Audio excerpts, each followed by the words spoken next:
Good morning. I believe we're live. Let's go take a look. Are we on Twitter? And good morning to everybody. We are starting half an hour before the hearing starts. The inquiry starts. Oh, yeah, we're on Twitter. Go ahead and make sure YouTube is good. Someone can put a chat in if they're on YouTube. I'll know we're good there. Looks good. Live viewers. Yeah, we got a viewer. All right. Well, good morning. If you're following us for the first time, my name is Jason Levine. I am an independent politician and journalist who is following the inquiry. I am very interested in seeing what information comes out during this inquiry. And it's going to be on for the next approximately 6 weeks, basically all day. So it's going to be a big one for us. I believe I have an echo. So let me see if it's Chicken Lady. All right. So this morning, I am preparing for our witness list. And on our witness list is one person who I'm not sure how to pronounce the name of. So I asked Google. So let's learn together. Zexi Lee. Zexi Lee. Zexi Lee. And thanks for slowing it down the second time, Google. Zexi Lee. All right. So well, good morning, Chicken Lady. Would you like to introduce yourself? Yes. Hello, I'm Chicken Lady. Looking forward to day 2 of the inquiry. Day 1, from what I saw, was interesting on the conflicting information coming up from different witnesses. And yeah, today I'm curious to see what comes out as well. Yeah, so today we're starting with witnesses. Yesterday it was a lot of groundwork, some of the rules, what we could be expecting the hearing to be like. And as we found out yesterday, this is not a trial. This is not like court. Don't expect Matlock to show up. And what we're going to be doing here is we're trying to get information out through witnesses and documents and summaries and reports. You're going to have a decision or mainly recommendations come out of the inquiry, not prosecutions or anything like that. And today, we're going to be hearing from the first witnesses. And according to the list, we should be expecting probably all 6 of these. This first person is the lawyer representing residents of Ottawa who were upset, and specifically, the lawyer represents Zexi Lee, who was a resident who brought the injunction forward to stop all the noise along with other stuff. So we'll be hearing from the residents of Ottawa first, it appears, followed by 2 people from the Business Improvement Association in Ottawa. So different parts of Ottawa, but they both represent it. And what we're also going to hear from a couple members of the City of Ottawa as well. So what I anticipate we're going to see today is the groundwork for the reason why, from the government's perspective, they needed to execute and invoke the Emergencies Act. And it looks like the groundwork is going to be based around impact on residents and businesses. So I'm interested in seeing where this goes. We know that Zexi was successful in receiving part of the injunction, which was specifically for a certain type of horn and during a certain period of time. That was a requirement from the judge, an order from the judge, and I believe it was honored. I believe from that point on, that horn was not used. So I'm curious what testimony we're going to hear from Zexi today. And back to the businesses. So there's 2 BIA members. As we recall, there was a lot going on in February. There were lockdowns, there were orders, there were requirements for vaccination to enter businesses, and there were a lot of reasons why business was having trouble. So I suspect we're going to hear a lot from Kevin and Natalie on this, and maybe some clarification on how specifically the protest itself was impacting the businesses, and maybe show some examples of why it was necessary to close because of the protest. From a lot of video that we've seen, which is mainly just online streamers, because there's not very much available elsewhere, it didn't look like there were purposes to close down. So maybe this will come to light today. maybe Natalie and Kevin have some new information for us, maybe some video, some testimony, something that indicates that the protest itself was impacting the businesses and the purpose for them closing down. And then 2 people from the city of Ottawa. To get ready for the upcoming witnesses, we do have quite the list here. And I'm going to quickly go through it. I'm not going to stop on too many, but I'm just giving people a heads up that this is going to be 6 weeks worth of interesting testimony. So right now it's a preliminary list, because it can change. So somebody can not show up. They may have to add somebody based on previous witness testimony. They may add or remove. But currently we have quite a few people from the city of Ottawa scheduled to come, including the Ottawa Police Services, the Ontario Provincial Police, quite a few from the OPP and Ontario Police Services. So I suspect they're going to be laying down the groundwork on how it was being handled by the police services, what they needed from the Emergencies Act, if anything, and probably clarify a lot more around the concerns about violence and whether or not there was some, or if it was brewing. We're going to get more clarification, I'm sure. And we have several of them, including Peter Slotley, who was the chief at the time that the protest started. So he's not listed as Ontario Police Services. I guess it's because he's retired, but that is the chief that was in charge at the time. We are clearly going to be hearing from some convoy related, Patrick King, Tom Mazzaro, Chris Barber, Tamara Lynch. It'll be interesting to see from their perspective as people who were directly related with the convoy organizing and leadership, and who were also impacted by the consequences of the Emergency Act. We're going to hear from the city of Windsor, more police services likely related to the Windsor incident, not so much the Ottawa one. Coots. So Jim will be speaking from the village of Coots. And we got Ottawa, Ontario, public safety. And as we go through here, you're going to see a lot more RCMP now, and intelligence and government services, federal, and quite a few. Privy Council, for those that don't know, this is basically where private conversations can happen. And the government is privy to the information, but not necessarily the public. So they may be talking about what they can and can't release. And of course, we have our Prime Minister. He'll be taking and become a witness. I don't want to call it a stand. I think he's more of a chair, but he will be a witness, and we'll be closing with Chrystia Freeland. So from the witness list, what it looks like to me is they're going to establish that the residents were frustrated, the businesses were impacted. The 3 events, Ottawa, Coots, and Windsor, impacted Canada to the point where they were very concerned. And it looks like they're going to establish probably international and national trade, finance was a concern, a major concern. This would likely be the only way they could justify the Emergency Act, by saying somehow economically we were going to be impacted beyond repair. So it would be very interesting to see what every single one of these witnesses have to say.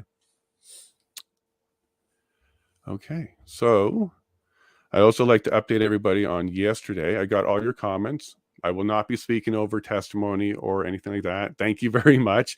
I will shut up. I've also worked out, I believe, the audio issues. So even though the stream we're receiving had audio issues yesterday, I have done some of my tech things, and I think I might be able to help you out with that and make it a lot clearer. And would love all your comments. And if anybody wants to be on this stream, just hit me up with a DM or a message of any kind through LinkedIn or Twitter, or post a comment in YouTube. And if I catch it, I'll reach out to you and I'll send you the link. We are streaming on Rumble, YouTube, Twitter, LinkedIn, and Facebook. So I have a question. Yes. Some of the information that was classed as privy at the time, is Yes. that going to be released publicly, or could that still be something where they shut off the cameras to the public, that we still don't actually access that information? Great question. So the justice told us yesterday that yes, there's going to be some closed door conversations and hearings. They are going to be some private conversations, and they're likely all going to be around national security concerns and issues that would expose the government some way that's negative to our national interests. That happens all the time, and of course it will happen with the government. They use intelligence agencies, and this is how they get their information. But what I'm hoping is we're not kept out of the dark on really important elements that make it clear that the government had a clear understanding of why they were doing what they were doing. So, for example, what we shouldn't end up with is evidence, secret evidence A is the reason, and we're never going to know about it.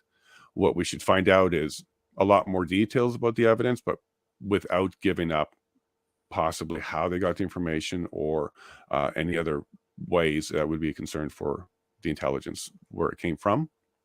Now, we are supposed to be dealing with largely a national issue, but I do know that foreign influence was a concern and something that came up a lot on whether or not it was being funded by the foreign interests or things like that. So I do suspect we're going to hear from at least how internationally Canada was concerned about what may or may not happen. Well, more what may happen. Because they do have to establish a violent reason for invoking the Emergency Act. So I suspect we'll hear a lot of that. But there will be secret stuff. We were already told yesterday there will be some closed door conversations. I wonder if Justin Trudeau will be behind closed doors, or whether or not it will be public. No, he'll be testifying. Yeah, we will hear from him. What I don't know is whether or not it will just be a prepared statement, whether it's just going to be he'll come out and give his prepared statement, or is there going to be some sort of cross where some of the standing parties are able to ask questions. So what I want to kind of clarify is I don't know how each witness will be handled. We'll find that out today, because there's so many interested parties with standing that I don't know if it's going to be each party gets to cross, or if they have to kind of ask ahead of time whether or not they can cross, or crossing's even part of the process. We're about to find out. That's the thing, whether or not it's just a presentation of this is my information, now they go and that's it, or whether or not, yes, there is going to be a back and forth with the other side. Yeah, I know the justice is going to be asking questions. So all the time, I know the justice is supposed to inquire, find out more information. But I don't know if the other standing parties, representatives or lawyers will be. But we're going to find out. So today is our first witness. So we'll see how it's handled. If it's handled with just a presentation and they have a representative, and then that's that, and then the justice can ask questions and take notes, we'll find out. But I'm really hoping that there is at least some sort of cross, because that's really the only way we're going to pull out inconsistencies, fill in the holes. We really start to explain things on both sides, because right now the purpose of this is not to take a side. The purpose of this is to listen to both sides with an open mind and trying to understand the perspective of both sides. We certainly have a city that felt like it was in chaos. I don't think many people will deny that. We also have a side that felt like the chaos was necessary in order to be heard and provide their protest. The inquiry is going to determine whether or not that was a legal protest. If it turns out that after the inquiry, the government's position is upheld, that was a legal that was no longer a legal protest, it became a disturbance and it became an illegal occupation, well, then we now have the framework going forward on what protests we can and can't do. And at minimum, we should at least get that recommendation out of this inquiry, so that all Canadians going forward, government and the people, understand what the limits are, if any, on protesting. So precedent is going to be set. For sure. Either one way or the other. It's either going to be the government is completely cleared, everything they did was fantastic, they can do it again tomorrow. Or it could be The protesters were in the clear. They never did anything wrong. They completely had their rights violated along the way. Or just something down the middle where it says, it was a bad situation, and going forward, here are some recommendations for the limits. Police should always engage. They shouldn't be caught off guard. Government should always have a liaison and have a conversation with whatever side is at the table. And then maybe for the protester side, once the government has established that they can't communicate any further, in other words, your demands can't be met, then there's some sort of limit at that point where it's now an occupation, because the protest, it can't be achieved.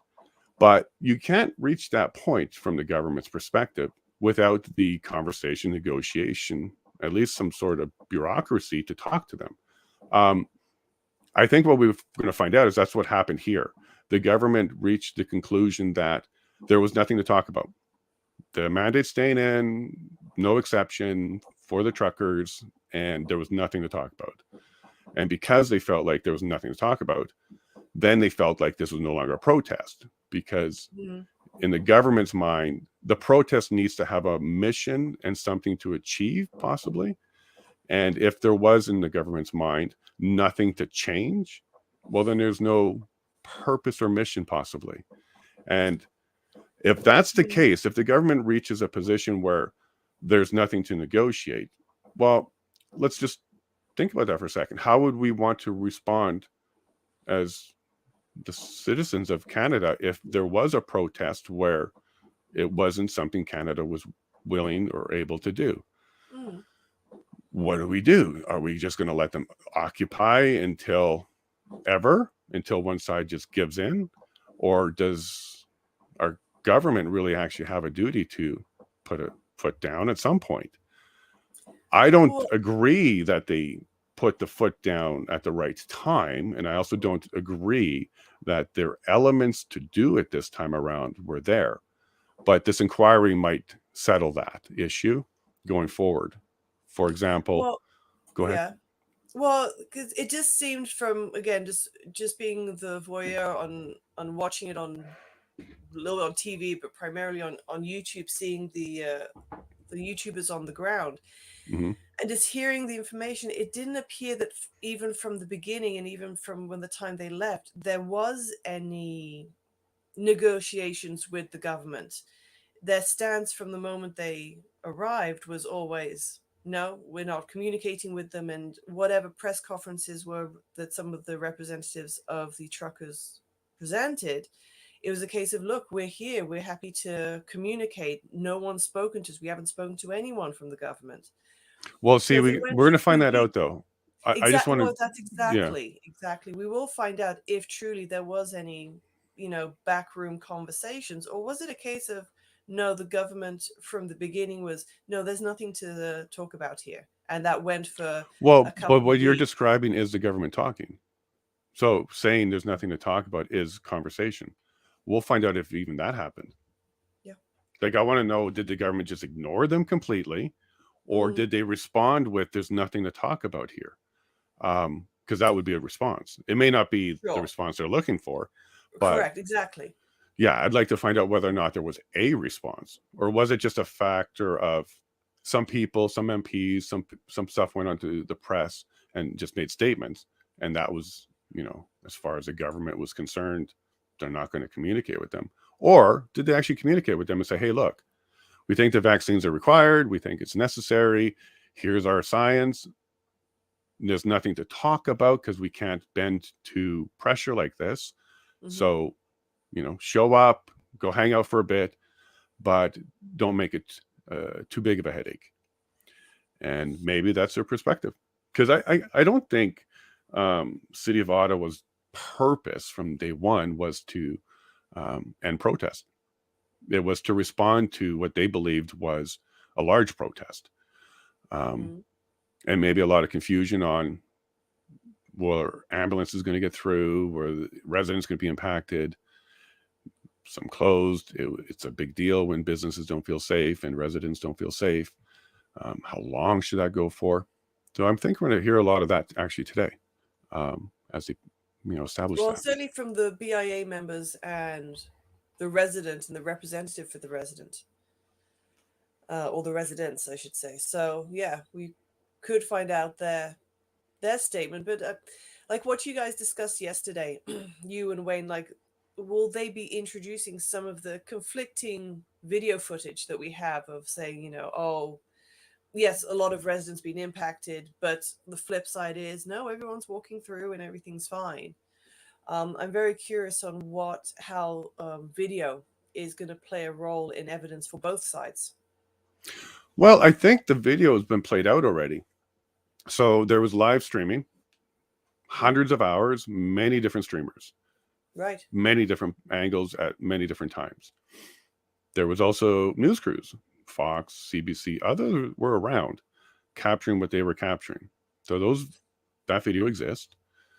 And if there was video that showed a violent encounter or the police having to deal with stuff before they were moving in to clear everybody, we would have seen it. That would have been all we saw on loops for a long time, I believe, because that would have clearly and without question demonstrated the violence that was necessary for the Emergency Act. So I'm going to be very curious of any new video, because anything new that comes up, well, why is it new? Like, if it was something that would have shown the government's perspective back in February, we would have seen it. And if it's video that's from streamers, well, we've seen it already, so we know what it is. So maybe Canada will see it for the first time. Yeah, I do wonder, those who solely watch their legacy media, Mhm. will the YouTube video really be an eye-opener for them? Will it be like, oh, that's incredibly conflicting to what I was told, not necessarily what they saw? Because again, seeing anything truly negative or violent was minimal at best. So I'm Well, very curious if it would be an eye-opener for some, if they had maybe a few. If you're on the side of, you know, that the government did the right thing, you're not going to wait for a piece of video to change your mind, because you're going to assume that everything that they need to do isn't recorded. So requiring your government to show you a piece of video that shows some sort of violence in order to take action is not a necessary step. And I don't think that's reasonable. I don't think we should be expecting the government to be recording everything so that they can show it to us. So I don't know if you're going to get a lot of people that are going to change opinion based on what video is and isn't there. What we might get is, maybe we're going to get some of the video that didn't make it to mainstream. For example, the violence from the enforcement towards the people, because there's a lot of that. There was a lot of that video. Are we going to see that? That might change minds, because I don't think the government has video that's going to change minds to show their perspective, nor do they require it. But if the counter video does exist that shows, well, extreme violence, those are being recorded, but only from one direction, you know, the lack of any violence going the other way starts to become, I think, important, especially when the Emergency Act requires violence in order for it to be used as one of the elements for invoking. Yes. Well, we'll see. It's very interesting on how, and when is it meant to conclude, the inquiry? November what? I'm not sure. 6 weeks, but it could go longer and it can go shorter. Okay. But we should have the final report February 13th, 2023, which is 1 year from the invocation, which is, well, that's what the Act says, within a year. It needs to be. Correct. So we're going to get it. I don't know what day we'll get it, but at least on or before the 13th of February. So that'll be interesting when that comes up. That's for sure. Let me go double check my Twitter. I've got a couple messages. We'll see if we have any guests that want to come. Yes, I'm interested. You send the link. Oh, we got one. Okay. So give me a moment, folks. We have somebody that would like to join the stream. And if there's anybody else watching, reminder, just send a comment, reach out to me somehow, email on my website or through a platform, and I'll send you a link. Okay.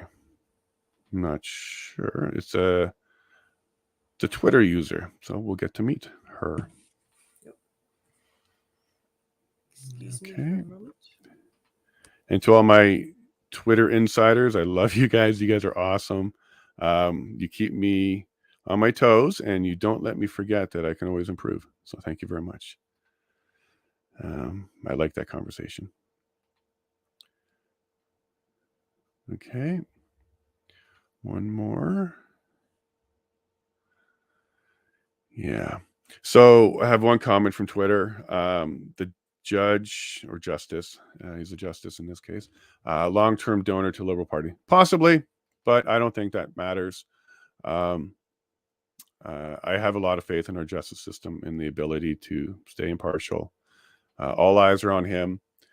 And I'm sure there'll be challenges either way. No matter what he does, it's going to be imperfect in everybody's eyes. And that's kind of the perfect outcome, when everybody is a little bit frustrated, but they also feel like they got some answers. So don't expect him to come out on anybody's side full flag. He's going to be pretty impartial and frustrate and upset everybody. And quite frankly, that's what you want from an independent oversight and independent review. You want it to be nonpartisan, and you want it to be harsh and rough for everybody, because nobody's perfect. Everybody did something that they probably could have done differently, which would have de-escalated or addressed the situation differently, or not. We're going to find out. All right. And thank you very much to one of my insiders. I'm looking forward to it as well. I will try not to speak over them. All right. All right. So for starting on time, we're going to be in 3 minutes. So last chance to grab a cup of coffee. I got mine here. And any breaks before? I learned my lesson yesterday. I'm ready to go now. And YouTube and Facebook are the best places if you want a live chat with me. A live chat will come up on the screen so we can all discuss it. And all the other platforms like Twitter and LinkedIn and Rumble, they also have comments and chats, but they don't come into my my studio, so I don't see them right away. I'll do my best to check them, though, during times where I have a moment. So don't be shy to send your comments and your critiques. This is my second stream. I'm hopefully improving the video and the audio, and I'll try and make it an enjoyable experience by not talking over everybody. And if you give me 1 second, I'm going to try and re-add my video to a higher resolution. So I'll be right back.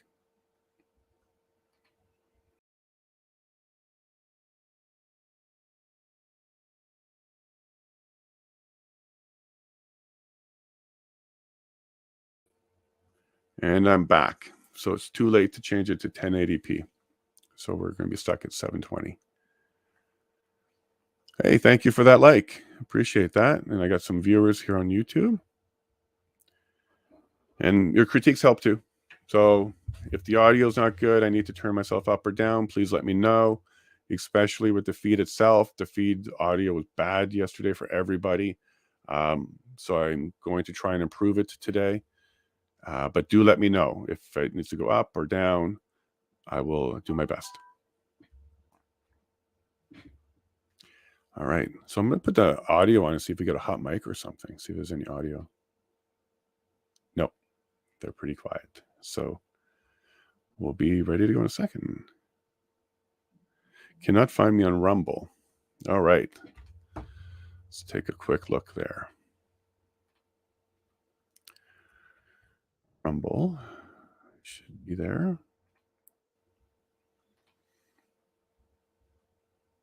Nope. Look at that. Now, I am surprised at how many empty seats there are. If I was in the area, I would most certainly want to be there. This could be one of those moments in Canada that we all have to live with. All right. So we are live on Twitter. And let me go and find that Rumble link. Rumble. Watching now. There's an ad. Let me skip the ad.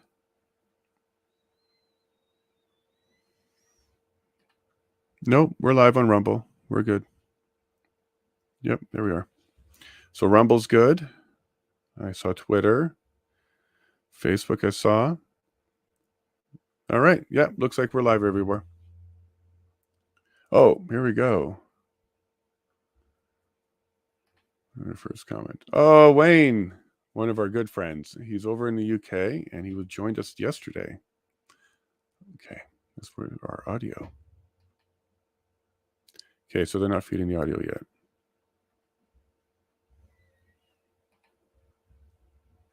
Refresh.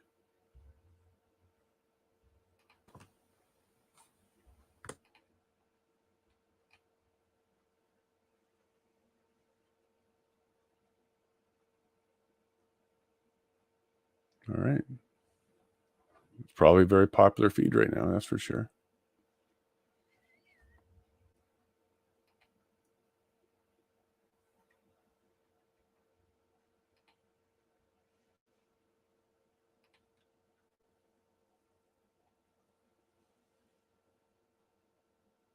Okay, so while we're waiting for that to kick in, I do have a backup ready.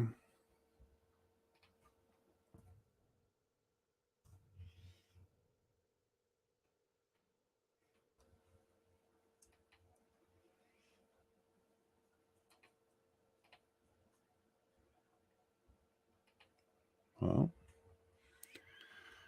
are they having problems with their feed today? First thing in the morning.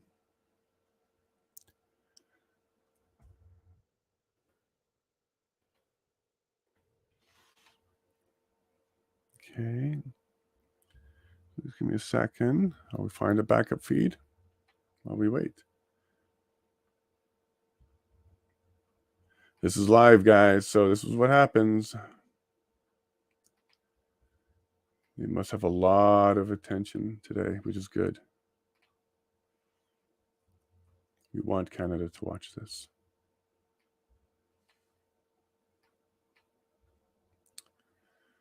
All right, so that stream's not working right now.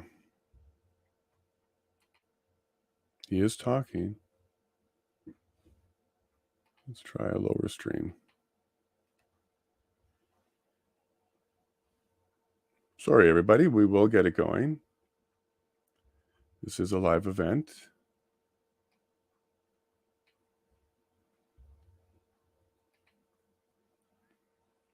Hey, Chicken Lady, do you mind looking on your end? See if that link is working.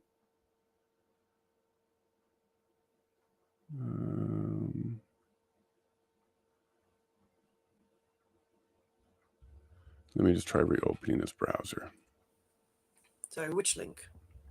If you go to the actual public website for the inquiry, let me just try it again.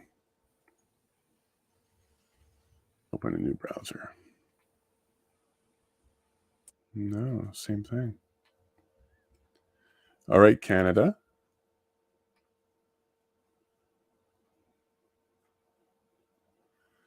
Okay. Yeah, so just bear with me, everybody. The stream was up. I was listening to their background noise earlier, and it was not interesting. All right, live. There we go, live.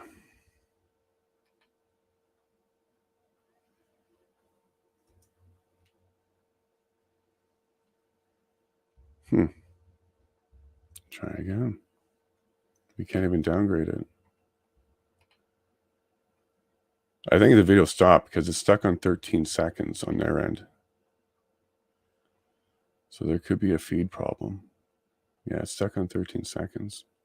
Even on a refresh.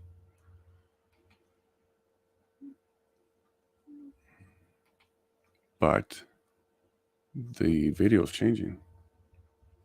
Sorry, folks, give me another minute or two. I'm not going to give up. We're going to get this stream.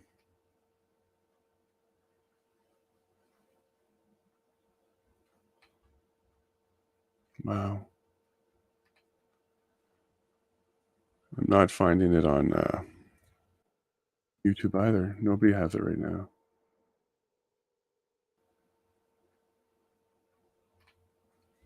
Live. Oh, we have one here. We do. Okay. Yep. Okay. Bear with me, folks. I have a stream that works. Here it comes.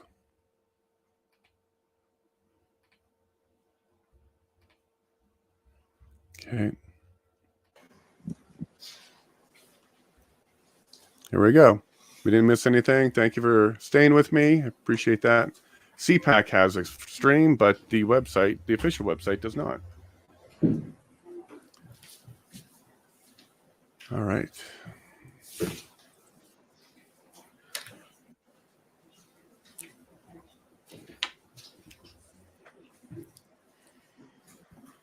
All right. So if it's your first time seeing this, it's not like a courtroom. You can see they just have a stage, you set up a room, put a bunch of chairs in.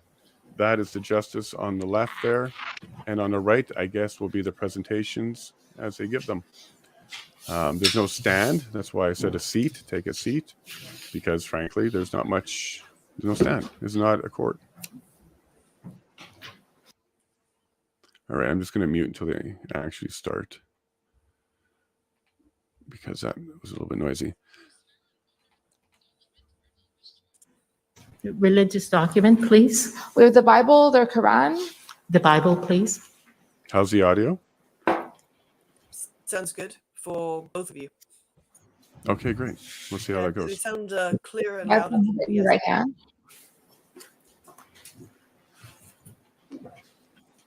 Does it need to be facing the right way?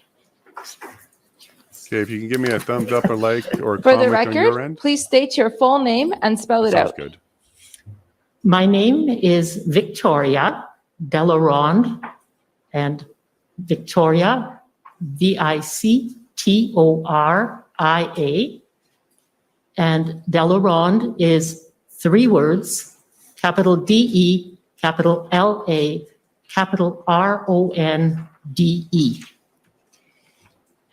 Do you swear that the evidence to be given by you to this commission shall be the truth, the whole truth, and nothing but the truth, so help you God?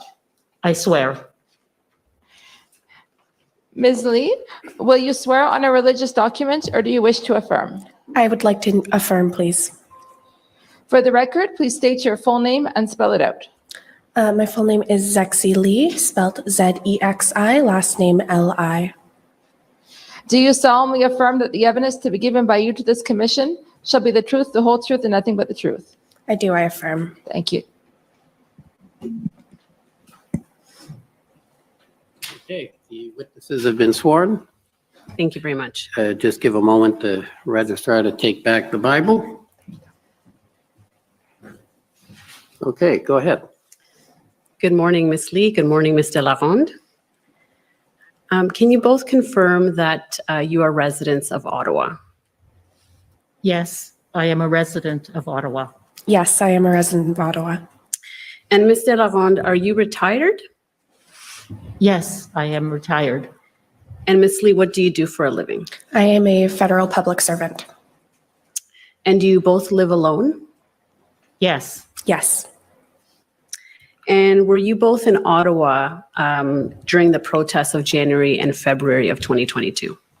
yes. Yes. Now, I want to speak a little bit about the impacts that living through the protests of January and February had on both of you. Ms. Delaronde, can you describe for the commissioner what was the impact, if any, on your physical well-being? The impact on my physical well-being is quite extensive. I certainly, during the experience, had difficulty sleeping. I had an effect on my lungs and my throat because of the fumes and other smells. And I also have long-term effects. Can you describe those for us? The long-term effects are loss of hearing, loss of balance, some vertigo, triggered by the sound of any horn now, triggered by certain music, as the music was very loud, and a physical trigger when I get a smell of gas. Both my throat and lungs start to feel infected. I had also a phantom horn blowing as an experience for a number of weeks after.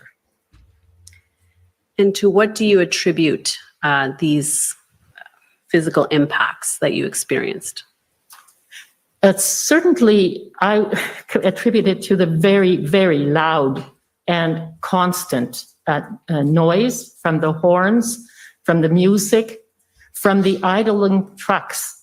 Even when the horns abated for a minute or two, the trucks idled. The trucks idled all night. And so it just was an assault on my hearing. And I can certainly tell now that there is a diminished function. I was able before to listen to media, for example, at a normal level of, say, 4. Now I have to turn it to 6. And so can you confirm that you lived in the center town area or the downtown area? Maybe just give us a general sense of your location. Yes, I am near to Laurier. Okay. And what was the impact, if any, on your mental well-being?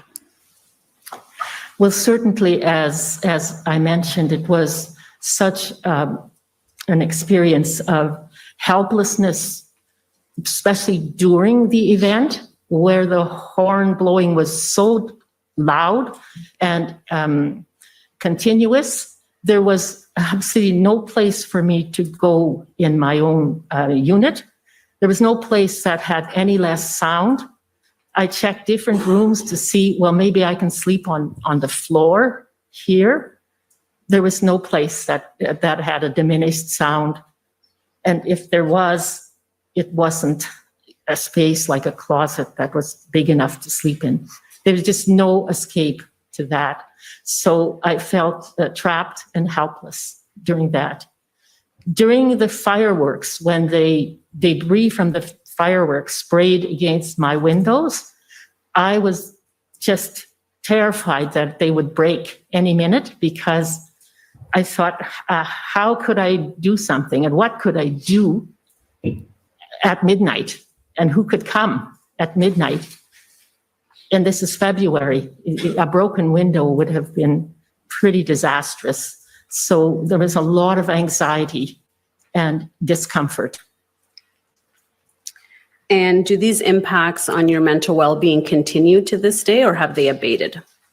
Certainly, they have, some have abated, yes, and I work very hard for that in terms of on the mental well-being. It's still, I jump a lot when I hear a loud horn. And also when I get this smell of gas, definitely I have a physical reaction, which is quite distressing. And Ms. Lee, I will ask you the same thing. What was the impact, if any, on your physical well-being of living through the protests of January and February of this year? During the time of the occupation, I struggle to call it a protest because I know what a protest is, but it was incredibly difficult to get anything done because of the noise. There was a significant impact on things like focus and, just even living day to day.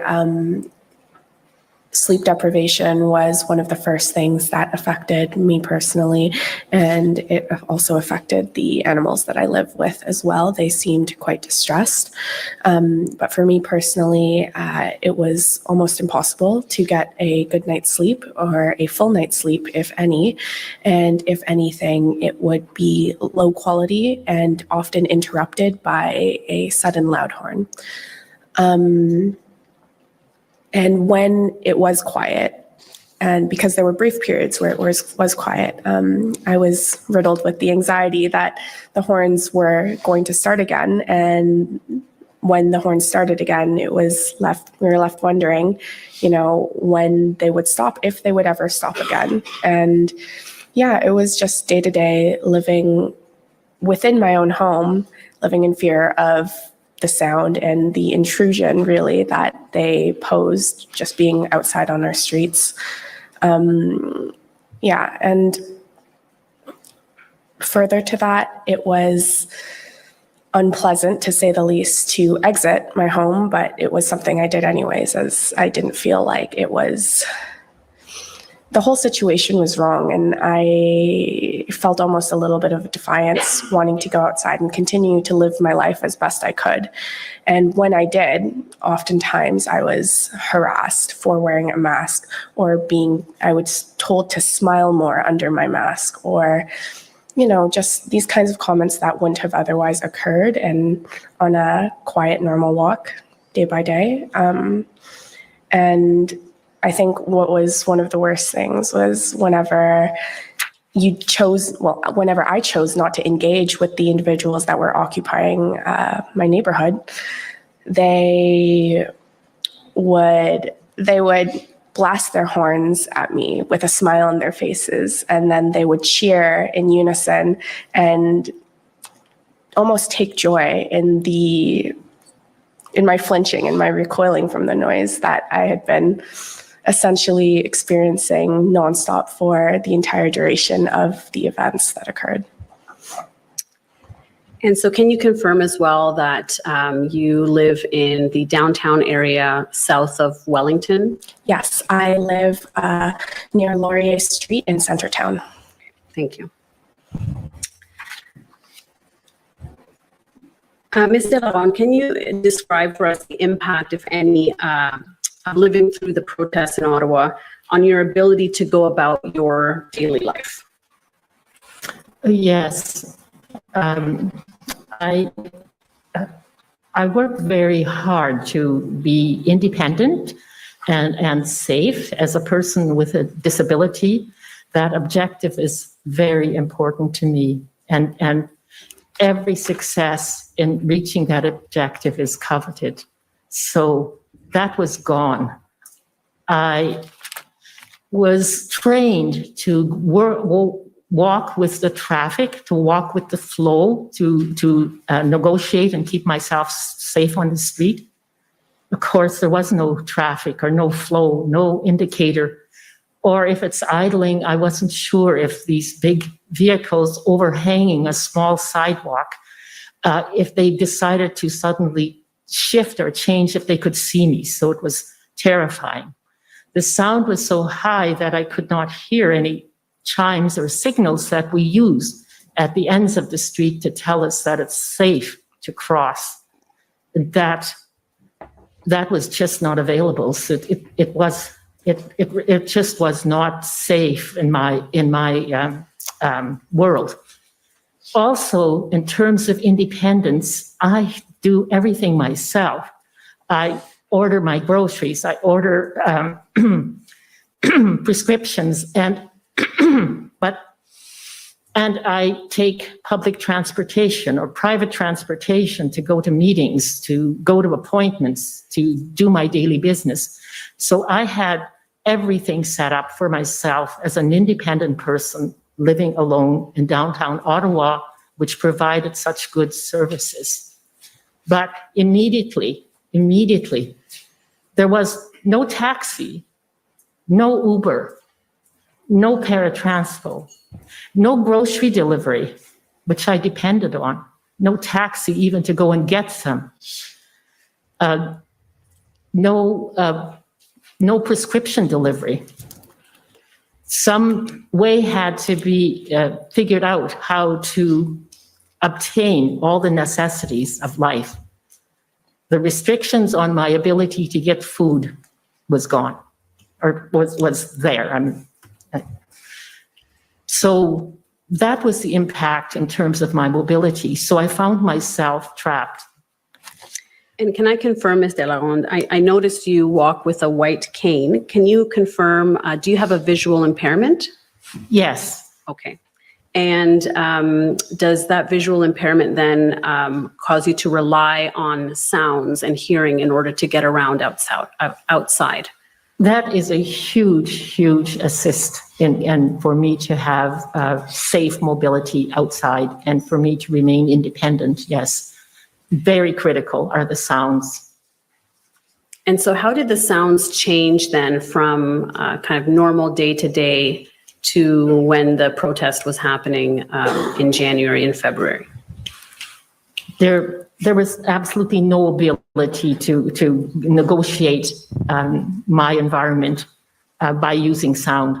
The sounds of the horns, the sounds of the very loud music, the sounds of the people with lots of voices coming from all different places, all was disconcerting and just completely eliminated my ability to negotiate my environment independently. Ms. Lee, can you describe for us what you saw, what you heard, what you experienced when you did go outside and walk the streets during the protest? Well, it was the middle of winter, so really the first thing you noticed when you stepped outside was all of the snow, because services were unable to be rendered due to the occupation that was going on. And further to that, the snow was often colored yellow or brown due to the public urination and defecation that took place gratuitously, often along the side of my building and just quite literally anywhere you walked, on every corner. And on these intersections, oftentimes there were illegal bonfires and just trash burning right next to, cans of fuel, or near the same areas where these individuals would later set off fireworks. And I just remember feeling like it was such a surreal sight. It almost felt like you were in something like The Purge, because though I didn't often see direct acts of violence, there was a certain chaos on the streets, and that feeling of chaos and rule breaking and law breaking gradually increased as things progressed.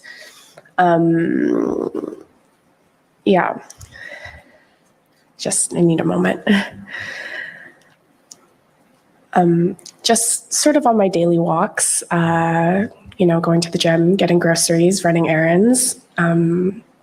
I often encountered individuals that were associated with the occupation, and being, I'm a small Asian woman.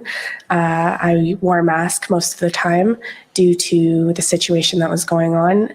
It was, like I said, it made you a target because it signaled to the people on our streets that we were not supportive of their cause and that we were not one of them. And in turn, as I mentioned before, they would increase their honking and target their honking and shout at us, shout at me about how they were doing things for us and that they were fighting for our freedoms, when at the same time I was unable to walk the streets feeling safe, really, because it didn't feel safe. My guard was up all the time, and you had to watch every detail so carefully because these people would just approach me out of nowhere, and you really didn't know what they were going to do to you. And especially after I took action as an individual, it became different being a person walking on the streets.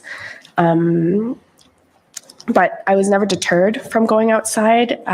There was only one moment where I was very, very afraid after my identity and name had been made public, and I had really covered myself up completely so that I was completely unrecognizable, to the point where my neighbors saw this and were very confused when I said hello to them. But after that, I think I realized there was almost a protection in the notoriety that I'd gained, and I don't know, I felt like it was almost safer for me to walk the streets than the people that I lived around because of my position in the whole situation.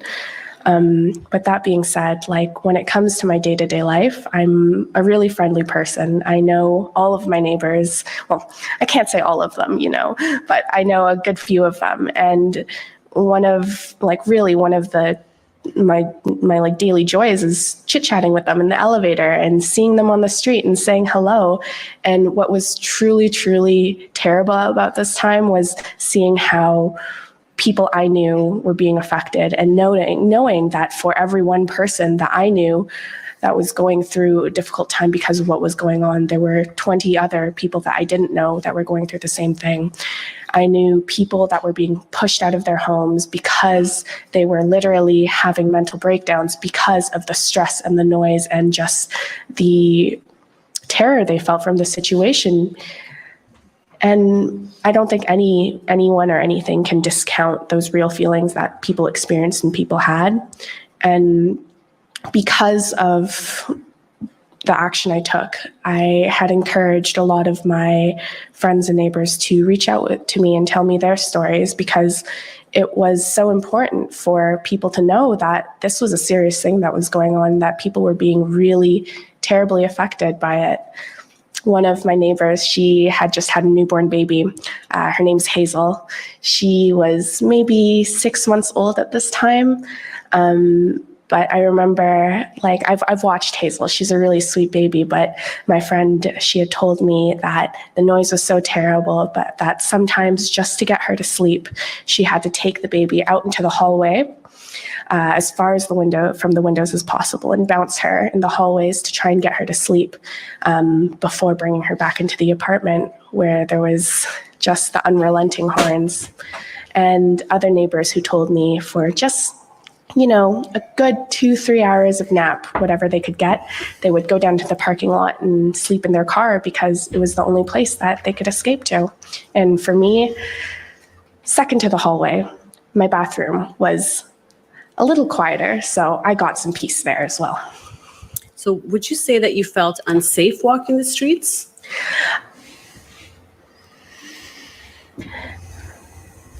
I didn't feel safe, but it's hard to describe it as unsafe at the same time, because I was actively being so cognizant of my surroundings, and I'm fast. I can move very fast. So, I was always ready to, take myself out of a situation where something might happen. And like a lot of the times when they're bouncing their trucks and their cars, and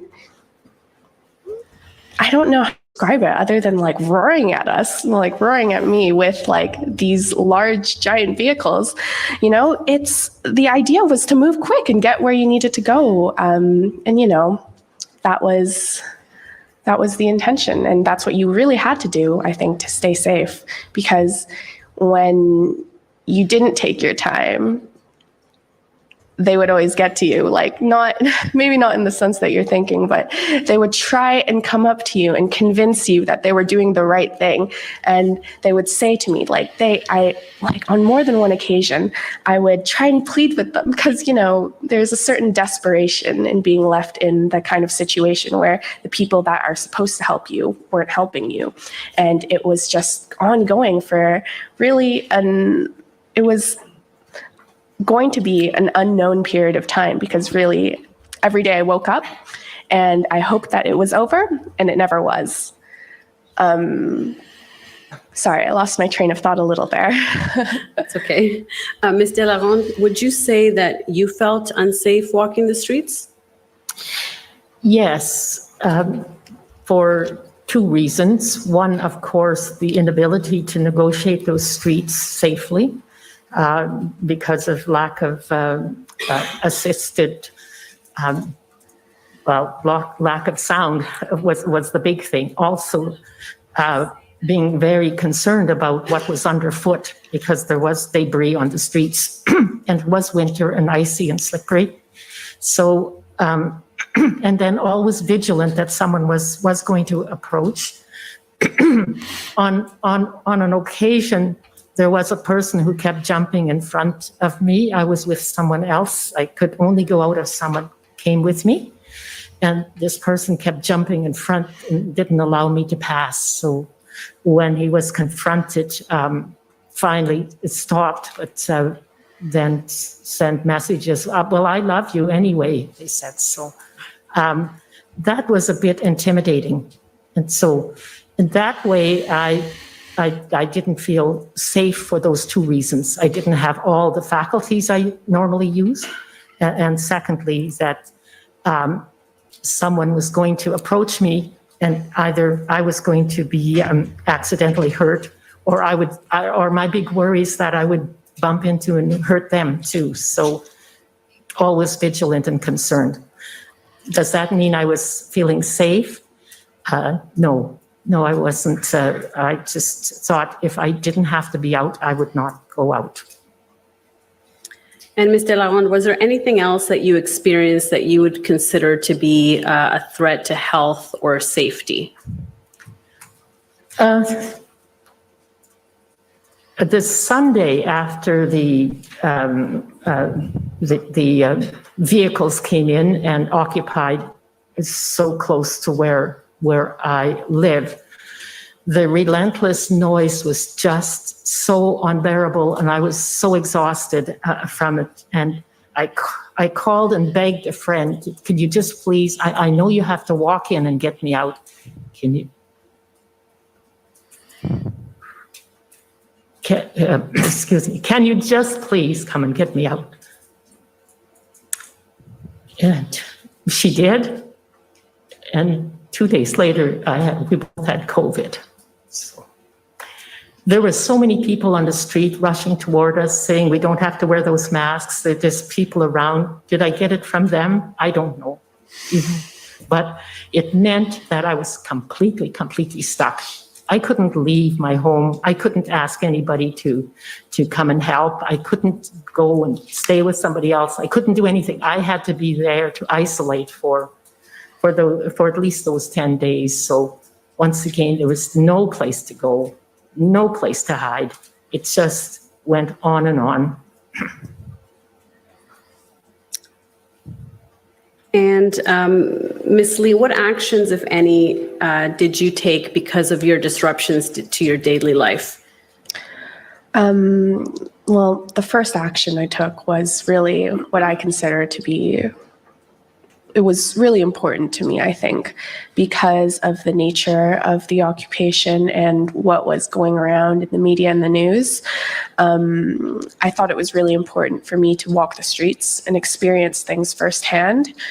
So I did that almost every day, and I took pictures and I took videos, and I remembered what I saw.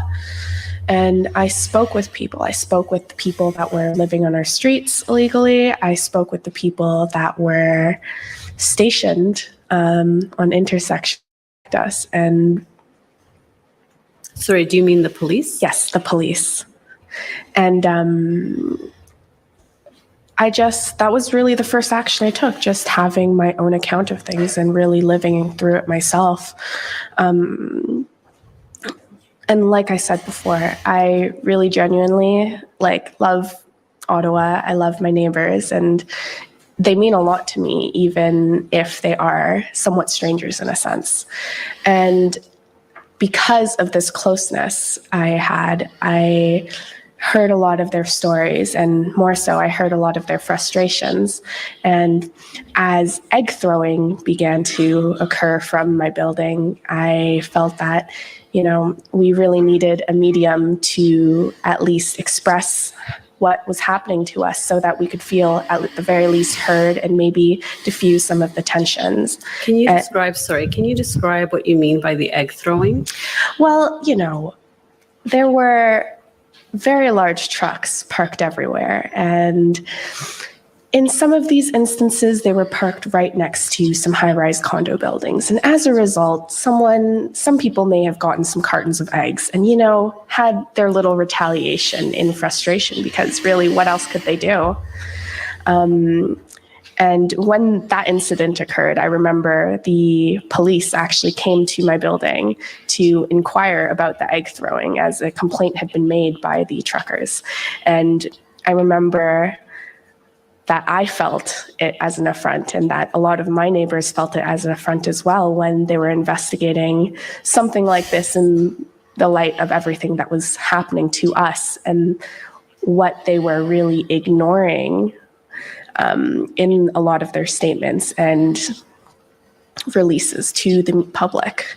And as a result, I decided to organize a meeting with a number of residents in my building with some Ottawa Police community liaison officers, just so we could have a recorded account of what our experiences were and really to, again, diffuse the tension and really concretely say, you know what's happening here. We are telling you this. This is our experience, and we really desperately need help because things have gone on too long, and the residents, honestly, they had wanted to fight back because they felt that nobody else was doing anything for them. And what was the result of that meeting? Following that meeting, maybe 20 of my neighbors showed up, and more had sent their stories through messages or otherwise through me. And we had communicated everything to the officers so that, again, it was recorded and, all of us were there to attest to the fact that this happened and they know what's going on because we felt really and truly abandoned at that point in time. And after that, I ended up becoming the lead plaintiff in the class action, which brought my name and person to more public attention. Okay, so we'll get to that in a little bit. I just wanted to get a sense for the honking. You both mentioned the sound of the honking. Do you have a sense for when it was? Was it all the time? Was it louder during the day? Was it just as loud at night? Can you give us a sense of that, Ms. Lee, and then Ms. Delarond after? Sometimes it's hard because that whole month essentially feels like a bit of a blur sometimes, but I do remember when it started on Friday night, it felt like in my memory that it never stopped, really.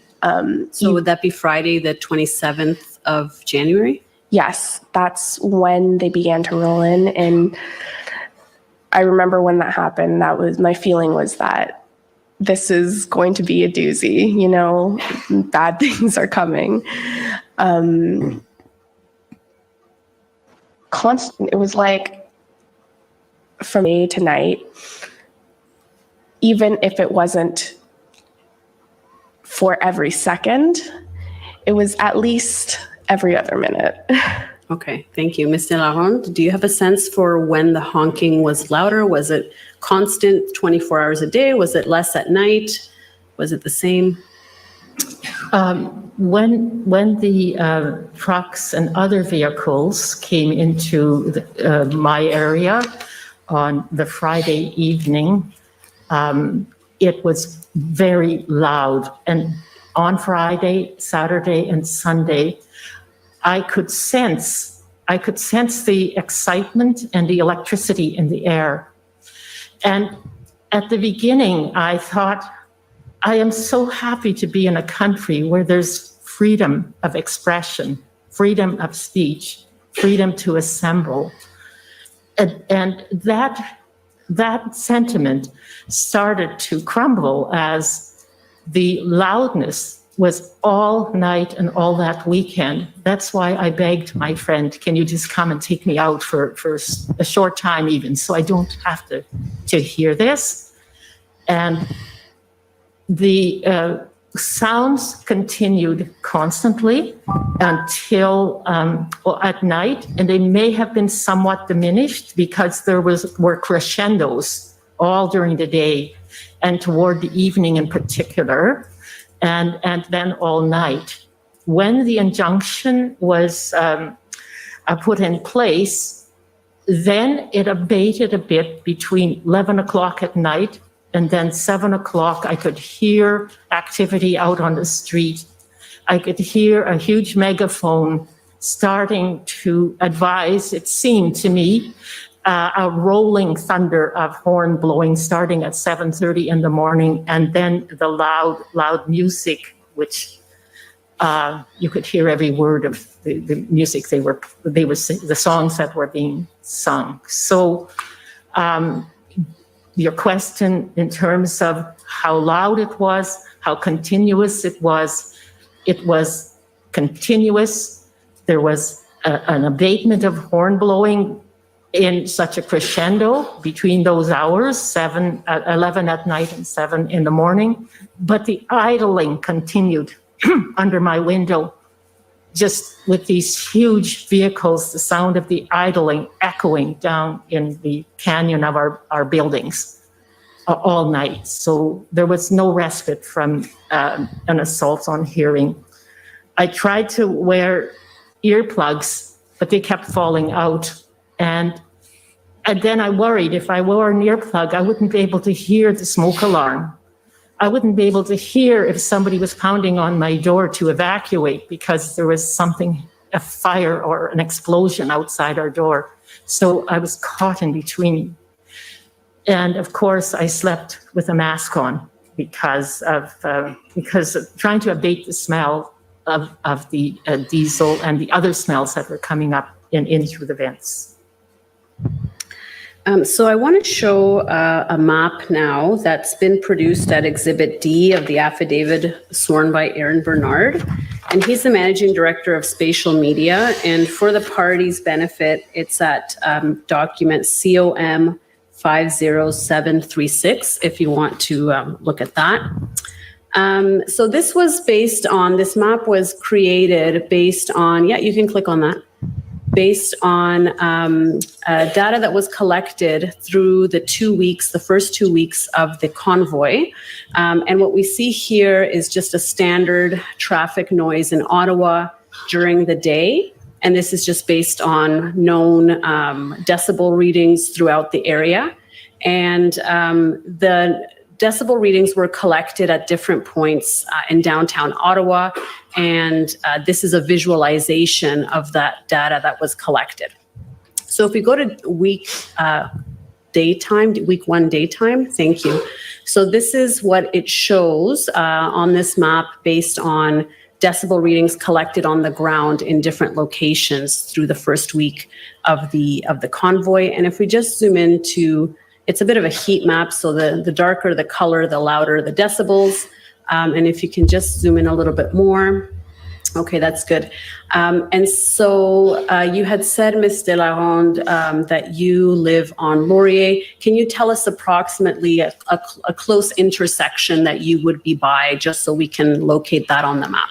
Yes, close would be Laurier and Kent. Laurier and Kent? Yes. Okay, so if we can just zoom in on Laurier and Kent. You just have to zoom in a bit there. Yeah. Yeah, just move over to the left. Yep. So we got Lyon, we got Kent, and that's Laurier. Where's Laurier? Right there. Okay, yeah. So Laurier and Kent, we see between 90 decibels, and if you go up about 100, so between 90 and 100. Okay, and it says similar to a lawnmower. Does that accord with your recollection of the sound? It says as loud as similar to a lawnmower. For myself, yes, it was beyond the lawnmower. Okay, so you would say it was louder in your experience? Yes. Okay. And Ms. Lee, an intersection that you are near, so we can kind of locate you on the map. The intersection I live near would be Laurier Avenue West and Bank Street. Laurier and Bank, okay, so just over to the right a little bit on the mouse, yeah, right there. That's the corner. Okay, so again, similar 100 to 110 decibels, similar to a lawnmower. Does that accord with your kind of recollection of what it was like? Yes, however, I would like to note that there were points in time where, like Ms. Delarond said, there were crescendos, and during those crescendos in particular, there was a roving train horn attached to a truck. And when that truck was in our area, I would express that it was much louder and much more disruptive than the lawnmower. Okay, and we're going to hear one of the recordings. If we go down to the blue there, you can see some of the recordings that were taken. So that one is at 100 as well in that zone. So it's similar to the area that you were in terms of the decibel readings. And we're just going to play it so that everyone here can experience a little bit of what you experienced.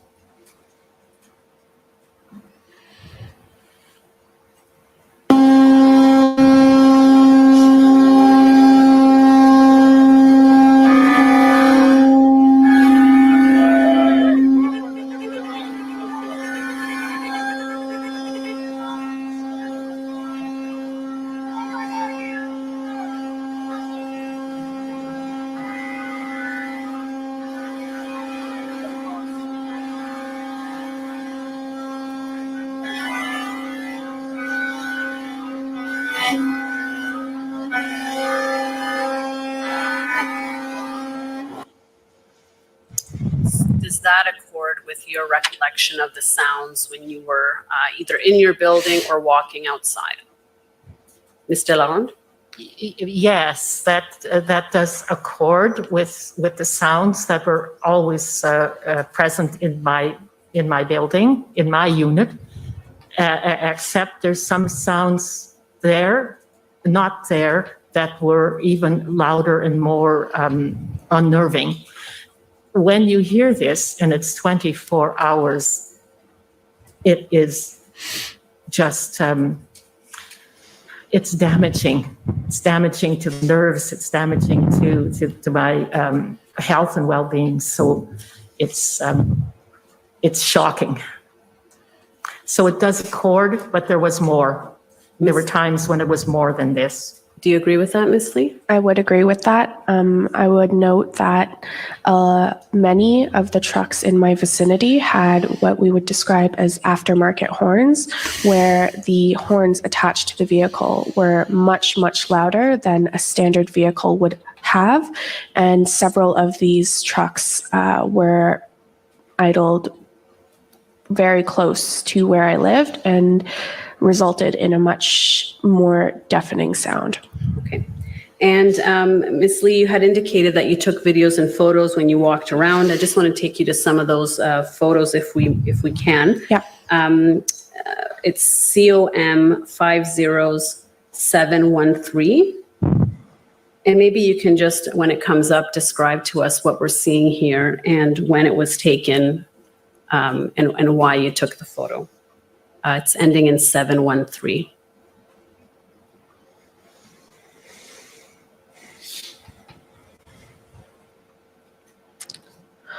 Okay, yeah, let's see the whole, yeah, there we go. So this photo was taken on the corner of Kent and Laurier. I took the photo because I thought that the removing of the tires was a very clear message from the occupiers that they were here to stay. Now, this vehicle in particular was removed sometime later, but I believe this was near the beginning of the occupation, perhaps around February 3rd. Okay, thank you. And then the next photo is ending in 728, so COM 50728. Okay, and do you recall? No, what happened to the stream?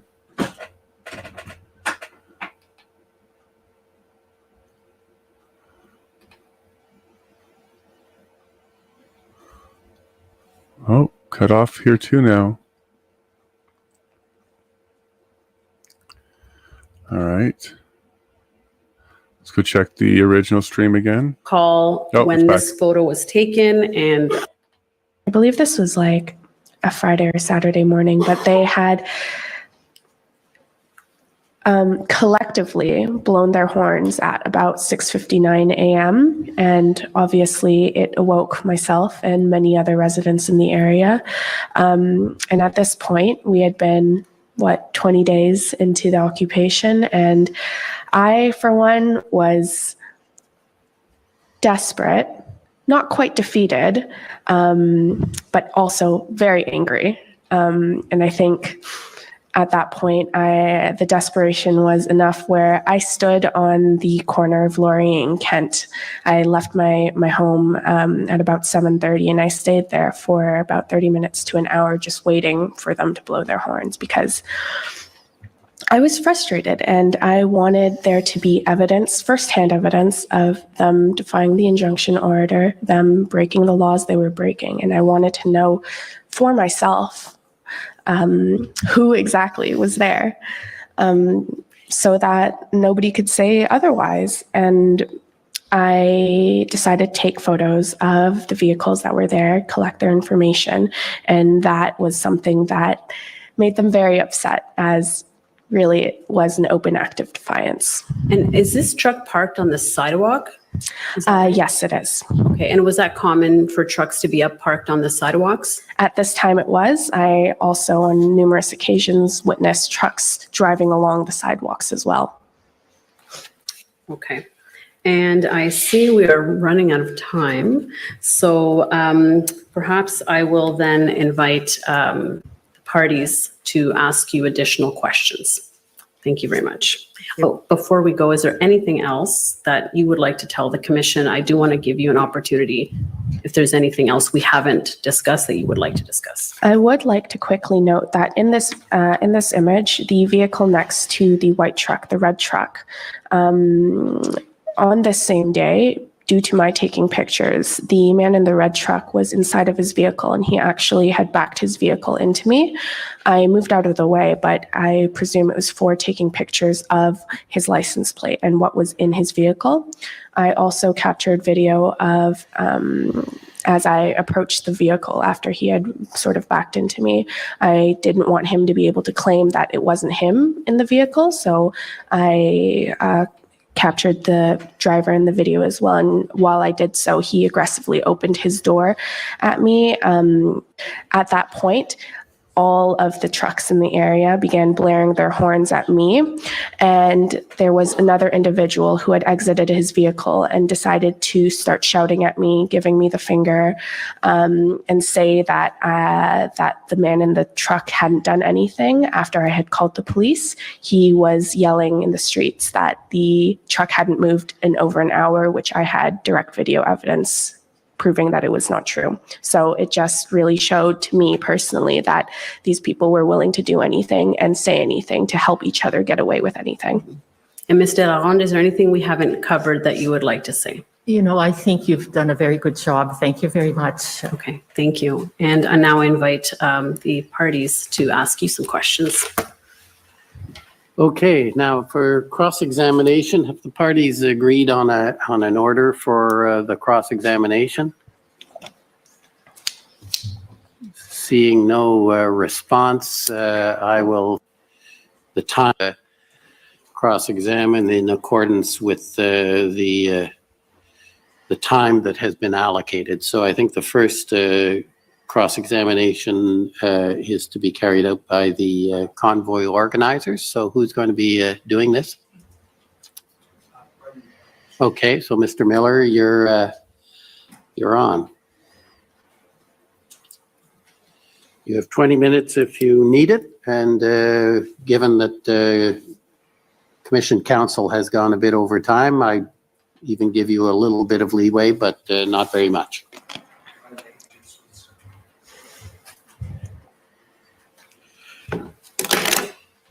So good morning. Ms. Lee, I'd like to start with you if that's okay.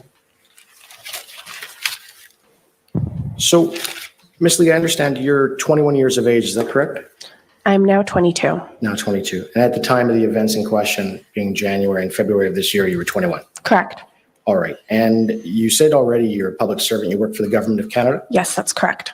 And you worked for the Government of Canada during the protest period. Is that fair? Yes, that's correct.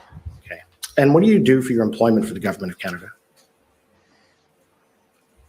I'm a data analyst. And with which ministry or department are you with? Objection. What's the relevance to this line of question, Commissioner? I'm not sure it's relevant or not, but it seems to me that it's not unreasonable. Well, I personally don't feel there's, the actions I took was in my capacity as an individual citizen of Ottawa and not related to my work or any other activities. Right, I understand that, but what department were you with and what were you doing for work for the Government of Canada at the time? I was a data analyst with Shared Services Canada. Shared Services Canada? Correct. Okay. And what ministry does that come under? I'm not sure. Okay. I understand that you know Ottawa City Councillor Catherine McKenney, is that correct? Correct. All right. And I also understand that you know NDP member of Provincial Parliament for Ottawa Centre, Joel Harden, is that correct? Correct. And from some public articles, I also understand that you were introduced to lawyer Mr. Paul Champ sometime between January 28th, 2022 and February 4th, 2022. Is that correct? Could you repeat the dates, please? January 28th, 2022 and February 4th, 2022. Correct. Okay. And what date were you introduced to Mr. Champ? I believe it was a Friday, so whichever date that Friday fell on. Okay. And so someone introduced you to Mr. Champ, correct? Mr. Champ had reached out to me. Okay. And is it not true that it was Ottawa City Councillor Catherine McKenney who put you in touch with Mr. Champ? That is untrue. Okay. And I understand that you were the recent co-chair of the 2002 Leaders Summit for Action Chinese Canadians Together. Is that correct? That's correct. And as part of that summit, I understand you gave a video statement about how you became who you are today. Do you remember that? Yes. Okay. And it focused on the protest in Ottawa and becoming the lead plaintiff in the class action that you filed. Is that right? Correct. And there you described becoming the lead plaintiff in the class action as a fateful and surreal story. Is that right? Correct. And you said there you had the opportunity to make a difference, right? Correct. And you said that the lawyers needed a plaintiff. Correct. Right. And so you were asked to be the lead plaintiff. Is that fair? Correct. Right. And was there any other else other than Mr. Champ who was asking you to be the lead plaintiff? Emily Tamman, who works with Paul Champ. All right. And so Mr. Champ reached out to you randomly. How did Mr. Champ get in touch with you? It was as a result of the meeting I had organized with the Ottawa Police. One of my fellow residents and neighbor was a lawyer who was aware of the action being taken. Okay. And so I just want to take you back as well to that speech you gave with the Leaders Summit for Action for Chinese Canadians Together.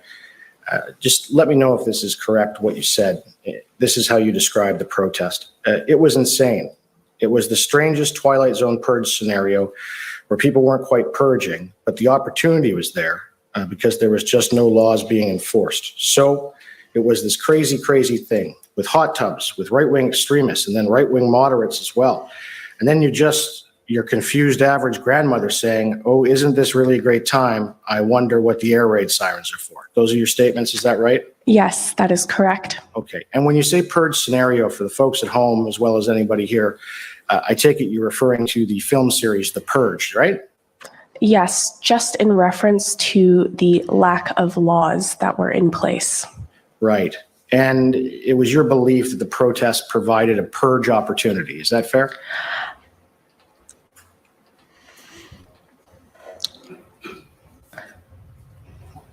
I would not say that the protest or occupation provided a purge opportunity, but what I witnessed on the streets day to day was very reminiscent of that kind of lawless world where open fires were being held, laws were being broken in front of police officers who were not doing anything to combat them, and just a general sense and lack of disregard for public areas and really the people that live there. Okay. But again, you said earlier and you admitted that you stated it was the strangest Twilight Zone purge scenario where people weren't quite purging, but the opportunity was there, correct? Yes. Right. So you believe that the opportunity was there for a purge type scenario. Is that right? I believe the opportunity was there, and it was an environment where these people who had been illegally occupying our streets felt that they had I don't know if this is the right word, they had the ability to do anything they wanted, as they were not privy to the regulations that the rest of us members of society were. And I came to this conclusion through my witnessing of these crimes being committed, because really they were crimes. And even speaking with these individuals directly who had informed me that they were not going to face any consequences because they were protected. Okay. So in the movie The Purge, you agree that it's about that for one day in the United States, called The Purge, that there are no laws enforced and the population can commit murder, which is the purge. Is that right? That is correct, but I was not referencing the entirety of the purge. It was a purge-like scenario where laws were not enforced specifically. And a purge opportunity was available. Yes, because laws were not being enforced. Right. So people could potentially commit murder. That was your concern. I did not make that statement. All right. And you then, I understand from your evidence that you've provided to the commission prior, from your statement, I understand that you started to hear honking on Friday, January 28th, right? Or January 28th, 2022. Correct. All right. And when you provided the statement to the commission, did you provide it yourself? Yes. They interviewed you? Yes. Okay, thank you. And I understand that you obtained the injunction on February 5th, 2022. I think it's February 4th. February 4th, 2022, you obtained the injunction to stop the honking, is that right? Pardon me, the 7th. Pardon me, February 7th. Well, The there was- injunction was obtained and approved by the court on the 7th. Well, I understand there was an interim injunction approved for first 2 days, then on the 7th it was approved. Is that the correct facts, or would? No, that is not correct. 2 days prior to the injunction being put in place, there was a deferral of the trial to that date where the injunction was eventually approved. Trial. You said trial. I just want to clarify for the record. There was no trial. It was an application, correct? Application, sorry, I'm not well versed in law. I'm not a law student. I understand. And then after you obtained the injunction, I understand that things got a little bit better, right? For a brief period, shortly after the injunction, there was a clear silence from the noise that was previously constant. Shortly thereafter, there was a gradual ramp up in the honking again, but however, it was more strategic and intermittent than it was previously, whereas it was constant. Okay. And so you said you gave your statement to the commission before you testified here today, right? Yes. And when you gave your statement, you knew you had to be truthful? Yes. And when you gave that statement, of course, you wanted to include all important observations and interactions that you had with the protesters. Is that right? I just want to clarify the statement being in reference. Is that? Sorry, I should clarify. She gave an anticipated statement. So it's a statement of anticipated evidence, not a witness statement. So it's not attributable to her. It's attributable to the commission, and that is different from a witness statement, which is attributable to the witness. Right. So I just want to clarify that. Sure. And so when you provided the commission your statement, I take it that you would have told them all the important information that you wanted them to know? As far as I was aware, yes, to the best of my ability. Right. And I'm sorry, Mr. Commissioner. I do want to interject here. Our rules provide that there can be no examination on a statement of anticipated evidence without leave. And I think leave needs to be sought if there's going to be questions about that. okay, I won't put the statement to her. I'll move on. I understand that you noticed the honking generally stop after the injunction was granted, though some trucks still honk intermittently for short periods of time. Is that right? Correct. All right. And so that's what happened after the injunction. Is that correct? To the best of my recollection, correct. That was the immediate aftermath. All right. Now, between January 28th and February 5th, 2022, did you attend your employment at the Government of Canada? I was working from home, though I struggled to maintain productivity due to the disturbances that were taking place. Right. And at the Government of Canada, I take it that you are on salary. Is that fair? That is correct. So between January 28th, 2022 and February 5th, 2022, you did not lose any income. Is that fair? That would be correct. There was a leave code that was applied for government employees that were affected by the situation. Okay. But prior to the situation as well, you were working from home. Wasn't that also under the general COVID policy for all Government of Canada employees? Could you clarify the question, please? So weren't you working from home prior to January 28th, 2022 anyway? Yes. Okay. And how long were you working from home from? I had started a new position on January 10th with Shared Services Canada. Prior to that, I was employed working from home with another agency. Okay. And what agency were you employed with before? I was employed with this Canada Revenue Agency. Okay, Canada Revenue Agency. And so from January 28th, 2022 and before, you were already working at home? Correct. Okay, thank you. And moving on from sort of your background with working from home, I understand that you had the interactions with the protesters and you confronted them on Kent Street. Is that correct? Correct. Right. And when you confronted those protesters, do you remember saying to them, which was recorded, go back to where the fuck you were from? I may have said that. Okay. And I take it that you never saw or never said to the commission or saw any protesters or truckers physically harm anyone. Is that right? There was only I would describe it as intimidation with a truck. Okay. And you never said to the commission, and nothing in that regard with respect to seeing protesters or truckers threatening to physically harm anyone either, did you? I did not make that statement. All right.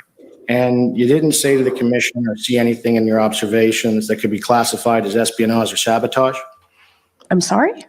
You didn't see anything that could be classified as espionage or sabotage? No. Thank you. And you didn't say to the commission or observe any of the protesters or truckers destroy or light a fire any buildings or anything like that? Not inside of any buildings, no, just outside. Outside. So you're saying that they were destroying the outside of buildings? I did not say that. I said they were lighting fires outside of buildings, as in the bonfires that were all over the city. Right, but they weren't trying to knock down any form of buildings or property or anything like that? I can't comment to their intentions. Well, I understand their intentions, but I submit you didn't see them do anything like that. Nope, I just saw the fires, open fires. Great, and you didn't see them try to destroy any other trucks or vehicles or light them afire or anything? I did not. Thank you. And so I just want to talk to you a little bit about that class action as well. So you became the lead plaintiff on February 4th when it was filed, correct? Correct. All right. And as of today, I understand there are only 3 other additional plaintiffs to that action. Is that right? Correct. And the first one is Happy Goat Coffee Company. Is that correct? Correct. And Happy Goat Coffee Company is a chain of coffee shops that has 3 coffee shops in the downtown area. Is that fair? As far as I know, correct. Thank you. And the second plaintiff is that got added is a numbered company, but it operates as Union Local 613. And I understand that's a restaurant and bar on Somerset Street. Is that Correct. right? All right. And the third plaintiff is a fellow by the name of Jeffrey Devani. Is that right? Correct. And he's a bartender and server at a restaurant in Byward Market. My understanding is that he was employed in the Byward Market. Okay. And that he doesn't live in downtown Ottawa, though? Yes. Okay. And so after you got the injunction on February 5th, I understand that both yourself and Mr. Champ began to offer the protesters and truckers an agreement that they could sign to be released from your class action if they agreed to leave. Do you remember that? I would like to clarify that the injunction was granted on the 7th. Okay, but after on the beginning of the 5th as well, as I understand, you began to offer this release to the protesters and truckers. Is that right? Correct. All right. And so who was it that you had going out, handing out copies of this release to the truckers? Do you remember? I am not aware of that information. Okay. Did you know that Councillor McKenney was handing them out for you? Now I do. Okay. And now you do for me telling you, or did you know before this? Well, it was a lot of events, and I think it was mentioned that McKenney was out doing this. However, I was not directly involved other than agreeing to offer this agreement.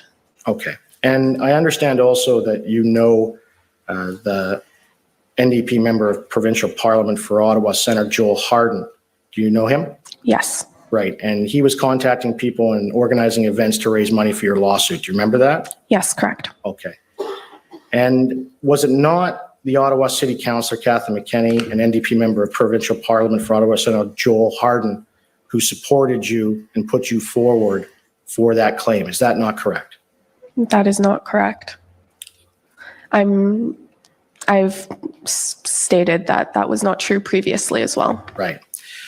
And so I just want to bring you to sort of another statement that you had said when you were at the Leaders Summit for Action for Chinese Canadians. I would also like to clarify that the Leaders Summit has not occurred. Right, but you gave a video. Yes, correct. Right. So can you agree with me that you stated the following? It came about that the lawyers needed a lead plaintiff to stand up and speak about what was going on and really try to make a difference because we weren't seeing any change in our community, which was not acceptable for anybody. But being a Chinese Canadian, it is a bit of an odd role to play because it's not something that is really necessarily supported or common within our culture. But I really saw the need for anybody to stand up and speak for the people and help us out of the situation we were in. And the stars really aligned, and here I am. Yes, that's true. Thank you. Those are my questions for you, Ms. Lee. And then I just have a few for Ms. Lalonde. Before you continue, would it be all right to clarify my relationship with Joel Harden and Catherine McKenney? No? Okay. Judge, if His Honor would like, that's fine. There'll be a brief opportunity to re-examine at the end, so. So, Ms. Lalonde, good morning. Good morning. So, Ms. Lalonde, I understand just from your background, and I'm not trying to poke or anything of that, but I understand you were born around 1947 in Meadow Lake, Saskatchewan. Is that correct? I was born in Saskatoon, Saskatchewan, but grew up in Meadow Lake, Saskatchewan, and you've asked women their ages. So I won't, I'm not going to. I promise not to do that. they can do the math. Yes, all right. And I don't want to get into too much with your disability, and I'm very sorry for the struggles that you've had, particularly during the convoy and protest. But I understand that about 1961 is when you began to lose your sight. Is that fair? Yes. Okay. And despite that, you thrived. You obtained a bachelor degree in psychology from the University of Saskatchewan in 1974? That's right, yes. Right. And you completed your law degree at the University of Saskatchewan in 1984? 1983. 83. And thereafter, you completed your Master's of Laws at the London School of Economics. Is that correct? Yes. Right. And how many jurisdictions are you a member of the bar and or a member of the solicitors group? I was a member in good standing with the Ontario Bar and the New York Bar.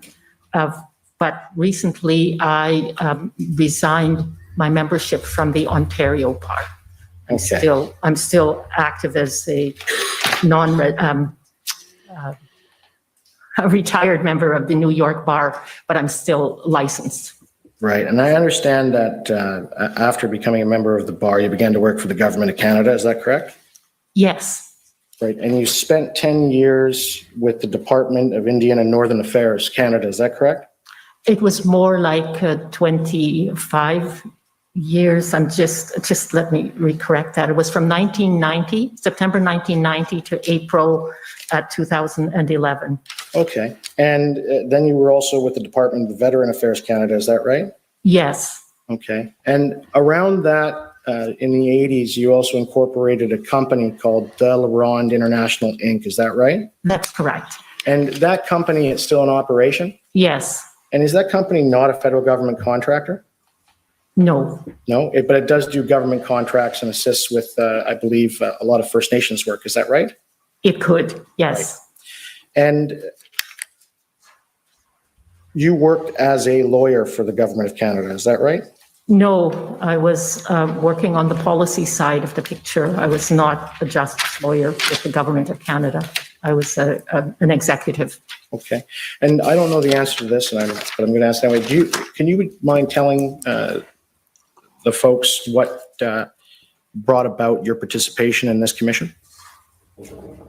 I had a phone call from the commission solicitor, asking my permission to, first of all, have a conversation about my experience, and then asking my permission if my name could be put forward as a potential witness in this commission. Okay. Thank you very much. Those are all my questions for both of you, and have a good morning. Thank you, you too. Thank you. So the next, I will call on the Government of Canada to briefly cross-examine. Re-examine. May I just ask three questions, Your Honor? Ms. Lee, you described a lawless environment during the period of the convoy occupation, I believe, in reference to my friend's questions there. Yes? Yes. Did that change after you obtained the anti-honking injunction on February the 7th? No. Did it change by February the 14th, the lawless environment that you described? I don't recall exactly, but I would say perhaps some of it had subsided, but it was still present. If anything, it was more underlying and more desperate in a sense. You obtained an extension of the injunction on February the 16th. Is that right? Correct.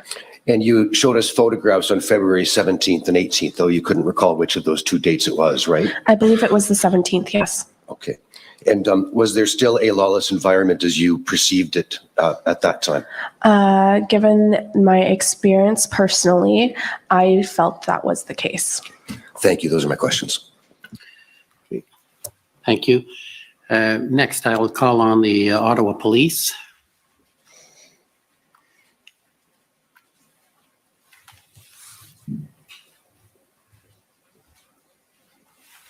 Good morning to you both. I just have a couple of questions for you, Ms. Lee. You spoke earlier this morning about the injunction. Did circumstances change after the injunction in terms of the level of threats that you were receiving from the community? Following the injunction, I would say the level of threats increased due to the public attention that had been placed on myself and the situation. Yes. And once that occurred, once you were receiving a higher level of threat, would you agree that you had multiple interactions with the Ottawa Police Service as a result of that? Yes, that is correct. You had made them aware of the threats that you were receiving? The majority of the threats were through the internet and on certain things. However, I was receiving calls and messages to my personal devices. However, the nature of these messages, voicemails, and calls did not seem serious enough for me to make an official report. There was only one instance where there was a serious threat received by the RCMP that had been forwarded to the Ottawa Police that was investigated. And the Ottawa Police actually attended your residence a couple of occasions as well, correct? That is correct. I just want to bring up one document, if you don't mind. It's OPS 30-14460.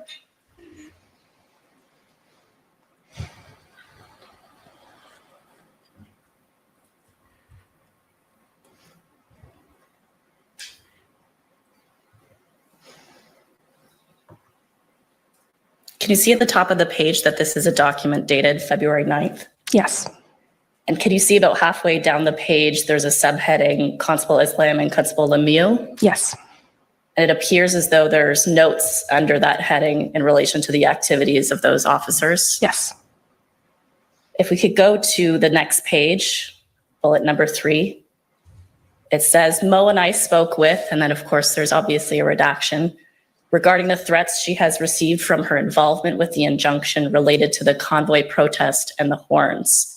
Obviously, we can see that there's a redaction here, but would you agree that on February 9th, you did in fact speak with these two officers from Ottawa Police Service? Yes. Okay, thank you. And if you could look at that second sentence, it indicates she feels very supported by the OPS with this. Would you agree at this time that you had received the attention in relation to the threats from Ottawa Police Service that made you feel comfortable that they were managing that situation? Yes. Thank you. Those are my questions. Thank you. Thank you. The next, I'll call on the Democracy Fund, Citizens for Freedom and JCCF.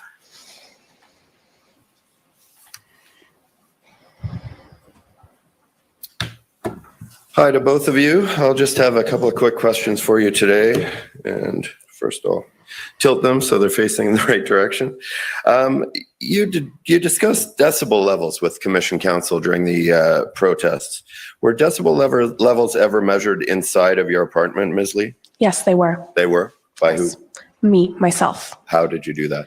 Through decibel measuring devices downloaded onto my phone. These devices, these applications had been they had been researched to be comparable to actual physical decibel testing devices. Can you give me the names of those applications that you used? Off the top of my head, I believe one was called Decibel X or something along those lines. Can I get an undertaking? Is that possible in this context? I hadn't checked.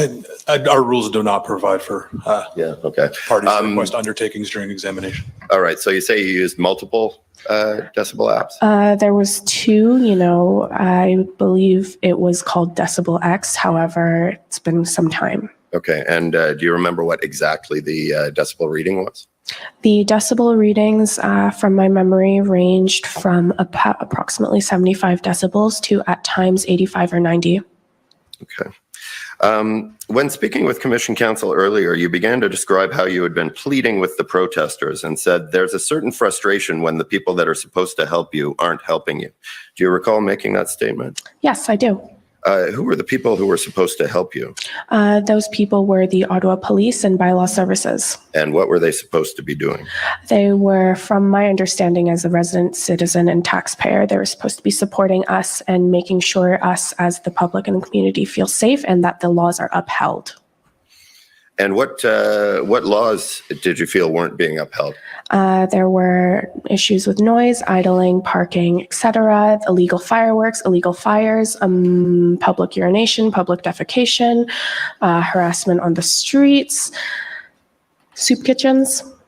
And there just wasn't any enforcement in your mind of those laws prohibiting those behaviors? A lot of the time, I had spoken to officers directly. I had made calls to bylaws specifically detailing the incidences that were occurring. In one such occasion, I described fireworks in the vicinity of gasoline and other open fires, as well as things like alcohol and drugs. So that, to me, presented a safety issue, and therefore I reported it. However, as a result of my report, nothing came to it, and I was informed that the officers on the ground were to keep things safe despite the reality of the situation.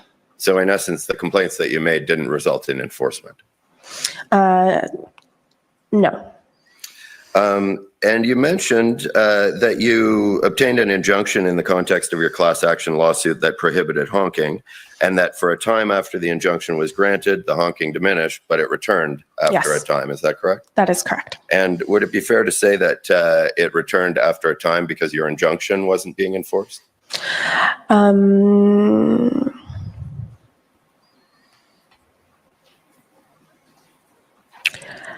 I would say that I can't speak to exactly why it occurred, but I would feel that enforcement would be a contributing factor. Did you see any enforcement of your injunction? No. All right, those are my questions. Thank you. Okay, thank you very much. The next is the Ottawa Coalition. Any examination there?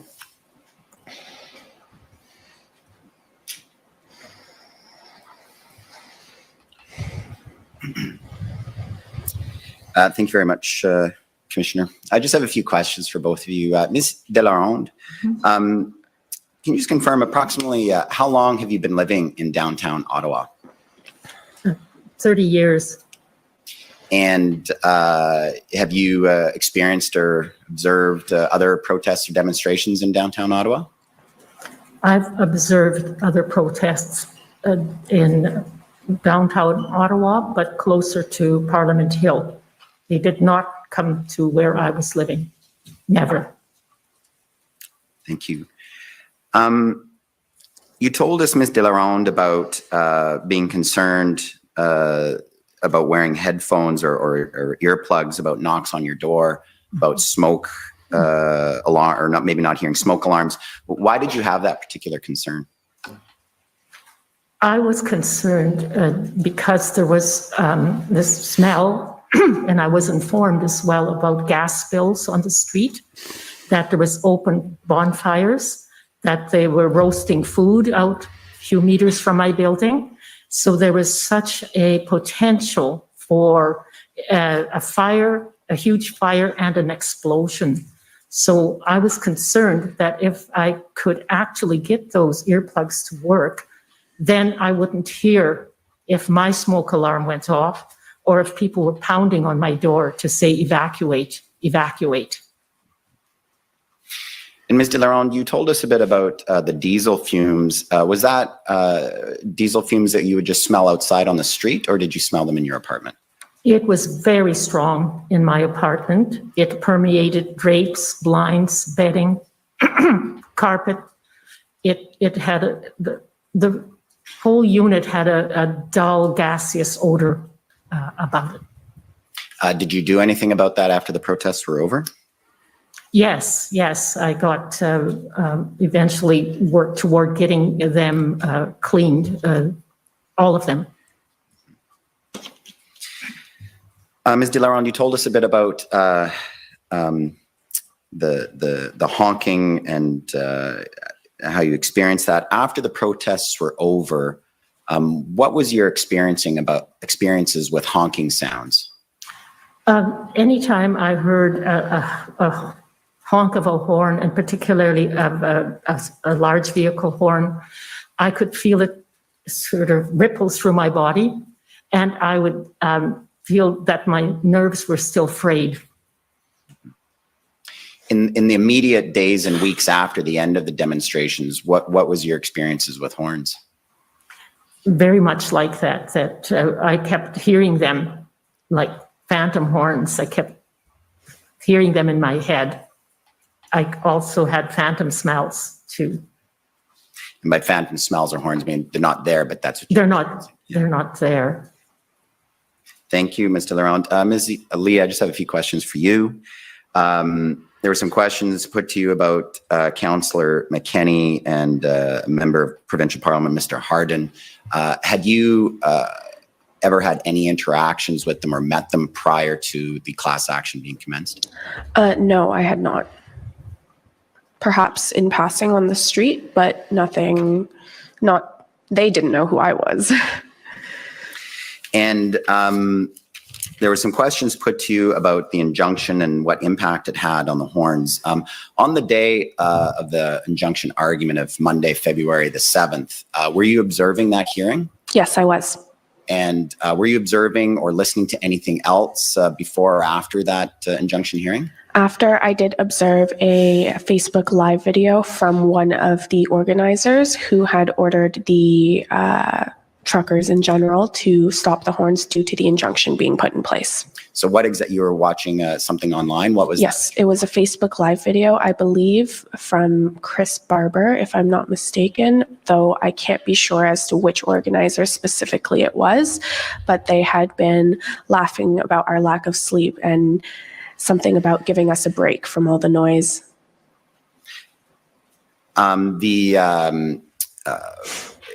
What did that live stream person, what did they say about the injunction? Do you recall?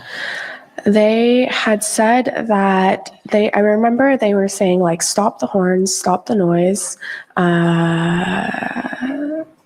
And did you hear did you notice or observe any connection with that statement on the live stream video and what was going on outside? Yes, shortly after the video, the horns had subsided, and it was like I just sort of thinking back to it, it's hard to not be a little dramatic, but it really was like, it was like this respite that had came, and it was significant, the silence that was present for some time.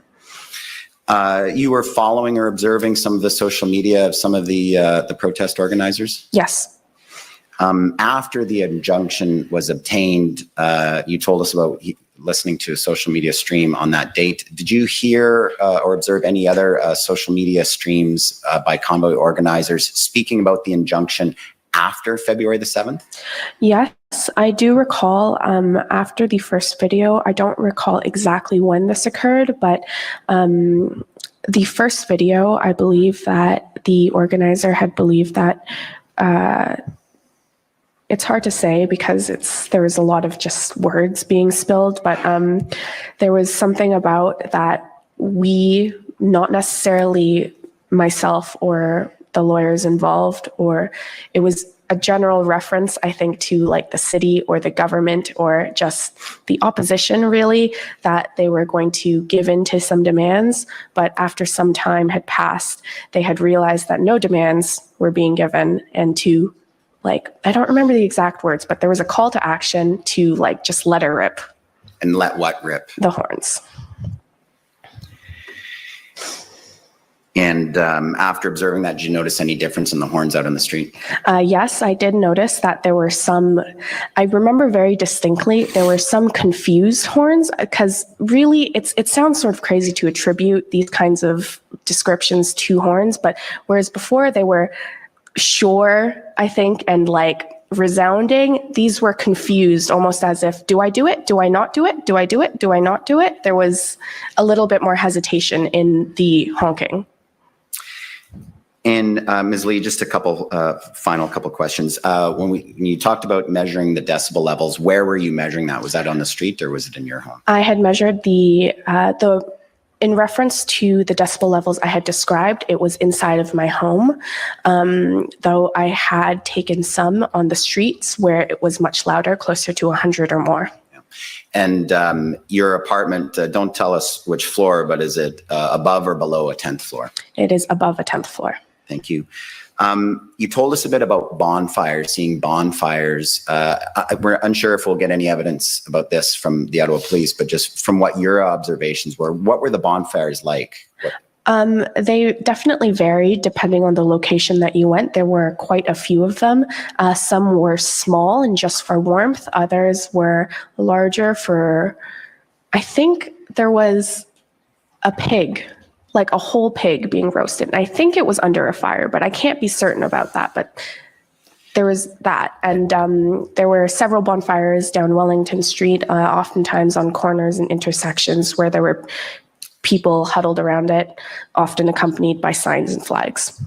Thank you. And then finally, you responded to a question from Ottawa Police Council about that you had expressed or were thankful that the police were managing the situation. What situation did you feel that they were managing?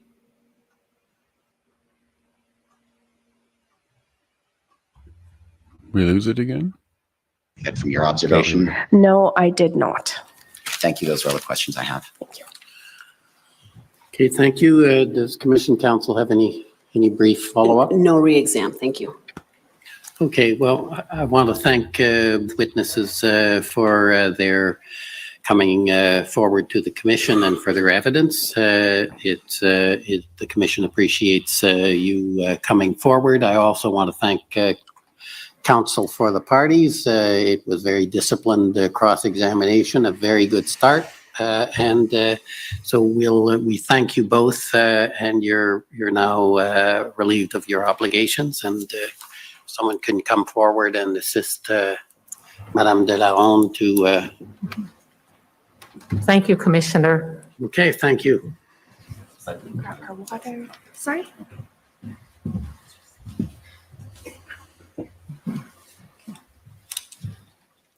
So that was a good start. I liked seeing the cross-exam. That was great. While the witnesses leave, this may be a good moment to take the break, and we'll come back after the break. It will take 15 minutes, and when we come back, we'll proceed with the second panel.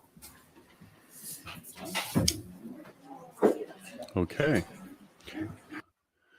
So for everybody that wants to take a break, we top up your coffee. Now's a good time.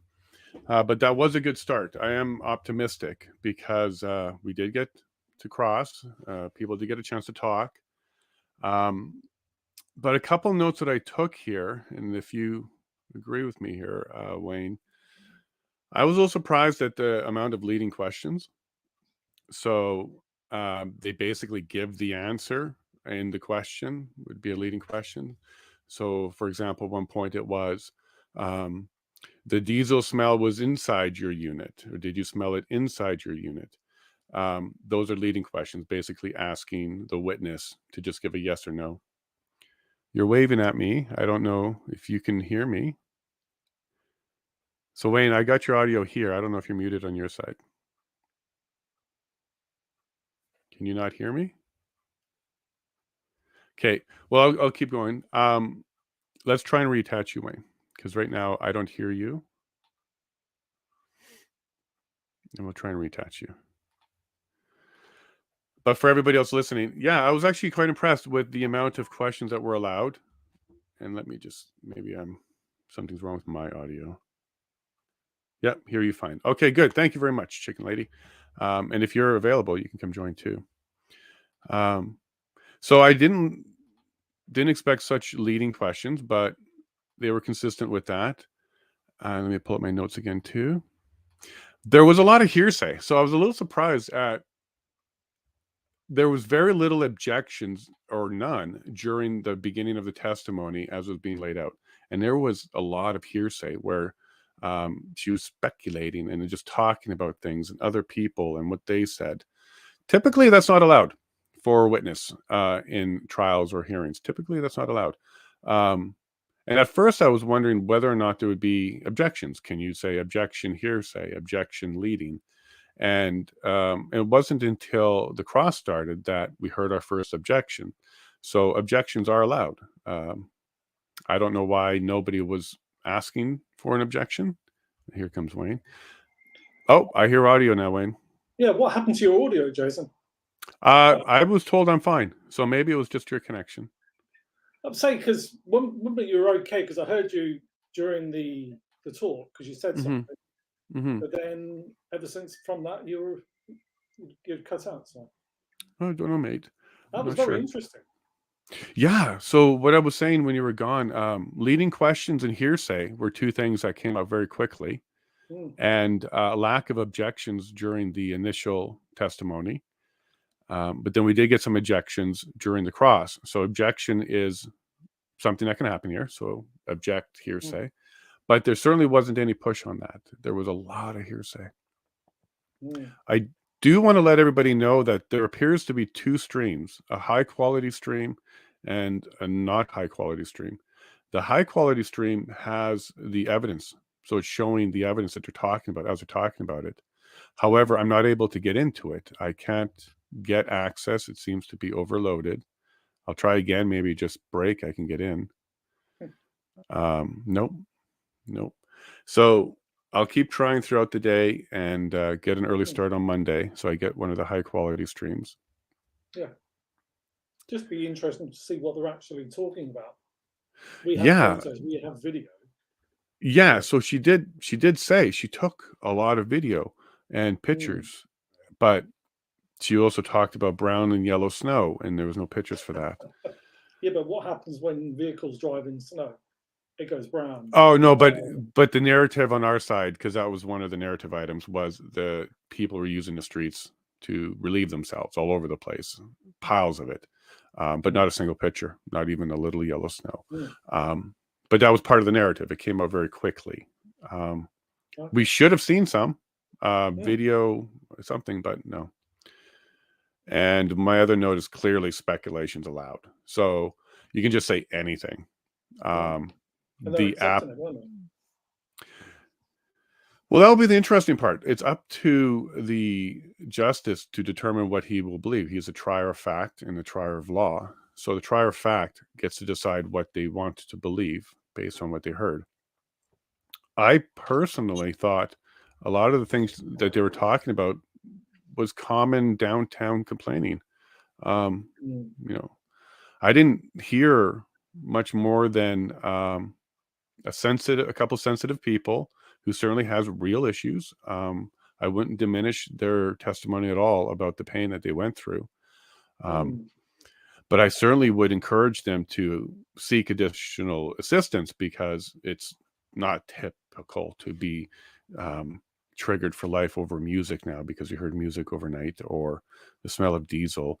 But I'm not saying it can't happen. That totally is things that happen to real people. Yeah, it's having an open mind. But when you start hearing things about phantom smells and sleeping in my car because it was more quieter than trying to sleep in your apartment.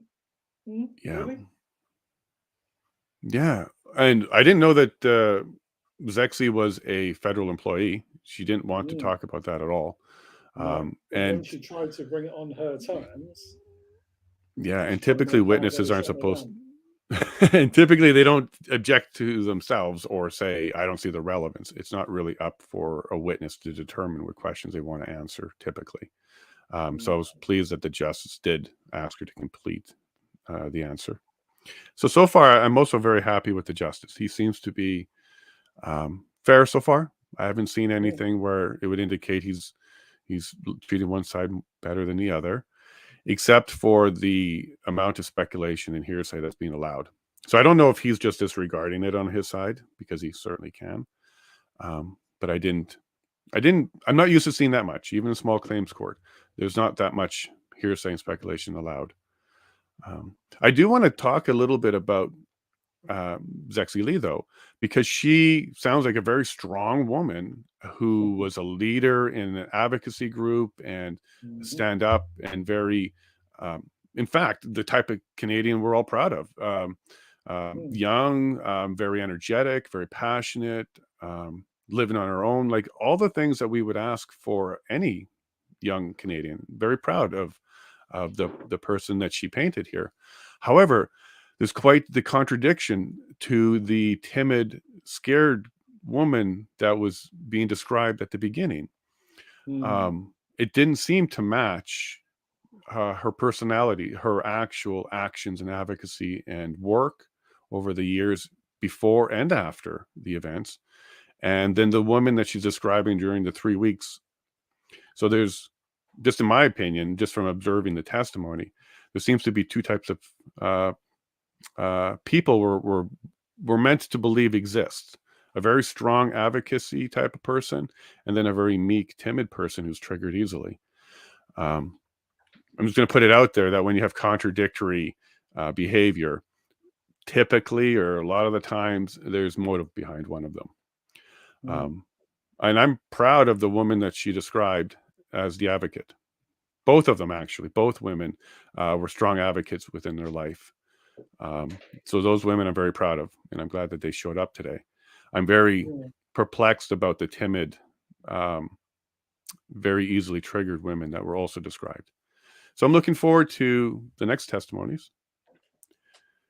Oh, I got a message from you, Wayne. No sound. But I think we're good now. I think the sound is good. Yeah, that's fine. That was before, yeah. I had to reboot it because I was trying to sign into the other comments, but for some reason, when I rebooted it, it still didn't do anything. So I can't sign in and conversations, on the right side of the panel. I lost power.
All right, you there, Wayne? Yeah. Did you have some issues? Okay, hold on a second. Yeah, we lost power for a second there. Oh. Would you have a backup generator then, yeah? Yep. Can you hear it? I did. I thought I heard you starting it, but yeah, other than that, you can't hear it now. Yeah, no, welcome to Off-Grid Living Solar. Where's my screen? Yeah, no, we're back. So how do you primarily power yourself then? Is it by generator all the time? No, battery and sun. Oh, okay. Yeah, but I turned on the heaters early this morning too, because I was up at 3:30 getting everything ready. So I used a little bit more energy than I normally do. And it caught up to me, but that's okay. Yeah. Hold on a second. I think I have some visitors.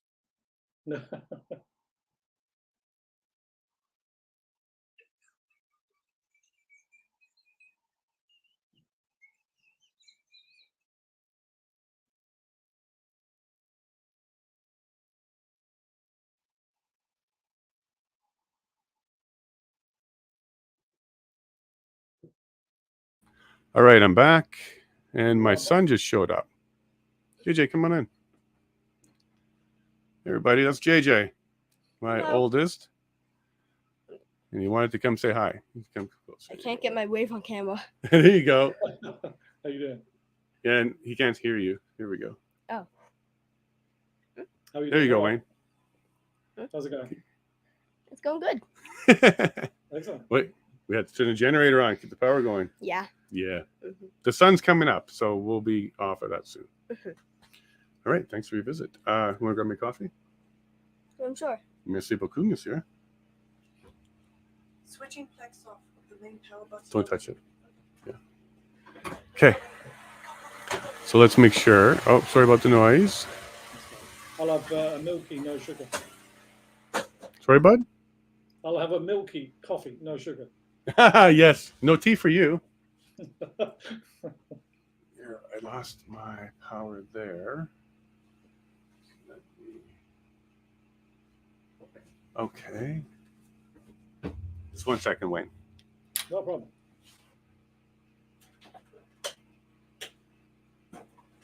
Power there. So.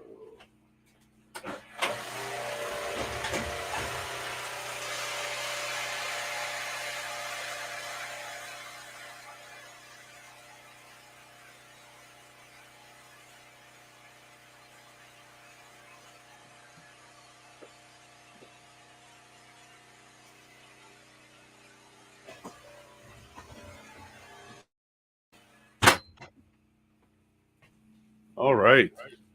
We're back in business. We got all our power back. JJ, nice to meet you. Well, thank you, Peter. JJ was here to say thank you. An Irish coffee for Peter. All right. No. Oh, I get it. Yeah. All right. Let's make sure we're still good here.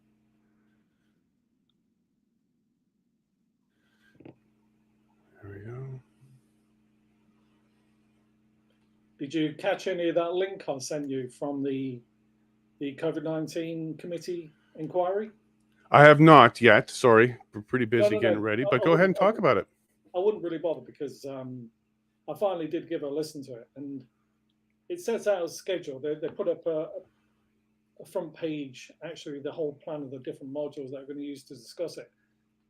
And they're not actually looking to speak again until January. Wow. So why are they It's a very postponing? different sort of committee inquiry to this. I don't quite understand it. It's more to do with people who've been injured, who've lost loved ones. They've got court-appointed lawyers who actually are part of this inquiry. There is an Emergency Act inquiry happening at some point somewhere, because I've heard people talking about it, but as to any information about it, I can't see anything. Mm-hmm. Well, yeah, keep me posted on that one. I haven't been paying attention. And what are you hoping to get out of that inquiry? What are the people hoping to hear or at least settle? I think what you actually really want is like these truths that was released by that Rob Roos, that Dutch MEP, Okay. in court a couple of days ago about the Pfizer boss accepting there was no evidence or proofs of actual efficiency of the vaccines. Mr. Commissioner, my name is Jocelyn Schernholz. I'm Commission Counsel. I'd like to call Kevin McHale and Natalie Carrier as the next witnesses.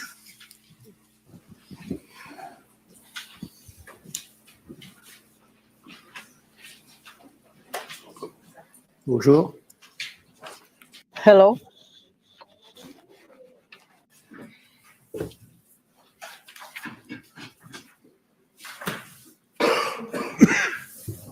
Mr. McHale, will you swear on a religious document or do you wish to affirm?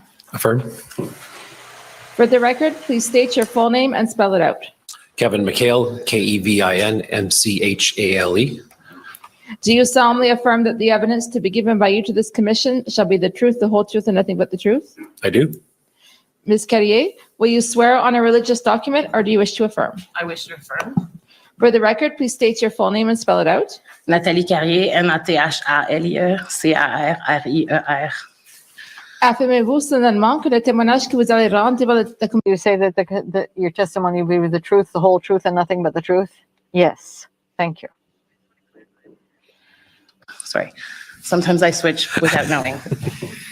Oh, we can accommodate that. Oui, merci. Lizzie, go ahead. Merci. Mr. McHale, Ms. Carrier, could you please start by telling me your title at work? I'm Natalie Carrier, Executive Director of the Vanier BIA, which is the business improvement area. Kevin McHale, I'm the Executive Director of the Spark Street BIA and Mall Authority. Thank you. I'd like to pull up a map just to help orient ourselves. If we could zoom in there. Okay, and let's go close to where Parliament Hill is and we can zoom in. So Mr. McHale, you see at the top right there of your screen is Parliament Hill, correct? Correct.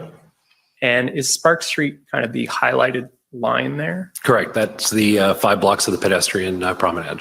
Thank you. And if we could zoom out, Ms. Carrier, where does the Vanier BIA cover? Beechwood, Montreal Road, and MacArthur from roughly the river to Saint Laurent, with the exception of Beechwood that ends when Havelock begins. And those are indicated here Correct. on the map? Thank you. And did you have any engagement with businesses outside of those 3 streets during the relevant period?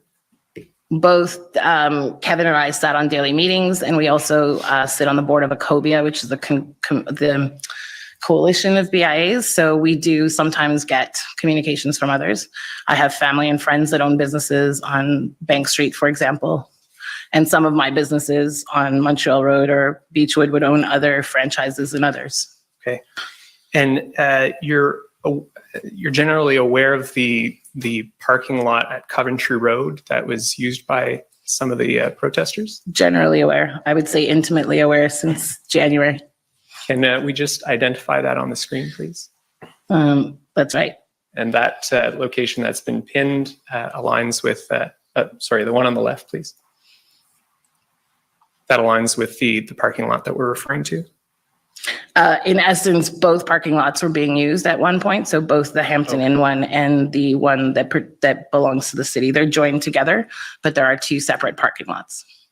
And Ms. Carey, your BIA, as well as the Coventry Road location, would you describe that as being outside of the downtown core? It depends who you ask and what's being done. Sometimes we're considered downtown because we have more urban issues that are, homelessness or, drug-related issues, things of that sort. But for the case of an event that happens downtown, we would be considered slightly on the outskirts, yes. And were you liaising at all with any of the businesses on Coventry Road? I was, just by nature of being the closest BIA to them at one point, because things were escalating and there was a lot of complaints being made. I did liaise with a few businesses there. Thank you. We'll talk more about that later. Can you just quickly tell us what was your previous experience before joining the Vanier BIA? I was the production manager for Ottawa 2017, so I did large-scale public events like La Machine, Crash Dice, Continuum Underground, and the pre to LRT being created, Picnic on the Bridge, those kind of things. I have 20 years experience in events. And did you have experience in that role liaising with the city and Ottawa Police? I would say that would be more unofficially and anecdotally because of the knowledge that I carry with me. There are things that were brought to this table that were flagrant to me based on the knowledge that I have as previously as a large-scale event planner producer. And in referring to things that were flagrant, you're referring to events during the January and February? Correct. So things that we saw that would be event-like during the occupation or protests referred to my previous roles. Thank you. And my current roles. We do events at the BIA as well. Thank you. So for both of you, could you just start by telling me what kind of information, if any, did you receive from the city and OPS in anticipation of the arrival of the convoy? I would say that we received very little information prior to. It was mostly the BIA in Byward that started requesting from our counselor. So to be clear, Councillor Fleury has 3 BIAs within his ward, Byward, Rideau, and Vanier. And so Byward and Rideau had started getting increasingly aware of what was happening. We had been speaking with Bank Street and Spark Street as a cobia, and they requested from Councillor Fleury to amass stakeholders so that we could better prepare for the weekend ahead. This was the week leading in, obviously, the week of the 27th, 28th. Thank you. Mr. McHale?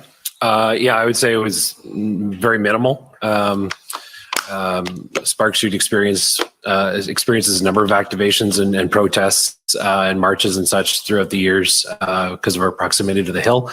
So the communication was quite minimal. I think it was only really, we started to receive some because some other BIAs and Ecobia, which is the Ottawa Coalition of BIAs, started making direct requests as we were seeing this event starting to unfold to being bigger than what we typically experience in downtown Ottawa. Thank you. I'd like to pull up coalition document, COA 6060.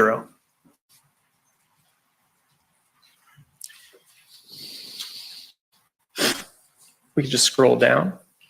So, scroll back up. So this is the document email dated January 27th. And if we scroll down, is this one of the emails that would have been provided to the local BIAs? Yes. Okay. And was this representative of the information the BIAs were receiving in anticipation of the arrival of the convoys? Yes. The fact that we actually received it was kind of, to receive something again, because I think we were demanding some more input and support as to what we needed to inform our members of. This is, again, the information provided isn't really any different than what we would receive for any other activation or any other event in the downtown core space. So it really didn't meet what we kind of expected from a level of robustness. And what did you expect?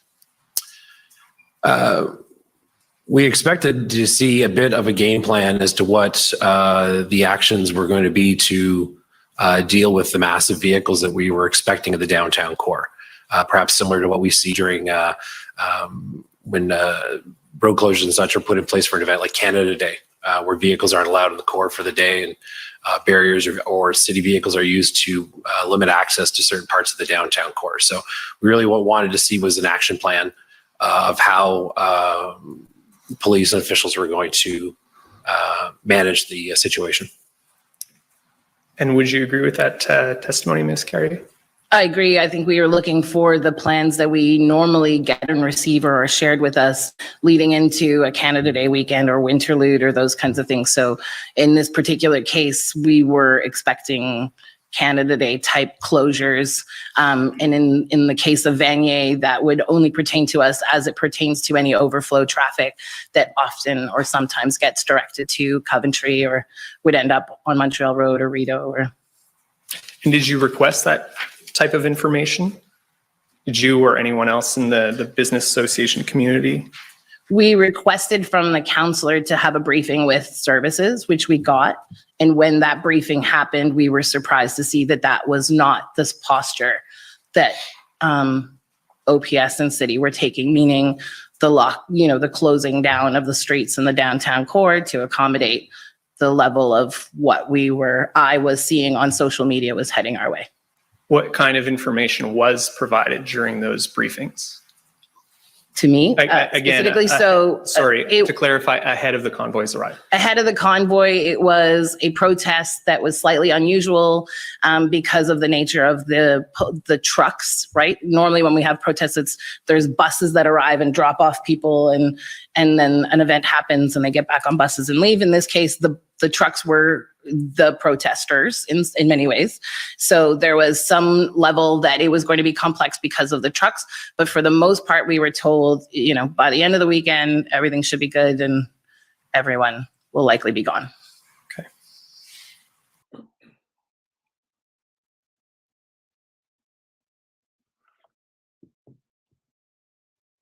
that similar to the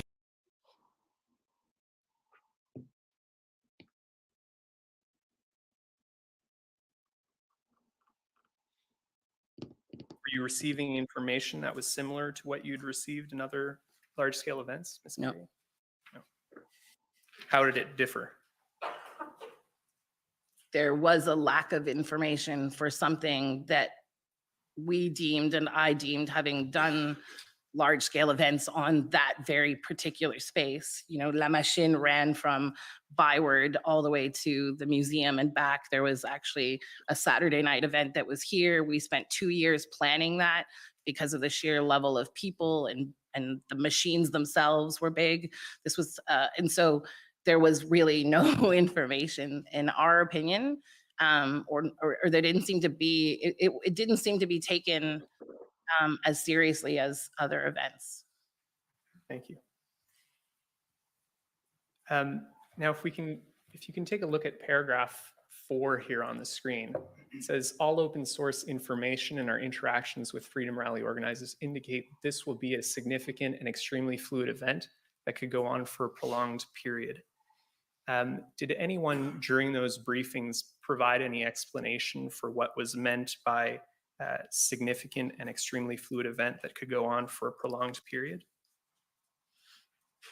I think that there was an unpredictability about this event. There was reference to there being multiple organizers, but I don't think we were given much more, not to my knowledge. Mr. My McHale? recollection. No, the feeling I have when I read a line like this, probably convoy protest, would be that this is just kind of an open-ended protect yourself, saying that, you know, if some of the organizers decide to stay, we don't know exactly. I mean, it's not uncommon to see this kind of language, I think, in kind of an announcement like this. But again, our typical experience with other protests in the area are that people come, they protest, and they leave in a reasonable manner, and where at the time when they say they will. And that was the impression you got from the communications from Ottawa Police Services? That's the feeling I had going into that weekend, yes, with the communication that we had received. Again, it seemed to be fairly low key from what we were receiving. My personal feeling was it was a little bit similar to the farmers' protest that we had a number of years ago here in the Ottawa core, where a group of farmers came through and brought in tractors and other heavy equipment and were here for a day or so and then left. So it was kind of my feeling of it was, again, having been on Spark Street for 9 years and working in the core for 20, that this would be a loud, boisterous weekend event, and that by Monday morning I'd be trying to figure out how to clean up my street, which wasn't the case. To clarify, was that your own assessment of the incoming convoy? Correct. Yes, it's my own assessment. Again, that's taking that assessment based upon the information we were provided. Right. Thank you. Did anyone during these meetings with city and police officials ask why access to the downtown core was not being blocked? Ms. Carrier? I feel like at some point, all the BIAs there were 5 of us, did. I remember my colleague Kaylin from Byward certainly, making mention to why this wasn't happening, or why couldn't we block streets like we do often for protests or events? Why couldn't we prevent access to our core? There was no real answer to that. You don't remember any specific response to those questions? I remember Chief Slowly saying publicly, and not specifically to our daily briefings, but publicly saying things to the order of, I can't stop trucks from driving in the city of Ottawa. I can't stop vehicles from driving in the city of Ottawa, which was baffling to me personally as an events person, because we had and we do often for events. Mr. McHale, do you recall any specific response to that question? No, the response would be to what Natalie alluded to, which is that basically they didn't have the rights to stop the vehicles from coming in. Did they provide information on why that was? No, nothing written. Thank you. Who from the city of Ottawa was participating at these meetings, Ms. Carrier? It evolved. So in the beginning, it was basically the three BIAs. We added in the three BIAs being Rideau, Byward, and Vanier. We added in Bank Street and Sparks. And there was bylaw, traffic. So a series of city services, bylaw, traffic, police, OPS, our NRTs, which is our neighborhood resource team members, which is a police term for police that are dedicated to specific problematic areas, for lack of a better term, like Byward and Vanier, and other areas. And, you know, there was, I recall, it was evolving. So depending on the day, depending on what was happening, and as the situation was evolving, people would come in and out of these meetings daily based on availability. Or, I mean, there's certainly city management services. Ecobia was there. So Michelle, the executive director of Ecobia. Did the mayor of Ottawa or the city manager of Ottawa ever participate? Yeah, I don't know. I can't recall. I don't believe the mayor participated in one of these calls. I believe someone from his staff was on the call a couple of times. Really on the political side, the call was driven by Matt Fleury, councillor for Vanier. And he and his staff hosted the call every day, and there'd be mixing in. Councillor McKinney was on the call a couple times. Who else? I remember this. Yes. Oh, sorry, Yeah. I'm so sorry. Go ahead. No. The MP for Vanier, Forte was on the call as well. Yeah. Later, when the call of roughly 20 people was 70 people at times. So there were PPs, MPs that would join in on those calls. But for the most part, the senior city person, and to my recollection, was Kim Ayotte, who was emergency services. So he was the person sort of speaking on behalf of fire, paramedics, and obviously police when police wasn't on the call. And did, sorry. No, finish your thought, please. I was going to say, oftentimes the police representatives we had on the call are not people that I would consider senior OPS that I would have seen in other events. So did any of the senior OPS officials, former Chief Slowly, deputies Bell and Ferguson, did they attend? I have a recollection of Chief Slowly joining the first week. So between the first and second weekends, I don't recall what day exactly, but there was one call that he was on with us.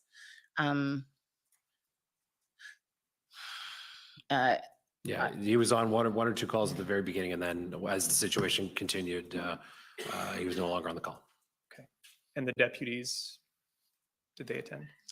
No, generally police representation was Constable LeMay, who was the community officer, was the primary police contact on the phone call. And there was, and I apologize, I do not remember her name, but I believe she was the deputy who came once or twice on the call as well. Ferguson? Yes. Yes, Trish correct. Ferguson. Thank you. Sorry. And do you recall, so you say Chief Slowly attended once at that first week, so after the first weekend. Do you recall anything specific that he said during his attendance?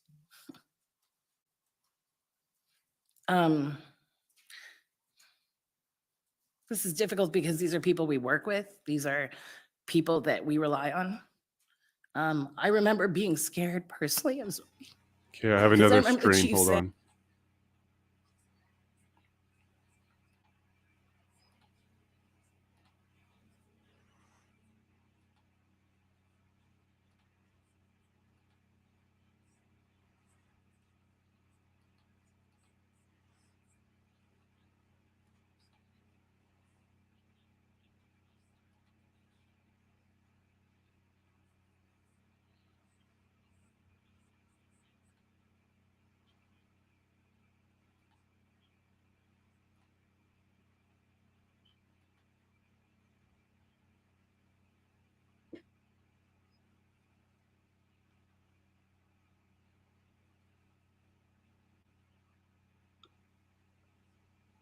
No sound?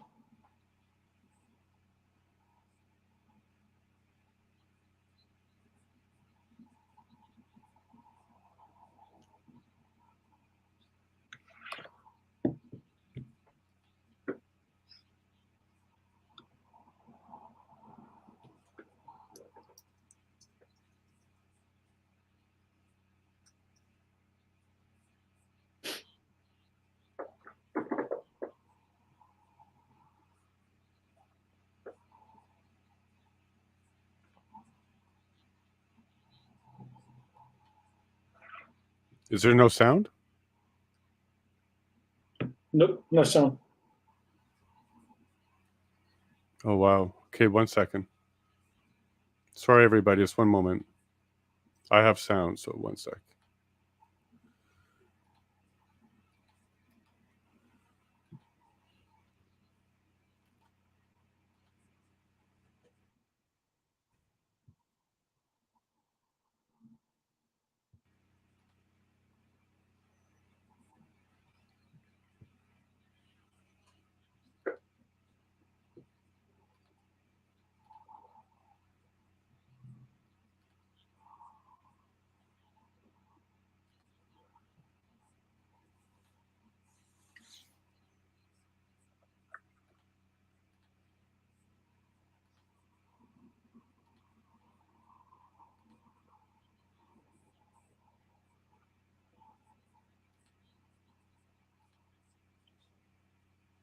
Audio now? No. Throughout things very quickly, but restaurants often have catering tables organized by protesters right outside their doors, offering free hot dogs, free chocolates, free, to everyone. Meanwhile, the business that was trying to stay open and survive was not getting any business. Thank you. That I'd like better? to pull up document COA 6063. Wayne, do you have sound? Yes. Okay. So the document we'll see here, Mr. McHale, is an exchange between you and Councillor McKenney. If we can scroll to the bottom, please. Apologies. I was trying to get the stream that has the evidence, so now we have Okay, it. so I'll just let Yeah, that's good. memory and read that exchange. So Councillor McKenney is asking if you need any additional information, and your response is, and if we can go up just a tiny bit. So on January 28th, so before the arrival of the convoy, you say, "I think we are good," and then continue. Can you just help maybe explain to us what that meant in the context of what you were just communicating to?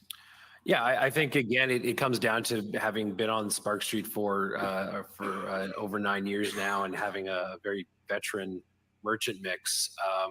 There wasn't initially going into it necessarily a lot of concern. So, again, having a bit more, dealing with protest and activation through the core all the time. Again, as I said earlier, I felt that this was going to be large and boisterous, but not obviously the 3-week event that it was. So we and in Spark Street, we tend to be a little self-sufficient. So we were very active on social media, making sure we were getting information from OPS and bylaw as we were directed to through comms, which was said the fastest way to get our information, oftentimes Twitter. And so Catherine did reach out to make sure that we had got what we had. So again, yeah, it was very much, I think we're good. The members are aware. Again, my members go into an event like this, any other protest, not thinking about closing their doors, not really concerned about staff. An event, as I always say on Spark Street, people march up to Parliament Hill, determined to get their message out, to tell people about what they need to be, what they think needs to be told, and say their piece, and then they leave satisfied and happy that they've accomplished what they set out to do, and then they end up visiting our coffee shops and our restaurants, etc. It was only kind of into Saturday night, Sunday, where we realized this was there's a different energy in the crowd, if I can use that term. That's when I get a lot of my businesses who on the Saturday were open, we're trying to open. Regulations in Ontario were starting to be lifted, or they're being ready to lift, I believe, on the Monday, the 31st. And so our businesses were kind of actually getting ready for the province to be reopened and to welcome customers back inside their businesses after a very long January, December. So again, I wasn't overly concerned at this way. There's very casual nature to the conversation, and kind of how I speak and how I flow. In hindsight, were you prepared at that time? In hindsight, yeah. I mean, as I say, I was here. I talked with staff along Spark Street. We have bollards that can be installed. We use them in the spring, summer, fall to control traffic. They're out right now on the street if you're out there today. wintertime, we have to remove them for snow operations. So we had actually taken them out back in November, and so the street was open. And again, it was at that point where this same time we were sitting here saying, okay, do you think we should put them in? You know, when we started seeing vehicles coming in, we didn't want them on the street for what we thought was just the weekend. So my event supervisor and I made the decision, and we had to dig out the holes, and they're all full of snow and ice, and dig them out and vacuum them out, and we put the posts in for the weekend. And I think it was kind of a fortunate decision for us to do that, because I feel that the street would have ended up as kind of a secondary holding spot for vehicles and other activities. Did you consult OPS? Yes, we had reached out to Constable Sean Kay, who we had a conversation with a couple months ago for another activation. The constable's job is to liaise with marches and activations like that. So we had reached out to Sean to say, do you think we should do that? Is it going to interfere with operations? Again, having a knowledge of the street. In the past, when there have been activations or incidents, Spark Street can sometimes become a holding spot for or just a cut through for police services and other entities, operations and such. So we just did reach out saying, is this going to interfere in any of your planning or any operations? And he said, no, nothing. So just let us know when it's done. So we did that. Later at the beginning of the week, I want to say about February 3rd or so, we reached, or second or third, we reached back out to let them know we were taking them out. They had done their job. They kept the vehicles off the street. The feeling was there's two things happening then. I felt that the vehicles couldn't move anymore. They were kind of jammed into the spaces. And we had snow falling. And so we had to pull them out so that snow clearing could happen. What ended up happening was there's no snow operations for the next 3 weeks. So you had a nice layer of snow and ice on Sparks for that for the remaining convoy. So did you keep the bollards in for the whole period? We end up removing them, and then what we realized from observing the crowd, the vehicles, and everyone around us, and the way the groups were operating, was that we felt Sparks was okay without them in at that point, because we didn't think anything large could get in anymore. There was a lane for fire and such, but that was about it, and that was being respected by everyone. So. And it would have been, again, these are a mechanical bollard. They're not automated. It's not a heat system. It's a pretty simple system. But by that time, to get to put them back in was going to be very difficult after a snow event. Had you ever put these up for another protest before? We had not. Ms. Carrier, I understand, again, as you previously said, that you had some, you liaised to a certain extent with the businesses on Coventry Road and visited that location. Is that correct? Correct. And why was Coventry kind of a significant location in these events? Because the businesses were right next door to the encampment. So to put it in context, there is a hotel, a parking lot for the hotel, a parking lot for the stadium, and then there's Canadian Tire, Best Buy, and a Starbucks that are right there. There's also just at the corner of Lola, there's a veterinarian and emergency hospital for animals, and also one of our organizations that we liaise with a lot, the Minwashin Lodge, is there as well. So there's organizations that are racialized that are in and around that area.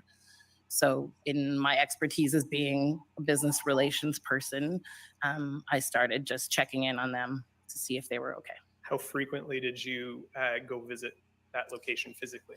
Usually once a weekend. The weekends were definitely the worst. But Canadian Tire, I must have spoken to them 5 or 6 times. Different people at each time. Sometimes it was the customer service person. Sometimes it was a manager on duty or another. The Starbucks, I would be going in to get a coffee because I spent a lot of time at Coventry, and anecdotally I would ask questions and spoke to the manager once, I think. Okay. So what did the manager or other personnel from Canadian Tire report to you throughout this period, and maybe trying to identify at which time? So in the beginning, it was, they were selling a lot of stuff. They were selling gas tanks, and they were selling rope, and, all the type of things that I think you would buy if you were camping out.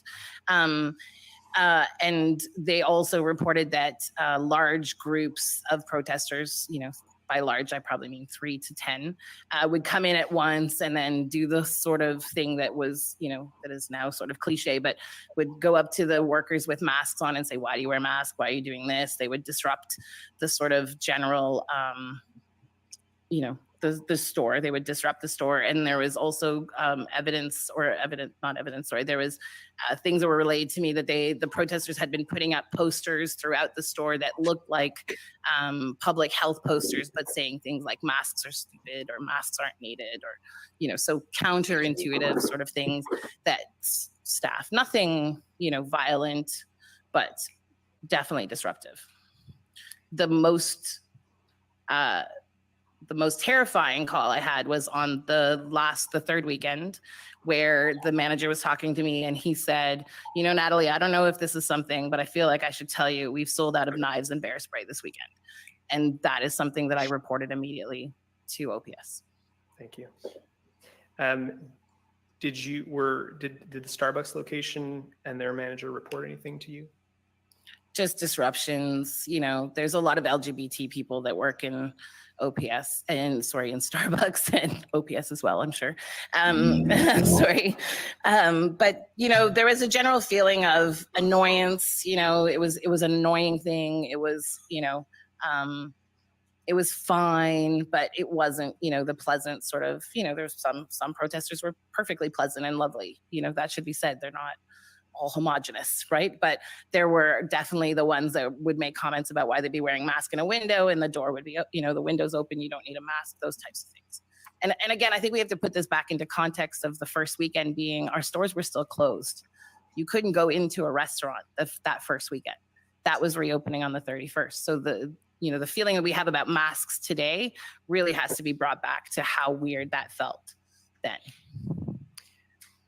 I understand that you also visited the Coventry Road parking lot that the protesters were using during this period, correct? Several times, yes. Okay. And you took some videos? I sure did. I'll show a few to you. So if we can pull up COM 50744, if you could tell me when this was taken and where. I believe the Hampton Inn. I'm going to say Sunday night protest. Sunday night of the first week. Just doing a little recon mission here. See what's Sorry. in our neighborhood right now. It's very embarrassing. Has to be said. Get in or out. Doesn't look like it. It's been blocked apparently because nobody can come in or out and they're directing their own traffic. So this was the first weekend you were talking? Correct, on the Sunday night. And it, again, has to be put in context. The reason I took this video was to share with my colleague at OPS, because that day we had been told that, now we're going to move towards egress. But I was trying to demonstrate there's no sign of egress at Coventry. And when you say, sorry, you said your colleague at OPS, you mean the kind of the police liaison? The person that was on the calls with us at those daily meetings, yes. Thank you. And can you describe what you saw in that video? Anything significant stand up to you? Well, two things. So this video, to put in context, is next to the stadium. So on, depending what map you're looking at, but not on the hotel side, but on the other side. What I had observed during that weekend, and it increased during the week and certainly in the second weekend, was this sense of directing their own traffic, of allowing certain trucks in or people in and not. So there was a sense of security security system of some sort that was building up. I observed large scale tents that, again, from an event planner perspective, signified to me, lots like organization and places to work and places to make food. I saw food being brought in. I saw deliveries being made. Oh, this is over the course of the 4 weeks. And I saw that encampment grow from an overflow parking to an encampment. A very solid, very organized blues fest, large scale event style. We're here for a long time and we have the infrastructure to stay. Thank you. Let's just play COM 50743, please.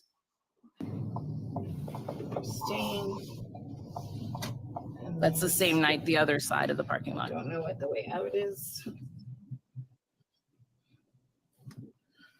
Here it is, packed side by side, kind of like this. Many people see full campers set up. Nobody's going anywhere.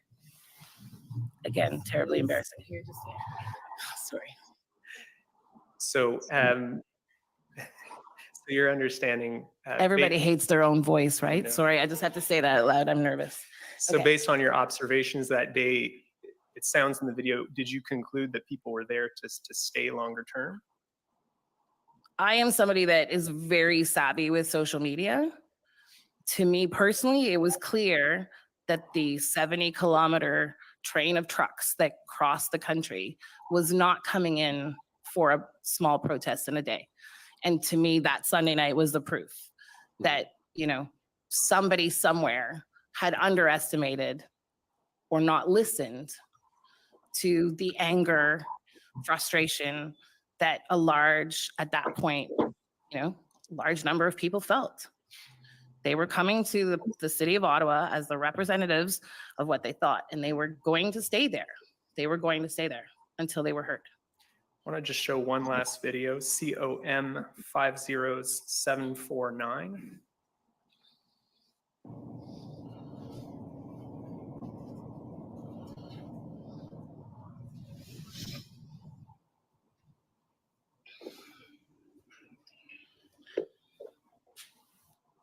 So when was this video taken? I believe that's the second weekend.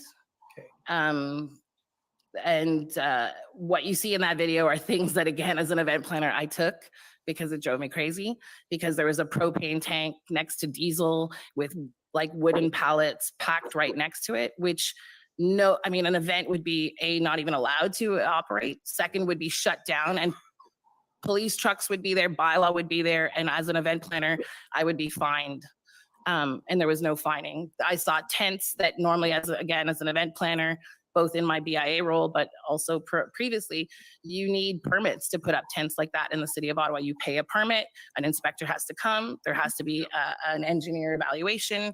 To my knowledge, none of that had been done at Coventry. So I essentially had a festival happening in my community that was neither sanctioned nor was it protected by the normal standards that the city of Ottawa would adhere to.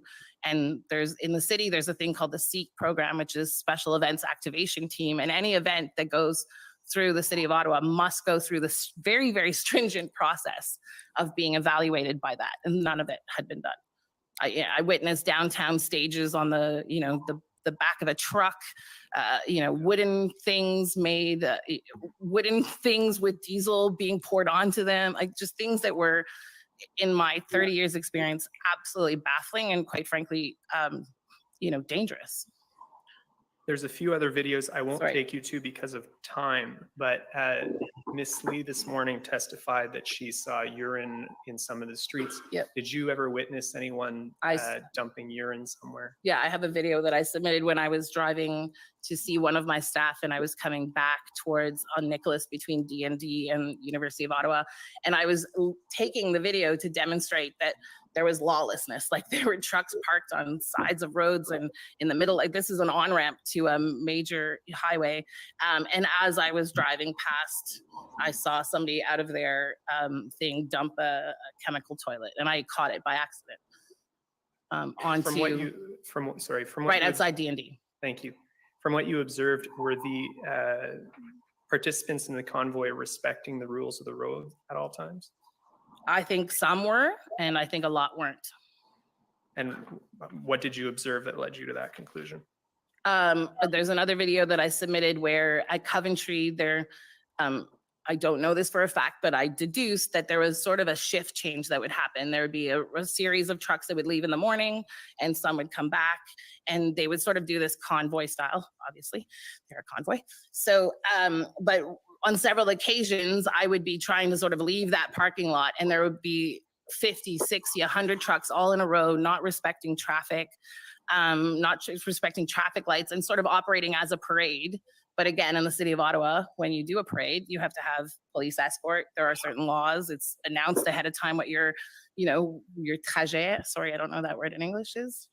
Route, merci.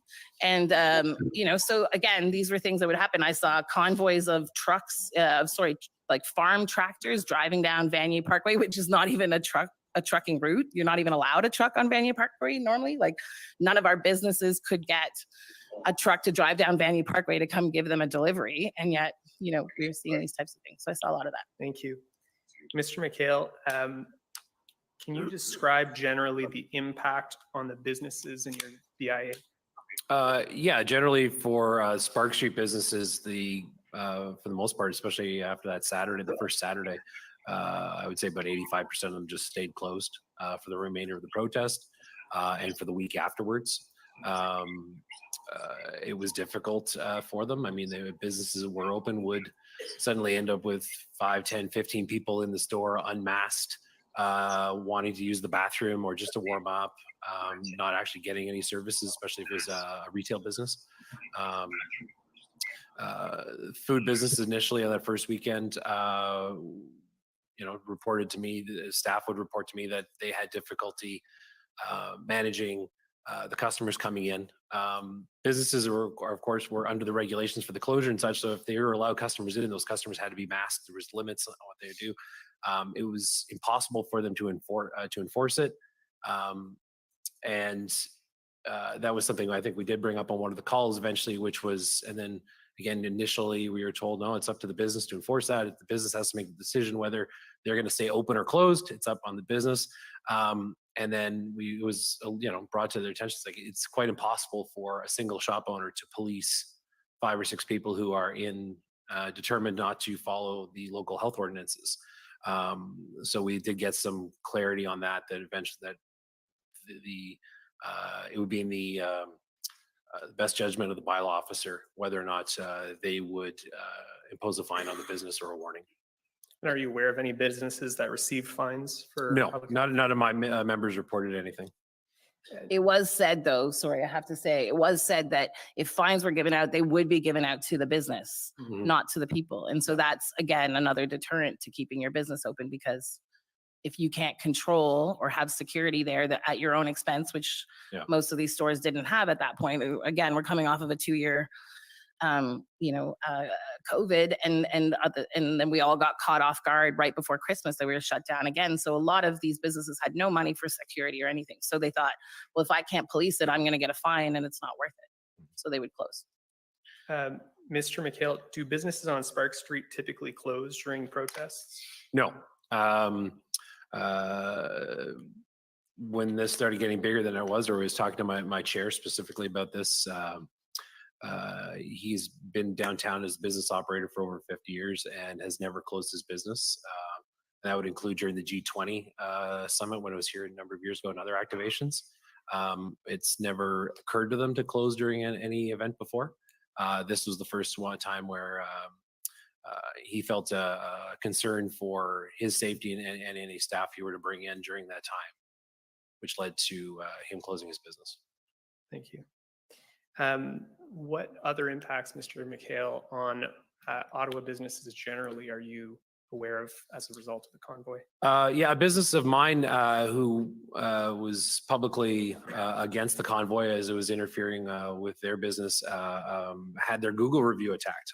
So they suddenly randomly started getting 1-star reviews on their business. And that's something that's very difficult for a business to, it's an easy thing for someone to do if they're ticked off somebody's to give somebody a 1-star review. But in this day and age of internet reviews and such, those things are so important to a business. And suddenly a business that had a 4.5-star rating was suddenly trending, I believe, at like 2, 2.5, which is, it's difficult to recover from anything like that. And it's very difficult to go to the providers, the Yelps and that, and say, these are all fraudulent reviews. This is a bike shop owner, and so his business at that time of the year is very quiet anyways, but he does have some customers coming in doing maintenance during the winter time and such, and the intention was to be open for his mechanics to do work through the winter, and during this period it was just impossible. Thank you. Those are all, go ahead. I was just going to say, it should also be noted that the Rideau Center in its history and in the history of Cadillac Fairview had never closed for every day. And even when the stores are closed, the Rideau Center is the walkthrough for transit. So it's always open 24/7. You can go to the washroom there. You can go warm up in there. It closed, and that cost them $2 million a day. And they were closed for 3, 3 weekends, the worst of which would be Valentine's Day and Family Day. And I think for businesses, we have to state how important that is. I have a business, Quelque Chose Pâtisserie. They have their bakery in I'm sorry, I'm going quickly. Their bakery in Vanier. They also have 2 other franchises now, 3. But because and they had trouble at the Byward one, so they closed down. But that affected the bakery, and it affected also Westboro, because their Westboro location, people were told to stay home, so they didn't have it. So again, that losing for that bakery to lose Valentine's Day and Family Day weekend carries them through the first quarter. Those 2 days, it was said to me yesterday by that business owner, that carries them through January, February, and March. And again, that's a normal January, February, March, not one where you were shut down at Christmas, not one where you've been shut down for 2 years. So it was devastating. Thank you very much. Those are all my questions. We're out of time, but I do want to allow you, if there's anything that I haven't covered that you think we need to share with the commission, briefly. No, you can go. I've been going first, so you I just think it's difficult to explain. It's been very difficult sometimes for us to explain how devastating it's been for our business community in the downtown core. A prime example, I think, was about halfway through the event. I'm in line that night after spending 12 hours on the street, and in line at a coffee shop in Canada, just to pick up some coffee for the next morning for my family. And I'm looking inside this coffee shop and I'm seeing customers inside. And my brain said, oh my God, they're in violation of the health orders, And then I realized, no, the rest of the province has been allowed to open. It's just downtown Ottawa. And I think that's the effect that this had, was because this activation happened for as long as it did, police directed the residents and visitors to not come downtown. It's something we still deal with today, with the Wellington closure and such, and the reputation of the city and the downtown. We've already seen it in tourism numbers this summer; they're down. We're continuing to see that the reputation of the city has been, as a place to visit, has been greatly tarnished. It's going to take us years to truly recover for that in the downtown core, if we ever do. Thank you. I have 2 things I would add. One, just to say to that, I have friends who, decided they would have this beautiful Ottawa staycation day this summer, and they go and they bike, and they go to the market, and then they're sitting out in the market at the end of this really amazing day. And then all of a sudden this protest comes up and people start yelling and screaming. And so this was months afterwards. So to Kevin's point, it's still happening now. There's still disruption to businesses. The second point I'd like to make in closing is that, and I don't know that this has been tackled, but Vanier is the most diverse BIA of all the BIAs in Ottawa, and we have the highest level of racialized people within, or racialized business owners. So MacArthur specifically is a street, which is the closest street to the convoy, a street that is very multicultural and has a lot of specific cultural groceterias, restaurants, those types of things. Anecdotally, there was a lot of it was very difficult for some of those business owners, and though they may or may not have closed, the sense, and I think, the speakers this morning sort of talked to that, there was a sense of like foreboding in the city. There was this intense feeling. And specifically, one of our organizations that we worked quickly with was intimidated to a certain extent by having men standing outside their windows looking in, again, comments being made, and this is a shelter for Indigenous women and children. So, it has to be said that the damage done, I think, was somewhat disproportionate to those in our city that are equity seeking and equity deserving, especially our small businesses. Thank you very much. Those are all my questions. Thank you. I'd ask, has there been any agreement on the order of cross-examination? Seeing no indication, I will call on in terms of the length of time that's been allocated, starting with the convoy organizers. Good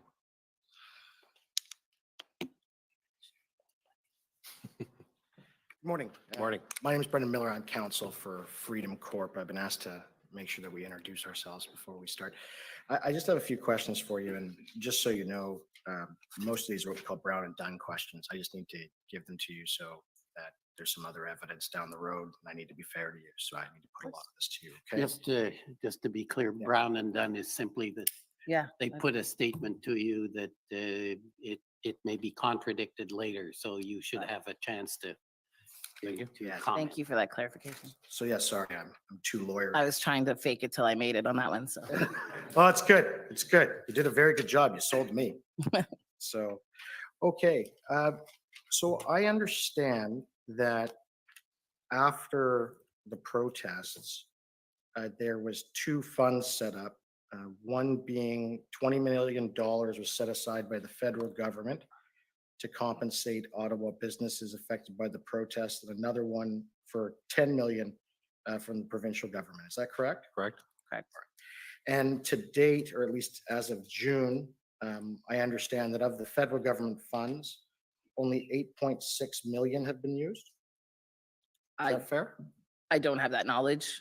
I know a lot of my businesses took advantage of it. I can't comment on the total, but I could state that the majority of my Main Street business, my storefront businesses did apply to the fund. Okay. And of the $10 million provided by the province, I can't find if much of that was used. Can you tell us, do you know any amounts with respect to the amount of money that was used from the provincial funds? No. Okay, thank you. You had said in your evidence, ma'am, that Uber Eats wasn't available during the protests. I'm going to put it to you that it was.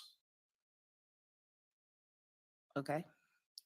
Can you, I'm giving you an opportunity. I'm not sure. That's the purpose of this. So Right. I want to be fair to you. I'm going to put it to you that Uber Eats, in fact, was operating during the protest and was, in fact, even delivering food to the protesters. I would say there are likely times that Uber Eats was operating and other times on the weekends, which I think our businesses would deem to be the most busy times where a lot of them weren't. There was a lack of drivers. I know that was a major issue. And then because of the closures, there was zero access for it. So whether the app was open or not, I'm not aware, but I can tell you that many of our restaurants in Vanier and others could not use that service as a method to sell their food. And further to that, some would make the orders and they wouldn't be picked up. So there was an additional loss. Okay. And did you yourself experience any inability to use Uber Eats? I did not use Uber Eats in that time, no. Did either of you have contact with Member of Parliament Mona Fortier during this time? That she, I believe, is the Yes, president of she's Treasury? the MP that represents Vanier, so I do. Yeah. Okay. Yep. And I take it that when you contacted her at one juncture, you asked her to help you with respect to removing police blockades that were affecting the market and your area. Is that fair?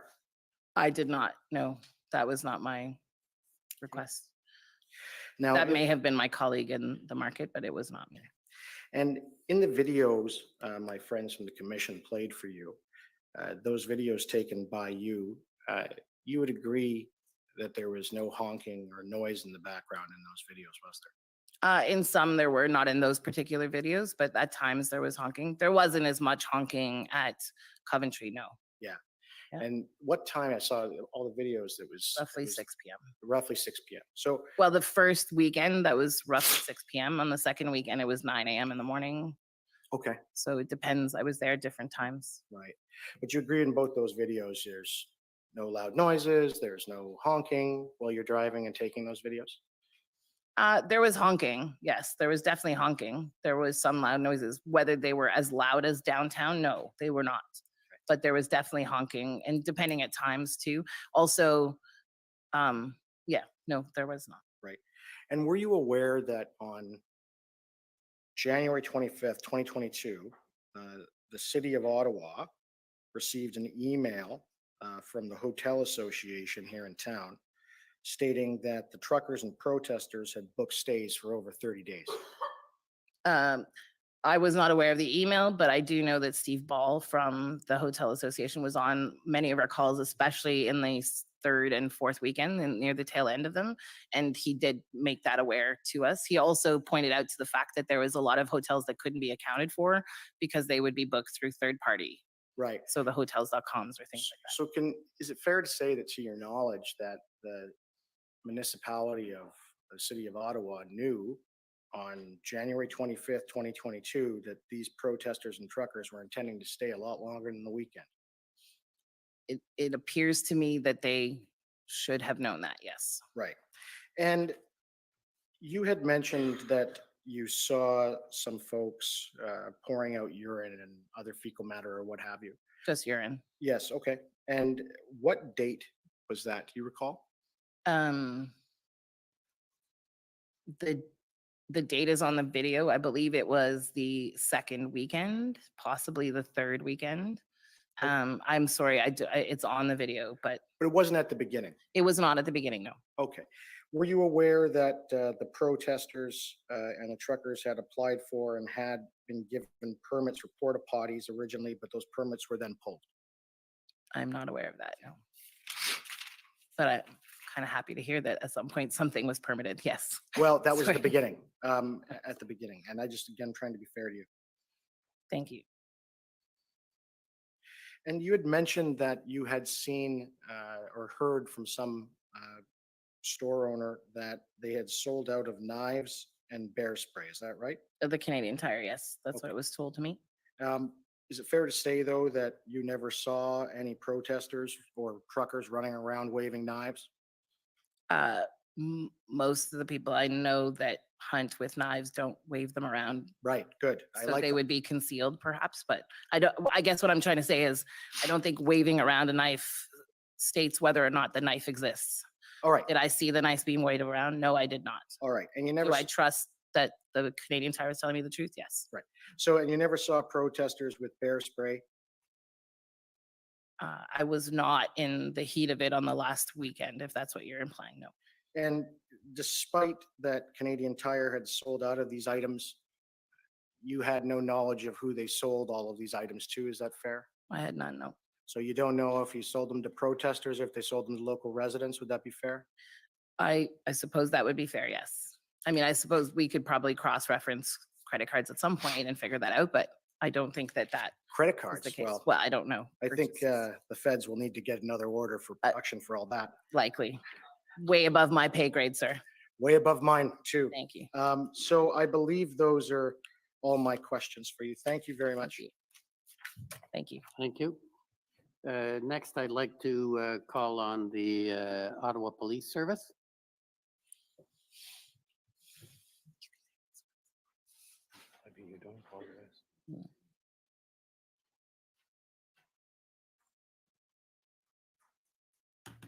Good afternoon to you both. My name is Jessica Barrow and I represent the Ottawa Police Service. Thank you, Jessica.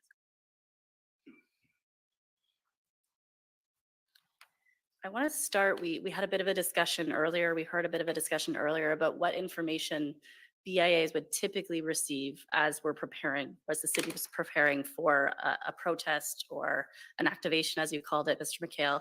And so I want to unpackage that a little bit, and I'll start with you, Mr. McHale, if that's all right. So in terms of the types of information you would expect to receive, would that typically include the nature and location of any traffic disruptions, Yes. as well as any plans the police may have to mitigate any such traffic disruptions? Yes. You would also presumably expect to hear about any information the police have available to them about the expected behavior of the protesters, Within reason, yes. as well as the expected number of the protesters, Yes. and perhaps how disruptive the protest is likely to be to your local businesses? Yes, on occasion we've been told about how the levels of cooperation between the organizers and city officials. So yes. Right. And you would expect to be advised where businesses could direct any concerns they may have should those arise throughout the course of events, correct? I take it, though, that you would agree with me that there may be circumstances under which there are impediments to police disclosing certain information to local businesses. Is that fair? It's fair. Or that may impede the police's ability to consult with the public or community members or business members and jointly agree on strategies? Agree with that. For example, there may be sensitivity or confidentiality around certain operational planning techniques that may be going on at OPS, I'd agree with that. as well as in relation to any intelligence information in the possession of the Ottawa Police. Yes. And I take it you would obviously agree with me that you could not expect the police to provide information to the public which is not yet known to them. I would agree with that. And you would agree that the police may need to quickly or unilaterally adopt or change strategies to address the changing circumstances of an event. Yes. We heard earlier about the experience that local BIAs and in particular the downtown core have with events and demonstrations and protests in the city of Ottawa, correct? Correct. And you've indicated that they're a fairly regular occurrence. Yes. Would you agree with me that the convoy was unlike any of the previous demonstrations or protests the city has seen? I would. More specifically, the size of the convoy was unlike any previous protests local businesses have seen? Yes. And the volatility of the convoy was unlike previous protests? Yes. And in fact, you indicated that previously businesses have never been required to close, That's correct. and that this time they did because this protest was very different from all previous ones. Many chose to close based upon what information or lack of information was provided to them. Yes. So I want to talk now, we talked sort of in generalities. Now I want to focus on the specific communications that were provided to BIAs in the lead up as well as during the convoy. I want to start with a document. It's an OPS 403228.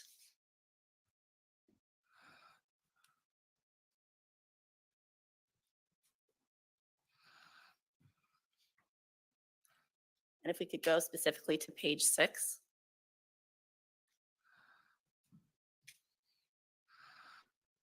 Just maybe scroll down a little bit. Thank you, that's perfect. Can you see here that there's an email exchange between the Ottawa Police and the City of Ottawa? Yes. Perhaps just scroll back up a little bit so we can see the date.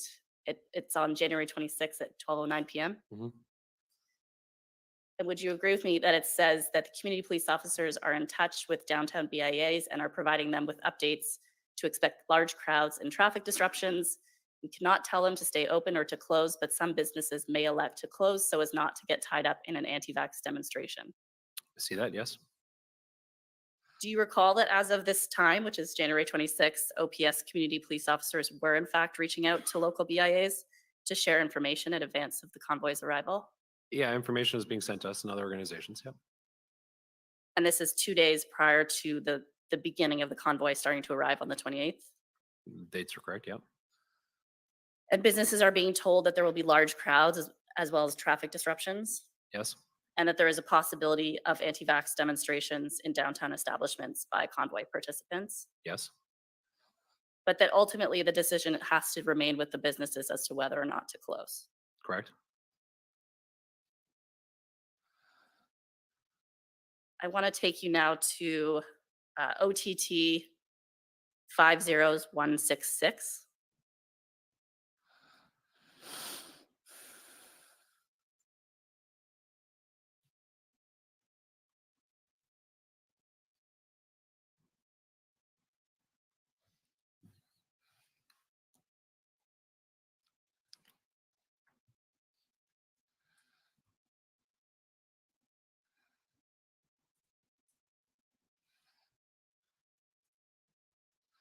There's also a .0001 on the end if that's required. And if we could just scroll down a little bit, you'll see an email to the January 25th email below. That's perfect. So you can see here it's an email from Sebastian Lemay on January 25th at 11:38 a.m. And you would agree with me that Sebastian Lemay is one of the community police officers, I believe that was testified to earlier. Yes, he's not mine. No, but he's, yes, okay. And you would agree that it tells us a few details about the upcoming convoy, and this is as early as January 25th, correct? Yes. The Ottawa Police are in the process of continually monitoring the progression of the convoy. Correct. Yes, sorry. That they could expect significant traffic disruptions. Yes. That police resources will be deployed to mitigate safety risks. Yes. And it points you to where you can go to receive regular updates. Yeah, as we always check regardless. Right. And then, of course, it promises to disseminate any new information as it's being received. And would you agree that further information subsequent to this was disseminated in a similar fashion from either this community police officer or others that were local to your area? Yes, we'd get other emails similar in nature and broadness. Great. Ms. Carrier, I want to turn to you if you wouldn't mind for a minute. I'm going to take you to OPB 401257.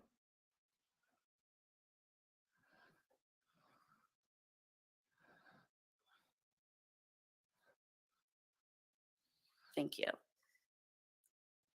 So this is the minutes of the Ottawa Police Services Board special meeting that took place at 1 p.m. on January 26th. If we can turn to page 2 of that document, we see an agenda item that reads operational briefing on weekend demonstrations. And it's the chief's report. Did you watch this meeting? I did. You did. So we may not need to go through all this since you obviously watched the meeting, but would you agree that the meeting informed community members on the fact that this was a fluent event that could go on for a prolonged period? And we, of course, saw the same sentence in another communication as well. Is that correct? I would agree that that's the information that was made to all public. Yeah. And that the event was unpredictable? Yes. And that existing intelligence was that protesters were peaceful, but that they would update if that were to change? Yes. And if we turn to page 4 of this document, the second last bullet, we can see here that there's questions being asked by Councillor Fleury, and we see here in response some advice to business owners. Is that fair? Sorry, the second last bullet or the? Sorry, it starts, I guess, the last bullet.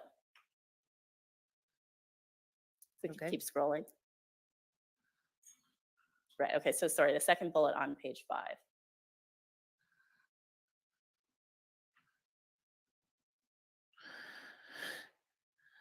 There's a question raised in relation to the BIs in particular. Yes, I do remember that. Okay. And do you recall that there was also information at this point that the police were anticipating numbers in the 1,000 to 2,000 range, but that even within the hour, they expected that that was information that was continuing to change? Yes, I remember that, but that's not a lot of people normally. So again, that doesn't, I just want to state, because I think it's important to state the context. 3,000 people on Parliament Hill is not a lot of people. Like when you look at what the numbers are on Canada Day. So again, it doesn't point to something that I would look at that and go, oh, wow, 3,000 people, we're going to be, you know, in this for the long run. So 3,000 people is not a ton of protesters, no. But they were indicating that they were giving you the information they had at the time, and that as that changed, they were going to update the information, correct? Correct. And again, this wasn't to BIAs, this was to the public. Right, but you were permitted to attend and did in fact attend, correct? I just want to point out you're out of time. Okay. So if you want to wrap up or get to Sure. a point, a lot of this I think has been a bit repetitious. Sure, I'm happy to wrap it up. I just want to ask a couple more questions to you, Ms. McHale. Is it true that you were in a fairly frequent, sorry, Mr. McHale, Ms. Carrier, you were in frequent communication with your community police officer throughout that time?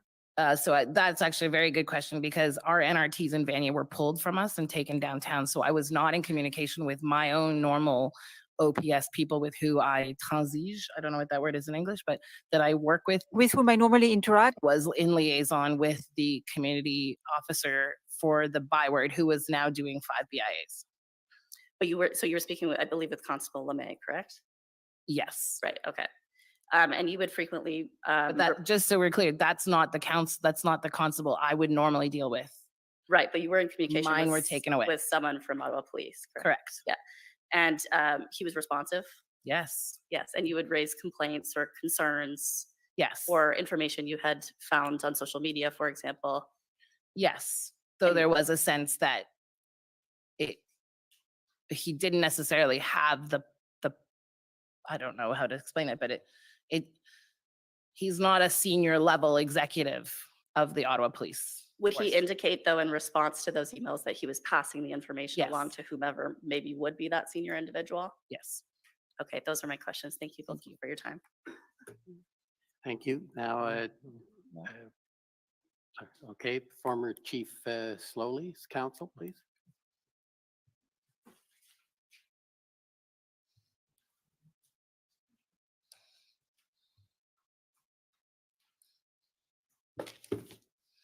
Can I ask you to start with both of you separately? Would you agree that the event that you've described, this protest, was in your experience unprecedented? Yes. Yes. As to its scale? Yes? Yes. As to the demeanor of the protesters? Yes. And equally as to the police response. There was a larger police response to this protest or occupation than you had seen ever before. I would say at the end of the occupation, there was a larger police presence than before. I would say that from my vantage point where my office was and where I'm located, that the police presence throughout didn't appear to be much larger to me visually compared to other events. Right. Over a longer duration, obviously. Yes. You agree? I Ms. would Carey? agree with what Kevin said, yes. Okay. In the beginning, not so much, but near the end, definitely more. Understood. Now,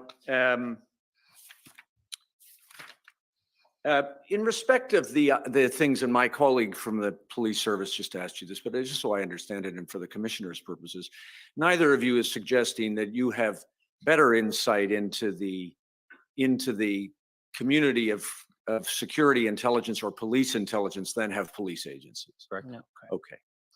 And you would, I want to come to the meetings, if I can, that you had with police, and you've had your police liaison officers in the community with whom you've spoken, both of you, correct? Correct.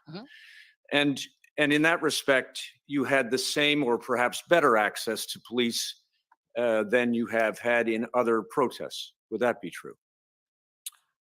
I would say that the call initiated by Matt Fleury's and in his office allowed us to have a daily conversation with community officer or occasionally somebody slightly higher in rank. I would say that throughout that we didn't receive any additional insight or information more than what was being released in press releases during that time. Daily, just stopping there, you had daily contact with police? Almost daily, as long as they weren't being pulled into some other action or meeting. And which, if they were, you understood why? Completely. Ms. Carey, you agree with that? I would agree with that. And Mr. McHale, a couple of things. You told us, I think, that you had met with Chief Slowly, or he attended these calls on one or you thought two occasions, correct?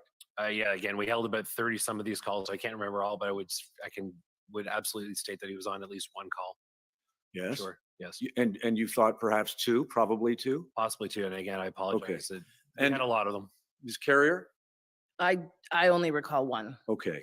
And you both gave statements of your anticipated evidence. You were interviewed by our friends for the commission, correct? Correct. Yes. And did you read those statements before you came here today? I'm sorry, Mr. Commissioner, again. I'm coming to that. Okay. I understand the issue. Did you read them before you came here today? No. I have not. No. Okay.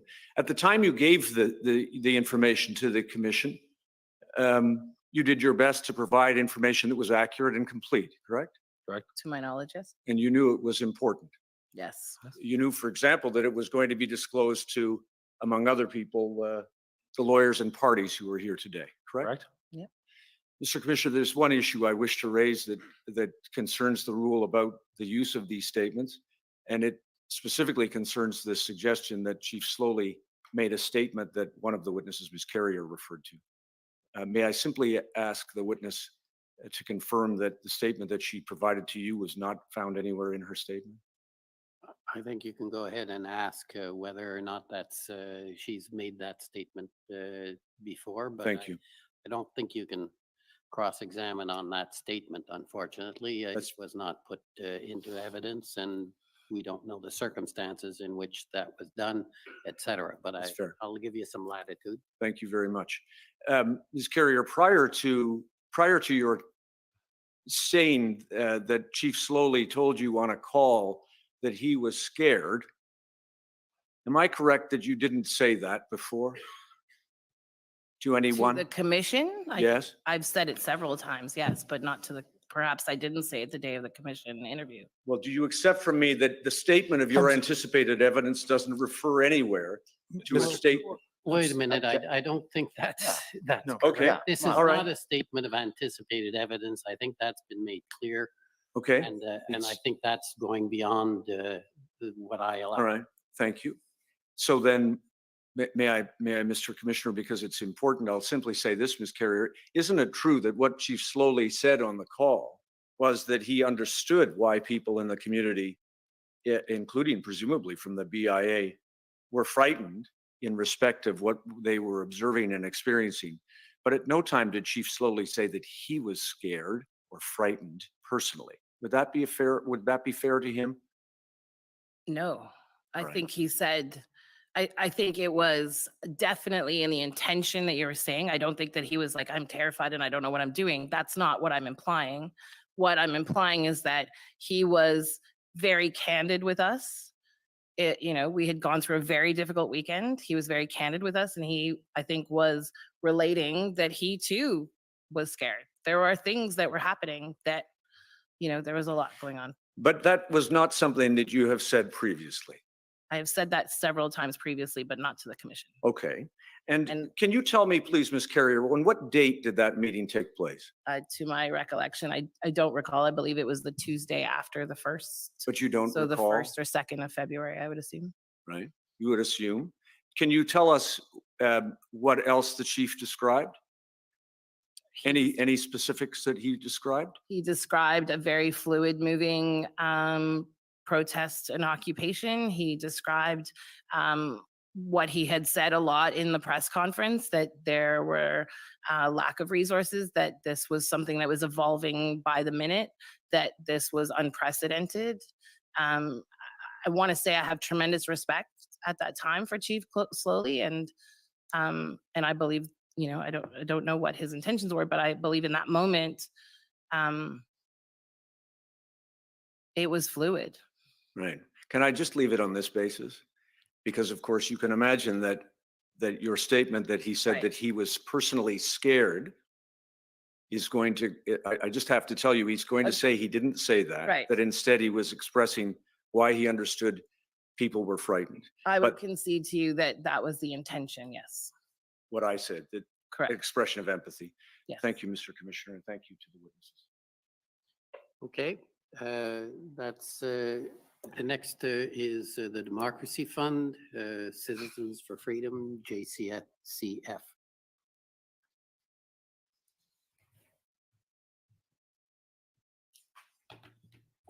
These cross exams are great.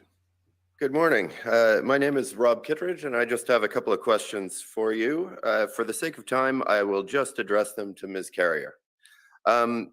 Ms. Carrier, when speaking with Commission Counsel, you said that businesses were completely crippled and noted that access to loading zones, access by delivery services, etc., was an issue for some businesses. Excuse me, Mr. Commissioner, there has been a couple references during this examination to these statements of anticipated evidence, and I think it's important that the nature of those statements get clarified before any questioning continues.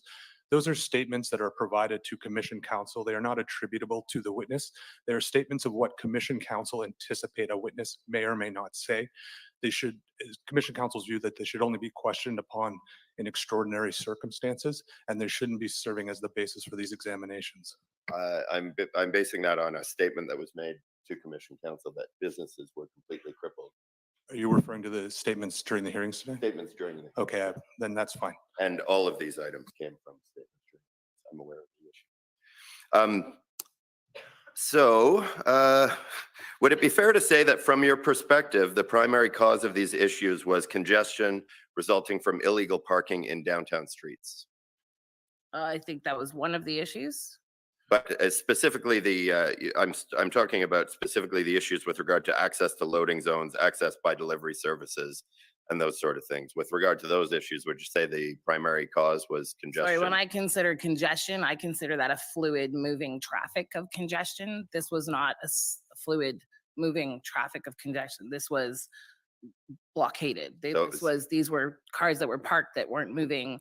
These were loading zones. These were handicap parking that were being blocked for hours and days on end, well beyond normal scope. I think we may be in violent agreement here. Okay. So Sorry, you'd say that illegal parking was the Definitely. proximate cause of those issues. Correct. And does the city of Ottawa typically enforce parking laws and bylaws? Typically, yes, very well. And in the context of the convoy protest, there wasn't any real enforcement of parking laws and bylaws, was there? There wasn't the usual level that we would be accustomed to in a circumstance like this. And you were not satisfied with the level of enforcement?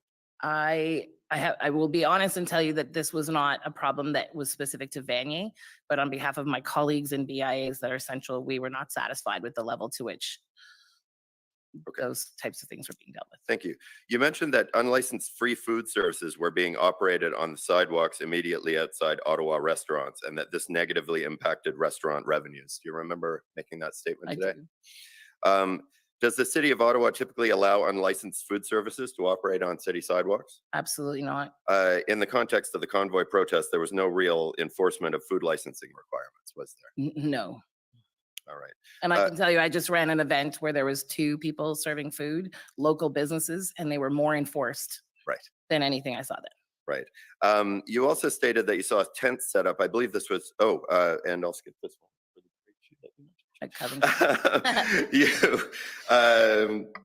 You indicated that, or it was indicated that many businesses chose to close during the convoy protests and that this was a choice and not a requirement.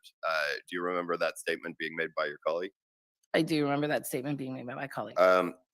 But some businesses chose to remain open and did quite well revenue-wise due to the increased foot traffic resulting from the protests. Is that correct? Some, I think, did well, yes. All right. Well, those are my To my questions. knowledge. Thank you very much. To my knowledge, no, they did not.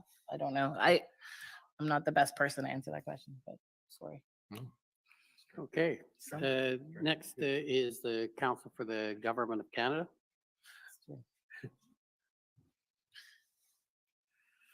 Thank you, Commissioner, and sorry to single you out, Ms. Carrier, but I wanted to ask you just a few questions about your emails. My name is Brendan Van Nienhuis, and I'm one of the Council for the Government of Canada. Thank you. Could we call up COA 6073?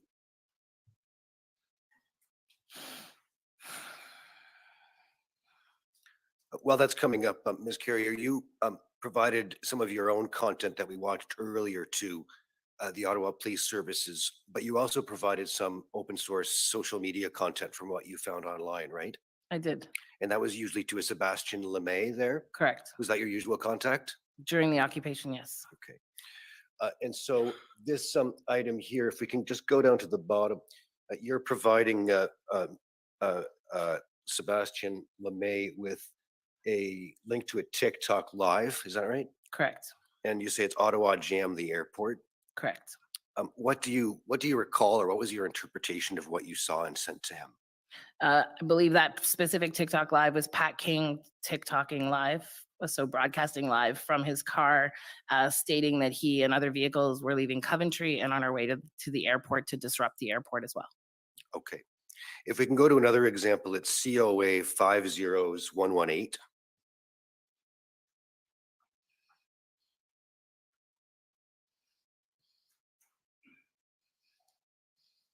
And again, if we just go to the bottom here, this is on February the 8th, is it? It looks like, yes. Yes, and you sent again another TikTok live to Sebastian LeMay at the Ottawa Police Service. Correct, yes, I did. Yes, you say on this TikTok live, they are openly discussing tactics for breaking laws, right? Correct. Do you recall anything about the specific content of this TikTok live that you were reporting to him? There was a lot that I sent, but I believe in this particular one, it was just references to, I think this particular one was references to diesel cans being filled with water and not diesel to confuse police officers. And I don't recall the rest. Okay. I apologize. I did not review this particular. No, that's fine. That's part of the nature of the TikTok live. Is it Right. that it is an ephemeral or it goes away after the stream is done generally? Yes, although you can save copies of, you can record your screen on your phone. So Am I correct? Often TikTok lives will be rebroadcast as non-live events. And in fact, if you go up to the top of this document, you see Sebastian LeMay's reply to you addresses that precise question, right? Do you know if there is a way to view TikTok lives after the fact, right? That's correct. And you've just told us that you can do that if, am I correct that that's only if the streamer actively chooses to make their TikTok live available as a live replay? To be clear, I'm not a TikTok expert. I'm just a hockey mom that watches way too much TikTok. But my knowledge is, and certainly during this period, to my knowledge, the person can take their video and rebroadcast it. But also, if I'm watching your TikTok, I can record my screen and then share a version of that. So there are times after this where there were TikToks that I recorded parts of the screen for my own posterity to remember. But there's a large volume, as you say, out there that you were looking at in large volume that from time to time you would send on to the police, right? I wouldn't say a large volume that I sent on to them, but I would certainly report back to them and Sebastien. And in the daily meetings, there are things that I would report from what I'd seen the night before. Okay, and you weren't in a position to be able to record large volumes of it for a permanent? I was not in that position. Can we go lastly to COA 6068? You were asked earlier about complaints that you had received from members of your BIA and their contacts. And some of those questions were about being informed that the Canadian Tire store near Coventry had sold out of bear spray, right? This particular one, I believe, is the, oh yes. This particular email is not the bear spray email. This is not, that's correct. Right. But I'm just reminding you that you were asked about Oh, that yes. earlier. Yes, I was asked about this earlier, so I would report back on some of the things that I would hear from the manager. Sure. And here again, this is you know, the top is Merci Natalie it's Sebastian LeMay thanking you for sending this along, right? Correct. And if you go to the very bottom of this, what you're forwarding here, if you keep going to the very bottom email from February the 10th, you see that? I do. This is what you're relaying on, that the Canadian Tire, at least according to what you've been told, has also sold out of gas cans, Canadian flags, Correct. And the powerful handheld horns and smaller marine horns. This was on the first weekend or like around the first and second weekend, yes. Okay. And this was from my community association with who we work very closely, so. Okay. And you reported that on to the police? I reported it to the police, correct. There was a sense at times that BIAs were sort of in a position to have the ear of people, so there oftentimes our community associations will rely on us for those types of things. Thank you, those repercussions. Thank you. Okay, and finally, next is the Ottawa Coalition. It's gonna keep asking you. Sorry.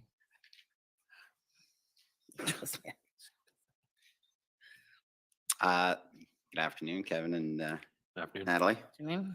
Think you're going to be a TikTok star after your Oh my performance God. today? My husband told me this was going to happen and I said no. Sorry. Kevin, I'll just start with a couple questions for you.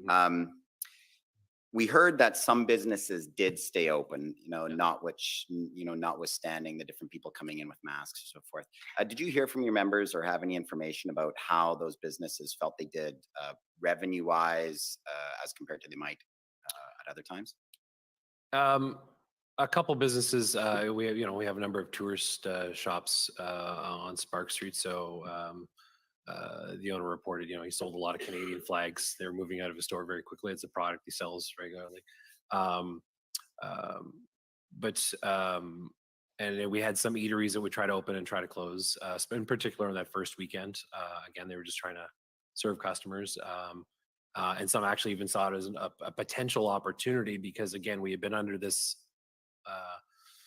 unexpected lockdown over the Christmas season and through January.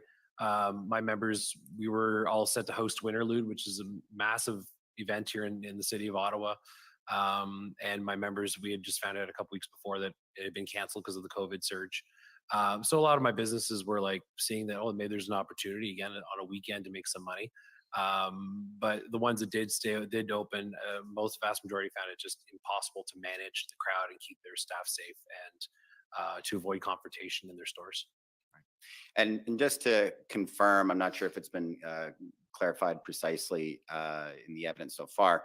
At the time of the first weekend of the convoy, there had been a complete lockdown. Stores and restaurants weren't allowed to be open. Is that right? Correct. And then after, when they were allowed to open, public health regulations around the mandatory wearing mask was still in place. Is that correct? Okay. Very much so. And you told us that about some businesses concerned about being open because of having to enforce the mask public health guideline.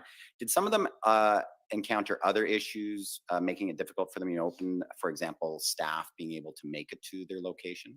I didn't specifically hear that. A lot of the businesses, again, many of our businesses, because COVID didn't have staff, where they'd have 2 or 3 staff working a sandwich shop, as an example.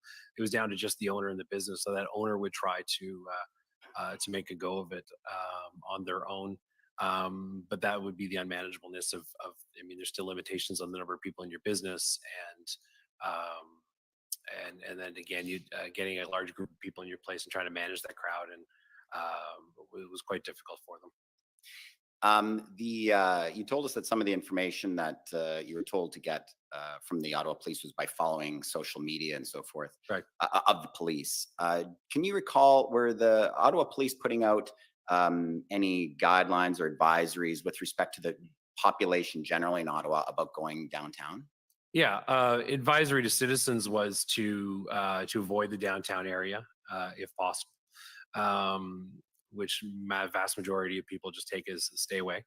And we've seen that twice now with the motorcycle event a few months later, and some other activations now. But businesses never get that instruction. The instruction to business has always been business owner must make that decision on with their best judgment. And so that can be very difficult for a business. Again, they feel the pressure to, if they do have staff, keep their staff. They don't want to cut their hours, but business has been so hard. It's how do you, if you do have staff, now you're paying them, it's coming out of your pocket. It's been economically, it's been a very difficult 2 years for small business. And so it's hard to make those decisions. So even when they would try to just open themselves again, no one was coming into the businesses to buy per se, certainly on the retail and service side. They were just coming in to warm up and see if they could use the bathroom more often than not. Thanks. I'm going to ask you a question about a document, and I'll just ask Registry if they can put it up. It was the OPS document ending in 3228. It's OPS 3228. And when you get it up, I want to go to page 6. While we're waiting for that to get up, Kevin, you'd mentioned about Google reviews. I've heard of a local law firm that has suddenly seen their ratings plummet from these 1-star reviews. Have any of your members heard of any way to correct that? You can contact the Google or Yelp and look to provide evidence as to why that could happen. And just to follow on, if you followed up with Google several times about that, any other tips or guide? They're a bit of a beast to deal with, yes. Thanks. Okay, great. So this is OPS 3228. Can you roll to just the end of this page? Okay, just stop there actually. So our community police officers are in touch with downtown BIAs and providing them with updates to expect large crowds and traffic disruption. So that was the phrase or the information that was put to you by the Ottawa Police Council. Can you just go down, keep going down? Keep going. Okay, here, this is internal Ottawa Police. They're talking about what information should be provided to BIAs. Hi, Julie, do you know if OPS is or will be in discussion with some of the BIAs that could see big impacts? And I think this is about January 25th. I recall OPS having these types of discussions for previous events. Is that the case for this event? So just on that, when there's other big events that are happening or big demonstrations or protests, does OPS share information with the BIAs typically about road shutdowns or interruption in service or bus routes and stuff like that? Yeah, I would usually go back to the Canada Day as a prime example, or a Remembrance Day as an example, where road closures are in place to allow the celebration of Canada Day or support our veterans and our past veterans. where there's a memo will come out with road closures and et cetera, et cetera. It's pretty standard down in the core. It's very rare that I would get something per se from OPS, which is very detailed. I mean, we saw that note come out that said call 911 or call 311. That's pretty standard in Ottawa for years. That's how you triage everything here. But in terms of actually having a Zoom call or a specific communication going just to BIAs in our area, specifically around Parliament Hill, which would be myself, Bank Street, and Byward, no, I don't often get much. Thanks, Kevin. Natalie, I just have a couple questions for you. Just to assist some of the people and some of the council who may not be from Ottawa, I think there might be some misconceptions about where Coventry Road and the location, the parking lot where all those trucks were set up, where that is in relation to downtown Ottawa. So it's slightly northeast, 5 kilometers from downtown Ottawa. So it's, okay. So But it is joined, so you can loop normally you can loop from Beechwood to St. Patrick's to King Edward or Dalhousie, and then back from Rideau that turns into Montreal Road and so forth. So, and we've heard some reference at time, or we will hear reference about a red zone that the Ottawa Police was calling the red zone. Where was the red zone? I believe in the beginning there was no red zone in Vanier. I think it ended at the river. Yep. There was no red zone in Vanier, despite me stating that there was more happening at Coventry. Right. But the red zone was not, Vanier was not in the red zone, no. Right. It was, to my knowledge, I think SJAM, so Sir John A. Macdonald Parkway, to I think it was Bank, Catherine, and then down towards the market. So Coventry Road was about 5 kilometers from the red zone? Correct. Well, it would have been at that point, like the edge of the red zone, maybe 2 or 3 kilometers from. And the continuous honking, was that going on at Coventry in the same way as it was in the red zone? There were moments that it was very loud there and other times that it wasn't. There was a sense that that was their recovery area as well. That's where the hot tubs got delivered on the second weekend. There was, food, and there was a very jovial sort of atmosphere at times, and other times a very tense atmosphere there. So there was, daytime you'd see a lot of families that were heading downtown, and then in the evenings things would seem a bit more. So it's like depends on there was tension days, right? There were days that were, it's a long period. Some days were different. So like it appeared that some people would go to the red zone and then go back to Coventry for a respite from. As I said earlier, it felt like there was like almost shifts that were running, people that would either bring stuff downtown and then come back. There was a sense of like, almost like a base camp where sandwiches were being made and then shift downtown. And then, I saw myself lots of jerry cans being filled with gas and very unsecure, certainly not legal, by normal standards ways, off the back of a pickup truck in a big oil barrel or cisterns or things like that on the ground in Coventry parking lot. Yeah, and you told us a bit about permits and so forth. Permits for tents, for example. You were mentioning about like engineering that to be checked for. Why would they be checked for engineering? Because of most tents used in events have to be fire retardant. So if you're going to cook within a tent, it has to have a fire retardant fabric so that if anything happens, it won't cause a huge fire. There's also levels of pressure. So often big tents need to be anchored either with spikes into ground, or they have to be held back by big concrete slabs. And often an engineer has to determine, how much concrete needs to hold it if the wind takes it. So there's lots of different regulations around building it to build it as high. So you would need fall safety to put some of those tents up, depending on, how high your pole is. Anything over 6 feet that you climb on a ladder, you need a fall safety training, for example. So there's lots of just little things like that. That people likely do in their farms or anywhere most times, but not usually as part of a big public event in the middle of the nation's capital. Right. And these permits, what is your understanding of the purpose of these permits? Is it just a way for the city to generate revenue, or do they serve? No, I think it's all about public safety, right? It's about public safety and standards of operation that are based on years and years of the city. Ottawa is often called the festival city. We host I think there's 120 festivals in the summer here in Ottawa. So there's a lot of, it's really about public safety. You're My last time. Can I ask one last question? Okay, go ahead.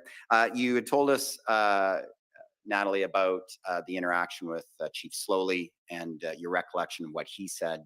Is there some reason why that resonated so much to you?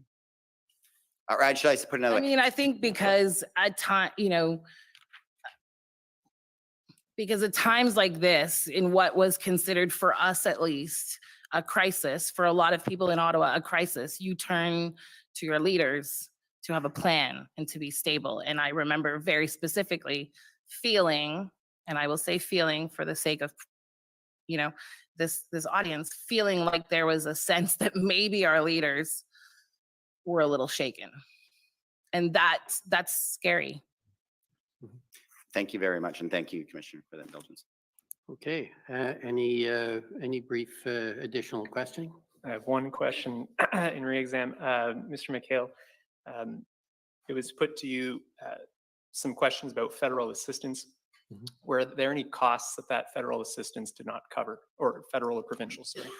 Well, there were limitations on how much coverage there was. So each business was 15,000 total. Which depending on the size of business. So while you may not have hit the full use of the fund, an individual business may have only incurred $2,000 or $3,000 of expenses during that time. It didn't cover potential lost sales, as an example. So that's obviously a big thing. So you weren't able to factor in your gross revenues lost that you could compare to a couple of years ago or a year before. Your rent may not have been the full coverage amount. The other side would be is that a larger operator, a large independent restaurant would potentially, their rent would be $10,000. So the $10,000 or $15,000 was really insignificant to their operating costs. So it was, I would say that the majority of my members did absolutely benefited from that funding. It was very much appreciated, especially in the way how quickly it flowed into the downtown businesses that were affected. I'll use the word unprecedented positively in the sense of how quickly it came in.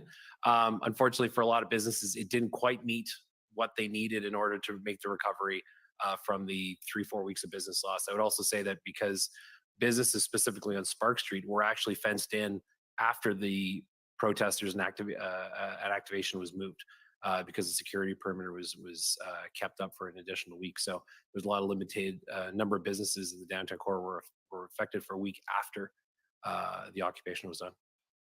Thank you.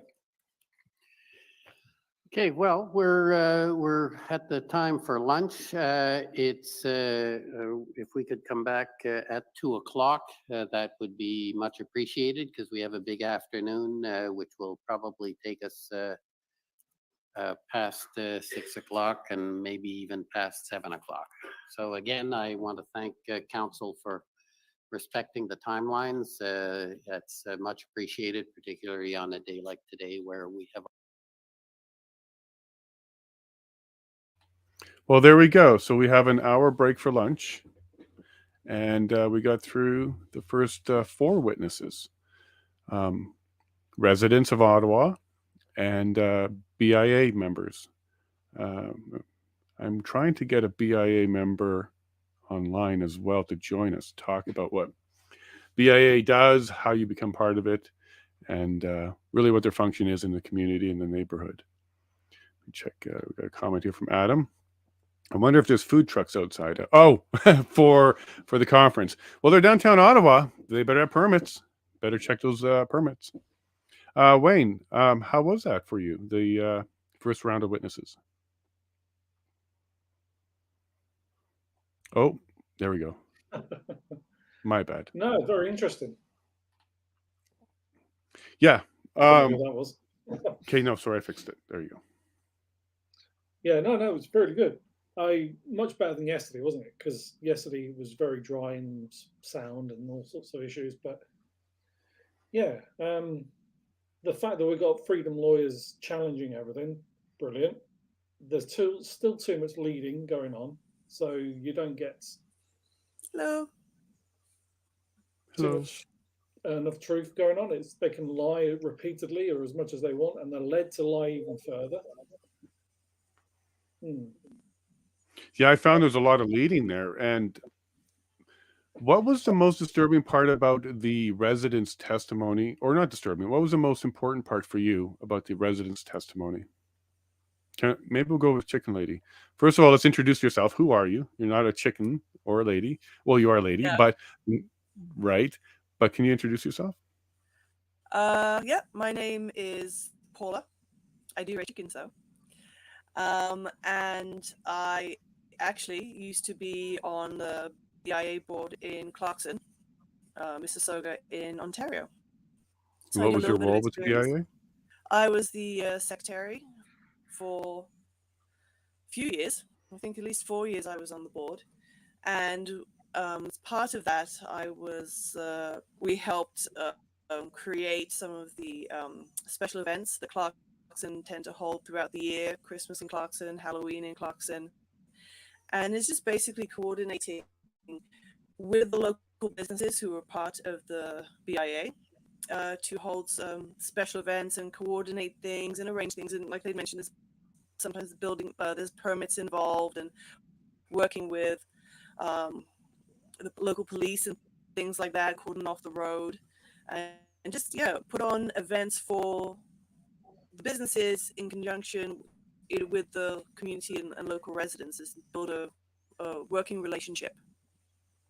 So when you're joining the BIA board, is this a neighborhood elected position? Or are people running for leadership?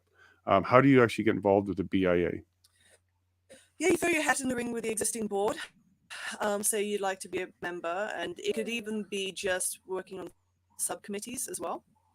But as time goes on and you build your relationship with the board, and then if the position comes up, you put your hat in the ring and you say, look, these are my experiences and this is what I can contribute, and you can then get elected for it.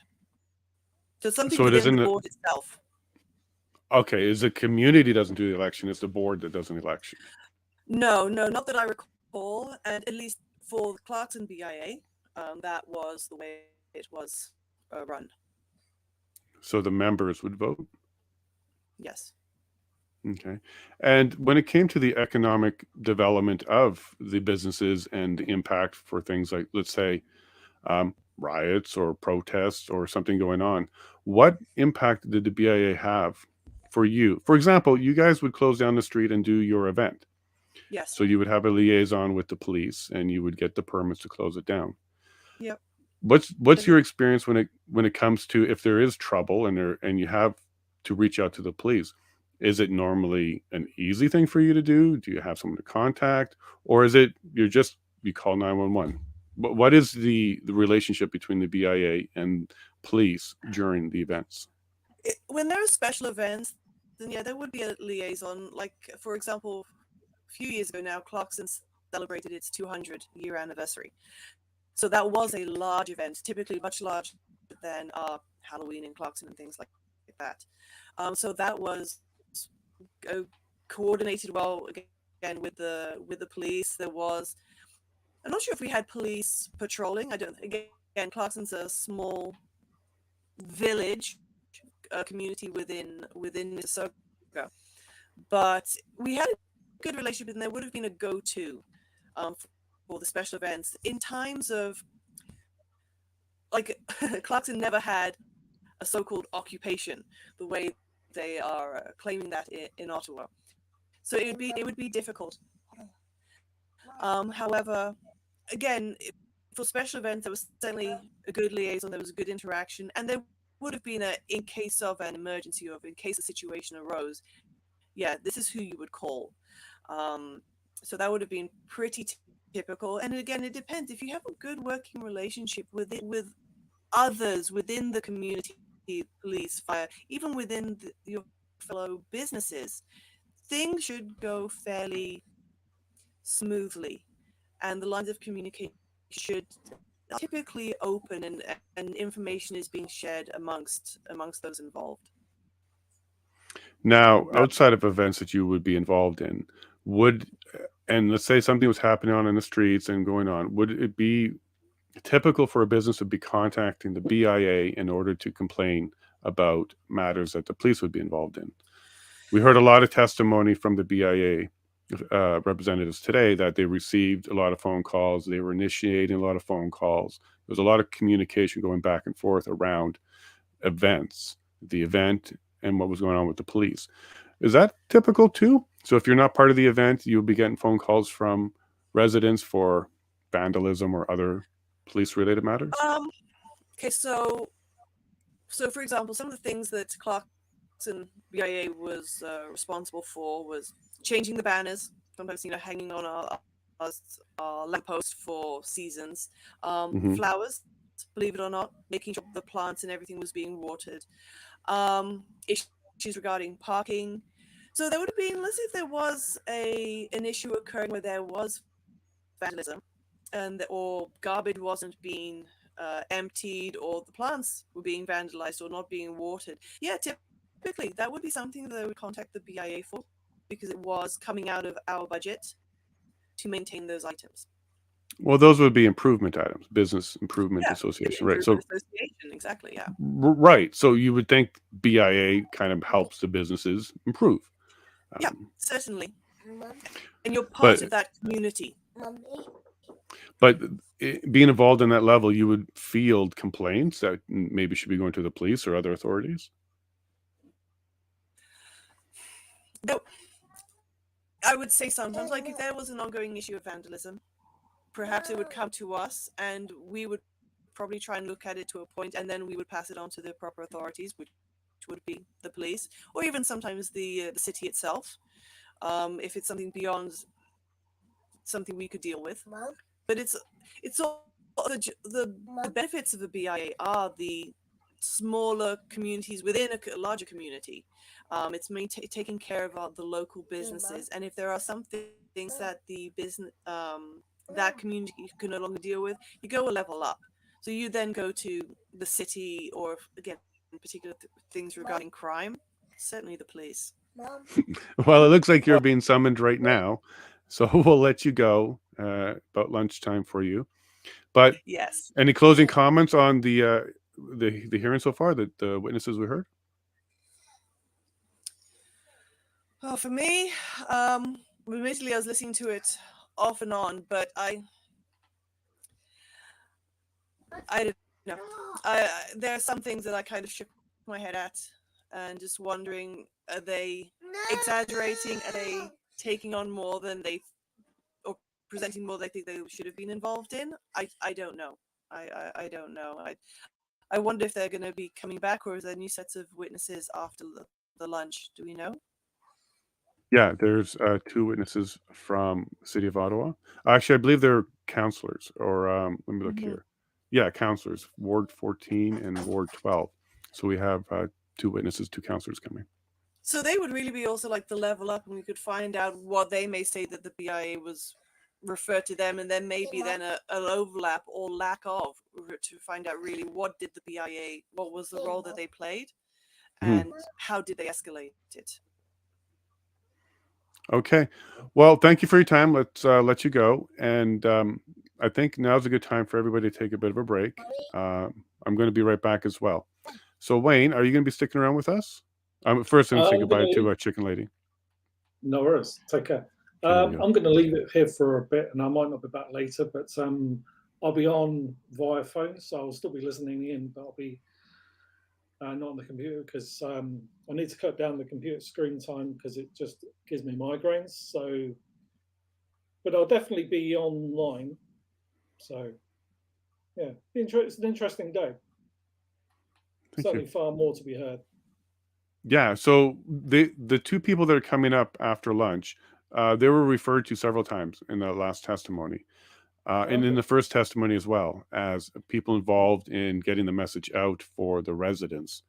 If you recall, some of the testimony we heard this morning from Miss Lee, there was an offer to kind of withdraw the injunction if there was an agreement that was reached with the protesters, and there was a document that went around that was passed around by one of the councillors we're about to meet. So it should be interesting. Both sides get to talk, and we get to find out what their involvement was early in talking to the residents and their grievances and bringing them together and consolidating it and then helping them move forward with it. So we should really get a good idea this afternoon, at least on the city's level, how much grievances they were dealing with and what kind they were dealing with. But we heard a lot this morning from residents and businesses, and I am empathetic to them. But we also had some contradictions again. We had closed businesses that were open with too many people. Staff shortages was a problem, not necessarily the people. Staff shortages at that time were caused by vaccine requirements, vaccine passport requirements, mask requirements. There was a whole bunch of requirements going around that limited staff. But yeah, we had a lot of that testimony this morning. So it's pretty interesting to hear that side. I mean, there's previous shops that were allowed to open, but because they were probably served more protesters, they were more on the side of the people rather than enforcement. And of course, when there was one particular, I remember seeing a video of, and the police were banging on the door, telling the proprietor to open up, let them in, and they refused because he knew as soon as they did, he'd be in trouble, he'd be arrested, purely because he was pro-protester. So, yeah. So that one you're referring to, that's a well-known cafe. I don't remember the name of it right now, but they did stay open when they were asked or told by the police to close down. And then they came back and wanted to give them a fine for disobeying the closing down requirements. And they also wanted to do an inspection on a Saturday of the facilities for health and safety reasons. So it was a bit of a harassment if you look into it. That cafe ended up being evicted by their landlord after that, and they're out of business. But they were doing well, and while they were open, this video of them explaining how all people were coming, protesters, anybody that wanted to were welcome, and they were treated well, and they had no problems. Oh, I think we have the name. The Iconic Cafe. Yeah.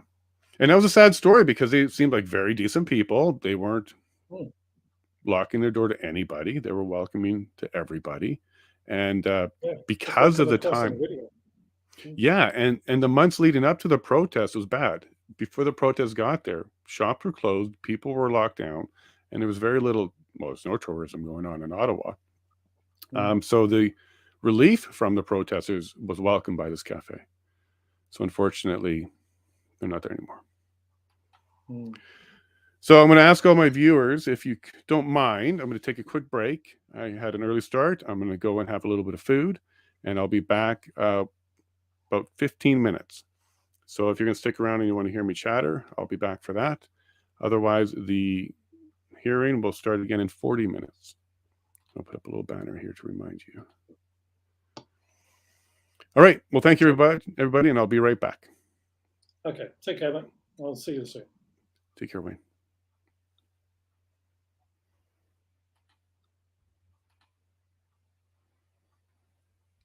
And if you're still here, I'm trying to actually get another video source. I'll try and get that working too. All right. Okay, be right back.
All right, I'm back. We're about 20 minutes away from getting started. So what I'm going to do is play a couple of videos for you that I have. Hi. So I interviewed an organization in Winnipeg called SAM, Students Against Mandates, and they did a great job on one of their convoy stories. So what I'm going to do here is share that story with you all. So here you go.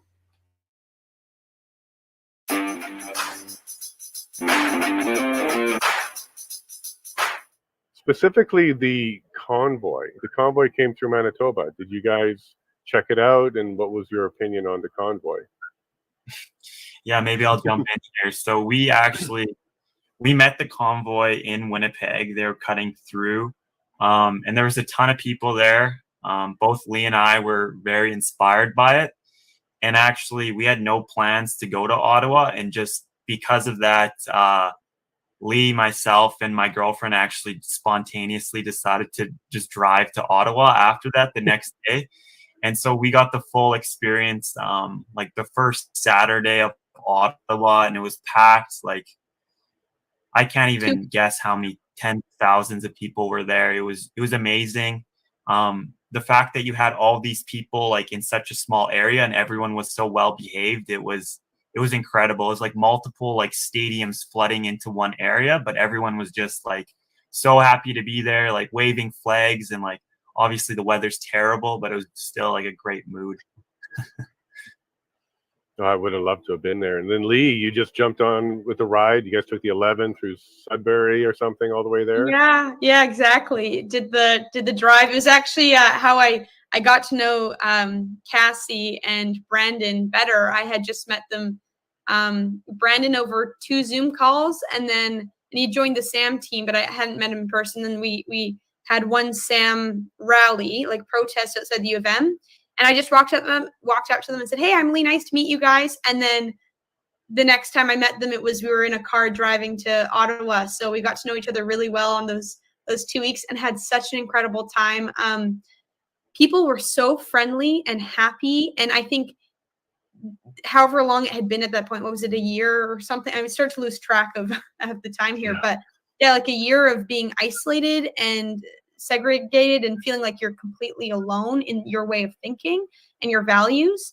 And then to just be in this space where like you all agree that this is wrong and we're here together and I'm not alone was just the most incredible feeling. And yeah, we couldn't stop smiling. The energy there was amazing. People were like shoveling snow, and there was no garbage on the streets. You know, I think the city took away the garbage cans. I can't say that's 100%, but we didn't see any garbage cans. People were just bringing plastic bags and like garbage bags and making sure all the garbage was like packed and put aside. And so it was super clean. People playing chess and kids playing hockey and people hugging. You could go up to anyone, just give them a high five, and everyone's just beaming. So it's almost comical how the media represented it, because it is so off. And if anything, that just sort of solidified it for me that they're not trying to report honestly on these things, that there is, you know, they've kind of chosen a side and decided what they're trying to push. So that was disappointing to see, but it was eye-opening. Well, I think you gave them a little bit of credit there, because you said they've chosen a side, which would imply that they had the choice to pick a side. I'm not sure they even knew there was a second side. I think they were fed, excuse me, one agenda, one narrative, and they just ran up. Yeah, exactly. I think if you took any of those reporters and took them aside and had a coffee and said, "Why are you here?" they would show a report and say, "Well, we're told that these guys are bad, and we're told that we have to fight this." Because they didn't even go into the crowd to really talk to them. No, there weren't. We actually didn't see any reporters there. I didn't see any reporters there. I remember talking to Brendan Cass, you know, saying, I think it's really important that we go to this thing, because we're not going to know what really happened there if we don't go, because I know the media is not going to report this honestly and with integrity. And we need to be showing people the honest stories. Like, let's go. And we spent it was like 10 days or something we spent there actually at Parliament. interviewing people and just saying, why are you here? What do you see here? Like, what were your reasons for coming? What's your story? And we got all sorts of stories, unvaccinated, vaccinated, people coming together from across the country, just saying, this is government overreach. We think it's harming people. We care about people, and we think this should stop. But we want to do it peacefully, and we want to do it in the Canadian way. And the Canadian flag has never looked more beautiful to me. I look at it differently now. Yeah. It's amazing to hear the other side complain about the Canadian flag now. Say it's a symbol. And you hear them about the American flag too. It's a symbol of something else now, and it's weird to see that happen.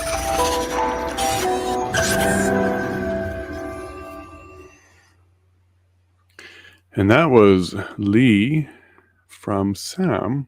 And let me bring up another one. This is a good one. I think this applies well for the situation we're about to go into.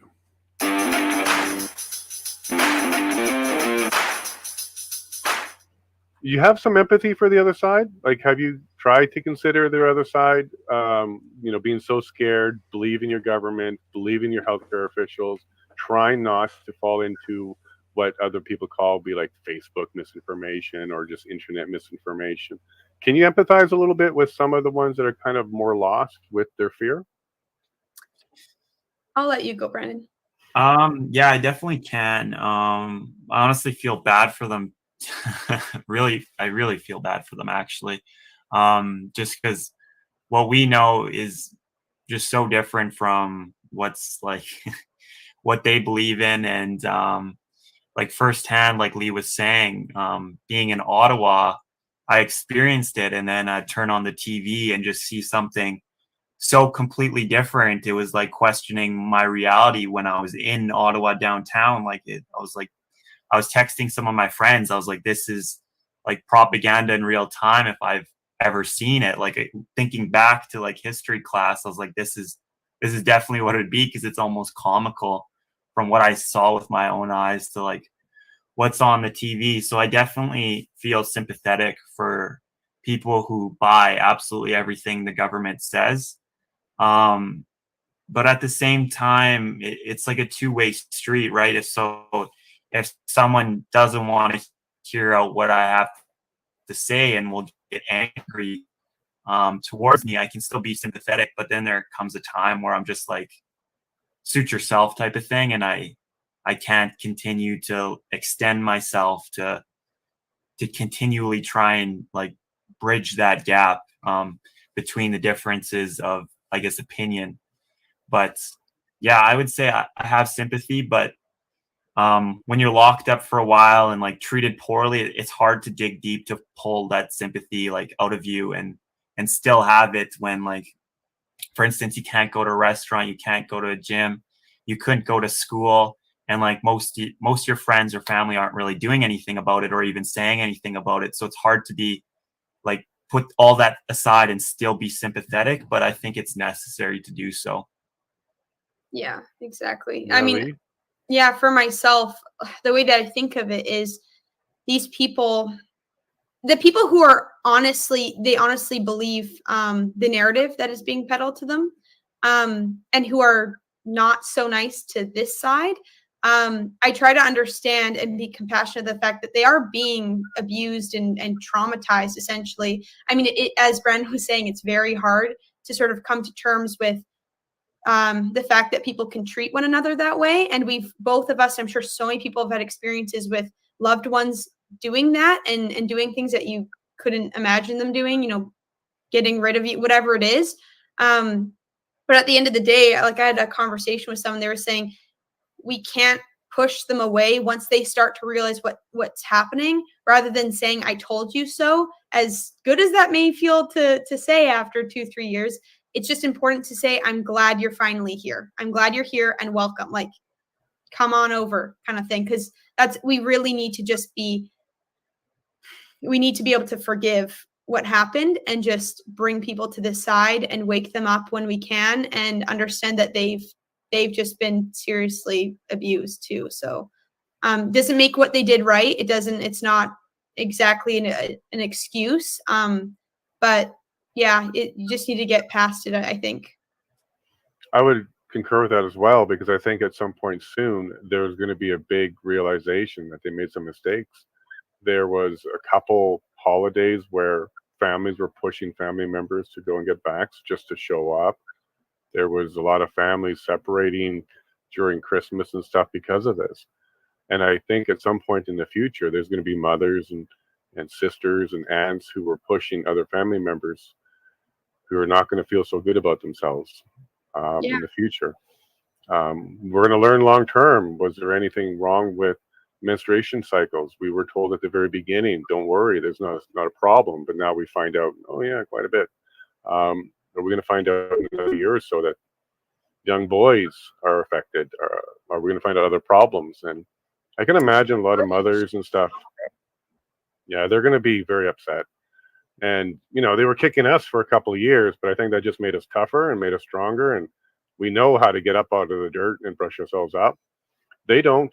It's a very sensitive group that's going to get, I think, very, very rudely awakened to their actions. And there might be a lot of remorse on their side.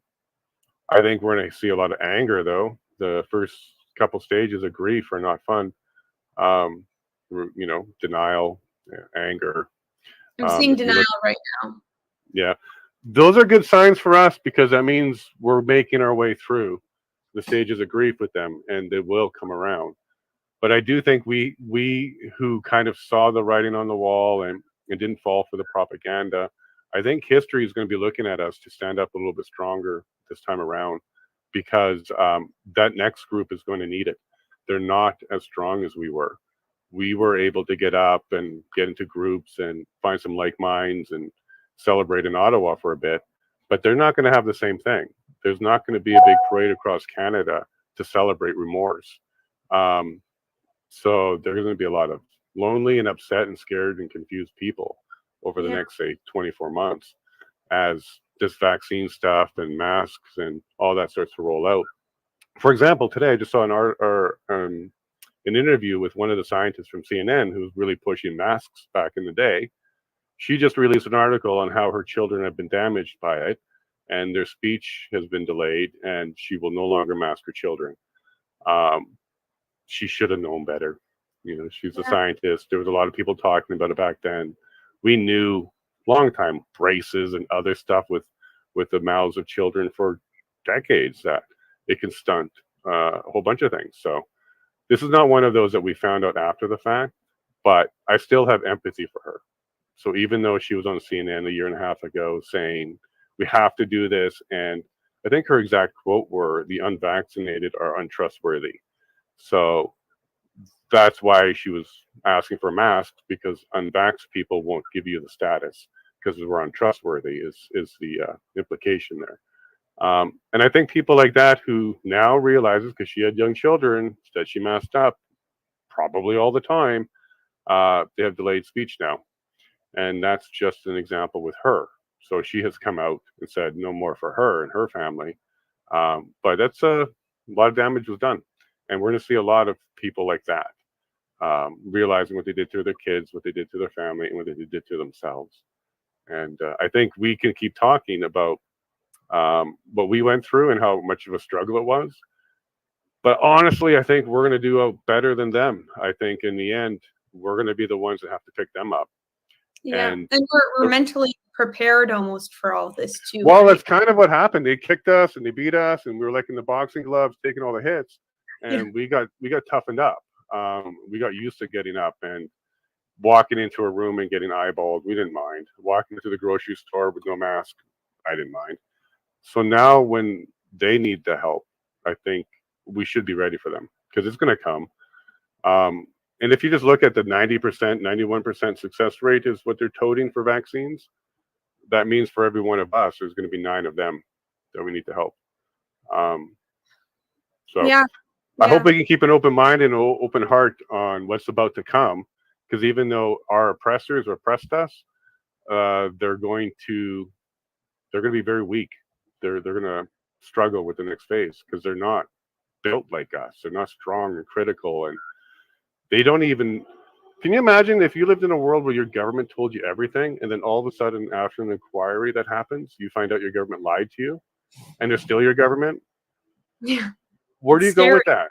Yeah, where And do you then go to with that? how you treated people, you have to reflect on your own actions, that you were pushing people and coercing people into doing something that turns out maybe isn't entirely safe. And there are reactions happening and all this sort of stuff. But as you're saying, sort of in the beginning of this, like, did we forget the lessons we learned when we were young to treat people well? I say, yeah, We did.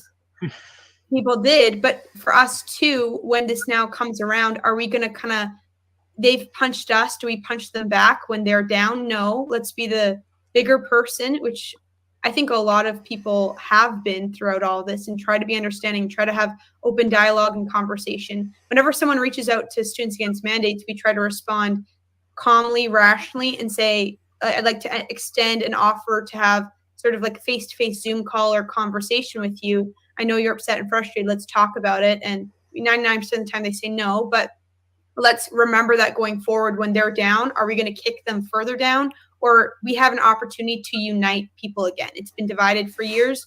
I think we should take the unite the country rather than keep it separated. I don't want that. Yeah, I think you're right on that, and I think the tide is turning.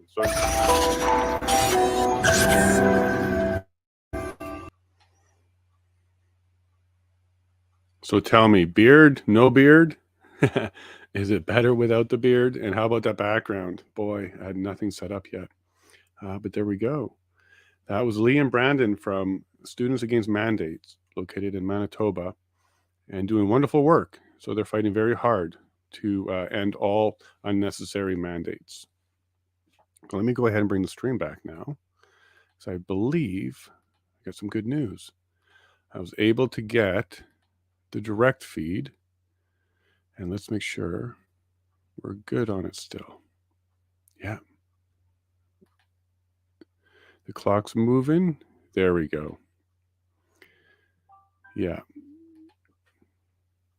Okay, so we should have the high quality feed that has the evidence as well. So excited about that part. All right, Peter, what are you doing? Buyer's remorse meets. Yeah. So when we were listening to Brandon and Sam speak there, the first video was their experience at the convoy itself. Now, we heard testimony from the residents, and I believe a little bit from the BIA representatives about feces and other things on the street and dirty. That's not the same things we hear from other people who are there. It says I am frozen. So am I not moving? Okay. It's not what we're hearing from people, that there was garbage and feces everywhere. Okay, so I'm not sure if I'm moving or not. So I'm getting no from Wayne. So is that a no that I'm frozen or no? You are frozen for me as well. Okay, well, let me just take my video away and I'll come right back.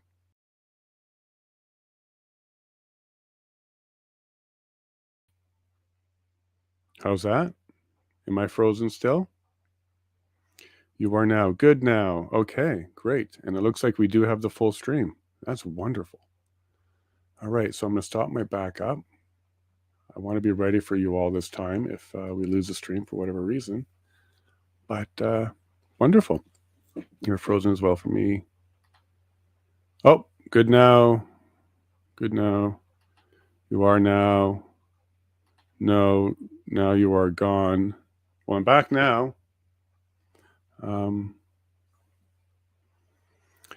Let's find out. Can we get a consensus from chat? Am I good? Am I not good? And can you hear me? Tell you what, I'll look on my end here. Can you hear me? Oh, wow. Yeah, no, I am gone. Okay. On my end here. Can you hear me? I'm going to see if that helps. I am gone. Okay. On my end here. Can you hear me? Well, well, we really don't need me. So I'll go ahead and put this on and I'll work on my video. This is more important. But you can hear me though. You only see the room. I do not see you either. Okay. You're not on screen, but we can hear you. Okay. Well, I'll keep chatting a bit until the actual event starts. Let me go ahead.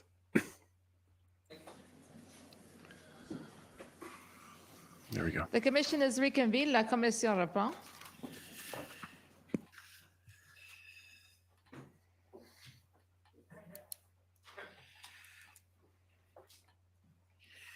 Okay, thank you. Merci. Vous remarquerez. Thank you. You will notice that I try to be on time. I can't guarantee you that it will always be the case, but it's following 20 years as a judge, and I apologize in advance, but this is the way we will be working. We have, I believe, another panel that's ready to go. Ms. Rodriguez.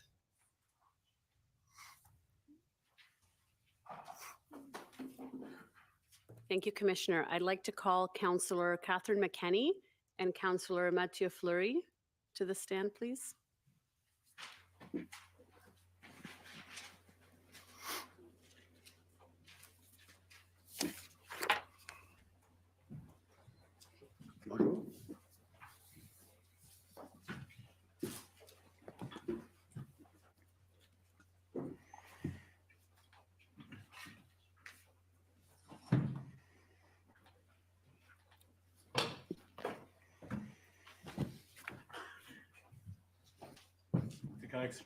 Oui, oui. Prenez votre temps. Take your time. Get settled down.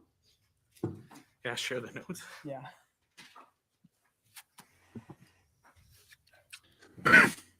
Excuse me.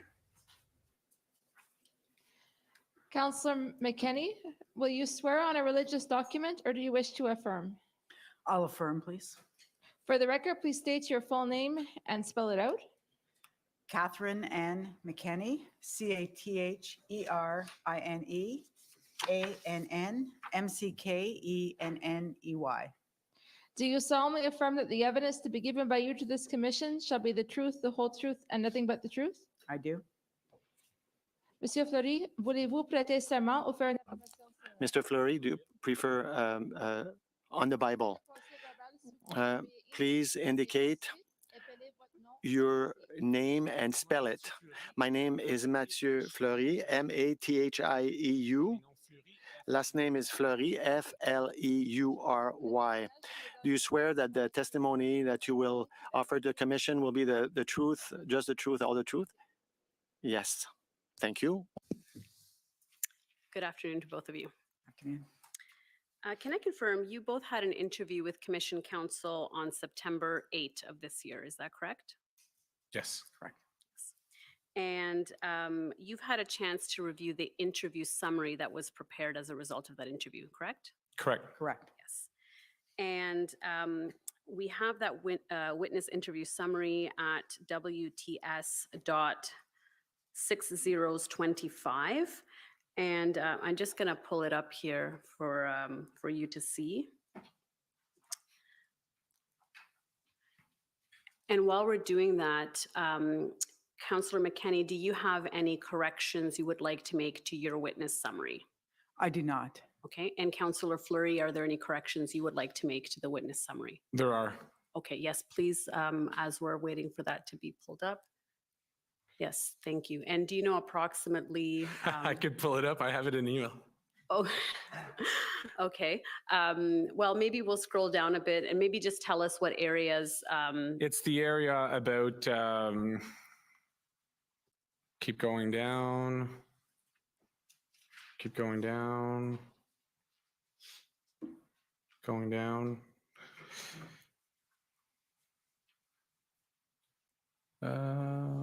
I thought maybe it was above I there. think it might be up a little bit. Yeah. So let's keep going up.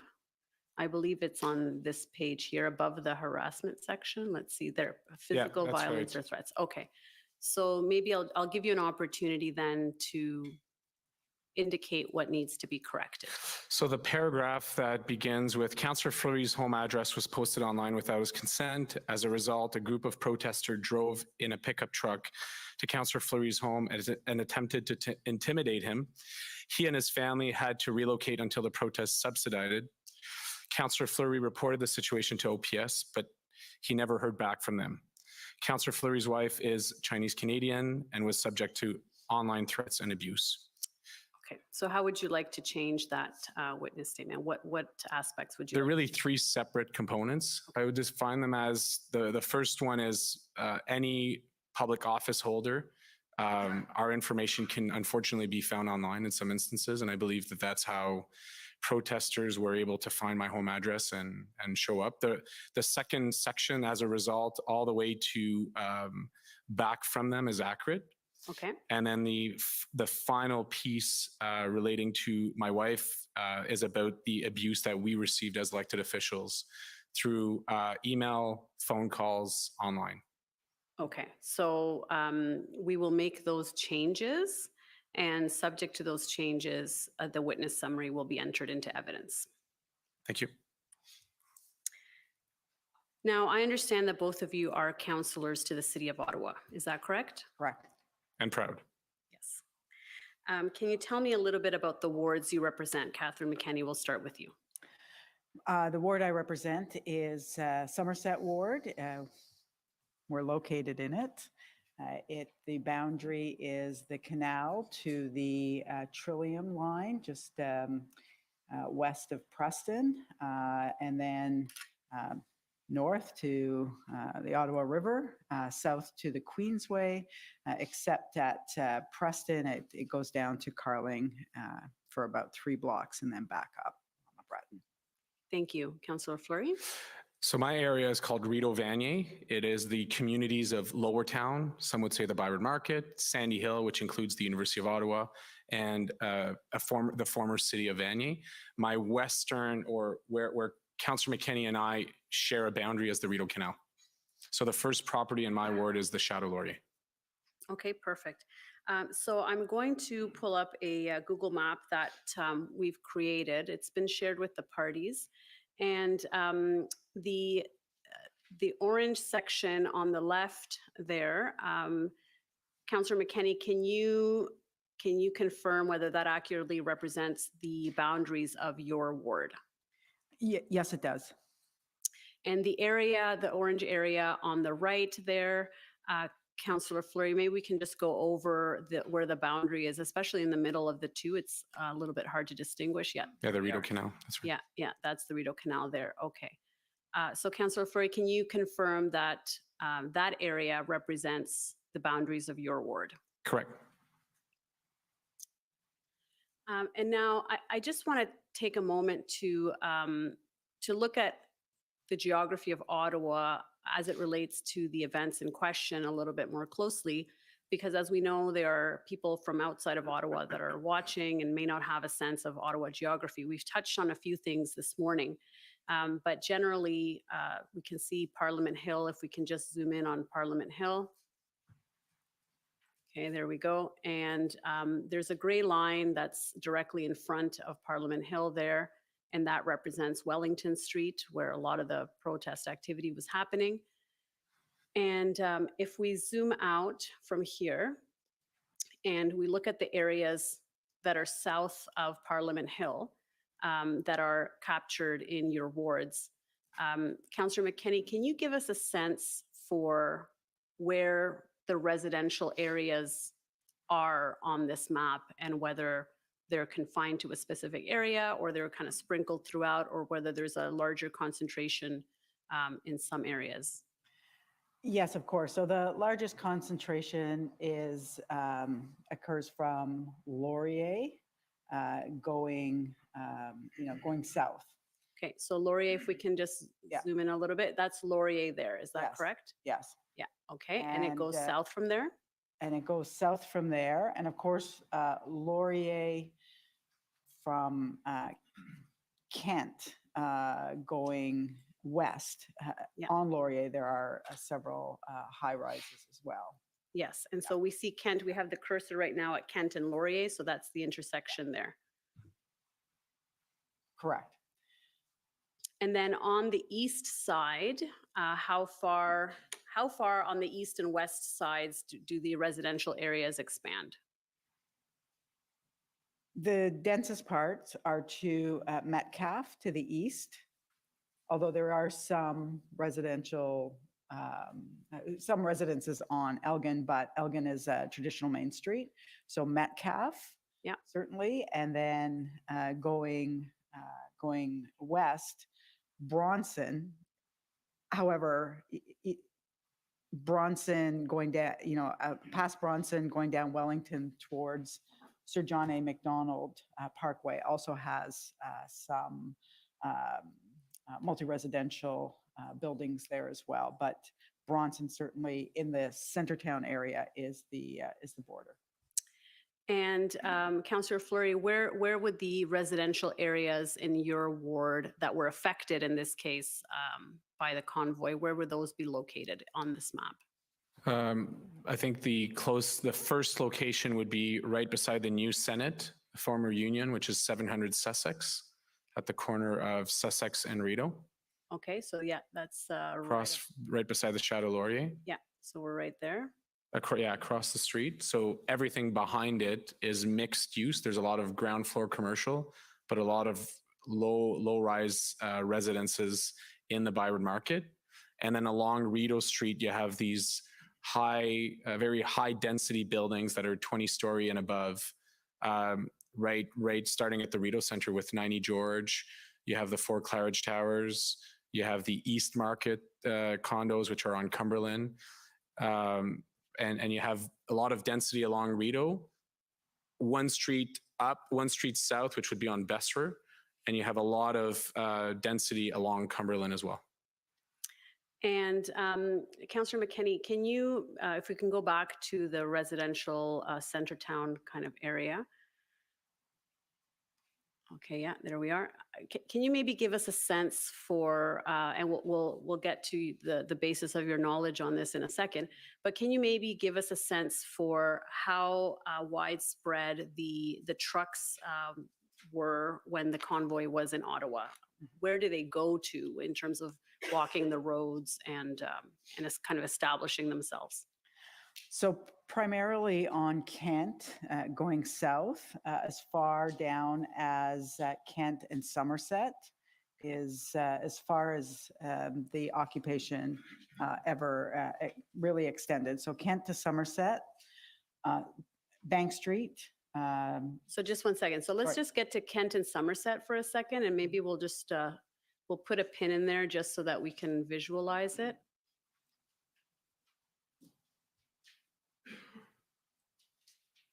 So I believe Somerset is just up from just in that corner there, right? Yes. Yeah, right there. Yeah, so that's Kent and Somerset. Are we able to drop a pin? Okay, well, we'll have to then just visually visualize it ourselves. Okay, so let's zoom out from there. Okay, and then so that would be kind of the southeast, the southwest corner. Correct. And where else from there? Bank Street had trucks parked on it. Down Bank as far as, I would say, Lisgar. So Lisgar is just north of Somerset. Okay. Yeah. 1 block north. Yeah, 1 block north of there. Okay. And then Metcalf and O'Connor, but it would expand during the weekends when more vehicles came into the city on the weekends. So Metcalf on O'Connor, at times, mostly on the weekends, could have a lot of vehicles parked. Yeah. But it did expand and contract depending on the time of the week.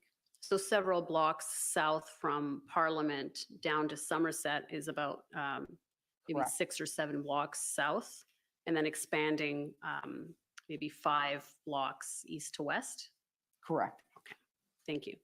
And Councillor Fleury, then in terms of where the convoy expanded into in your area, can you give us a sense based on the map? Yes, started in front of Chateau Laurier. Yes, okay, yeah, So what would be 1 Rideau? right there. Yeah, went through the intersection of Sussex. There were a number of further down towards the Shaw Center, further up towards George Street, all the way down Rideau Street up to Waller. Okay, yeah, so we just got to go up on the map a little bit here. Yeah, Oh, other way. It's going east. There we go. That's right. Yeah, that's right. So we're going that way now. Okay. So towards King Edward, yeah. there were rigs along King Edward, and there were rigs all the way to the Loblaws on Rideau, which is at Nelson and Rideau. So that was the furthest eastern segment. And then there were sections of rigs beside the University of Ottawa, Desmarais building on Nicholas. Right, and we see a pin there just on the bottom there. Now there's a pin at the top there where it says Shepherds of Good Hope, and I understand there was an incident there. Did the trucks expand up to that area? Correct. Okay, so if we can expand, if we can zoom out rather, so we can, it seems pretty expansive then if we're looking all the way up there and then down to the residential areas into Centertown. Okay, so that's very helpful to get a sense for the scope and breadth that we're talking about when we're discussing some of these issues. Okay, I think we can take the map down for now. Just at a high level, and we're going to get into more details, but I just wanted to ask at a high level how the residents in your ward were impacted by the protests of January and February of this year. Councillor McKenney, I'll start with you. Well, on the first weekend, people were braced for, what they anticipated would be serious disruption. They were surprised and frustrated and angry when the city and/or police allowed trucks to actually enter non-truck routes. So trucks, very large trucks parked along Queen Elizabeth Driveway, for example, which is not a truck route, and stayed there for the weekend. And then coming down Kent, Metcalfe, O'Connor.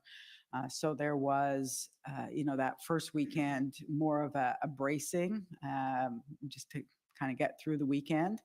Started to see almost immediately, and I started to receive emails, and it was on social media, symbols of hatred, swastikas and Confederate flags, pride flags being, targeted.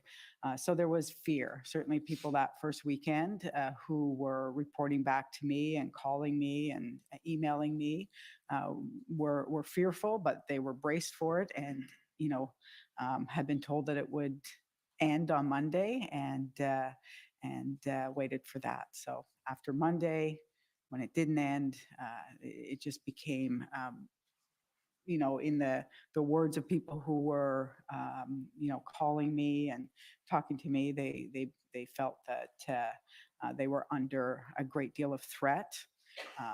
Seniors reporting that they, had trouble going out. They felt threatened when they went into a grocery store. Residents not being able to leave their apartments.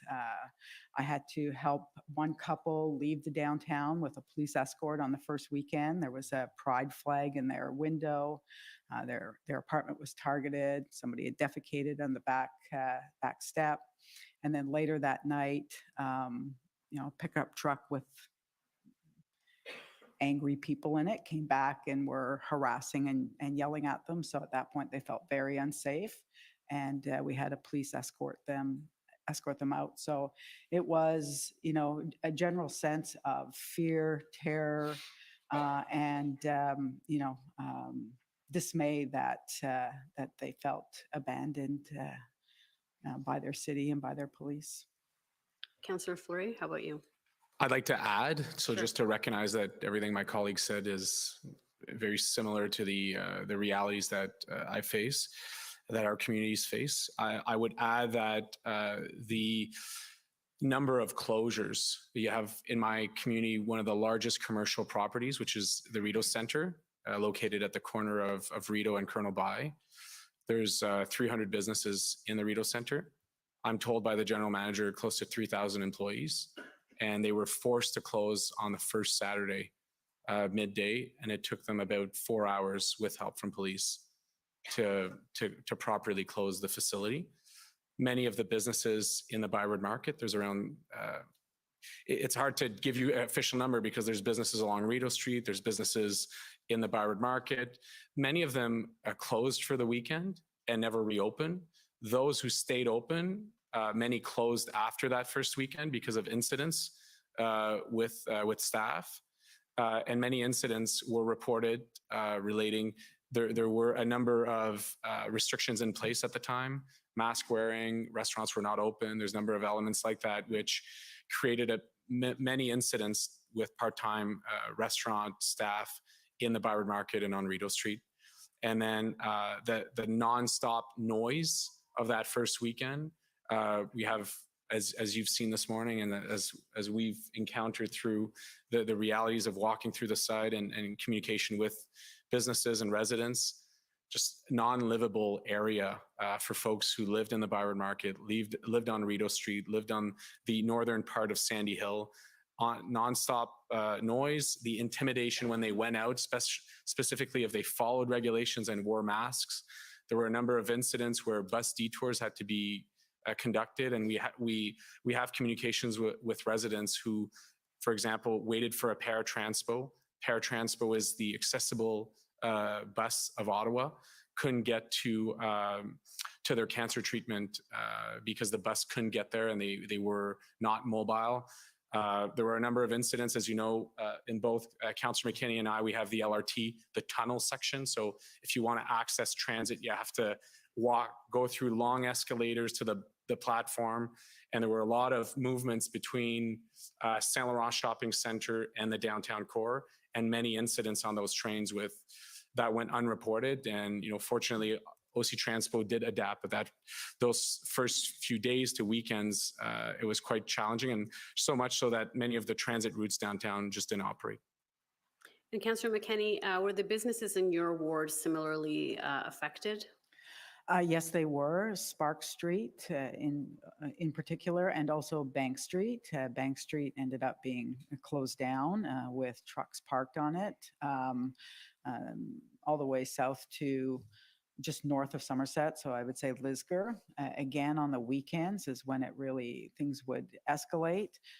The transit stations were taken over. They were makeshift kitchens. There were barrels with fires burning on the street, and it was impossible for anyone to move about without encountering the people in the city who were occupying the city at the time. Thank you. And I understand that during the second and third weeks, particularly, both of you visited the site, walked around, walked the streets. Can you maybe describe a little bit of what you saw during those walks? I'll start with Councillor Fleury. Very different from weekends to weekdays. On weekdays, it was more, let's call them permanent occupiers with the larger rigs. As the weekend approached, it was pickup trucks that would be parking anywhere and everywhere and kind of add to the existing weapons that were on the street and that tension that was existing. Sorry, by weapons, what do you mean by weapons? Well, for us, having the physical truck on the street created a big weapon in the spirit of the noise, the pollution of the fumes, the ability for folks to operate their businesses, to open, for us to offer services. There were a lot of rigs at the corner of Sussex and Rideau, and Rideau Centre is kind of that connection point on transit, and for many of the access in and out of the market, and on transit for routes that are coming from the western part of downtown and the eastern part of downtown. So not having access to that Rideau-Sussex intersection created that congestion in that space. So, I mean, I could go on and on, but I think you get the picture that there were really, really, like, you couldn't live. You couldn't live in that space. It was nonstop noise, nonstop pollution. You couldn't get out because you'd hear yells, you'd get yelled at. There were a number of microaggressions on the periphery of the red zone, particularly in residential communities, with which both Catherine and I lived firsthand and heard directly from residents. And then through the weekend, it was this influx of pickup trucks who would not follow rules. Like, for example, in the market, if you know the Byward Market, and just to locate you a little bit at the corner of Byward and George Street, there's the bay on one side. So there's this big kind of sidewalk, if you will, that leads to Sussex. The road is pretty defined. It's a one lane in each direction with parking bays on each side. Well, pickup trucks were just parked anywhere and everywhere in any direction, on the sidewalk, in vehicular lanes. So even if residents or businesses, for example, like the Bay chapters and so on, their loading zone is right there. They couldn't physically get garbage in and out or their equipment if they wanted to open. So you kind of, I'm giving you an example. It was the same issues along Rideau, it's the same issues along Nicholas and in different parts of the Byward Market. Thank you. Councillor McKenney, what kind of issues did you observe on your walks?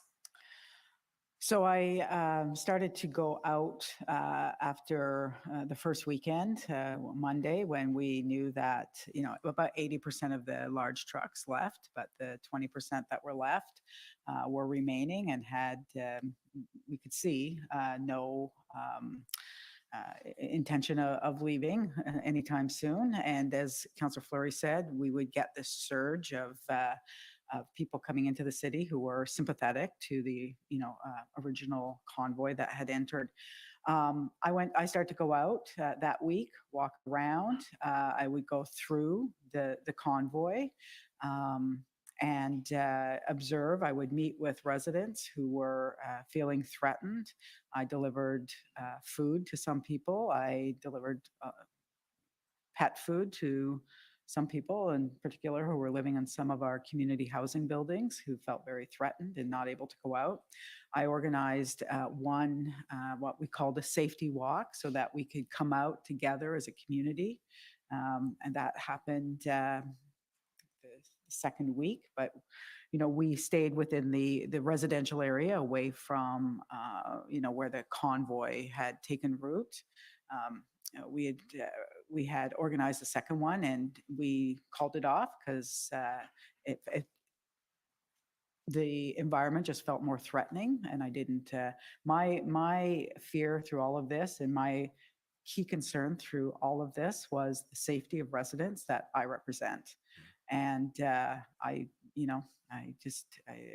was nothing more on my mind than the safety of the people that live in the city and that I represent. So, again, we would get the surge on the weekends, and I have stated before, I will again. I was always careful when I went down, walked through the convoy. I was accosted on a few occasions, but not never felt that I was in any real danger. But walking home through the residential streets was always when I felt the most threatened. It's often when I was threatened, homophobic slurs, transphobic slurs, just, people recognizing me, from media or other means. So it was more, on the streets going home, it was more those isolated incidents that were the greatest threat throughout and that's what I heard from residents as well. It was uncomfortable. They had to stay safe walking through the convoy, especially if they wore a mask, racialized. But it was outside of that where it was more so the people who were sympathetic to the convoy who were coming into the city and causing that type of fear. And I'm going to take you then, Councillor McKenney, to a document that you received. It's a video that was sent to you by a resident, and you have mentioned that residents were communicating with you and sending you correspondence. It's at OT 000-12814.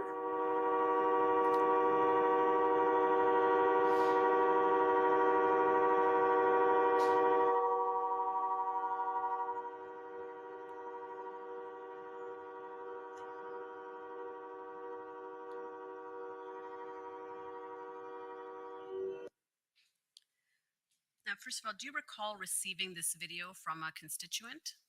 I do. And the email indicates it was on February 1st.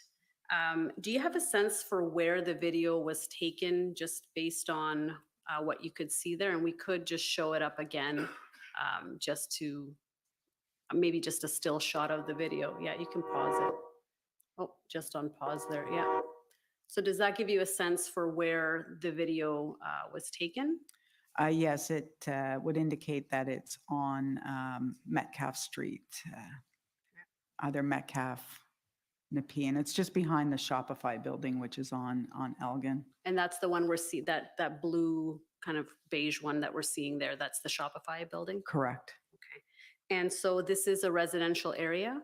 Yes, it is. And it's in your ward? Yes, it is. And is this consistent with the kind of sound level that you experienced in that area?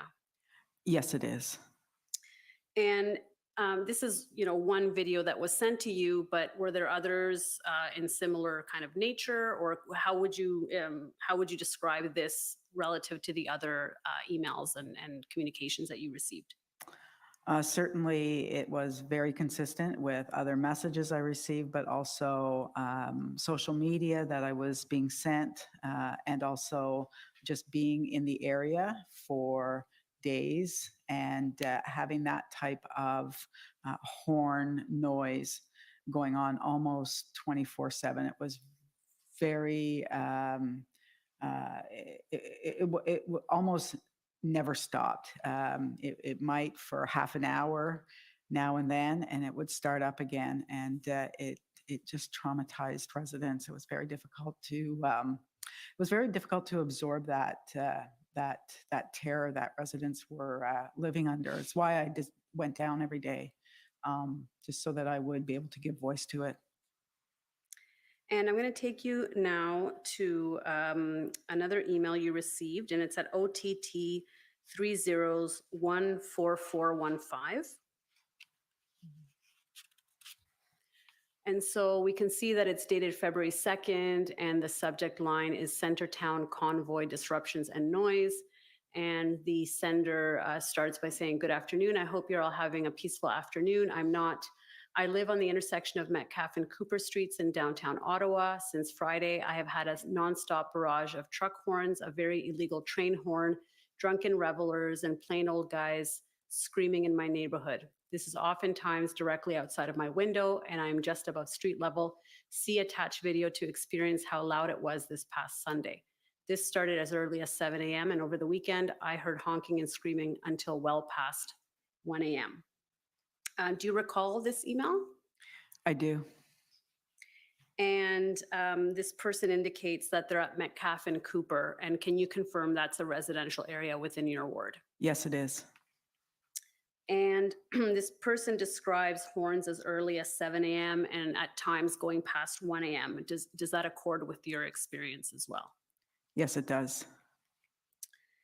And if we look at the fourth paragraph, this person says, besides all of this, I have anxiety, constantly being on edge, not knowing how long I will have just a little bit of peace and quiet, or if I will be able to safely get groceries. It's taking its toll on me.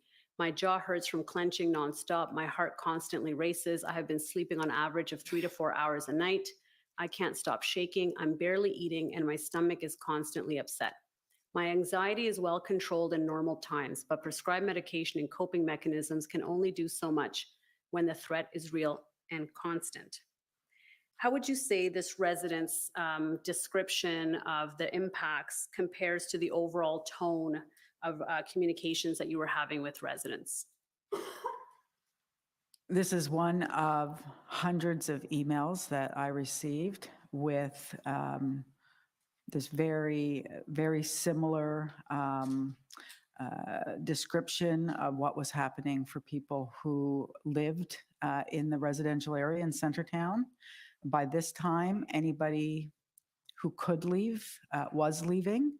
I had parents calling me from out of town, trying to get their adult children out of that area.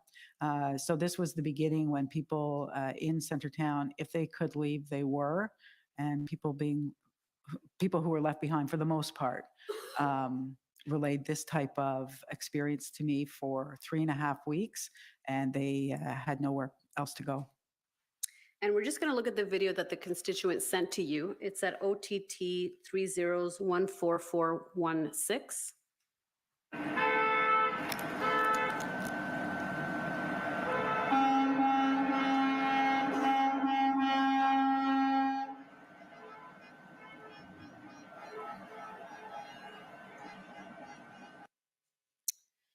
And Councillor Fleury, did you receive similar emails regarding impacts from your constituents?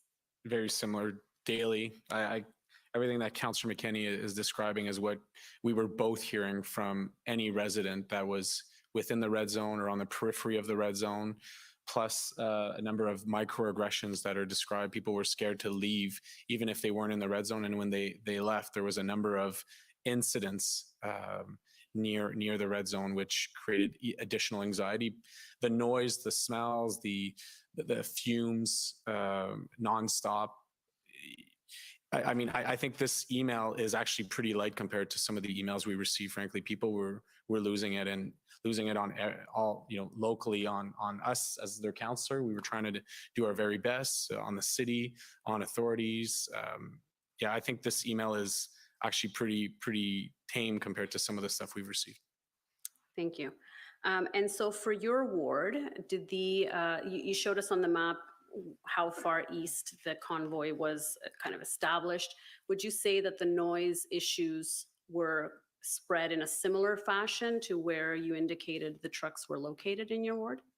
Yes, as you know, Rideau Street is very high building, so the noise did bounce off some of those buildings, creating larger zones, because it is the kind of the winter period, so the noise travels much further into the this is mixed use zones along Rideau and the Byron Market, but into the pure residential zones of Lower Town area and in the northern part of Sandy Hill particularly. Thank you.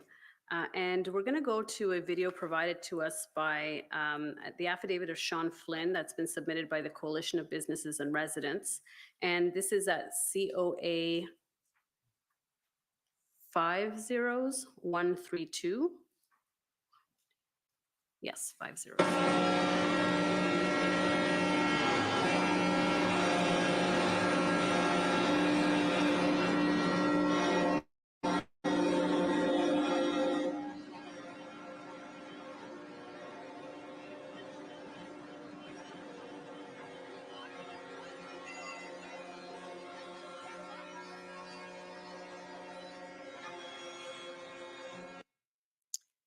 And Councillor Fleury, can you, are you able to tell us the location where that video was taken, just based on the surroundings there? Yeah, that's on Rideau Street, on the north side of Rideau Street, right before you get to Sussex Avenue.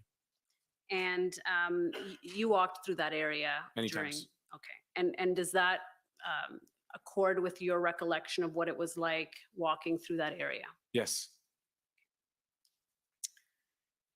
And we know from this morning that on February 7th, one of the residents, Zexi Lee, who testified earlier today, obtained an injunction to stop air horns and train horns in the downtown area.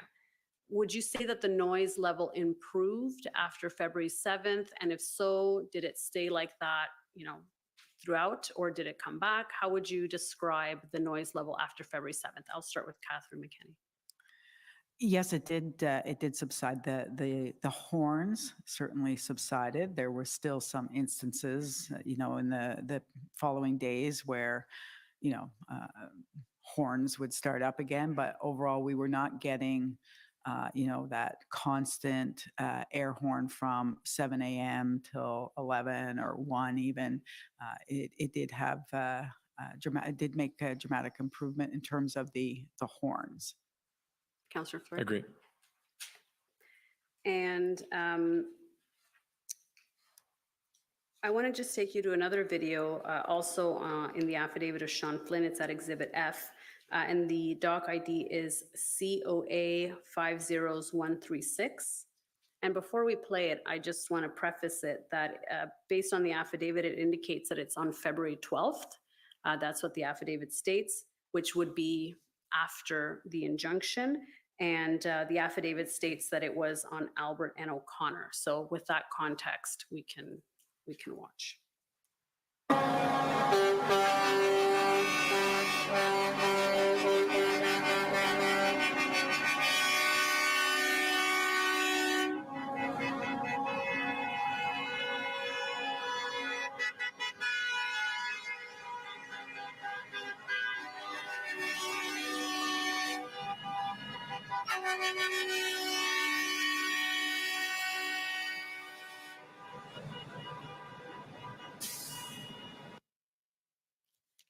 So based on that, would you say that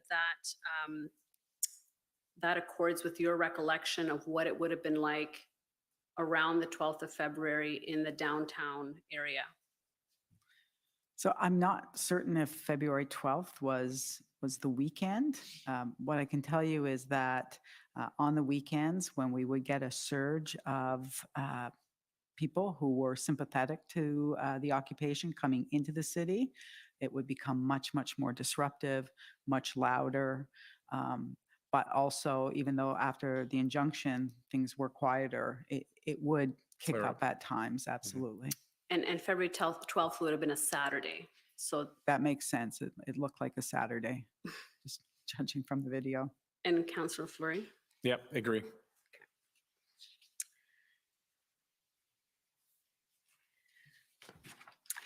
And in terms of any kind of threats to safety, unruly behavior, was any of that type of personal safety issues reported to you? And or did you witness any of that yourself?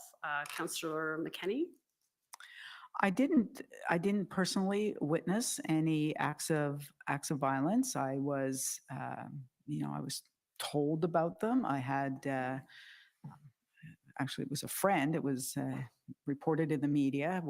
She's 70 or was 70 at the time, and she was at the corner of Somerset and Bronson, and this was on a weekend.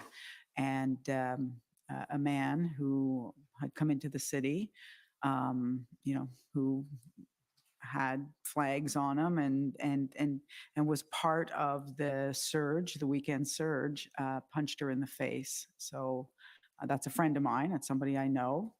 I didn't know it was her at the time when it was reported. I found out later that it was her, and someone reported to me that a friend of theirs was wearing a mask on our light rail train, was accosted for wearing the mask, and ended up having his nose broken. But that was, that's not something that I witnessed firsthand. Also, we had instances, where people reported back that, they would try to go out, they were circled by people, intimidating them, asking for police help. It just wasn't there. People just felt very abandoned while there was, while this was happening in their residential area, in their neighborhood. They also had no security. Everything was focused on Wellington Street and north of Laurier, and police just weren't responding to the threats that people felt that they were under. So that was reported to me in hundreds of phone calls as I was downtown with people. And just, general lawlessness without any security available for people. How about you, Councillor Fleury? Yes, I would concur with the description and give additional additions to the matter. There were detour bus routes that were in effect, that were on the kind of the periphery, if you will, of King Edward and Rideau. And there's an elderly couple waiting for the bus with their mask, who they were stripped off the mask, waiting for the bus, just while they were waiting for the bus. In the Byward Market, on the edge of the Byward Market, we have a Andrew Fleck Child Care Center, where there were a number of incidents, and I believe they had to, I was communicated by the executive director that they had to close. They had reported a few days earlier incidents that were happening, and ultimately, I believe on February 6th, they decided to close for kids and their own staff's safety. There was media reports, and I had discussions with the executive director at Shepherds of Good Hope of the incident around one of the homeless residents who was assaulted and beaten up, and where food was stolen at Shepherds of Good Hope. There were a number of incidents, too many to give you a full description, but there were a number of coffee shops that were remaining open because coffee is sort of an easy pick up and go environment. And there were a number of incidents where crowds would come into these coffee shops and take over the space and threaten staff. And there are a number of encounters on Rideau Street and in the Barwood Market specifically. So these were all incidences that were reported to you by constituents or business owners? Business owners, the staff, and we would take that information, ensure that it was appropriately reported to the authorities, and we'd ask for clarification. At some point through the process, we had a liaison officer who we hope, we were conveying that, and we hope that was following up on these incidents, but they kept happening. They kept happening. I describe them as microaggression because they, it wasn't the punching in the face, but it was all these microaggressions in transit, walking to businesses, childcare, homeless shelters, a number of these incidents that created an unsafe environment for residents and business operators in the area. And when you say you were forwarding these to the authorities, who in particular were you forwarding these incidences to? It depends. It depends, but usually it was an official at the City of Ottawa, either someone in emergency services or the city manager, and the Ottawa Police, and that depends as well. Early days, they weren't as coordinated, so a lot of information directly to the chief, and then after that, they created an environment where we were, all councillors, but obviously Catherine and I more so, because we were flooded with communication by residents. We were providing that to the police authorities. And Councillor McKenney, did you forward also reports that you were receiving from your constituents to authorities, and if so, to whom? Yes. So early on, I was, not every email. I would, answer emails, respond to emails, try to get as much information out to residents as possible. Every day, I would consider what residents, what information they needed. So I would respond in that way. It was hundreds of emails for staff who did nothing but respond all day long. Certainly when it was, if it was something that, was being relayed to me that was, criminal, I would forward that to police. But by, a weekend when I just didn't feel anyone was taking the complaints very seriously, and they were just getting more and more, what I was hearing was just getting more and more serious and worrisome. I every day I would bundle up emails and send it to who was then the chief of police, police services board, our city manager, mayor, and I would just send it all and tell them, I guess I knew I would be here one day. It was for the inevitable inquiry into what is going to, what will be an inquiry into this. I just didn't know what else to do by that point. I just didn't feel that there was any support available for us. Now I want to show a video that was part of the City of Ottawa's productions, and it's at OTT 30010436.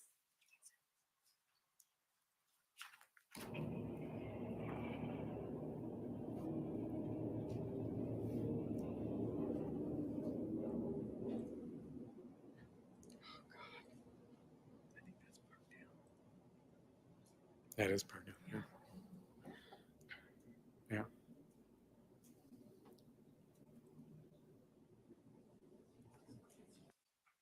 Now, first of all, have either of you seen this video before?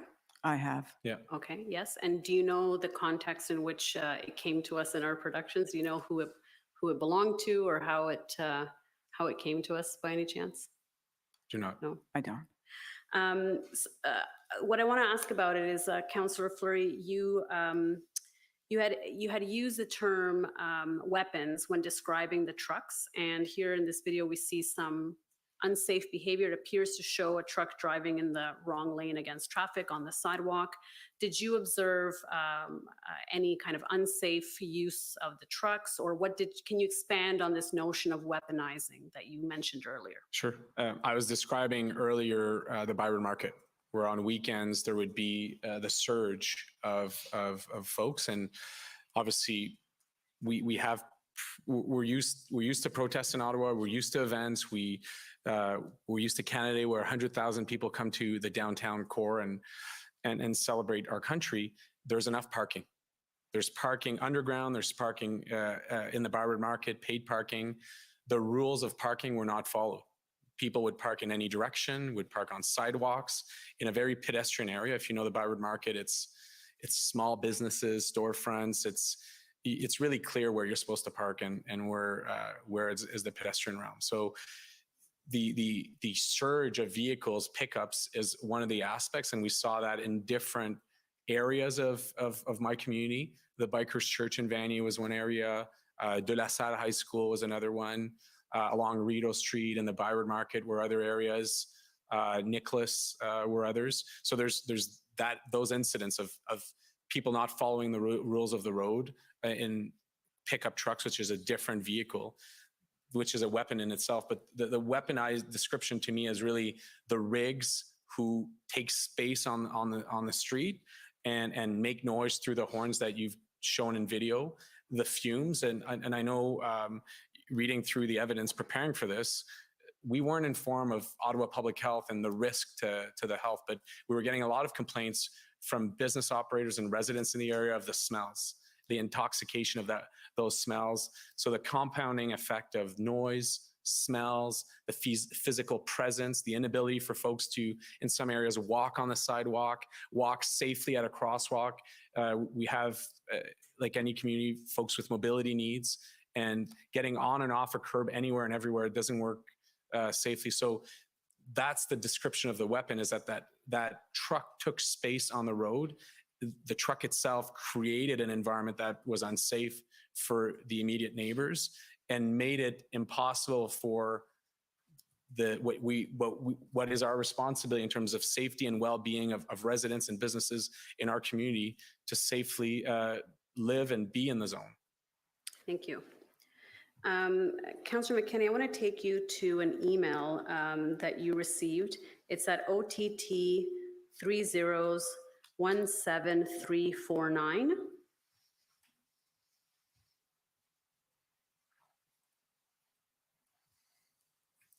And if we go down to further down, okay, so let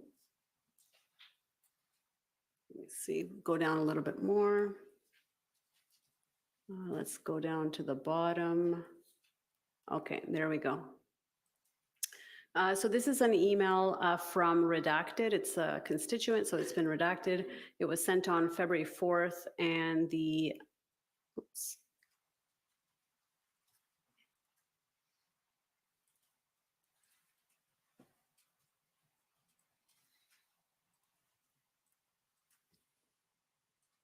Yeah, there we go.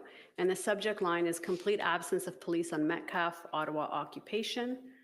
And so this email describes says the occupation is growing on these streets. And then the second paragraph, it says OPS at 9:30 a.m. today said 150 officers would be deployed, but there isn't one in sight 6 hours later. And they are only digging into their Metcalfe stronghold. Do you recall receiving this email? I recall receiving emails. I can't say I recall this one in particular, but I recall receiving emails that indicated that residents did not feel that there was an OPS presence in Centertown. Okay, and if we go a little bit up from here, we'll see that you forward that on the same day to City Council, Peter Slowly, some OPSB members. You copy a Member of Parliament, Yasser Naqvi, Minister Mendicino, and Steve Kanalakis, the City Manager. And You talk about an absence of police presence in our downtown neighborhoods and the ever expanding red zone. Do you recall sending that email? Yes, I do. And why did you forward this complaint? Was this part of just a general practice of forwarding complaints on to this group of people? It was the beginning. You know, this was, you know, the first weekend. Monday, we expected the convoy to leave. It didn't. Tuesday, Wednesday, Thursday, things were just getting more and more chaotic, more dangerous for residents. We were, you know, we were told that there would be a heightened police presence in the residential areas, and it just didn't happen. You could walk around the residential areas, and while the chaos was happening, people were being harassed. Sometimes they were being followed. They, you know, certainly reporting back to me, you know, people who had been, you know, assaulted, and there was no police presence in their residential area. It was just all up at on the hill on Wellington and the parliamentary precinct area. And if we go up a little bit from here, you say, if you go up a little bit more just to look at the top, yeah, so just the bottom part of that page. The next day, it looks like to the same group of people, and you say, this is the message I received back from OPS, which says, today we had 20 to 25 officers patrolling Centertown, as well as NRT members. And then you say 20 to 25, a friend went out last night at midnight into the heart of Centertown and reported not one visible police presence. We continue to be abandoned in Centertown. Do you recall that? Yes, I do. And if we go up a little bit more, you get a response from Carol Ann Meehan, and I understand she was a member of the Ottawa Police Services Board at that time. Is that right? That's correct. And she says, so very sorry, Catherine, wish we had the power to do something besides watch. Now, when she said that, what do you understand? What do you understand that she's saying there, seeing as how she's a member of the Ottawa Police Services Board? I took it as an indication from the councillor, who was also a member of the Police Services Board, that she was also frustrated with the police response into the occupation. So when she says, wish we had the power to do something besides watch, did you understand her to be speaking about you and her? Essentially, the two of you? No, I took it to mean the we. I took it to mean we as my council colleagues, we as Police Services Board. And Councillor Fleury, if we go up, you say, you respond to this exchange now and you say, no police in Byward Market, Rideau either. Do you recall that? I do. And what does this email thread capture the sentiment from constituents about lack of police presence, or some people have talked about this morning feeling abandoned by authorities? What can you say to that? Yeah, absolutely. If you look at the date of this, I believe the red zone was smaller and only encompassed sections west of the canal. And police were at the time describing their presence in the red zone. So although we were sharing community concerns on the periphery of the red zone, the reports we were getting back from the Ottawa Police was few incidents in the red zone and presence in the red zone, which our focus was where we were hearing concerns on the periphery. It's not a new issue in Ottawa. I want to be clear, like we have about 99 demonstrations a year. Every time there's a demonstration in Ottawa, local taxpayers of Ottawa lose their local police force to those demonstrations. That means neighborhood officers that are in Centertown, in the Byward Market, in Vanier, are then focused on whatever is the demonstration.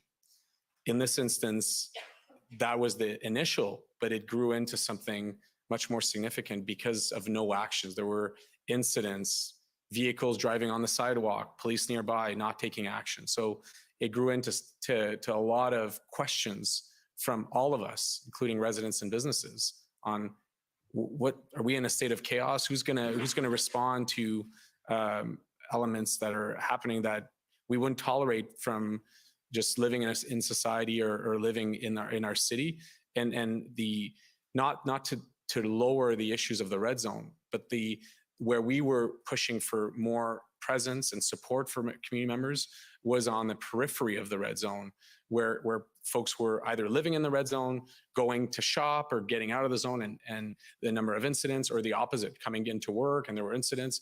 I shared with you in one of our conversations the situation in the Rideau LRT. Rideau LRT is our biggest LRT station, largest volume in the city. Ottawa Police refused to go into the LRT station.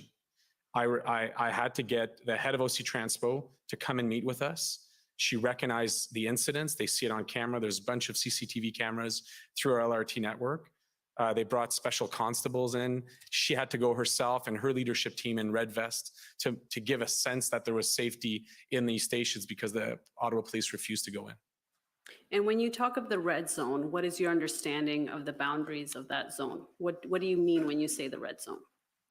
If you go back into official submission by the Ottawa Police, their Twitter accounts or their official communication in the city of Ottawa, they defined a red zone. They basically took a map of both of our wards and would mark the red zone. It started off as being west of the canal and north of Albert Slater towards Parliament. And it grew all the way to, I believe, Somerset in your area, and all the way to King Edward, eastern part in mine. So that would encompass residential zones. I just want to make sure that we're not separating red zone from residential zones, because it sounds like there were residential areas within the red zone as well. Yeah, There is. Yeah, if I could, at least from my perspective, it was Laurier and south of Laurier where we had no police presence. So I'm not entirely certain if at that point it was being referred to as a red zone, but it was north of Laurier where police resources were almost exclusively focused. And if I could just give one example, and you know, I work very well with our community police officer. She's the head of our NRT, our neighborhood response team. She was my direct contact. And one day I asked her if she would come with me to a building that had an attempted arson with doors taped. Residents were very frightened, and she just reported back and said, "I'm sorry, but I'm being repointed to the convoy." So I knew then that police felt their response to the convoy did not include residential areas. Thank you.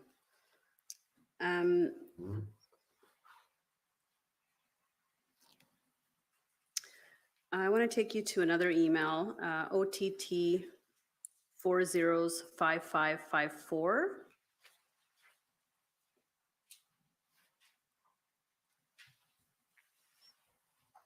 And its subject line is forward update, read trucks back on Metcalfe blocking 2 lanes as of this morning. It's dated February 8.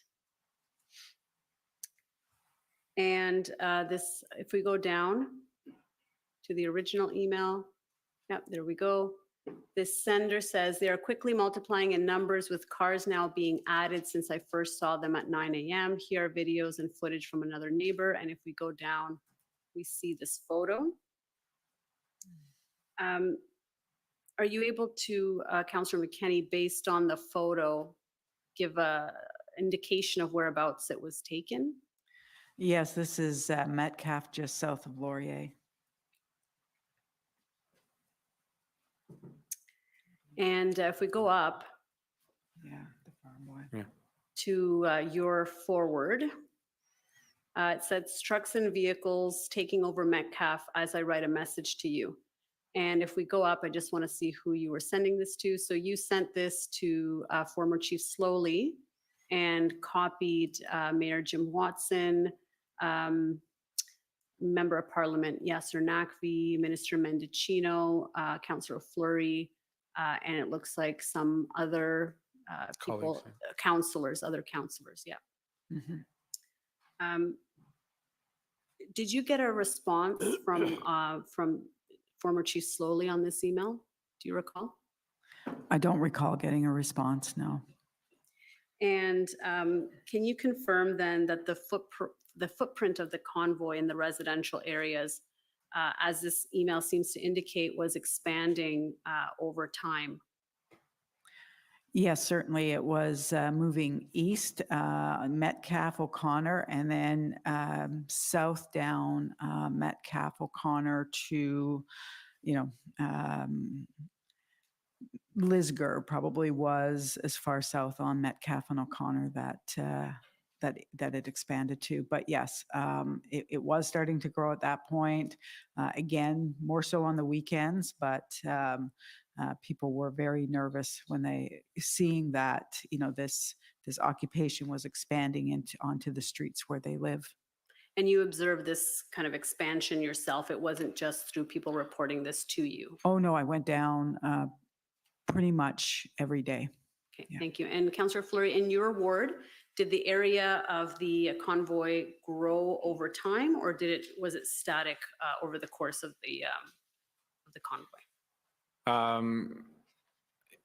It was certainly static in the Rideau Sussex node and along Rideau Street. I'd say east of King Edward towards the Loblaws, the Nelson and Rideau, it did change, I believe, on the third week, and same thing along King Edward near the shelter. When the incident happened, we saw that over time it was the parked rigs were getting closer to Rideau Street, so they had kind of doubled up on King Edward instead of being a long stretch along King Edward. Okay, so they were concentrated more on Rideau. On Rideau. Okay.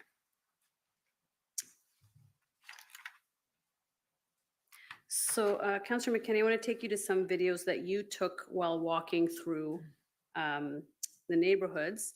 If you can go to OTT 30053.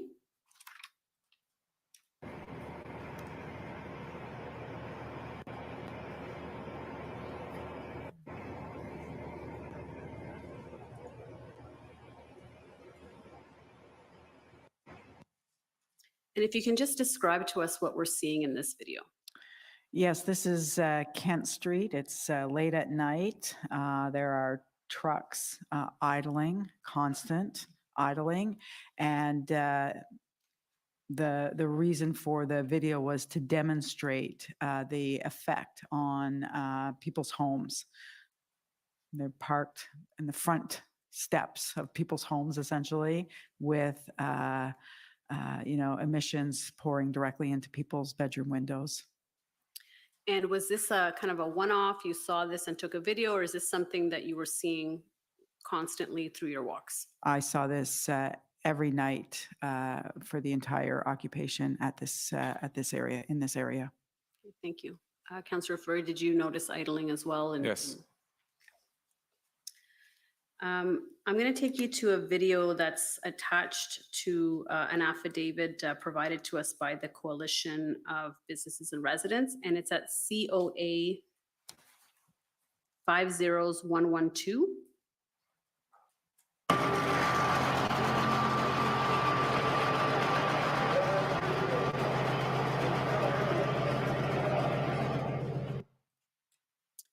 Okay, and Councillor McKenney, it looks like that's you that is depicted in the video. Can you confirm that? Yes, it is. And do you know who recorded you? Yes, Kiavash Najafi. Okay, and it's Mr. Najafi's affidavit that this is attached to, so that makes sense. And why in the video, it looks like you are taking a recording of a toilet, outdoor toilet. Can you explain why you took that video? What was your concern there? So this was the Wednesday of the final the council meeting just before the occupation ended, when I went down to Kent Street to record what I was seeing, I called into council from Kent Street. And what I was doing in order to demonstrate to my colleagues what was happening and, and to show others what people were living under. And at this point, this was at the beginning of the council meeting, and we were still on Zoom. So at the beginning of the council meeting, it was only the people who were allowed in as panelists, so council, the clerk's office, et cetera, staff, senior staff, who could see what I was videotaping. So normally the camera would be turned back at me. I would be sitting in my dining room, but I was down on Kent Street, turned the camera around, and while council was being introduced, rather than just sit there, I had the camera turned so that it would be evident to people in the council meeting what was happening on Kent Street that day. And would that be the February 16 council meeting? Yes, it was. Okay, and I want to take you to an image that was also provided in the Najafi affidavit, and it's at COA 50129. Are you able to locate this area or indicate whereabouts this is? Yes, this is also on Kent, Kent at Nepean. Kent and Nepean. Okay, thank you. And did you observe personally what's being depicted in this image? Yes, I think I spoke to at least one of them on one occasion, one of the gentlemen here. And can you describe what we're seeing here? Yeah, so this is Kent Street, where the occupation took very strong root. And each block, I learned this because I spoke to people as I traveled up and down Kent through the 3 weeks. Each block had a block captain, and there would be supplies brought in. There were often fires burning in barrels, trucks running. It was just an occupied street, I guess, is the best way to describe it. Yeah. And what concerns did this raise in terms of health and safety, or any other concerns aside from obviously they don't intend on leaving? Mm-hmm. Well, certainly, as you can see, there are fires burning in the middle of our downtown street outside a residential area. There are, you can't see it in this photo, but some of the video that I took shows jerry cans around with oil, with gasoline. Often at night, in the middle of the night, there were fireworks. So everything combined just made for an exceptionally dangerous environment for people feet away from their bedrooms, their kitchens, their children's living area, schools in the downtown. And Councillor Fleury, in your ward, were there similar types of encampments, or I guess similar to what we're seeing here, where there's a stockpiling of food and wood and fires? Along Nicholas, right beside the University of Ottawa, Sussex and Rideau, and at times on George Street. Thank you. Now, Councillor McKenney, I understand that on February 15, you attended a counter demonstration, as it's called, in the Billings Bridge area. Do you recall that? Yes, I do. And what do you know about how this counter demonstration came about, or what the purpose of it was? I started to hear from residents early that morning, and a colleague, Sean Menard, who is the counselor for that area, that again, it was a weekend, that vehicles were expected to enter, into the city to join the occupation. There were 2 locations where they were expected. One was a more residential area in the Glebe, Fifth Avenue, and the other route was along Riverside at Billings Bridge. Through some communication, it was decided that people would go down and try to stop these vehicles coming in and joining the occupation. It was decided that the residential area would not be the location for this counter demonstration. There was always a fear of violence affecting residents in their homes. So it was decided that it would occur on Riverside, where there were no residents living. And can you were there at some point in the afternoon, Yes. is that right? Yes. And what did you observe? What was happening while you were there? Yes, so by the time I arrived, there were hundreds of people there. There was a line of mostly trucks, pickup trucks, with the flags that indicated they were sympathetic to the convoy, lined up, stopped, and it was, it certainly, there was no threats of violence there. It was relatively peaceful.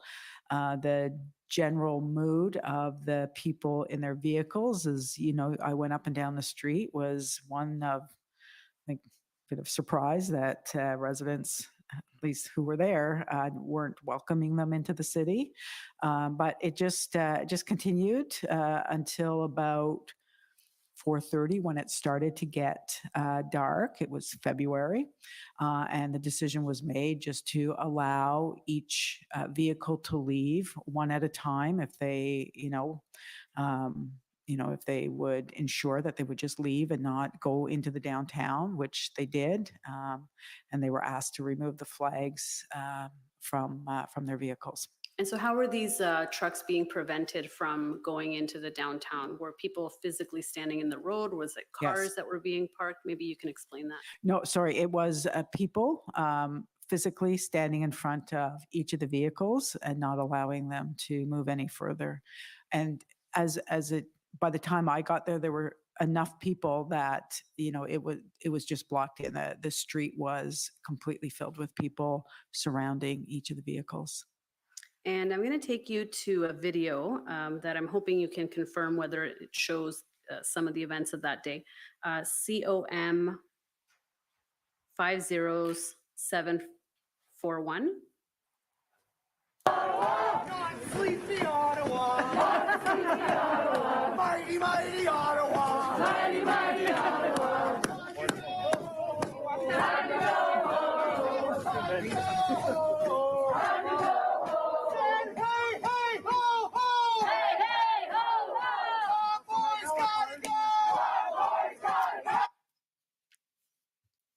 These are just some images.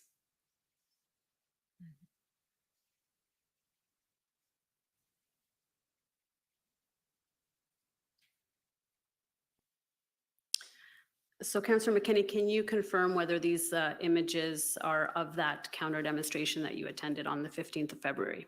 Yes, they are. And we saw some police liaison team members there. What can you tell me about the police presence in that counter demonstration? Yeah, again, it was, as you can see, almost celebratory. It was peaceful. Police interacted mostly with residents, it was a watershed moment, certainly, in terms of the overall occupation, where it became very evident that residents were no longer going to just sit idly by, that they were going to take, action where they felt that they could. And this is what you were seeing. And what impact did this event have on the residents based on your interactions with them? Well, that day it was very celebratory. I went down in the afternoon. I had been in the morning. I'd gone down onto Kent and onto Wellington, walked around, visited residents who were feeling threatened down on McLeod at Bank. There had been an incident where the doors of a multi-residential building had been handcuffed shut. So I'd been down into that area. So I went later to Billingsbridge. So it was probably about 1:30 before I got there, 2 o'clock. By the time I got there, it was a celebratory mood, really. Now, the commission may receive some evidence that the counter demonstration forced OPS to deploy resources away from the downtown to engage in de-escalation at the counter protest, and that this did not assist OPS's efforts to resolve the issue of the convoy. What would be your response to that? We needed OPS to protect residents. This was residents' only way to ensure that what was happening to our city was going to be recognized and responded to by OPS. There was not a large number of police present. So out of the hundreds of police officers up on Wellington, this would have been a small number. Okay, thank you. So I want to speak a little bit now about the effects on the businesses. Councillor Fleury, if we can go to OPS document, OPS 403441. If we go down to the January 26th original email. We'll go down a bit more to the first email in the chain. Yeah, let's just go down and make sure we got it. Yes, okay, if we can keep going to the bottom. Okay, so that is the bottom. So now we'll go to the top of the email. So this is from, if we can just see the from Byward Market BIA Executive Director, and it is directed at you on January 26th. So this is now before the convoy arrives. The subject matter is Byward Market BIA concerns ahead of January 29, 2022 demonstration. And if we go down to the actual body of the email, I'll just leave that there for a second to give you a chance to review it. It appears that the Byward Market BIA Executive Director is raising a number of concerns. I'll just give you a second to read some of that. Yes. So this email outlines several concerns regarding safety and security, regarding having more information about what to expect, suggesting that people may not be following public health restrictions. Was this one of the first emails that you received ahead of the convoy alerting you to the business's concerns with respect to the convoy? I believe so. We had just received a city briefing, and there's starting to be city communication and local media coverage of the risks. And as you can see, the BIA is both connected on what's happening at the city, but also with its own members, and describing very early some of the incidents and concerns. And so in the third paragraph, the last sentence says, this, of course, in the context of coverage, detailing that there are some protesters suggesting and hoping that this weekend will be a Canadian equivalent of the American riots of January 6, 2021. Were either of you aware of news coverage of these intentions by some of the protesters, or was this the first time that you had seen this suggestion? I'll ask Councillor Fleury first. Until the convoy coverage started to come to our attention, and until the city called a briefing, we received very little communication. But residents started to inform us. As you know, Ottawa does have the universities. We have active residents. We have informed businesses who were following it and who were asking questions early. And if you, I believe if you go back to the first briefing from the city and OPS, councillors and I, and Catherine certainly, were asking very concerned questions around what will Ottawa Police, what will the City of Ottawa do to prevent risks for us residents and businesses in our area, with few answers. And Councillor McKenney, had you heard any suggestion that some of the protesters' intentions ahead of the convoy was something similar to what's being described here? Yes, mostly through social media. As Councillor Fleury did, start to ask those questions. We saw the messages coming out of, the more Western provinces leading up to January 28th, that week leading up. But every day just became a bit clearer as to the intentions. At that point, we called them disruptions. And if we go up a little bit, we're going to see that the email you then, let's keep going. You forward that, if we can go up. So you forwarded that on the same day, the 26th. It looks like to former Chief Slowly, Roger Chapman, who I believe is the bylaw, the head of the bylaw and That's right. regulatory services, Kim Ayot, who's the head of the emergency management, and a few other people there in the city of Ottawa. You say thank you to the constituents, and then you say Chiefs Slowly, Chapman, and Ayot, could you review the Byward BIA concerns and connect with the BIA ED ahead of the weekend? I have CC'd Rideau BIA as well as GM of Rideau Centre, who have similar concerns. How are we supporting local businesses through this demonstration, from risk of ignorance to public health measures and pressures on a business they fear? Thanks for the prompt consideration, support, and response. And if we go up, we can see that former Chief Slowly then forwards this to Deputy Chief Ferguson and says, Trish, I got a message from Councillor Fleury wanting to follow up with you on this email and other related matters. He will contact you directly. And if we go to the very top, sorry about that. Deputy Chief Ferguson says, as a means of follow-up, this has been looked after. So were you able to speak with Deputy Chief Ferguson about this matter? I don't recall. To be honest. The information I received from police at the time was certainly very limited. Okay, so it was often, they would receive the information we were providing, saying, we have this information, we're on to it, but I wasn't able from there to say open or close, or here are measures that Ottawa Police will put in place so that your businesses can operate. Here's a liaison that's being put in place so that we can structure that. So you're going to see a lot of these communications where police says, oh, it's a short call, as if it's a resolution. Like the feeling, if you're an outsider, if you're just reading this, the feeling is like, oh, there's a resolved matter. The resolved matter is ultimately the BIA or the executive director, they report back into 600 members. So they need something in writing from the city of Ottawa or OPS at that to share what should members know about and how can they prevent and what are their contacts if there are concerns. You can see by this communication that there was nothing in writing provided to myself or to the executive director of the Byward BIA to bring response, to bring closure. Okay, so then is it fair to say that the concerns that were raised by the BIA were not satisfactorily addressed in your interactions with Deputy Chief Ferguson?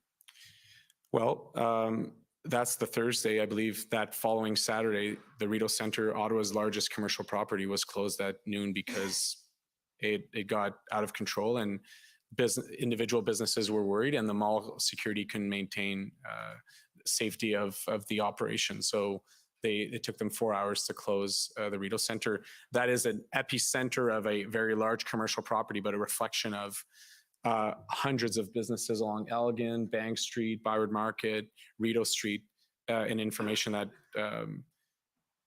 we were being asked by local business operators and their staff. And on the subject of the Rideau Centre, I understand they were closed approximately 25 days straight. Is that your understanding as well? 24 days. 24 days, thank you. And is that unusual? If you've been in Ottawa, or if you live in Ottawa, the Rideau Centre is closed 1 day a year, and that's barely, because they're connected to the LRT station. They play an important function in the transit routes, the connection between the residents, the commercial district, the University of Ottawa, some of the nearby amenities like City Hall, for example. So the Rideau Centre being closed is an anomaly. Being closed for 1 day a year is kind of their standard. So you could see the pressure, and the general manager of the Rideau Centre was in daily contact with myself. The owner of the Rideau Centre, Cadillac Fairview, did meet with us, did meet with authorities at the city, including the mayor's office, to share concerns and try to find solutions in that first week. And do you have a sense for why it had to close on that first day? Was it because of safety concerns? Was it because there were too many people? What was the concern there? Microaggressions. I don't know that I'm describing the term appropriately, but people walking in stores and stripping masks, people questioning why people were wearing masks, large gatherings in the food court. At the time, you could pick up food. You couldn't stay in the food court. The food court wasn't able to be cleared. The security had requested that those who were there to leave, and they weren't leaving. Kind of the closest, warmest spot with public washrooms and a great commercial offering. I can understand the attraction, but that was kind of all of the microaggressions in one instance was that on that Saturday at noon. Thank you. Now, Councillor Fleury, I understand that you organize daily meetings with affected business improvement areas, hotel associations, affected stakeholders. Do you know when did you start having these meetings? The first week. So Ottawa is unfortunately, and I've been on the council table for the last 12 years, we've had a lot of crisis. I've had to live the Rideau sinkhole, which would have impacted a very similar range of businesses in my area. We've had to live obviously the COVID impacts and how we were informing businesses. So we struck a business leader group, which included the business improvement associations for Vanier, Byward, Rideau, Ottawa markets.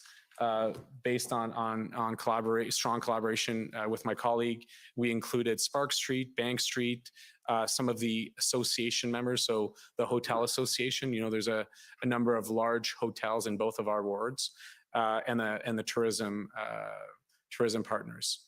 I might be forgetting a stakeholder or two, but that's from the external point of view, that was that. And then we had at those meetings invited all elected members that were I'll call it the federal riding of Ottawa Centre and Ottawa Vanier. So you had the local councillor invited, you had the provincial MP and MPP and their respective representative. And at different times we had provincial minister staff from Minister McLeod at the time, and other ministry offices, as well as same thing federally for different, I don't recall the specifics, I'd have to go back to my note, but there were also attendees. And at the city, we had a broad range of representation from traffic operations, emergency services, bylaw services. We had OC Transpo, as I described earlier in the session, Ottawa Police, and at times communication and economic development. Now, in your interview summary, you stated that the mayor, the city manager, and the chief of police did not personally attend the meetings with the BIA. Were they invited to attend? I believe they were. They organized 2 early meetings, and then I started to organize a daily meeting, which they were invited to and were not attending. Do you have an explanation from them as to why they didn't attend? They never get one. You'll have to ask them. I think they're coming in a couple of days. Okay, but they didn't give you an explanation. No. Okay. And did local businesses and BIAs express that they were content with the information they were receiving from the city? No. We were often repeated the same public information that was available earlier in the day. There were some very specific questions. How can I make sure that food can enter the zone so that my deliveries can continue? How can I accommodate that? For example, we know during the COVID period, the Uber pickups and the food distributions are very important. Those vehicles couldn't access the zone. So there's a number of business issues that came to that table. And ultimately it's, hey, city, AOPS, what's the plan? Should we be worried? Are you, and then, these amounts of businesses are closed. What can we do about them?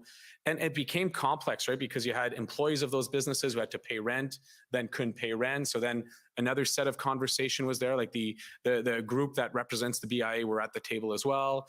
Then we hit a period between obviously January and February where you have to, those landlords need their pay. So those commercial businesses had to negotiate with their landlords. So that was another set of conversations. So there wasn't one conversation theme. It was all about how do we get back to operating? How can we get back to operate safely in the area? It is an important time for us at the city. I think that's the other measure that's maybe not understood is those weekends, late January, early February are the winterlude, is when we celebrate the winter activities. And there's thousands of residents who come to the downtown and visitors who come to skate on the canal, to enjoy what we have to offer as a winter capital city.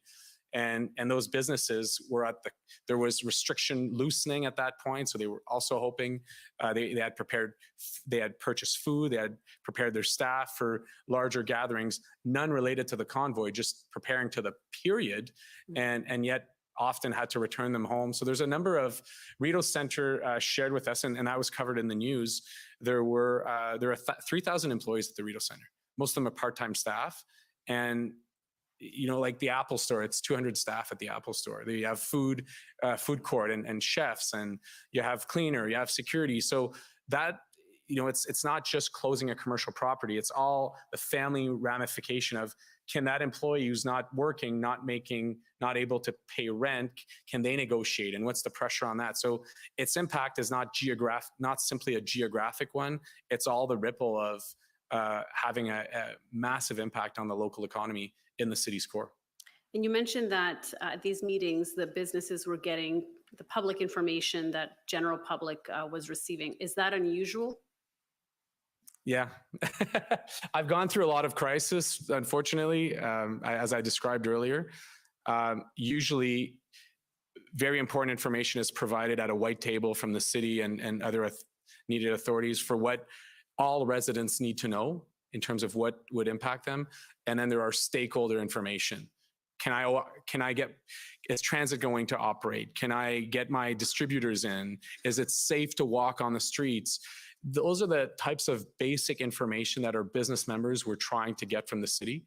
And we were creating that area, that daily space with yet few interaction. And we kind of saw a number of situations where the city's there, the city's adapting, it's closing streets, it's removing, some of the parking areas, it's adapted. You remember in part of it, like there's a closure of bridges. So the city, from an operation point of view, is adapting. Bylaw, not so much. So not because of their own doing, but because they fit into this command center, police operations who call the shots on what can be enforced and not. And through that, there's a number of concerns. How are we communicating to the members? How are we communicating to the public? What's the risk to residents? I know that one of the documents you have is around a pickup truck with gas in the Rideau Centre parking lot. I can assure you today, if a pickup truck showed up with gas, police would evacuate, police and fire, and all the authorities would show up. They'd evacuate them all. And in that situation, they'd remove the vehicle extremely quickly. They'd protect the public safety, and after that, they would remove the situation. No response to that. I mean, you have a pretty extensive thread by the general manager at the Rideau Centre, and what I'll call confusion amongst authorities. And ultimately, very fortunate that the Rideau Centre was able to support find the operator and get them out of the situation. I mean, that's the type of uncoordinated approach at a very micro level that we weren't able to get clarity to local businesses. And hence, I mean, you think about all of the residential properties and what it takes for people to go in and out of their properties, to access transit, to get their vehicles out. So it was chaos for both Catherine and I, not just on the business and the operations of that, but on the residents' concerns. And we had little information or little hope of a plan that was going to be enacted to bring back safety and well-being for residents in our city's core. So the city officials and police representatives that were at these meetings, were they able to give the type of specific information that businesses were looking for, such as what you described, or not generally, no? No, and if you see, there are a number of times following those meetings where I respond to the authorities and ask for clear, please follow up on this, please follow up on that. And at times there's also the business membership who's writing in to get clarification or get action. I believe there's one, for example, at the Chateau Laurier, where there was a sprinkler issue and fire couldn't get. Apparently fire tried to go down Rideau Street as if it didn't know that there was rigs on Rideau Street. Like that's the, you know, we were very fortunate that no more serious kind of life incident in those particular situations happened, because having the manager of the Chateau Laurier share that with their member association, and for the member association to say, what's going on in city operations? How come you can't respond effectively to, you know, if there's a paramedic call, how does the paramedic get to some of those residential buildings or some of the commercial? You know, we were all very frightened on our ability to respond at the level that residents would expect. And to your knowledge, did the city ever ask local BIAs to restrict material and financial support to the demonstrators? So not sell them certain items or anything like that? I haven't thought about that. I have to think about it. Okay, maybe you can think about that and get back to me at the end. Okay, so in the interest of time, because I know I'm sure a lot of the parties have questions as well, we're going to just move on to the city's response and your experiences as councillors.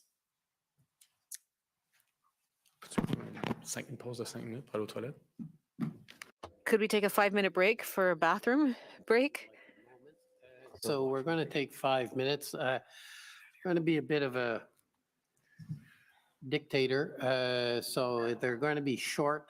This is 5 minutes, not 15. So 5-minute break. Yes. Thank you. Thank you.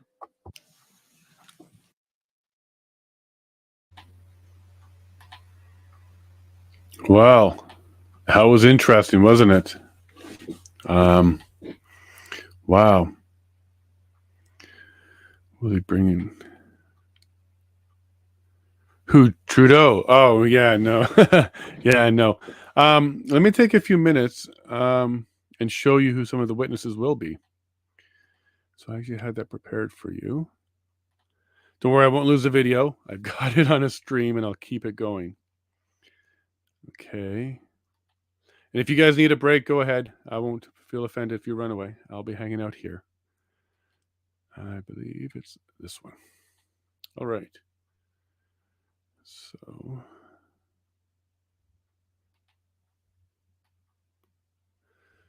there we go. There we go. So the witnesses we heard from today is this group of 6, and we're working on 5 and 6 right now. A lot of Ottawa, a lot of police. Then we get to the ex-police chief. And then we start to get to some members of the convoy, including Tamara Lynch, Patrick King, Tom Ozaro, Chris Barber. Then we'll be hearing from Windsor, Alberta, so Coots. And we'll hear from Ontario, and then public safety. And as you can see, we're making our way through the government witnesses all the way down to Trudeau himself. There he is. And Chrystia Freeland. So we have a lot of government witnesses to come, and we make our way to closing with government witnesses. So there's a question on the chat on whether or not the convoy will have anybody speaking, and the answer is yes. They're going to have several people. They're going to be in the middle of the pack, and we're going to hear from them.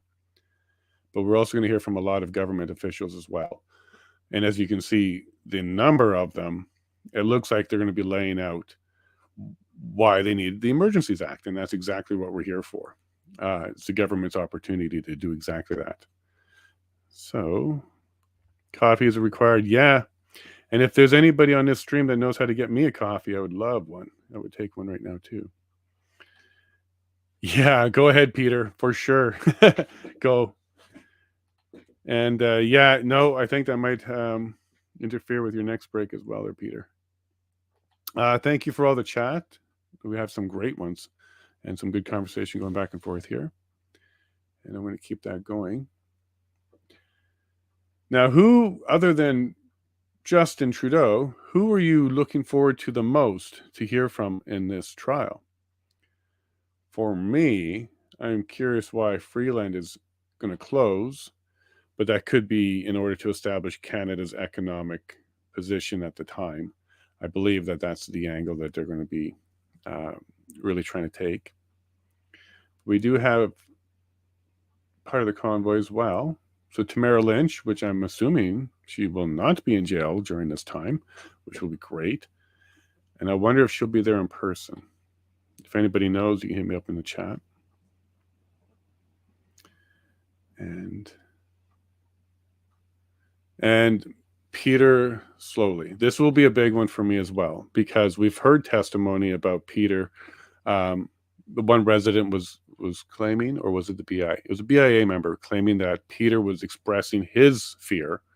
And as we heard the cross cover it pretty well, we're going to hear later that Slowly didn't have personal fear.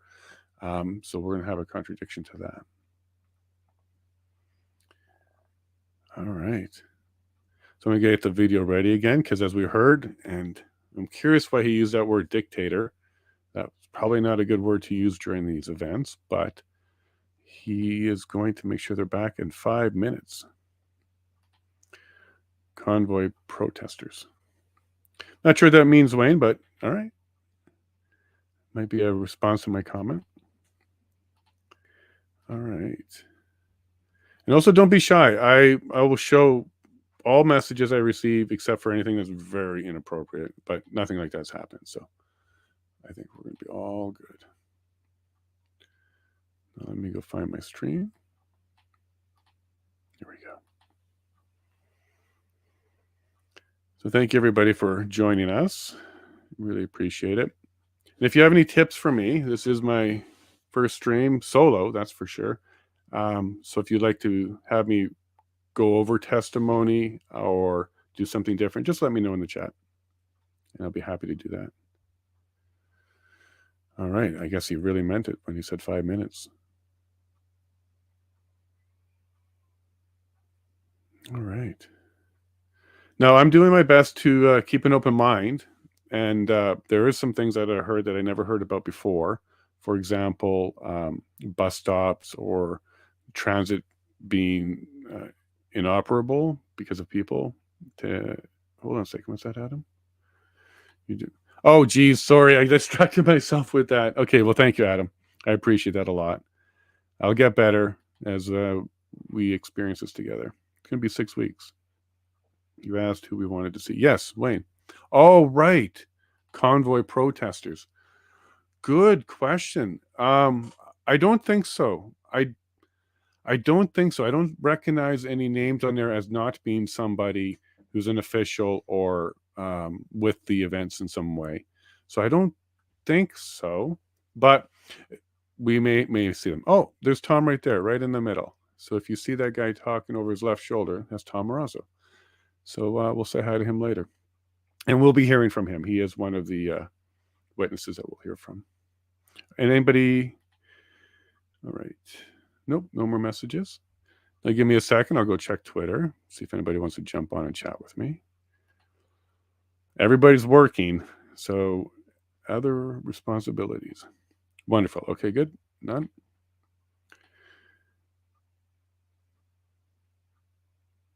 There we go. Audio. Welcome back, councillors.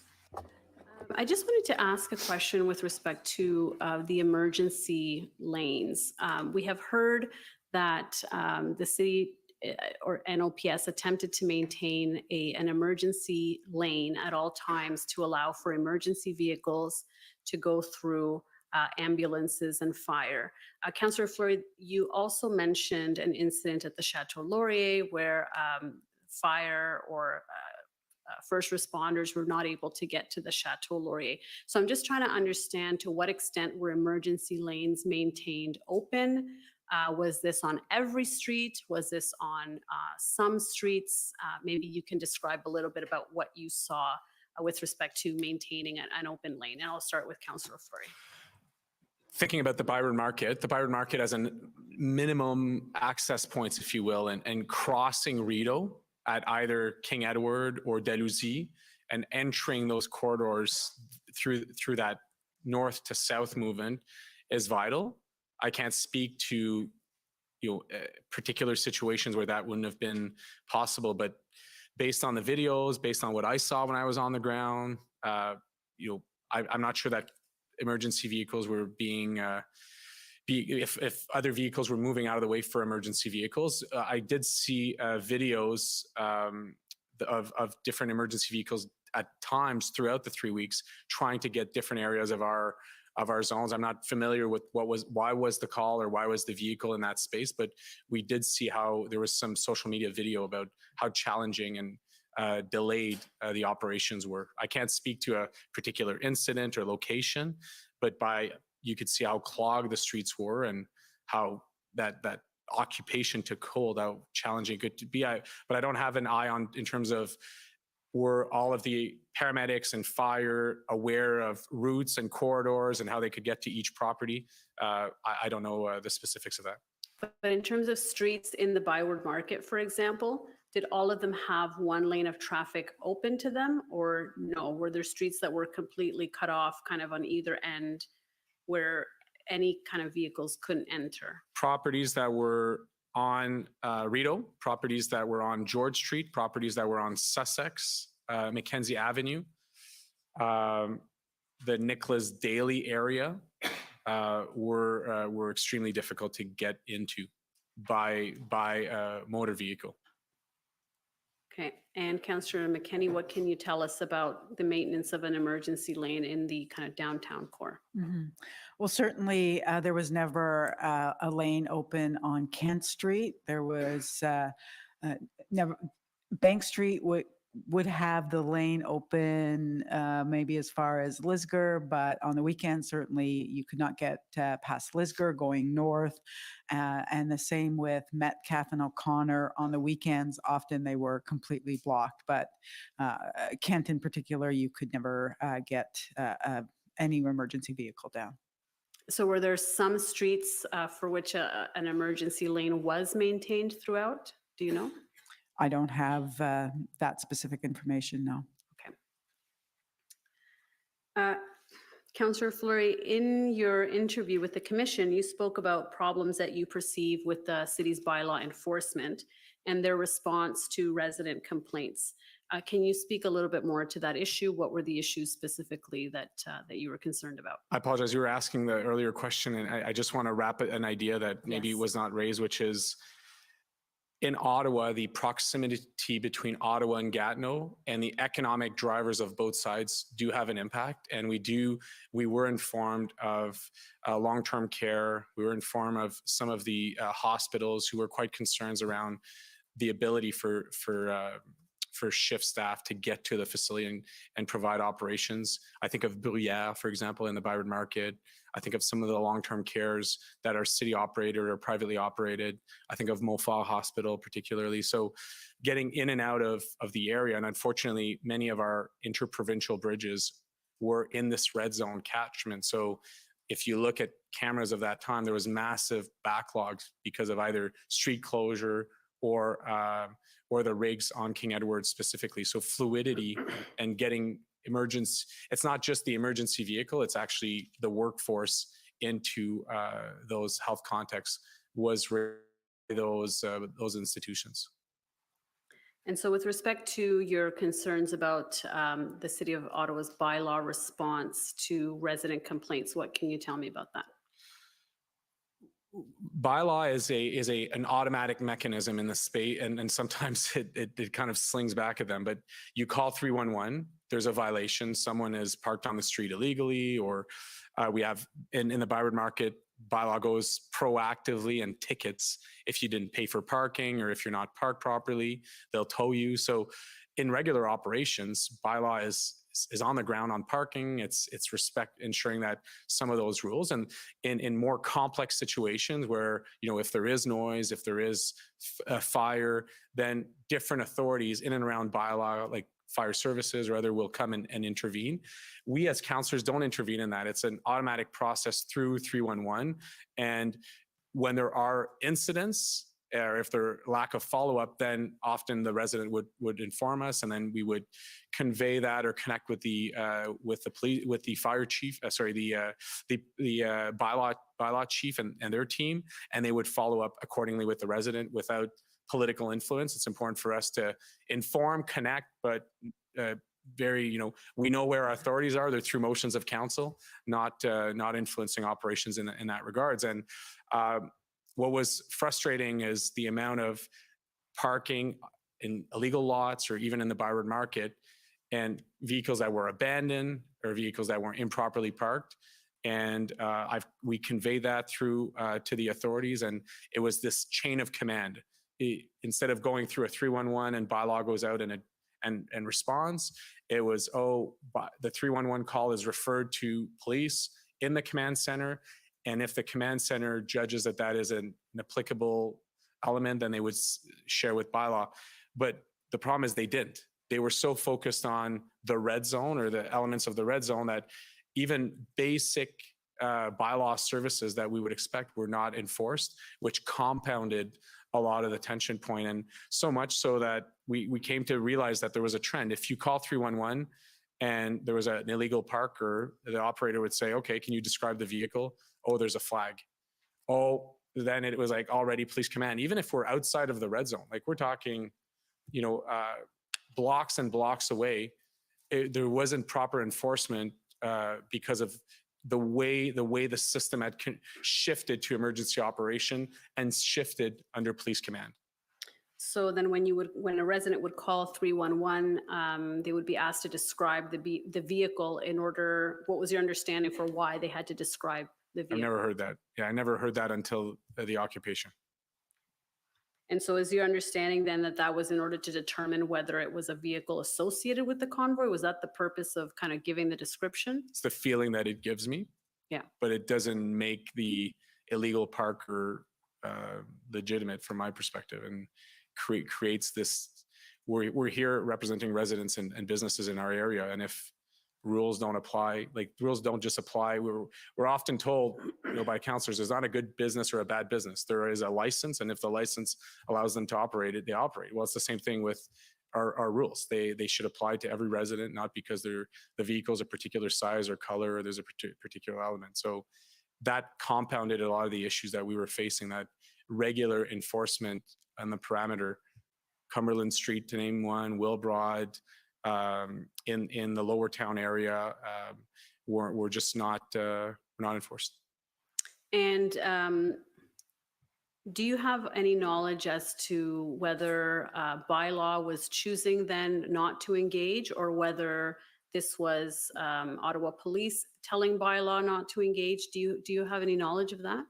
You probably referred to a number of interactions that I would have had with the manager of bylaw, Jen Thurkelston, or the chief, Roger, or Kim Ayud, where I was trying to get, hey, what's happening? Why are we enforcing these? And then eventually it came to be a description that, no, this is under police command. We require the police command center to give us authority to go in and do it. There are other considerations prior to our enforcement, is the gist of what I was described. And that would have been those three individuals who told you that, the three people you named? Yeah, I mean, they were pretty aligned and consistent in this is a police operations. We rely on their comfort for us to enforce our bylaws. Okay, and that was regardless of where in the city this was taking place? Like, I imagine at some point you're far enough away from the main site that bylaw is doing its regular work, say in Canada, Orleans, and Barrhaven. How far was this extending? Do you have any sense of that? I don't, but specifically for my ward, we have a bikers church which was sympathetic to the occupation, and there were a lot of illegal parking situations we're talking like on the other side of the Rideau River. So if you want to bring back the map, it's a number of blocks, probably maybe 2 kilometers away from the red zone. You're into the old city of Vanier, and there's no enforcement for parking violations. That's kind of I don't know how far that went into the city. I can only speak to the information I had from community associations and residents about this loop of I'm calling in, they're asking me to describe the vehicle. Obviously the resident is emotional, saying, yeah, there's X Trudeau, or there's a flag, or there's a pickup truck, or whatever. And then, oh yeah, they took my complaint, but there's no actions. It's been 2 days, 3 days, sometimes a week. Like, and that really, we recognize as councillors, we recognize we don't have authority over police enforcement. But on the City of Ottawa side, we're responsible for the safety and well-being of residents, and we do have bylaws and other tools that, in this situation, I still don't understand why they got caught in the police command outside of the red zone. I can respect the red zone. There might be tactical reasons or safety reasons, but I really don't understand that. And to this day, I still don't have a city explanation that I can convey to a resident about that situation.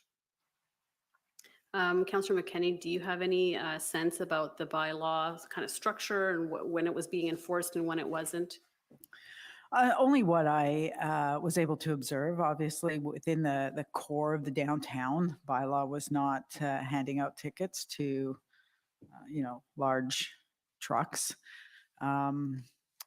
As you went west, by the time you got onto the other side of the Trillium line tracks, we were starting to get complaints that, parents parked outside schools were getting tickets. So they were ticketing, and in some instances, certainly outside of the ward that I represent. But, I don't have any examples of calling bylaw. I didn't call bylaw to come and ticket large trucks. I don't think anyone did. But as we moved west, certainly bylaw was active.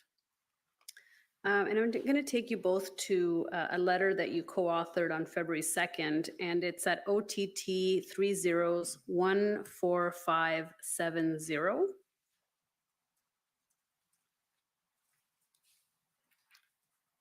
And this is, Councillor McKenney, you sent this on February 2nd to Mayor Watson, former Chief Slowly, councillors, members of the OPSB. And I just want to go down to the signature line just to show that it looks like you both signed off on that. You see that there? Yes. Okay, and we're just going to go back up.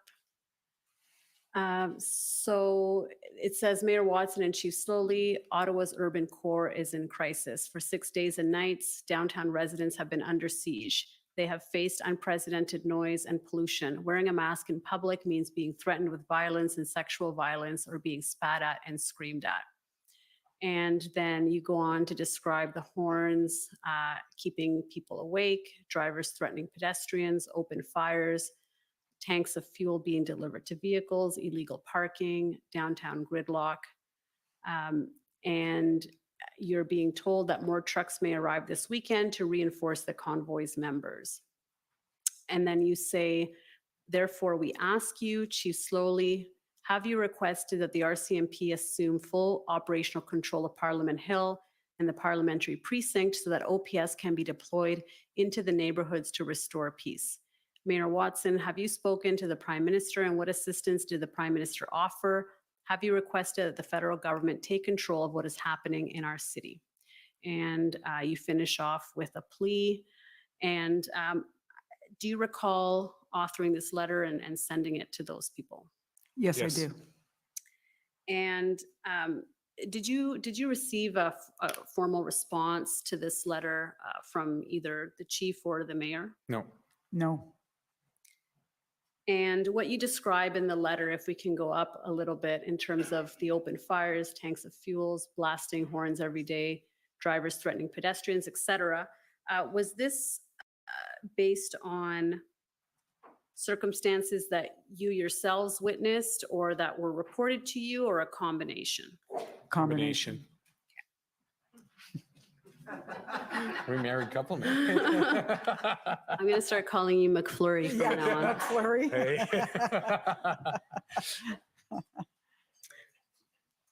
And do you stand by the contents of this letter today? Yes. Yes. Okay, thank you. Councillor Fleury, at one point you asked the city to look into imposing a curfew. Is that correct? Yes.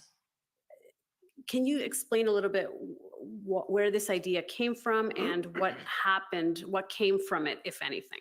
So there's a number of information. We were, as you know, I represent the University of Ottawa. There's a lot of to-be lawyers that are at the University of Ottawa, very, very smart residents who have ideas, who along the way we convey, you happen to pick, to choose one of them. We were trying to find a way to see a plan and enforcement so that we could get back to the safety and well-being for residents and businesses. For us, there were, a number of instances. You talk about the curfew. We have the police chief who tells us, well, there's no more canister movement, and then that continues, and then all of a sudden we get the pressure from residents and the city saying, "What's happening? Like, why aren't rules being followed?" So I know you want me to address that particular point. I guess my point is there was a number of these ideas that were shared with us that we passed along, and either through formal motions of council, when I moved to ask the Chief Justice to change the bylaw fines for an increase, or the curfew examples or other as well. So I don't recall the specific reason behind the curfew, but it does fit the range of criteria that we were asking for information. Injunction was another one that we asked the city's legal team to look at, and as you know, came really late and really slow. Okay, so you don't recall what happened to the idea of imposing a curfew specifically? No. Okay. And Councillor McKenney, in the letter we saw a minute ago, and also in a motion that that was eventually brought, you had asked to formally petition the Government of Canada to assume responsibility for public safety and security within the parliamentary precinct in order to allow for Ottawa police officers to patrol neighborhoods and be in charge of the neighborhoods. And that was then a motion that was eventually brought to council. What was the purpose of this motion? So it was quite evident that the local police force was solely focused on Wellington Street and the surrounding parliamentary precinct. And when I say parliamentary precinct, in this case, I'm including Wellington, although I know it's not formally part of the precinct. So it was very clear that our local police force was focused on what was essentially a federal protest, federal occupation. So I was doing everything I could to appeal to our federal government, our federal partners, to assume responsibility for what was happening, and without getting any reaction, I ended up bringing a motion to council asking for the mayor to appeal on behalf of the city. And did that motion passed? I believe so, but carried, yeah. I think it carried. Yes. Yeah. And did it have the intended effect? No, it did not. And do you know why not? I mean, nobody ever really followed up with me as the local councillor, so I can't tell you specifically, but nothing ever came of it. The assumption of or the addition of extra police resources didn't happen until much later, of course. So I'm going to take you to an Ottawa document, OTT 405837.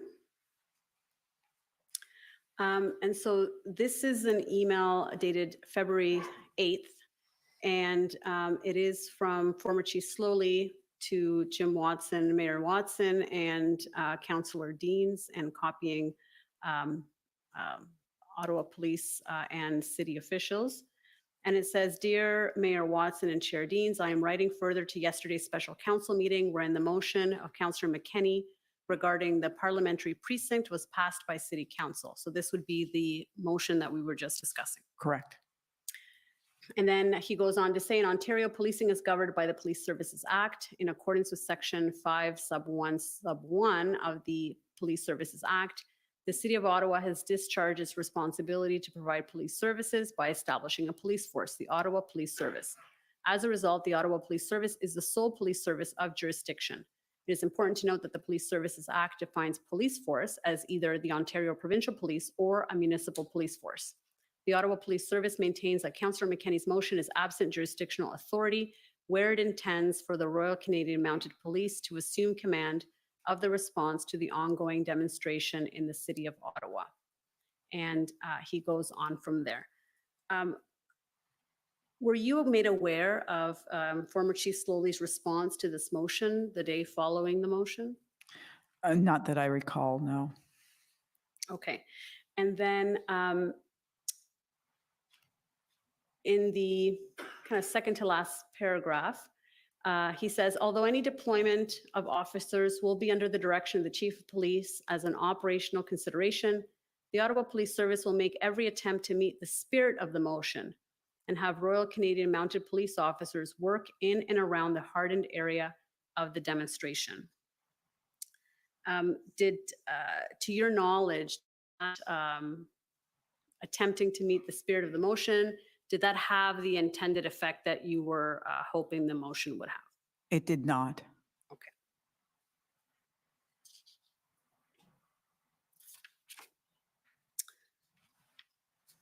Now, I'm going to pose some kind of more general questions to both of you about generally the response to the events and authorities' response.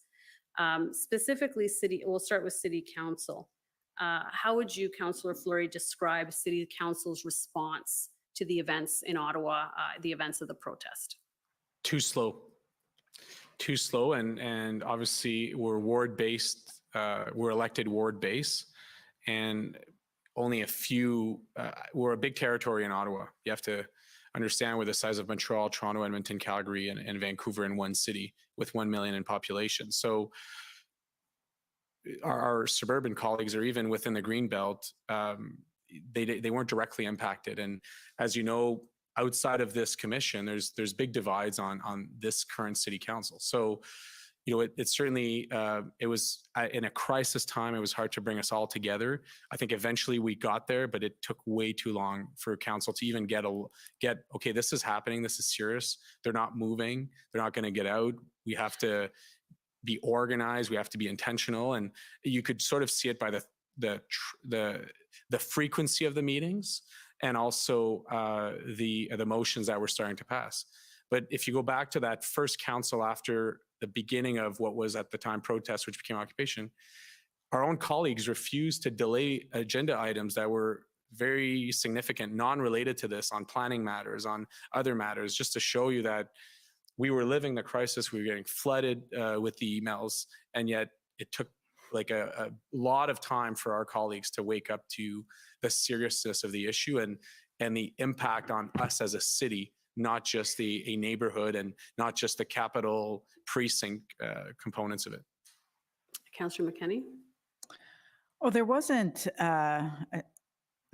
much in terms of jurisdiction that City Council could do. Certainly, this was, you know, under the jurisdiction of police. This was a police matter. It was a public safety issue.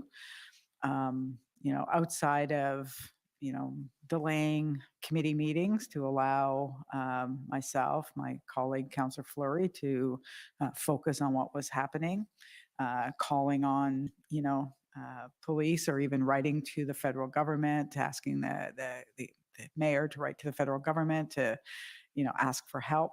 There really wasn't a lot that a city council in itself could do to end this or to respond in any significant way. Usually we agree, but I do want to kind of share my piece, which is following all of this, I've submitted a number of inquiries to council, to the Police Services Board, I believe this was shared to this inquiry as well. Yes. When was this illegal? And I keep getting a non-answer from different authorities. When was this declared illegal? When we are politicians, we're elected to represent our residents. When did it go from a protest to an occupation to a siege? I've asked clearly those questions a number of times, and in a weird kind of way, it says, oh, well, it's when the mayor declared a state of emergency. Well, the same day the mayor declares a state of emergency, he tells everyone there's no impact of that, it's symbolic. But then everything unfolded around the declaration of a state of emergency.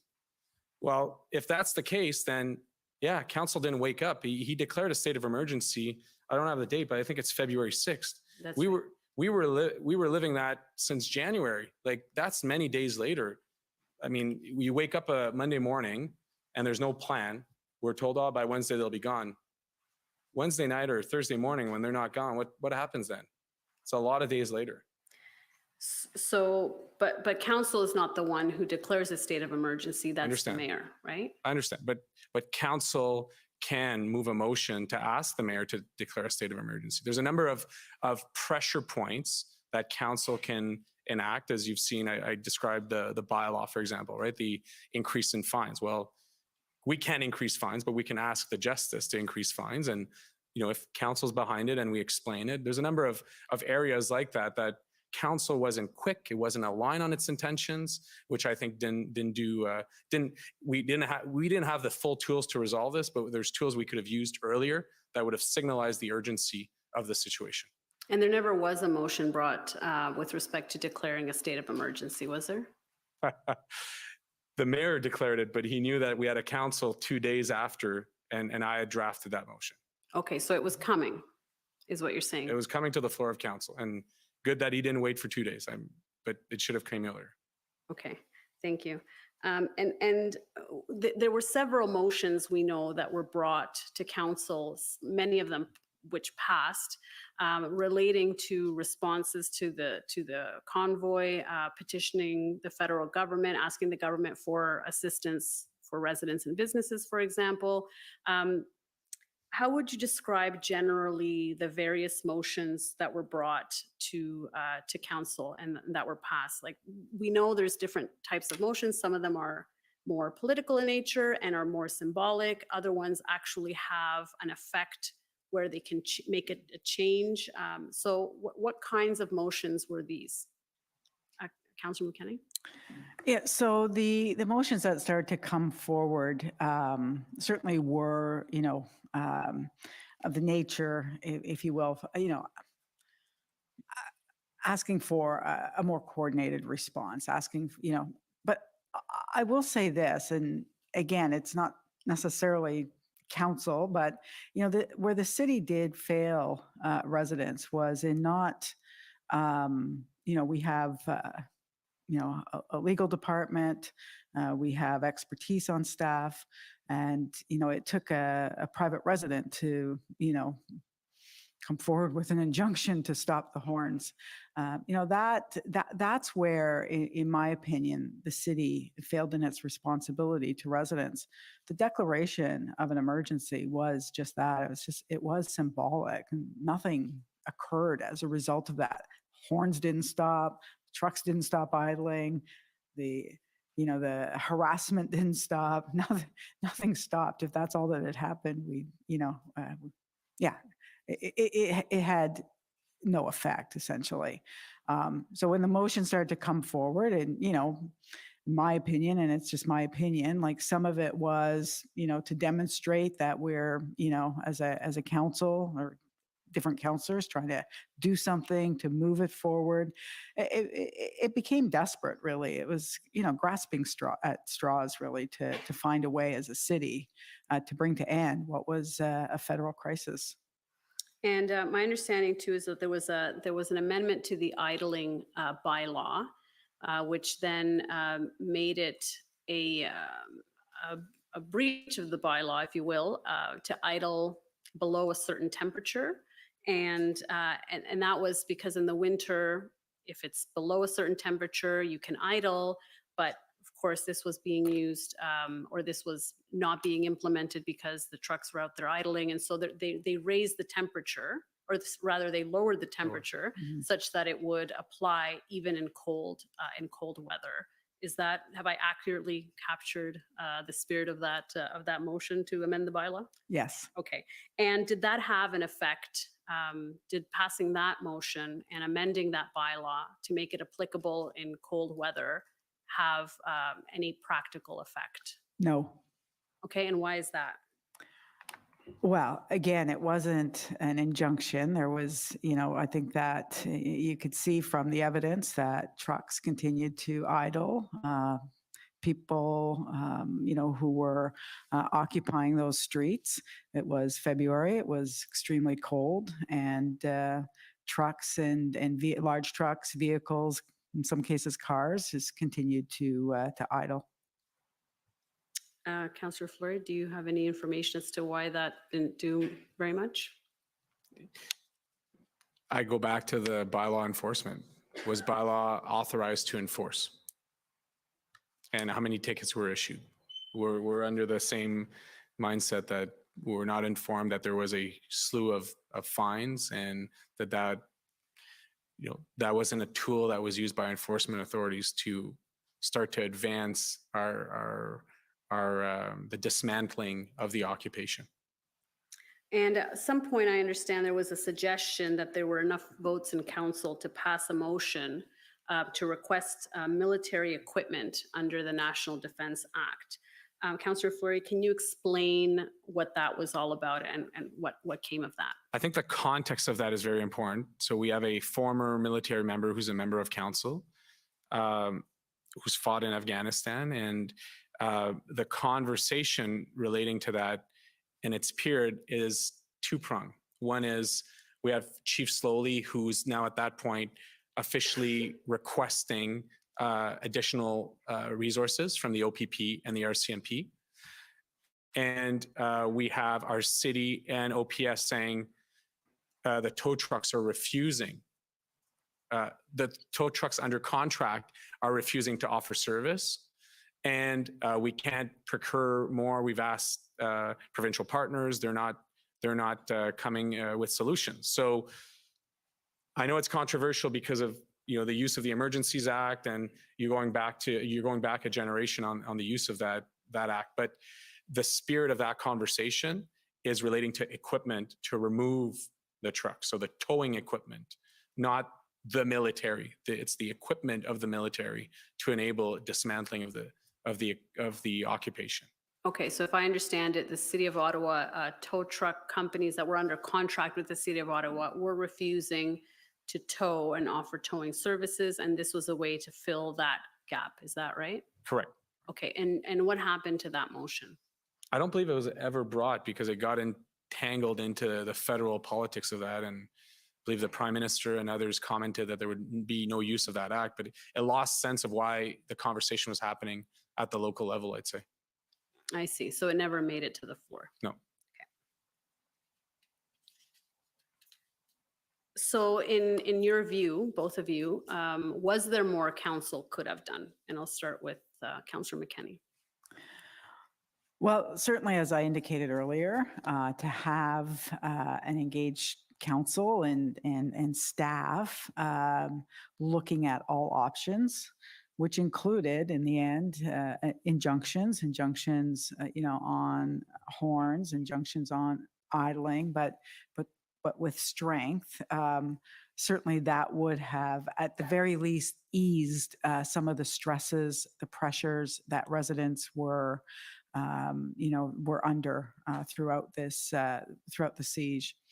In the end, I still contend that it was our local police who, in the beginning, made a serious error in allowing trucks to come into our city off of routes. Actually, I think they put up signs and actually, pointed to where they could park, and that, and then, our federal government, our provincial government, not responding in a way that in any way suggested that they felt that having their capital under siege or losing their capital, really, we had a residential neighborhood that was lost, that was under siege, and no other level of government was taking it seriously. And until that happened, we weren't going to see an end to the occupation. And it really was about the resources in the end. It really was about what I called for early in the occupation. We need to have those extra resources brought in. Local police were not going to be able to respond once the occupation took root. Councillor Fleury, was there more that City Council could have done? I support the idea of an earlier injunction. It's pretty obvious now. The state of emergency, although symbolic, was used by provincial and federal elected officials to advance dismantling or solutions to dismantle our bylaws. It took a while for us to raise the fines, and not just raising the fine, but actually untangling the command of the bylaws and start eating away at the red zone and start limiting the impact in the residential and main streets of Ottawa. The way the city communicated with residents, I think, was also a lot of concerns around, call 311, but then if 311 is not efficace, if it doesn't work, then what happens? So, I think there's a lot of this, and I want to come back to one of the points, which was on I believe it was the Wednesday or the Thursday prior to the convoy arrival. Was it the 26th of January? We were briefed by Chief Slowly at the time and Kim Ayot and a number of councillors, I believe, including Councillor McKenney, Councillor Brockington, and Councillor Eglai, who's a lawyer by profession. We asked, will our truck routes be respected? And we were told no because of a charter. I won't recite because I'm not a lawyer. But then for us, from an outside perspective, hey, the following weekend they're at Queen's Park, they're in Quebec City, and wait a minute, the trucks are controlled. They're not walking right into the front doors. And adding to that, we're weeks into that, days into that, trucks are moving in and out of the zone, moving. It's like, whoa, it's like a triple effect of this. Like there wasn't a plan in place to limit truck movement. Then truck movement continued, and there was no operational resolution to that. Like, okay, you can't move in the red zone. You're out of the red zone. We're not letting you back in. That took until basically the last days before that was taken seriously. So you're saying that before the last days, that during the first few weeks anyway, trucks could leave the red zone and then re-enter? Yes. In your views, I want to ask you about the mayor's response to this. Councillor McKenney, do you think there was more the mayor could have done, or how would you describe his response to this event? Well, certainly his response to me as the councillor, responsible for the residents of the downtown of Somerset Ward, I never received a phone call from the mayor. It wasn't until somebody mentioned it publicly that a meeting was called. Myself and several councillors and the police chief and the mayor. So, there was no attempt to work with me to provide guidance, to provide resources, support for residents. It's not about me personally. I didn't need any of that, but people I represent certainly did. There was no urgency from the mayor to respond, to provide the information that people needed to respond to the concerns that were being brought to his attention and that of many others. I forwarded in the end many emails and instances of chaos in the residential areas. So yeah, it was very difficult. It felt like for myself that I was on my own to respond to what was happening in Centertown. And Councillor Fleury, with respect to the mayor's response, what would you say to that? it's easy when you look back, you can judge, and I know he'll be on, so you can ask them this specifically, but I think I'm going to bring it up to kind of the conversation that it needs to have, which is, the mayor represents every resident of Ottawa, and when there is an area that is impacted, you want to work closely with the mayor and legal team and so on, so that everyone's on board with the actions, right? So I bring you back to that period. I'm the only counselor basically at City Hall. I can't work from home. I'm at City Hall. I'm in my office. That entire building is empty. Like, it's empty. So, there's the factor where counselors live, where the mayor lives, where city staff live. They're seeing it on their screen. They're seeing it on social media. They're not living it. So I'm not casting a blame. I'm describing the period, right? There's a period of time where people are behind their screen at home. We're living the impacts in real time, and it happens extremely quick. And then, there's the other piece, which is the period, like the crisis. At the city, again, I go back, I'm young, but getting old. 12 years later, we've had a lot of crisis. Flooding, power outages, a recent derecho, the sinkhole on Rideau. It's pretty standard what you see at the city. There's a table, a white table with name tags, a water bottle. You'll have communication. You'll have the service lead. That'd be through the COVID, it was public health. Through other crisis, it might have been Hydro Ottawa. It might have been a city official, the mayor, and maybe other jurisdiction. I didn't see that white table during this situation ever. And I out of all the crises I've seen, it's a bit unique that I didn't see that. And I've never asked, he's never explained it, but that to me is like, as someone who's lived the crisis at the City of Ottawa, is atypical of not seeing that confident, we have a plan, informing residents. It came through, but it came through police chief, through police communication, and some city information, which was often criticized because of street closures and the tone that was used in city communications and police communications in the first few weeks. Thank you. I want to take you now, just to close, to OTT 30030058. And it's a video, Councillor McKenney, that you filmed. And I believe we talked a little bit about this day that it was filmed, but I'll ask you to confirm it. We're just going to stop it at 150 because I think there was some maybe audio issues at the very end of the video. So we'll stop it at 150, but we can go ahead and show it. Anyways, Councillor. So Councillor McKenney? Yeah, they are next there. Thank you. I am out here on the street, as you can see, where people live. We're never fucking leaving. Yeah, hi there. Where people live. And here we are Wednesday, in the evening. We couldn't even have this meeting early in the day. I have not heard from anyone, whether it's the city, whether it's police, anyone. What is the plan to protect the people who live downtown, who are under siege, who continue to be under siege? And I don't know who is, hey bud, I don't know who is counting trucks.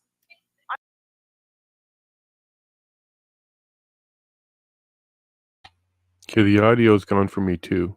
I tell you Okay, back. that the street is not cleared. Our residential area is not cleared. The smell of diesel fumes right now is actually sickening.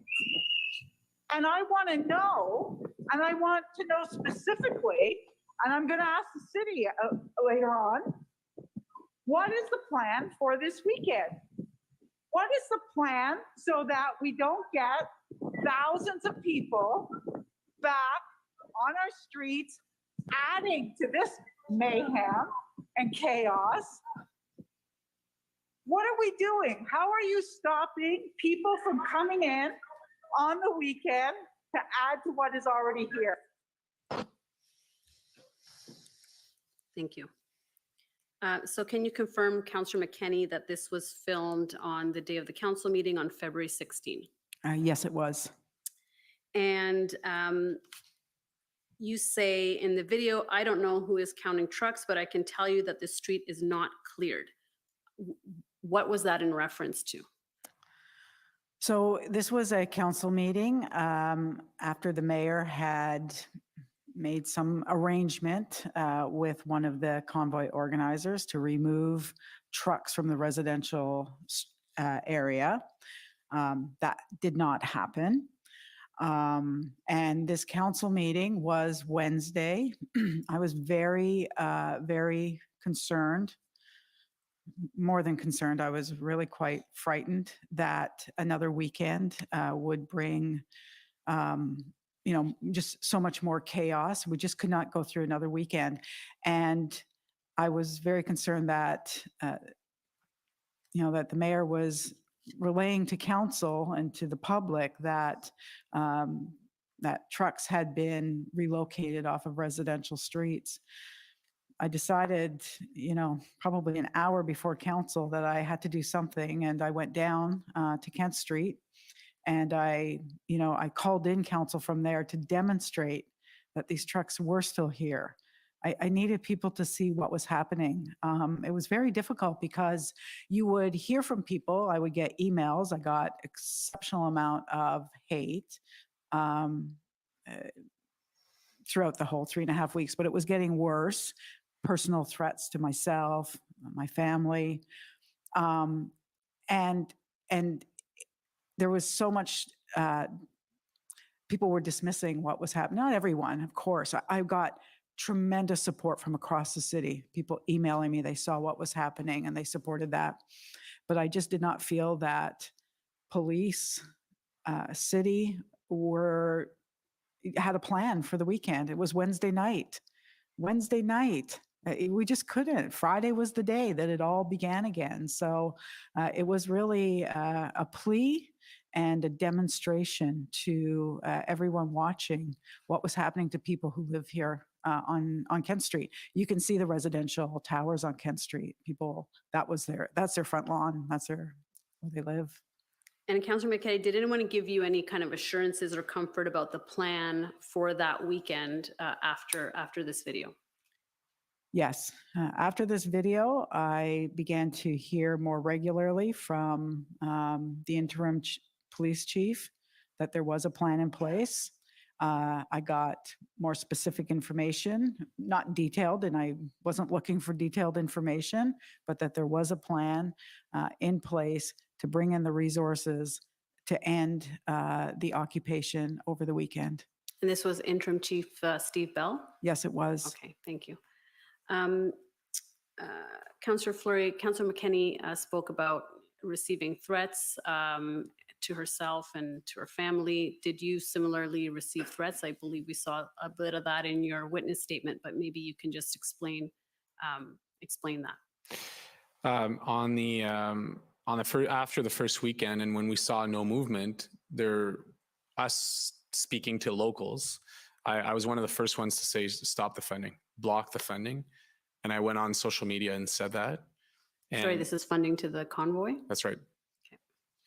And hours after, there were 2 pickup trucks that I have a young family came to my home and just yelled absurdities with, typical pickup truck with the flags on. And at that point I knew, okay, this is out of control. I had to shut down my own social media and I had to move my family out for the duration.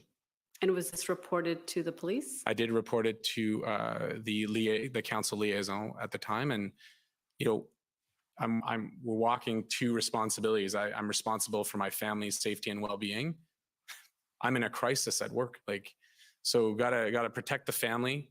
I think Catherine did the same with their child, and for us, then it was back on the ground, back in terms of what could we do. So we didn't ask for it. We didn't want police protection. We wanted police on the ground to clear out the streets and protect our community. But the stuff we had on social media, the threats, my wife is Chinese Canadian. I have a mixed kid. What a beautiful country we're in. And here I am being threatened, this virus comes from China. This guy's linked to China. Are we real? I'm a local city councillor trying to help my community. I recognize I'm in the capital. Leave us alone. And in closing, is there anything that either of you would like to add that we haven't covered about your experiences with impacts on residents and businesses, the city response, the police response, or any other matter relating to the convoy in Ottawa? I'll give you a chance to think about it. Have we covered it from your perspective? Yes. Yes. Thank you both. Those are my questions. Thank you, Commissioner. Okay, thank you. We're going to have to take a break at some point because I think among other things, the interpreters need some breaks too. I know you all are pretty strong and want to go through, and I love the punishment, but I think they need a break. Now, the question is, we can start briefly with the coalition or break now. I don't know. Je peux parler en français si vous voulez. On peut donner une pause aux interpréteurs. I could speak French if you like. We can give a break to the interpreters. Yes, but we have sign language interpreters as well. Ah, okay. Sorry about that then. I had thought we'd do it about 5 o'clock, if that's okay, and you could get started. And unless there's a different order, I take it, I'm no longer asking whether it's agreed order. So if there is, let me know, but I'm assuming there isn't. So is it okay to get started with the Ottawa Coalition and the only thing I would say, Commissioner, I think we're allotted 30 minutes. Yeah. So I'm not sure if just because the timing I'm not sure if you're suggesting you want us to start and then break partway through our exam. I'd say my preference would be to do all of ours at once. We do your 30 minutes at once, and then it'd be at 5:10 the break. But because I think we're going to go late, so I'm trying to break it at a good spot. Is that okay? Or do you want to break now? It'd be my preference not to do my full 30 right at this moment. But, Okay, well then let's take a 15-minute break. Let's try and keep it to 15 minutes, please. 15 minutes, s'il vous plaît. 15 minutes, please. Thank you to the interpreters. The commission is in recess for 15 minutes. La commission est levée pour 15 minutes.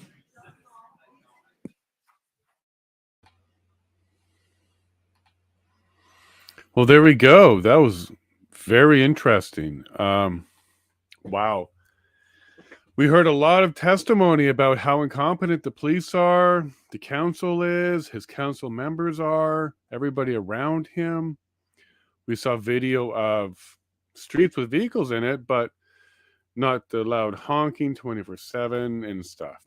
So yeah, I agree with some of the comments that we were seeing in the chat that the narrative is falling apart and the video didn't help. And I'm really starting to wonder if they are trying to establish a foundation of incompetence, maybe admit that they didn't have the ability to address something that large. I don't know. This feels weird to me because they weren't really that incompetent. Nobody got hurt. What was the real problem here? But I guess we're going to find out.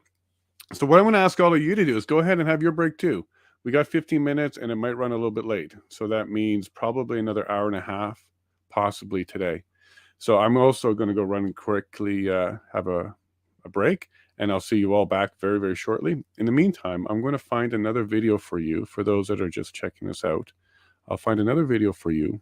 And then, yeah, I'll see you in a moment.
as you normally would, or like good conversations to get to know someone.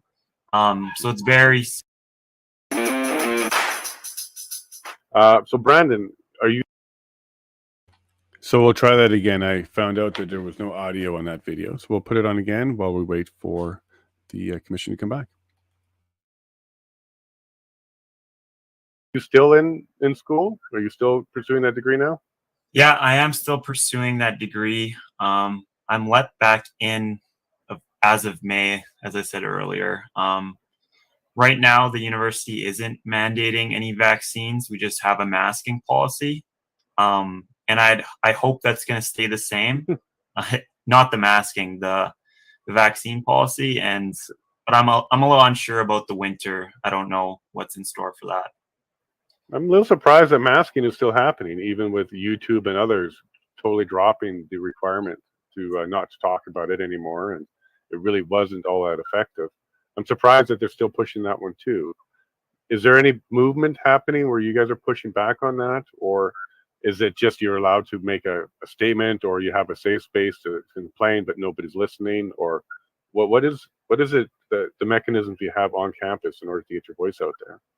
Well, on campus, it's pretty grim. I mean, everyone has a mask on, so it's hard to really tell what they're like thinking, what they're feeling, because you don't have that connection with other people. And just for instance, like some people are very pro-mask and they'll report you to like maybe your graduate professor or like the dean or whatever, and then you can start getting like academic discipline for like not wearing a mask. So it's very difficult for people to like just take it off and like start walking around. Personally, I've gotten that. I've like had my mask off like maybe a couple times here and there, and I've already started to get emails saying, "Oh, we're noticing your mask is off so frequently. Like, please put it on." Blah blah blah. So that's the culture, and it's hard to really tell what other people are thinking and feeling because obviously they have a mask on, so you don't get those cues. You don't get those smiles as you normally would, or like good conversations to get to know someone. So it's very segregated, at least from my opinion. Do you find it demoralizing a bit and distracting while you're trying to study? For sure. It's very demoralizing, actually. Like consistently wearing a mask for over a year, going on 2 years is honestly daunting. I know some people want to wear it because of their safety, so maybe they're more encouraged to put it on and it doesn't bother them. But for people who genuinely don't want to wear it, it just feels like you're almost betraying yourself putting it on. And then you want to obtain an education, but you also don't want to get like all these academic disciplines. So it's kind of like stuck between like a rock and a hard place on the daily, pretty much. So specifically for you, because you're in science, how is it that you can sit through a class about the scientific theory and process and how we discover and move ahead, but yet at the same time have to wear a mask and know that there's very little or no science behind that? So at the same time, you're like a hypocrite in these education that you're getting. How do you internally deal with that? Because there's definitely going to be a pull. Yeah, it's for me personally, it's very disheartening. It feels like I'm wasting my time at times, but I remind myself like why I wanted to do this in the first place, to get an education. But it just seems so contrary in my mind that it's hard to really focus on my schooling. It's hard to really like put my best like foot forward when like you feel like I don't really think there's any evidence behind this, but I'm doing it anyways to like appease other people. I feel like other people think the same way, but no one's doing something about it. And it's sort of just like this push-pull mental type of state of like trying to put your head down and work, and then also like trying to be like true to yourself. And then, yeah, it's complex as a student, at least.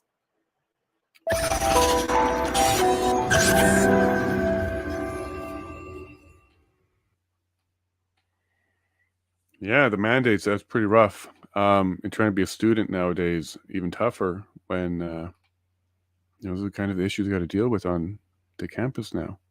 All right, so they're back. The video's back. Let me get it up. Okay, There we go.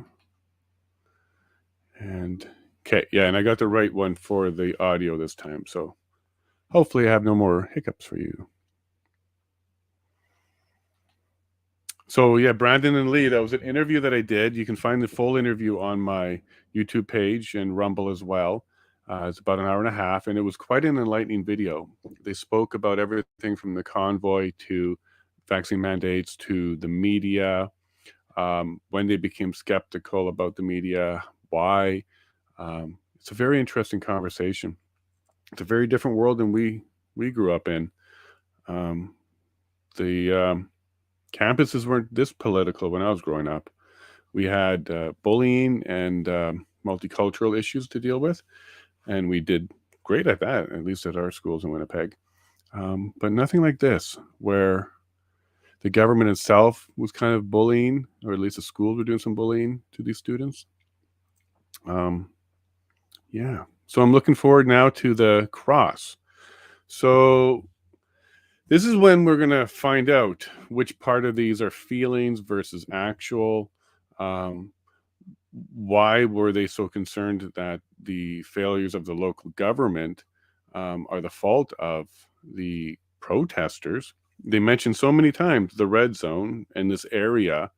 So I'm not sure how they're going to establish that the protests there were causing residents all over the city to be scared.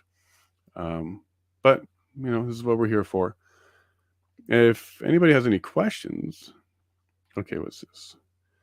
Oh, no problem, Matt. You know, just doing what I can here. In the middle of the bush with solar power and Starlink.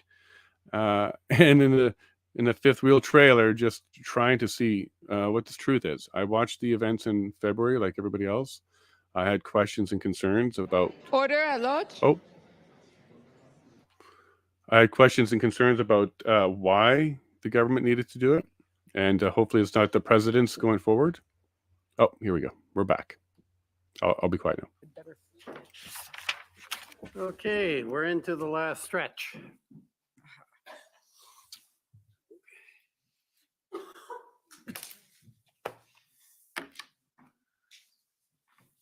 I'm just gonna set my time watch, my stopwatch, Commissioner, make sure I'm on time or under time.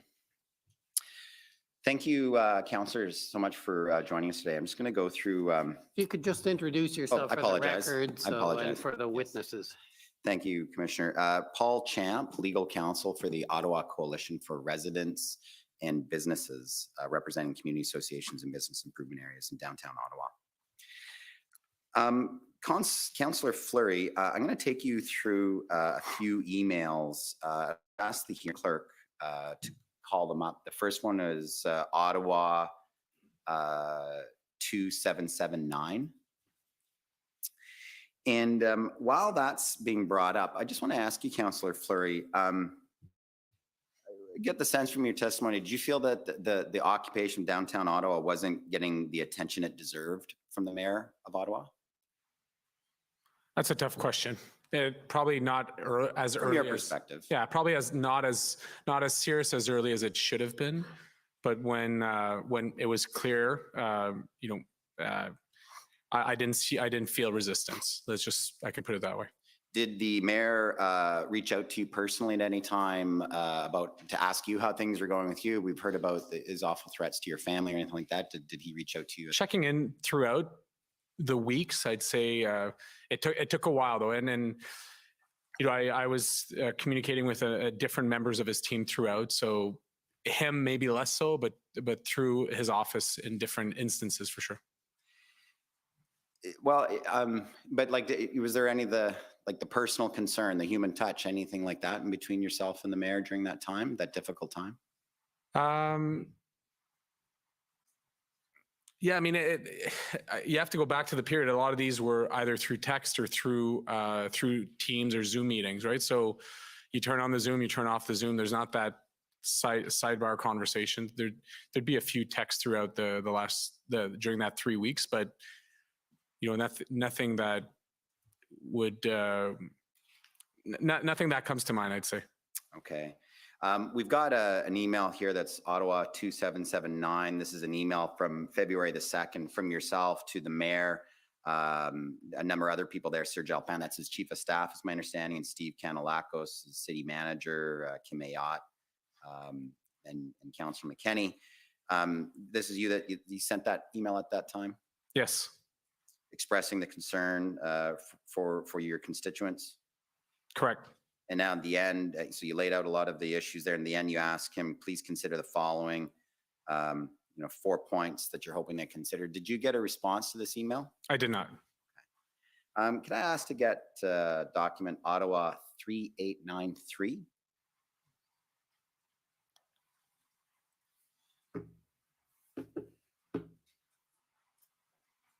Great.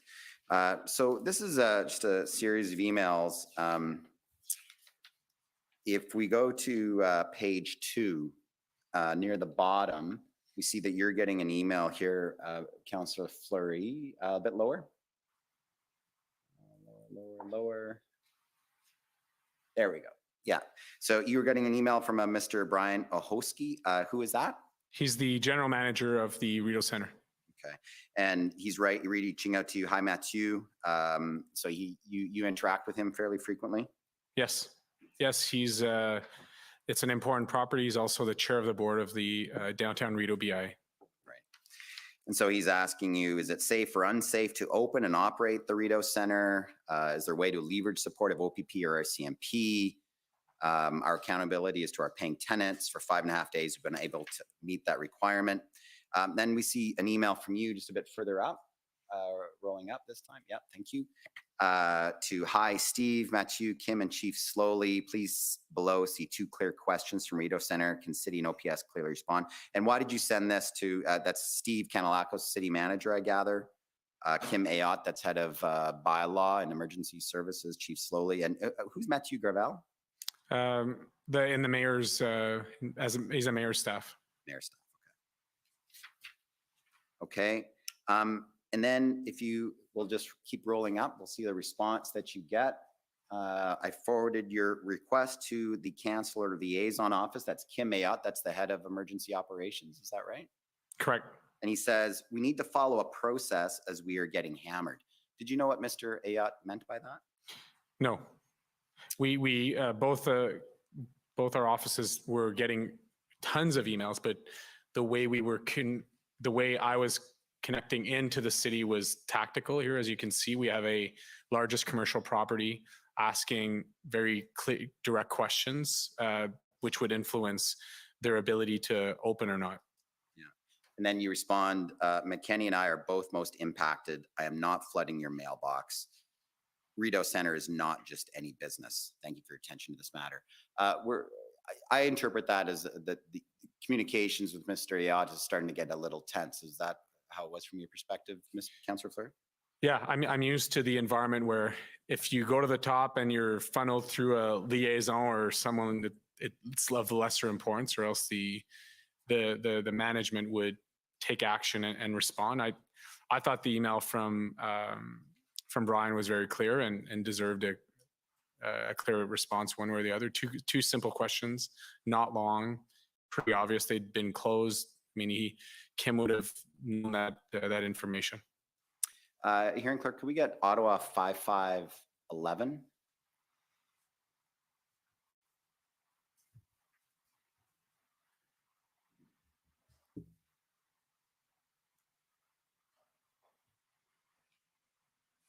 Oh yeah, thank you. And the next page, sorry.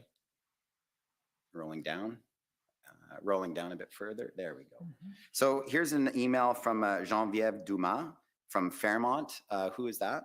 She's the general manager at the Chateau Laurier. Okay. And to Steve Ball, who's Mr. Ball? Mr. Ball is the executive director of the Hotel Association here in Ottawa. Right. You ever see Ms. Dumas talking about a sprinkler failure that started a fire alarm and flood in her elevators, and then raises the concern that the fire truck couldn't make it to the hotel. This would be the same case for ambulance. So all hotel in this radius is most likely in the same situation. Could be a major issue in case of real emergencies. This is the situation you were telling us about before. Is that right? Correct.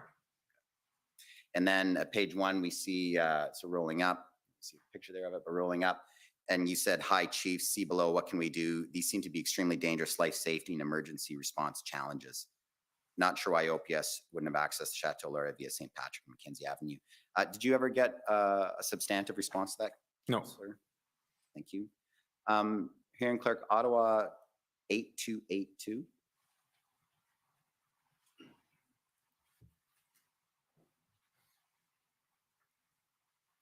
Thank you very much.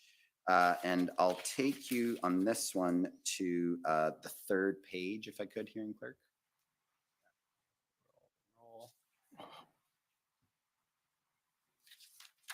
Keep going. Yeah, there we go. Perfect. There we go.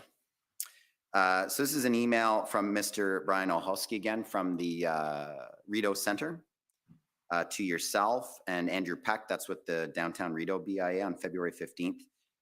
And here, Mr. Olhowski is setting out that issue. He's setting out a number of issues, problems with the Rideau Sussex intersection. But then he says, on a side note, Lamoureux Pumping had parked a red pickup truck in my underground parking with a diesel fuel supply tank in the back, and protesters were going back filling portable gas cans and carrying them out to the demonstration.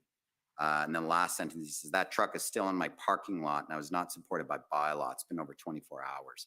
That's the incident you were telling us about before, Councillor Furry? Yeah, correct. This is a 911 call that went unresponded to.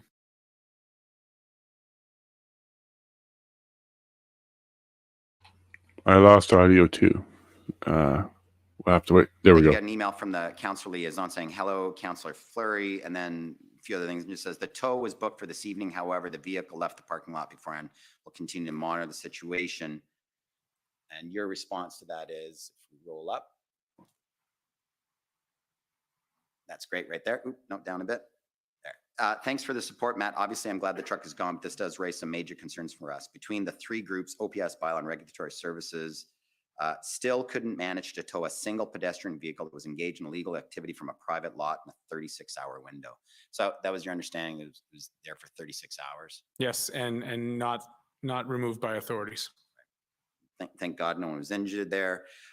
You then, or pardon me, that's actually from Mr. Olhowski. That's not you. That's Mr. Olhowski. That's the Rideau Center saying that. Correct. You then forward that on to Mr. Ayat. See below from the Rideau Center. What should I answer him? I think he raises a fair point. And Mr. Ayat then writes this longish sort of email to you, and you respond. If we just go up a bit, roll up. So there's the long from Mr. Ayat, and then just roll up just a little bit more there. Great. And you just in one word sentence in response that says, I don't believe this to be satisfactory. Why weren't you happy with that email, or why did you find it to be unsatisfactory? It's not the type of relationship I'm accustomed to between an important stakeholder and the City of Ottawa. And then Mr. Ayat responds, this is the answer, and I'll leave it up to you to decide if you want to send it. So is that continue to be a little bit of the tone of your communications with your own manager of emergency operations? Yes. Ottawa 7352.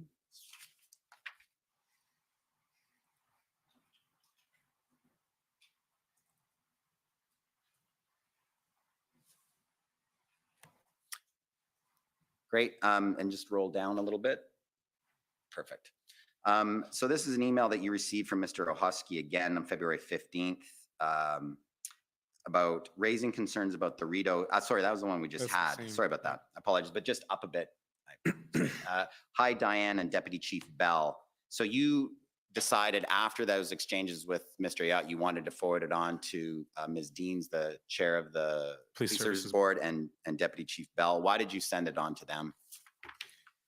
I'm not known to give up on things that I think are incorrect. I mean, I felt that the response not only was inadequate for the seriousness of the situation, but also raised a number of other risk factors that that could go unanswered.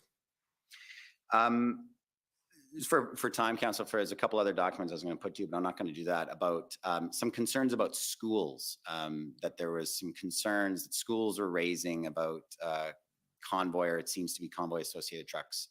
Can you just tell us what you knew about that? So I am Francophone, and the Francophone, both the Francophone boards did connect with me. There are schools in both of our areas, and they were wondering what was police recommending, if they should operate or not. They had issues for their staff to get to work. Parents were raising concerns. And there were a number of incidents where their parking lot was used by pickup with flags in the context of the school, and there had been on social media a number of threats of go attack the school, go around the schools, and that sort of drove a lot of the concerns from the school boards, and we heard it separately from parents on the same issues. And Ottawa Police liaison team did connect with them in this case. They were in the 2-3 schools that I can think about that were most concerned. OPS liaison did meet with the principal, and I don't know what ensued of that, but the rare communication I got back and forth with police in that specific instances, they did take it seriously. Councillor McKenney, on that issue, on schools in your ward, were you hearing concerns about that from those schools or parents with children in those schools? Yes, from Centennial, which is close to... It's about 6 blocks from here. It's about 6 blocks from here, yes. And also Devonshire, which is not in the ward I represent. It's just on the, just to the west, a block or two.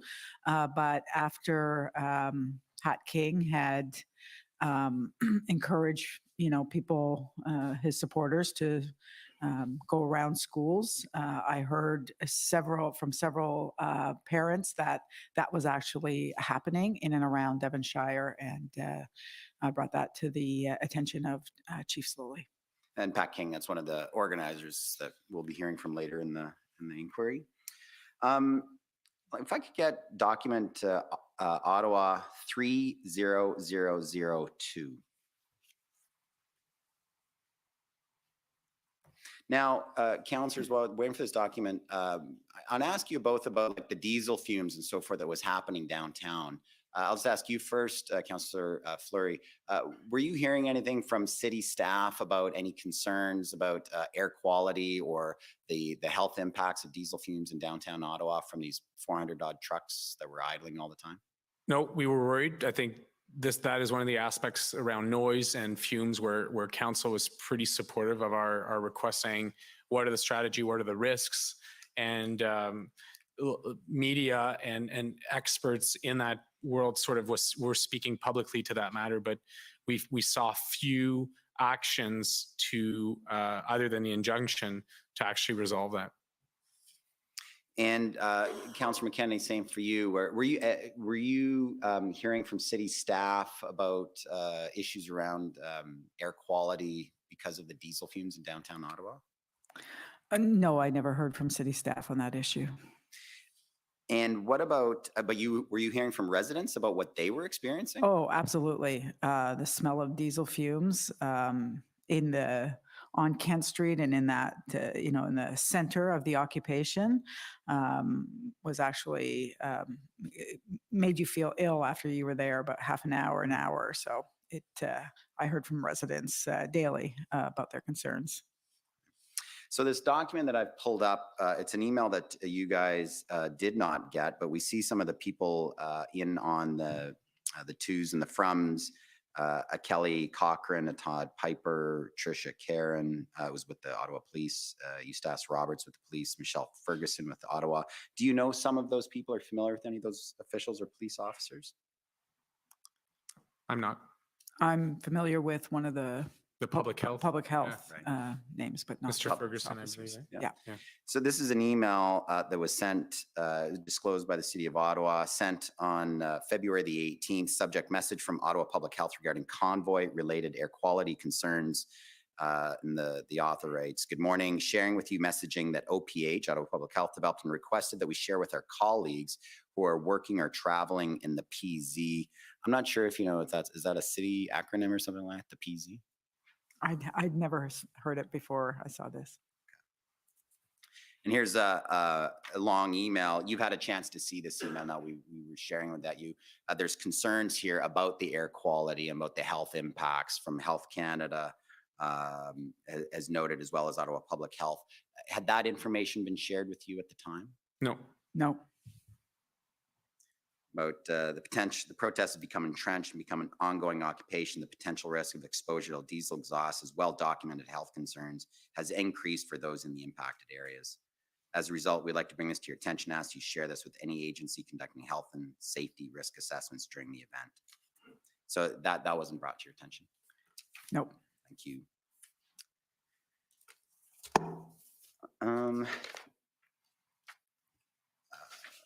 Councillor McKenney, can I get a document, Ottawa OTT 3640?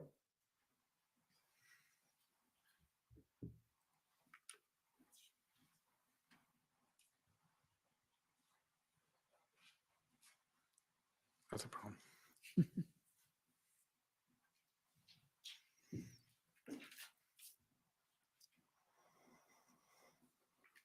While we're waiting for that, I'd just like to ask you, Councillor Fleury, you told us a bit about the personal impact to you, and it was after you'd gone on social media talking about fundraising. Is that right?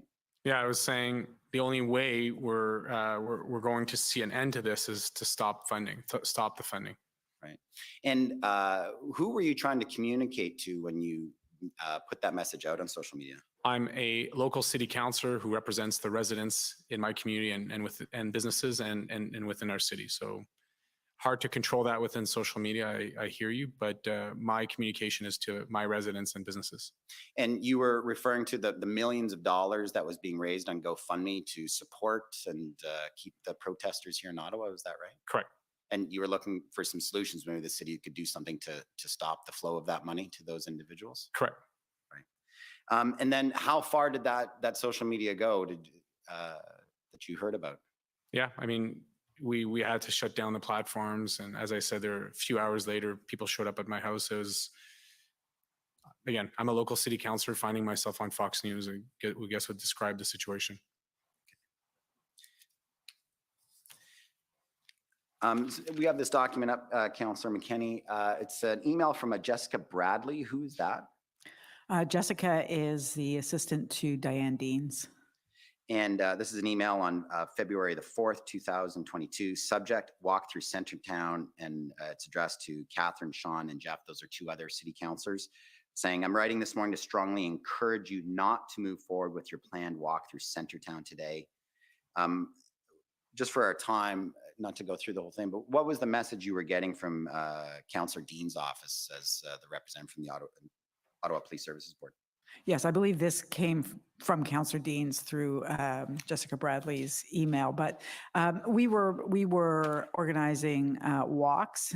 This would have been the first one that we were organizing, and Councillor Deans did have certainly concerns, serious concerns that it would cause resources to be redirected from other areas that police were focused on. And, she also called me to explain that, she understood why I was doing why I felt I needed to do what I was doing, but that she was afraid that it would encourage further violence. Councillor Fleury, there's one other question I was going to ask you about the bylaw, and both of you a little bit. The way you were kind of describing it, outside the red zone, there was some enforcement of bylaw that you were observing, but it seemed to be selective. Correct. A bit of selective enforcement that it seemed trucks associated with the convoy weren't getting tickets, but residents in Ottawa were getting tickets. I described it the other way, but your assumptions aligns with what I've been describing. Correct. I'd like to get document Ottawa 29762. Now, councillors, I want to ask you about one big event that occurred partway through, and that was the removal of the chair of the Ottawa Police Services Board and another member of the Police Services Board by motion, and then which led to then a few others resigning. That event, as you may recall, there was an Ottawa City Council meeting on February 16th, 2022. We've got the in-camera minutes now for that. You participated in that debate that day? I did. Yes. Councillors, this was a motion brought by one of your colleagues, Councillor Moffat, to remove Councillor Deans from the Police Services Board. Is that right, Councillor Fleury? Correct. And Councillor McKenney, you participated in that debate that day? Yes, I did. Okay. Just for a point of time, we've seen some of the comments that you've made through here, both of you, but I do have one or a couple of questions for each. If I could go to page 4. And down near the bottom. Yeah, that's perfect. You'll see there, Councillor McKenney noted that save for a few councillors that had reached out to them and offered help, other members had done nothing. They indicated they had not received any calls from the city manager or the general manager of emergency protective services. The councillor noted that Councillor Deans and me had reached out. Councillor McKenney expressed opposition to the motion to remove members from the Ottawa Police Board, arguing it was a power grab. Can you tell us?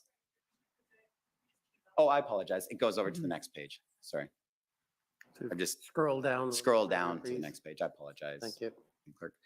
Can you tell us what was the point that you were making there, Councillor McKenney? What was your concern about the removal of the chair of the Ottawa Police Services Board in the middle of this crisis in the city?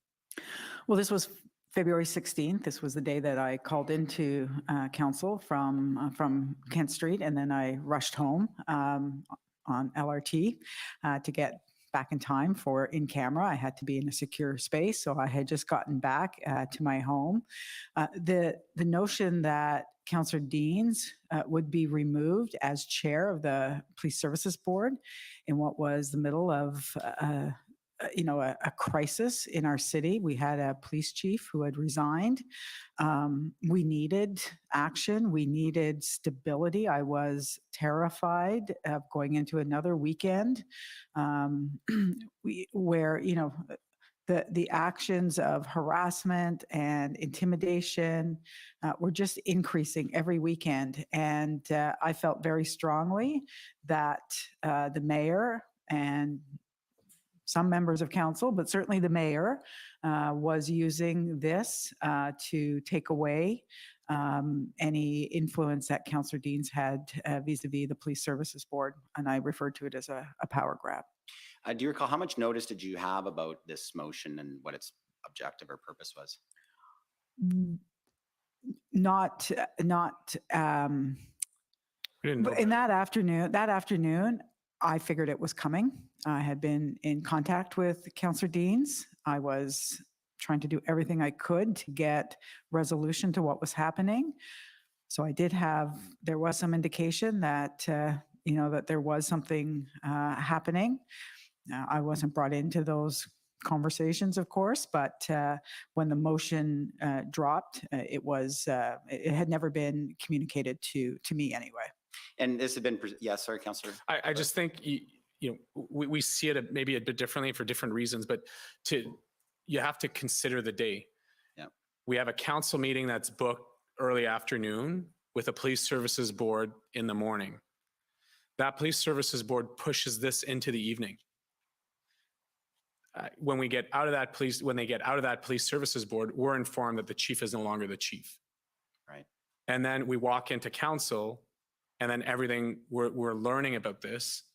We go in camera, and then you could read through it. It's like, oh, DC Bell will execute, but we have someone else aligned. There's a chaos within a chaos, right? So my perception is, in bizarre way, to Councillor McKenney's point, we need stability at this point. We need to dismantle this. We need the operations, right? And there's a number of things that led to the Slowly situation, but I just think just taking these minutes without the context, right, maybe misses some of the nuances. For sure. And so just the context was that the chief had resigned, Chief Slowly had resigned, and then the board had reached an agreement with another retired chief from another police services and wanted him to come in just on an interim or short-term basis to lead the police service. And some people were concerned, well, why don't we just have the Deputy Chief Bell remain as interim chief? That was the that was the context? Correct. And your view is, why bring in someone else? Just have Deputy Chief Bell stay in charge? My view is this new hire is not coming in fast enough. Right. DC Bell's in place. We need dismantling people have been asking us for 3 weeks. Can you recall what Councillor Dean said about why she didn't want to leave Deputy Chief Bell in charge as chief? Or that she had any concerns with his leadership at that time? I don't remember. Councillor McKenna. No, none that she expressed to me. And you had asked Councillor Fleury about, well, what was the board going to do if the former chief had not resigned? Do you recall that? Correct. And do you recall what Councillor Dean said to you? I think it's well scripted in that piece that you'd share these documents. It was apparently a mutual agreement to resignation. But, or you were asking, well, what were, if Slowly didn't resign, if Chief Slowly didn't resign, what were you going to do? Or did you have concerns? She said something like, well, we did have concerns. He didn't have a plan. Correct. I'm asking that in the spirit of what was happening with Slowly, where initially he said, this is not a police matter. There's a political fix. Then he said, well, we need additional resources. Then all of us, under the pressure of the residents and community, was saying, what's your plan? And then all of that tangled over the days, the hours, and eventually this resignation. Could I get document OTT 8026?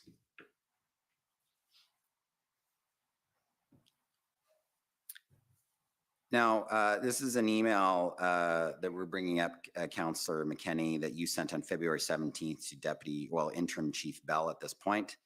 And you say there is a significant police action this morning. Should residents in Centertown be sheltering in place? Should they evacuate today? What are we doing to keep kids in school safe? Has anything been communicated to people affected by the movement against this occupation? And then we'll see there's an exchange up there that you weren't in on between Robin Guest and Sir John Bennett. Is a good question. Did you get an answer to your good question?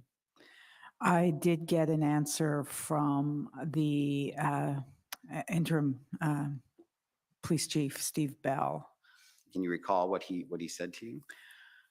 My recollection is that he said there was no need to shelter in place or for any evacuation, and that he would keep me updated as the operations moved along. Could I get document OTT 25001? I'm hoping I got that right. I recognize I'm just about out of time, Commissioner.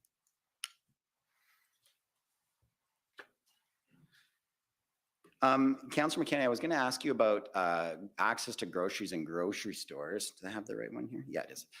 Just before I get into this document, there's 2 major grocery stores in your ward, is that right? That's correct. And that's the Independent at Somerset and Bank, yes, and the Farm Boy at Metcalfe and Gloucester, I guess, is that right? Or Metcalfe, Nepean, yes, yeah. And did they stay open throughout the occupation? Yes, they did. Did they close at any time? One, the Farm Boy closed on one afternoon. Was overtaken by a significant amount of the occupiers. There was a message that had come out that the Independent had also, but in the end, I learned that, in fact, the occupiers had gone into the basement and into the parking garage underneath, but in fact, the Independent store didn't have, the Independent did not close down. They just closed down their yes, parking exactly. lot, their underground parking lot. Commissioner, I'm just going to respect the time, and those are all the questions I have. Thank you. Okay, thank you. Next is the Ottawa Police Service.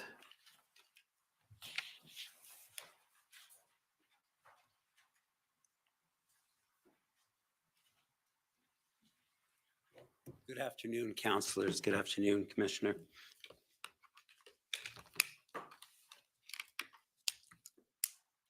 In the interest of trying to save, could you again?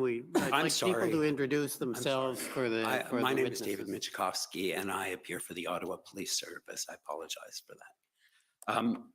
In the interest of trying to save a bit of time, I'm going to try not to refer to a document, but if you need the document to assist you, I'm certainly happy to call it up. And so I want to start by talking about the January 26th meeting that the Ottawa Police Chief attended with councillors. Do you recall that? Yes. Yes. And just, Councillor McKinney, I'll address my remarks, some of these remarks to you, and then when I want to address remarks to Councillor Fleury, I'll address them to you, again, in the interest of trying to save some time so that I don't have you both answer the same question. And I understand that at that meeting, you were specifically, and that was a meeting with councillors specifically to let them know about what the situation was coming up. Is that right? That's correct. And as I understand, at that time, you were told, or the councillors were told, that the situation was fluid. Correct. And you were also told, or the councillors were also told, that the police could not predict what would happen. That is my recollection, yes. And you were also told that that they had certain numbers with respect to the expected convoy, but those could change within the hour. Is that correct? That is correct. And you, as a result, Chief Slowly advised that area businesses would therefore have to make decisions for themselves as to whether to stay open or not. Correct. And you understood that that was because it was such a fluid situation. Correct. And at that meeting, it was also indicated by Chief Slowly that the unpredictable nature, that this was an unpredictable event, correct? That was what he said, yes. And thank you very much. And I want to go forward 2 days to January 28th. I understand further information was provided to council at that time. Is that correct? What day of the week is that? Could you? That would be on the Friday. The Friday, okay. And I'll call it up for you if you need the document, Councillor Kenny. But I understand that, so that was on the Friday, and the convoys had started to arrive on Friday. Is that correct? The convoy did start to arrive on Friday, yes. Right. And the largest one, however, came the following day. Is that correct? That's correct. And at that meeting, you were advised by the Ottawa Police that, again, the situation was very fluid and would continue to change. That was their assessment that they relayed to us, yes. And I understand on Saturday, January 29th, more information was provided to you. And I wonder if we could call up OPS 4225, please.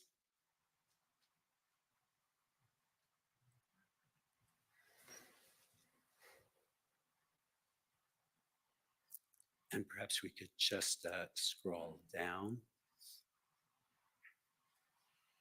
And I understand if we look at the we see that again, you were told, I guess, in the, I believe in the fifth line, if I'm not mistaken, that the dynamic of the crowd at that time was cooperative, but there were isolated incidents, but overall the crowd at that time was peaceful. Is that your recollection? I don't recall seeing this this email. You don't recall seeing it? No, I mean, doesn't mean that it didn't come to me, but. You wouldn't have any reason to disagree with that information, would you? That was from Mr. Ayat at the city. And it looks like it wasn't sent to us. It wasn't sent to us. I never saw this. This was sent to senior management. Yeah. But I take it you would have no reason to not trust what Mr. Ayat said? We weren't informed. We weren't, yeah, I have no idea. We certainly were never given this information or this assessment, yeah. So certainly the information we see was conveyed to lots of people in the city of Ottawa that it was a fluid situation. Correct? That seems to have been conveyed, yes. And that continued to be your understanding from the first meeting with the chief, that things were changing, correct? That is what the chief conveyed to us, yes. And I wonder if we could please turn up OTT 1930.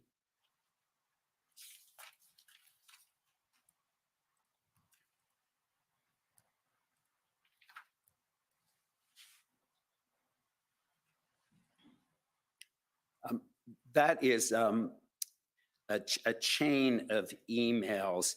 And I understand that on January 30th, the chief provided a further update to councillors. Is that correct?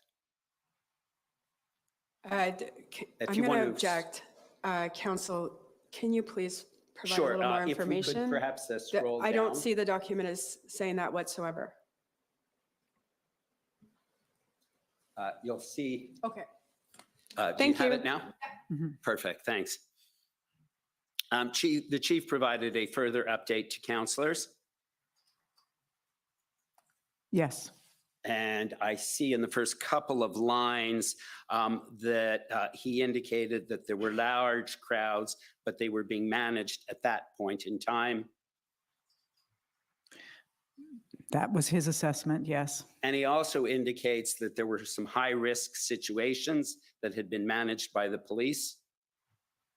That's what he says here, yes. And criminal investigations were undertaken. That's what Chief Soley says, yes. And he also said, I wonder if you could scroll down a little further. Yeah, that's fine. He also said, you'll see the paragraph that starts, priorities continue to include. You'll see the next sentence he indicated. This is Diane Dean's. This was not from the chief. Yeah.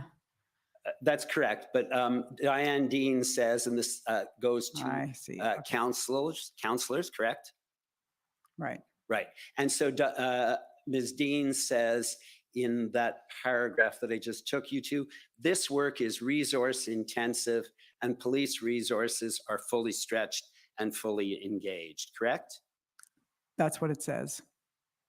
And I take it you had no reason to disbelieve what she was saying to you? I did not agree with the assessment after the first weekend, no.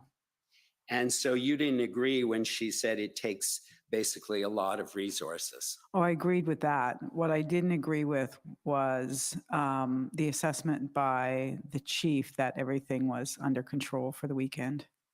Let's see.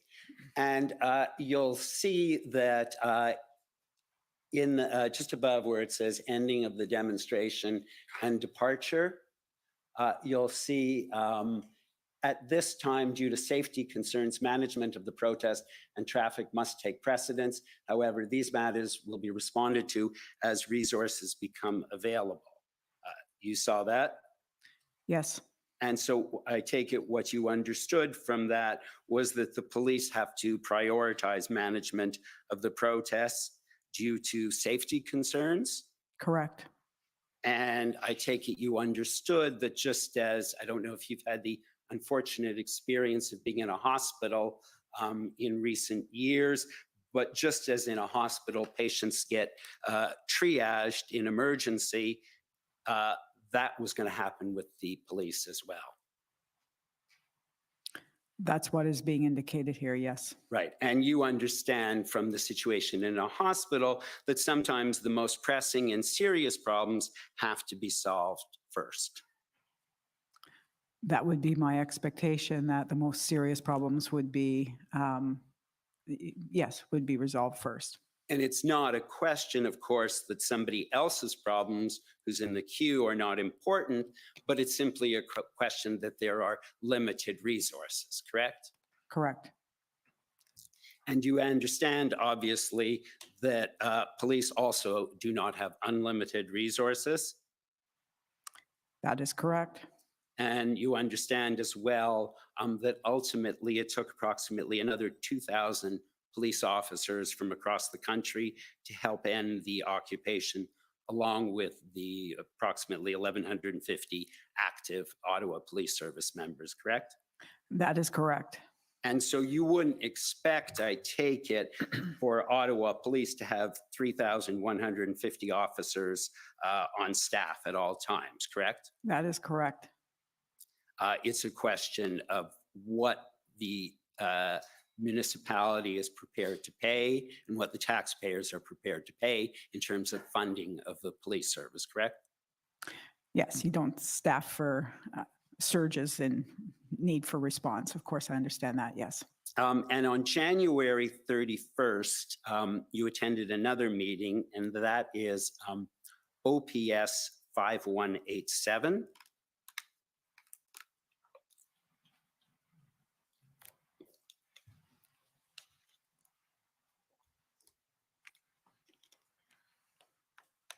And if we can just, that was a meeting with the chief of police and the mayor, correct? And if you want to scroll down, you'll see that it appears, Councillor McKenney, that both you and Councillor Fleury were there. You can see at the 4, there's a reference to something that you said, and you'll see at number 3, there's a reference to something that Councillor Fleury said. Can you scroll down so we see the extent of what this communication is? This is a note summary. Could you? Meeting with the If you want to go back to the top of the document. Yes. I don't know these people. It was an update from the chief, and then you'll see at the bottom, there are some references to your Councillor McKinney and Councillor Fleury, Councillor Luloff. Do you see that? I see it, yes. I don't recall this meeting. Okay. And I see there's a reference in this memo to the fact that there will could be massive risks. Would you accept that that is a realistic assessment of what was going on January 31st, that there would be massive risks in the city of Ottawa and in the police operations at that time? Massive risks to implications to short, residents? medium, and long-term of intervention, especially risk of physical conflict that will ripple across the country. So is this the risks to residents? I'm asking you whether you agree that there would be risk implications. Those could be risk implications, of course, to residents, to police officers.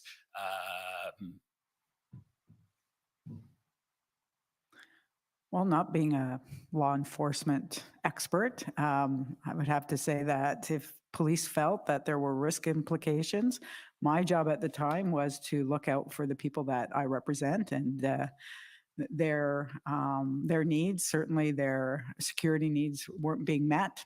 But if police here say that there were risk implications, that is their assessment of the situation. And if we could scroll. Mr. Commissioner, the witnesses have said they don't recall this meeting. So unless my friend can contextualize and maybe help them remember what meeting it was, just putting statements to them when they've said they don't remember being there is not really going to be much assistance to the commission. Well, let me see if I can help this. You have no reason to disagree that these things occurred, do they? You just simply don't recall that meeting, but you don't question the document, do you? I think the councillors need to understand a bit more about the document, that it's notes from a meeting taken by the OPS, and maybe try to help them recall the meeting. Commissioner, if the witness, I didn't understand that the witness did not agree. Simply, Councillor McKinney indicated she didn't specifically recall. My pronouns are they. Apologize. They did not specifically recall the meeting. Okay, well, maybe you can just ask if they can confirm their understanding or what they know about this meeting, and then we can go from there. Thank you. If we could scroll down, please, to question 4. There's a statement, and it appears to be attributed to you, Councillor, but perhaps you can tell me if that helps refresh. Can you just go up a bit to see what these questions are? I think it's just, it's not clear to me either what this is recording. It is not entirely clear, but you'll see at question 4, there is something, and I'm going to read it to you, Councillor McKinney, and perhaps you can tell me if that refreshes your memory. I've read it. It does not. It does not. You know, this refresh was your memory. 3.5 weeks of constant meetings and you know, working 15-hour days. I don't recall every single meeting and thing that was said and brought up, and this is not helping in any way. There's no context for what this meeting is about. Sure, I don't disagree that it happened, but Sure. So there's a, so let me try this. So there's a statement in number 4 that says, I appreciate everyone doing their best. Does that sound like something that you said? Yeah, of course. I don't disagree that what was put down here attributed to me. I probably did say I appreciate that everyone is doing their best on January 31st. And it also indicates you appreciate that everyone's doing their best. It also, you talked about feedback and frustration increasing, correct? That most certainly was happening, yes. And I take it your feeling and that of the whole city presumably was they wanted this to end, correct? They would have preferred that. Police never allowed the trucks to come in on non-truck routes and park in their neighborhood and stay. That was the key of the frustration with what was happening. And then when it couldn't end, residents could not understand, you know, from what they were seeing, why police couldn't take more action. And yes, on January 31st, I appreciated that everyone was probably doing their best, but the frustration that came from residents and myself really was that, you know, it should have never happened in the first place. We saw what happened in Quebec City. We saw what happened in Toronto, and you know, that frustration just increased as we saw how other police services handled the convoys. And the situation in Toronto that you referenced, that occurred after the Ottawa situation, correct? That is correct. And you would agree with me that obviously Toronto learned from Ottawa's experience, correct?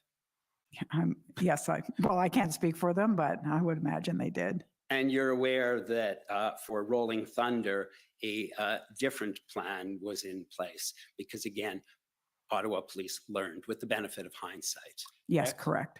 Okay, so given where we were on January 31st, you obviously wanted it to end, but you understood there was at that point no magic bullet, correct?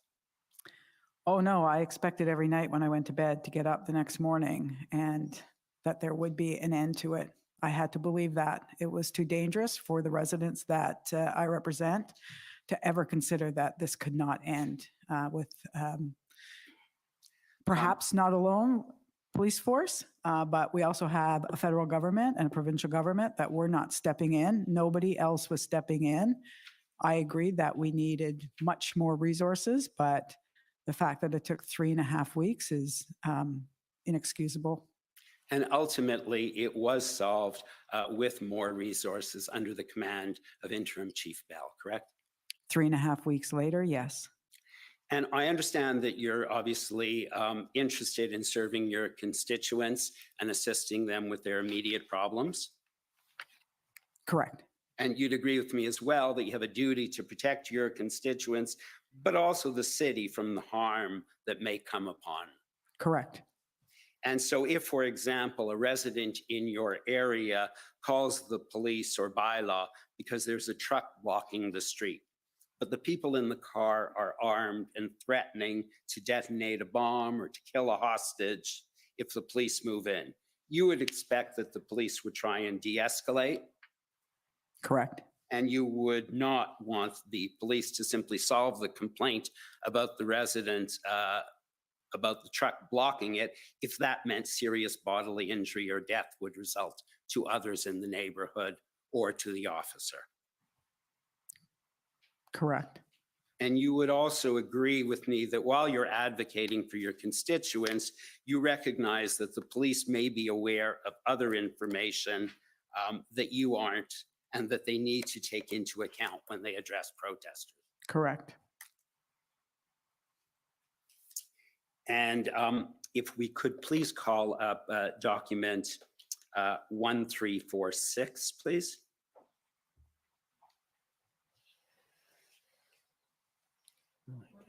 What is that's not a complete identification. Oh, I'm sorry. It's OTT 000111346.0001.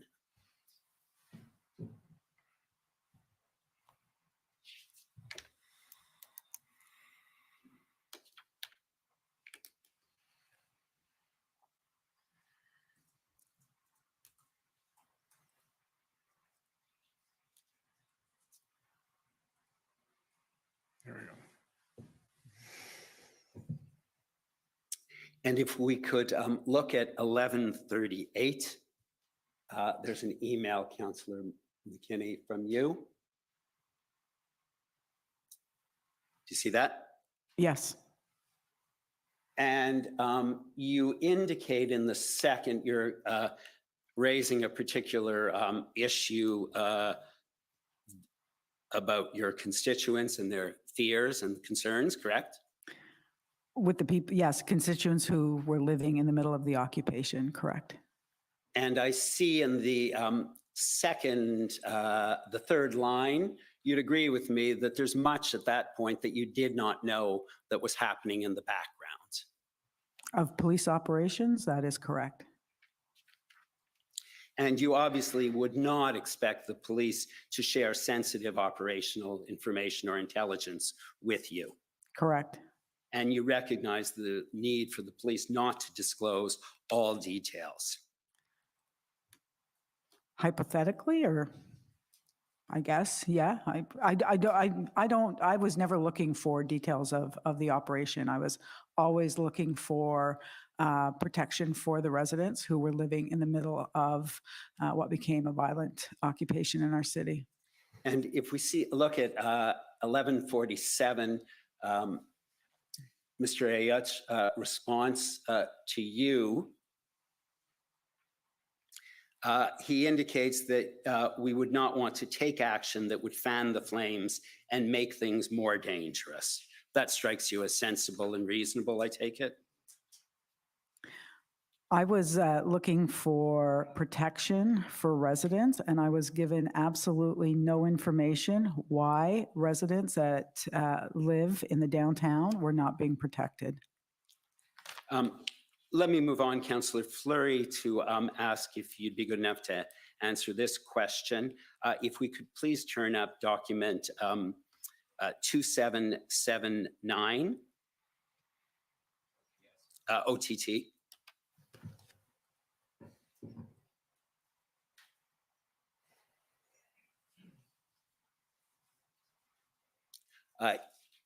And perhaps you could scroll down a bit.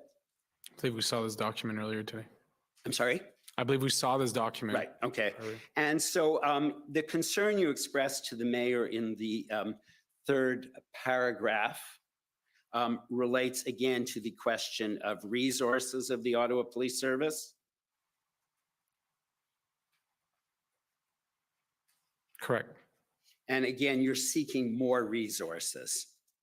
Correct, as per the chief's requests publicly at that time. And you recognize, obviously, that in the face of this massive demonstration, Ottawa Police Service officers obviously can't be everywhere. I have no opinion. They can't be actively managing a demonstration and doing all of the regular police duties. They have to prioritize things, correct? I don't agree.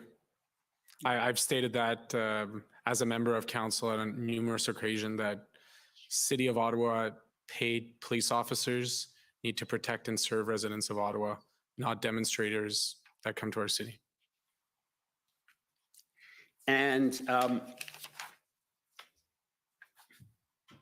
Let me just, I see my time is coming to an end, so I'll have many more questions, but I'll try to just ask a couple now. So if I could ask you please to turn to OPS 8245, please.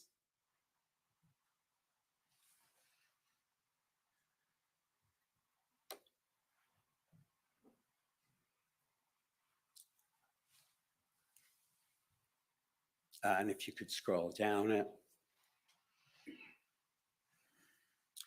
You talked about, Councillor McKinney, a fire at, or an arson attempt at a apartment on Lisgar, correct? That's correct.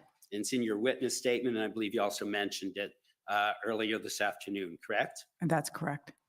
And you're obviously aware of what goes on in your community, I take it. As much as I can be, yes. And you wouldn't have any reason, this contains some details as to the police's investigation of the arson. You wouldn't have any reason to suggest that the police didn't investigate that arson, would you? No, I believe that they did investigate the arson, the attempted arson. And you're aware that two individuals were both charged with arson and a number of other offenses? That's correct. And in both cases, the media release indicated that they were not associated with the convoy, correct? Yes, I did not agree with that, but that is what the media release said.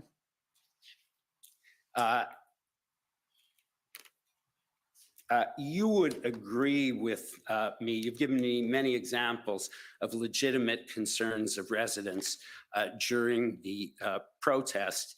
You would agree with me, however, that there are many examples of situations where the police did take actions to address residents' concerns during the convoy and did do outreach, correct? Yes, we did outreach together, as a matter of fact.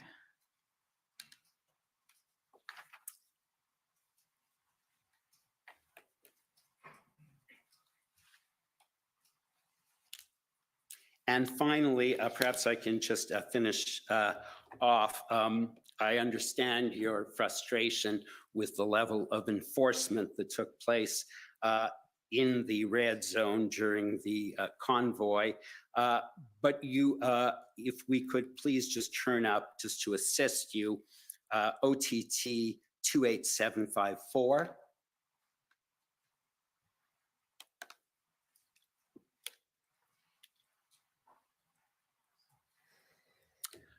You referenced the injunction that the city ultimately obtained, correct? I'm sorry, which injunction is this? You talked about an injunction that the city of Ottawa obtained. Your view was that it was that they should have done it sooner, but you mentioned it. And so that's the decision of the Associate Chief Justice. I'm just going to ask if you'd be good enough to scroll to paragraph 26.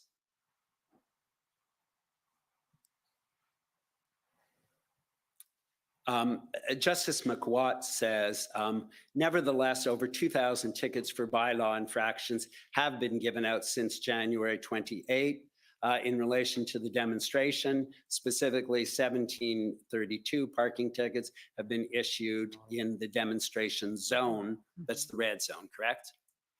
That's what it says, yes. From January 28 to February 10, 2022, correct? Correct. And so you would agree with me that there was enforcement, there simply wasn't enough enforcement. Is that fair? Yes, absolutely. And there was ultimately you agreed with me, I believe, that there was not enough resources available to Sorry, so your previous question though referred to bylaw, right? We're talking about the bylaw response here to tickets. So I do agree that there just weren't enough resources. And I do agree that police did not have, at this point, police also did not have enough resources.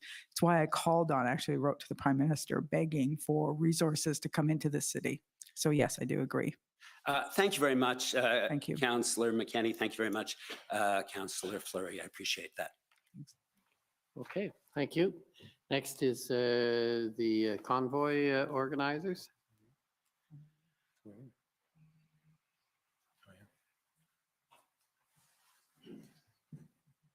If if you have any questions.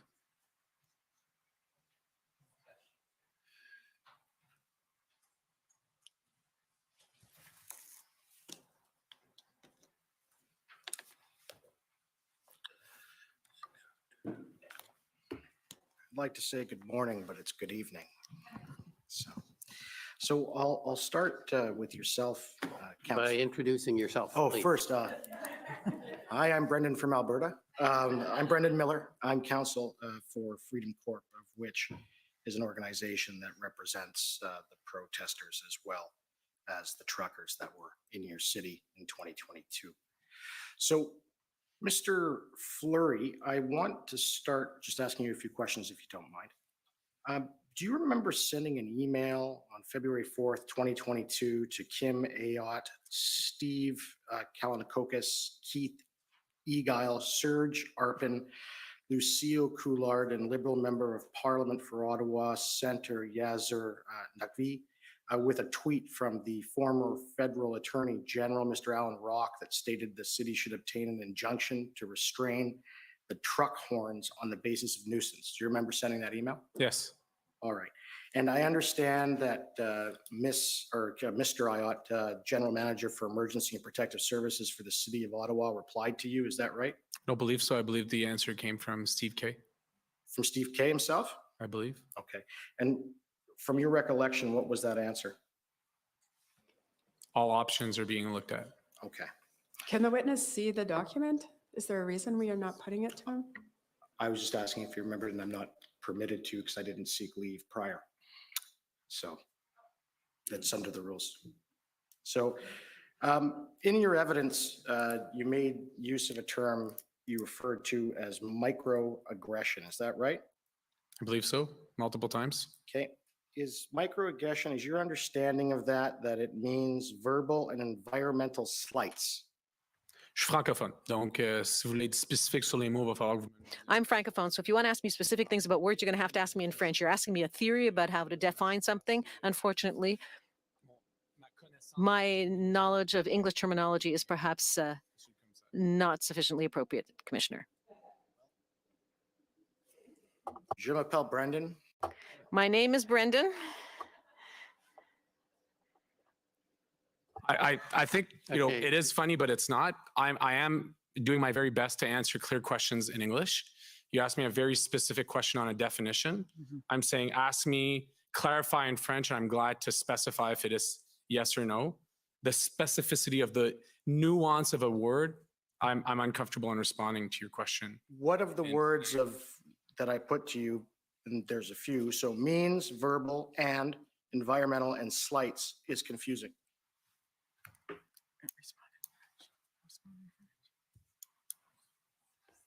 Is there, which one are you confused about?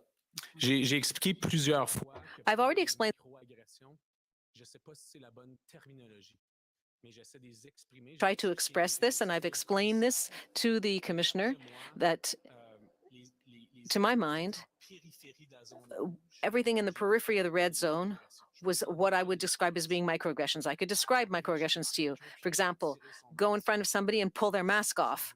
I don't know how we want to describe that as a definition, but that's an example of a microaggression. Walking into a restaurant, being asked to leave, and sitting down without having the right to stay. That's another microaggression. Fighting somebody who's homeless. Beating somebody who's homeless. That's another microaggression. Another type of aggression. Making so much noise at such high volumes that you have to close down a daycare. That's another kind of aggression. That's how I've described aggressions, Commissioner. I'm not a lawyer. I don't have a background in specifics, but I'm trying to use the terminology that I can to be as specific as possible to describe what I received as information and what I was able to see. Someone get him a pair of these so he can understand what I'm saying in English as well, please. Oh, that's mean.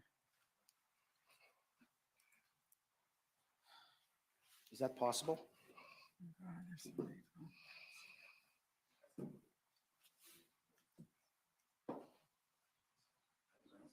Tony won't need it. Do you need this? Would you like one of these for when I question you in English, because I'm unfortunately incapable of speaking French? And I will do my very best to answer in English, but it was a very, I don't need it. Thank you. Okay, thank you. So you had said that beating up a homeless person was an aggression, at least the translation. That's what it was. That's more of an assault. So had you witnessed any homeless people get beaten up by protesters? No, if you recall my intervention, the Shepherds of Good Hope is located at the corner of King Edward and Murray. There was an incident with a client. The executive director reached out to me to inform me of the incident. Okay. And were any charges laid? I have no clue. Okay. Who was the individual who was beaten? Do you know? I have no clue. Okay. Thanks. So it was in February 4, 2022, you get that email. Were you aware that Chief Solly, as well as the OPP, had recommended that the city get an injunction in January 31? I don't believe I was. Okay. And both of you, I take it, none of you were on the police commission, correct? Correct. All right. And you understand that as general counselors, not on the police commission, are involved with the police. Again, my friend was trying to clarify that with you. The police are independent of the city, and they can't share information that they know or their plans with you. Do you know that? Absolutely. My interventions relate to information I have from my community and reports that my community residents and businesses did to the Ottawa Police, and making sure that it's getting the attention and awareness from authorities. Okay, thank you. So those are some of my questions. The other one I had, what is your relationship with Zexi Lee? How long have you known her? I've never met Zexi Lee, except for when she was recognized as a community builder at City Hall by City Council. Okay. And did you ever also assist, and I'll move on to yourself, Councillor, but with the distribution of the release agreements and the request of the protesters and truckers to leave under the auspices of signing a release from the injunction and claim that was filed by Ms. Lee? You're asking me? Yeah, did you? I did not. Okay, thank you. Those are my questions for you. Thank you. Councillor, so I understand that you do know Ms. Lee, is that right? Yes, I met Miss Lee about a week after the occupation ended. Okay, but prior to that, I understand that from some of the information that you were handing out some of those leaflets for them to sign and to leave. If they signed it, they would be released from the class action lawsuit. If they left, you were assisting with that. Yes, that was not, at the time, I had not met Zexi Lee. I had friends who had been working in the community, and I agreed to go out with them to try to encourage some of the people who were parked on Kent Street to move along to avoid being part of that class action. Okay, thank you. And I think a lot of these have actually, my friend has got through most of them.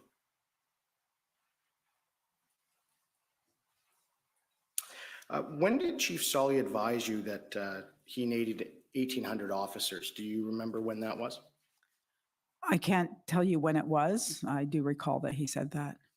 Okay. Would it be fair to say that he asked for that around February 8th, 2022? It would be fair to say that. I can't say that that's the exact date, yes. And so just to clarify, so when you made that motion in the special council meeting with respect to having the Ottawa Police Service be taken over by the RCMP, that was on February 7th, 2022. Is that fair? That's correct. Right. And why did you choose the RCMP and not the OPP?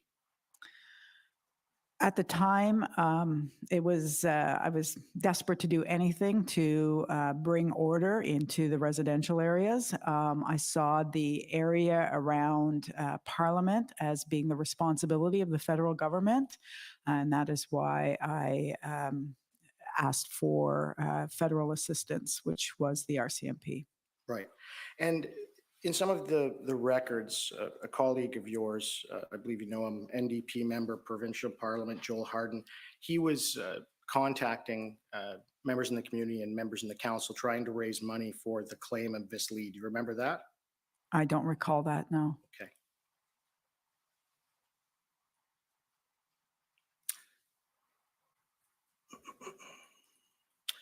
And one more question, actually, for you, Mr. Fleury. You had said earlier in your evidence that individuals and persons couldn't live in the space where the protesters had set up. Is that right? Yes. So how did the protesters live there? A big rig, as you know, is quite a significant space. And what we saw was very creative ways to live in those spaces, or in the cab, or so. Yeah, I mean, so not sure where you're. These individuals that are living there in the area, of course, are in their houses and as well as in their apartments, correct? Who are in the individuals in this case? You said it wasn't livable for the residents, correct? Correct. Right. But they're living in their houses, and these truckers and protesters are living in their trucks, right? You're saying that, yeah. Okay. You would also define the trucks as weapons. Yes. Okay. And how were those weapons used to assault anyone or hurt them, other than the horns and the diesel you've already spoken about? Is that it? The physical nature of the vehicle, which is quite large, and the combination of those are a form of a fortress, a form of a weapon. Okay, so it's your view that a truck sitting on the side of a road with somebody sleeping inside of it is a weapon? Nope. Okay, so talking about the circumstances that created the occupation and created for businesses to not be able to operate safely, for transit services to be able to serve residents of Ottawa, for residents to be able to live in their own units, in their own properties, and walk safely on the streets of Ottawa. Okay.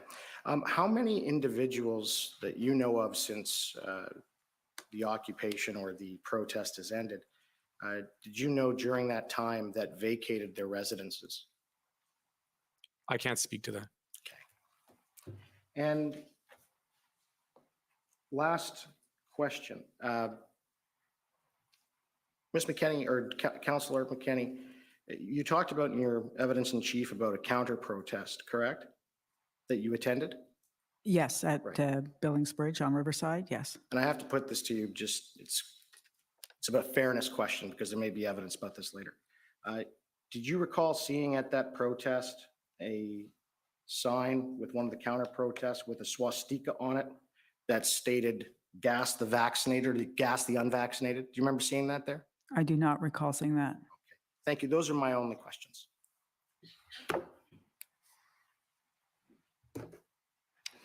Thank you.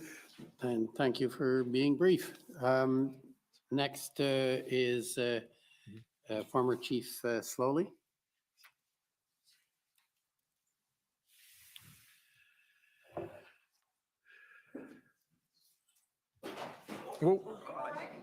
Chief Slowly, look where he's going. Yeah. Former Chief Slowly's counsel. I was looking. Don't trip up I now. looked up to nod hello, and I nearly knocked out a monitor. I'm Tom Curry. A couple of things, if I can, in the time that I have with you. You spoke earlier about the meeting on the 16th of February, recall, a long and difficult meeting. You agree? Yes. And at that meeting, a vote was tabled to, as you've described, to replace Councillor Deans as chair of the Police Services Board, right? Correct. And Councillor McKenney, you voted in opposition to that motion. Councillor Fleury, you divided on that question and thought Councillor Deans should resign. Correct. And if I recall the the meeting, you thought she should resign on a principled basis, that what had occurred in the Police Services Board meeting earlier that day was a suggestion that another outside police chief be brought into the organization to help solve this problem. Correct. And you thought, for the reasons that you've explained to the commissioner, it was not the time to go searching for a new police chief. That is correct. Elsewise, if I understand the record, you are a person who has over time been very supportive of Councillor Deans and her work on the Police Services Board. I'd say neutral. Neutral, all right. Councillor McKenney, you have been very strongly supportive of Councillor Deans in her role as Police Services Board Chair of the city. I have, yes. At the time of the debate about the resignation, or the replacement rather, by council, Councillor Deans described the circumstances in which Chief Slowly had operated as the chief. Do you recall that, both of you? Yes, I do. Yes? Yes. And she was a very passionate defender of Chief Slowly's work, correct? Yes. Yes. Yes, and in fact, on that question, both of you have been as well, correct? Yes. Yes. And in fact, Councillor McKenney, you used the language. Could I clarify, when you're saying how I felt about Peter Slowly is about his presence as the chief in Ottawa, not in the context of the occupation? I just want to clarify my yes there. Thank you. So I can say up to the I don't know whether you have a date in mind, but up to the period of the occupation, you were a strong supporter of Chief Peter Slowly. Absolutely. Okay. Now, Councillor McKenney, for your part, you described to your councillors, your fellow councillors, and to the public, a regret about losing Chief Slowly, and felt that he had been scapegoated as a consequence of the events of the occupation leading to his resignation. True? That's true. And you felt so, as you described it then, on the basis that he was the city's first Black police chief. That is correct. And that he was being, to use your language, scapegoated over the issues of the occupation, correct? Yes, what I felt that night in that council meeting was that two people were going to be, one had felt he needed to resign, the other was being voted off. Being the chair of the board, was that we've had one Black police chief of police, and this is only the, I believe, second or third woman that has ever been. Second, I yeah, believe. Yeah. Now then, I know neither of you have been multiple term councillors. I think Councillor McKenney 2 times, Councillor Fleury 3 times, yeah? Okay. I was senior staff before I was Okay, so you've been around the city a long time. Both of you have described to earlier to my friends that you understood that city council stays out of police operations, and Police Services Board has that legal mandate, correct? Generally, I'd say yes, yeah. And you were resolute defenders of your ward members and residents in trying to draw on every occasion the attention to police and the city of everything that you could to assist your ward residents, correct? Correct. In a focused way, yeah. In a focused way. And understood, each of you, that in the case of the chief, in the case of the city management, in the case of others, the mayor, presumably, that their mandates were wider than your own, correct? Define it? Yeah. Well, start with the obvious. The chief of police is the chief of the entire city, and not just a single ward. Of his employees. Correct. But he's the Yes. chief of police of the entire He's the chief of the police of the entire city. Yes, and has issues to address within his mandate that go beyond each of your wards. Must take into account those wards, but others, of course. Yes. During the time that you observed him, I appreciate, Councillor Fleury, that you lost confidence in Chief Slowly at some point during the occupation. But what you observed from Chief Slowly was the good faith execution of his duties, correct? During the convoy, you're saying? Yes. Or generally? Well, I mean, you tell me. You put it this way: you may disagree with you may have a disagreement about the way things were done or not done, but Chief Peter Slowly, you observed, was doing his best. Correct? I'd like to clarify. I don't believe so. He briefed us on the Wednesday and the Thursday before the arrival of the convoy. We as council members had concerns. The truck route and the maintenance of the truck route was one. He informed us that he had legal backing of this information around the charter. We referenced, again, I'm asking for clarification on behalf of residents of Ottawa. And I to this day still don't have a legal document either from the Police Services Board or from OPS explaining where that decision came from, what legal environment was that in. So, and then you have the Chief Slowly who's saying, I need 1,800 new officers to resolve this. At the same time saying, this is not a policing matter. This is there's a political way to fix this. So that is the erosion of the support that I had for Peter Slowly, because if you're sticking to, I need more resources to be able to action, as council members, we should be aware, and other levels of government should be aware. But these two nuances relating to a charter right to bring the vehicle right to non-truck routes, and this floating of almost into political sphere around, hey, this is not a policing matter, is tricky. Well, so you've combined a few thoughts. Those occurred on different dates as this evolved, first of all, correct? Over the period. And did you ask city legal for a legal opinion? We did. Did you receive one? No. Okay.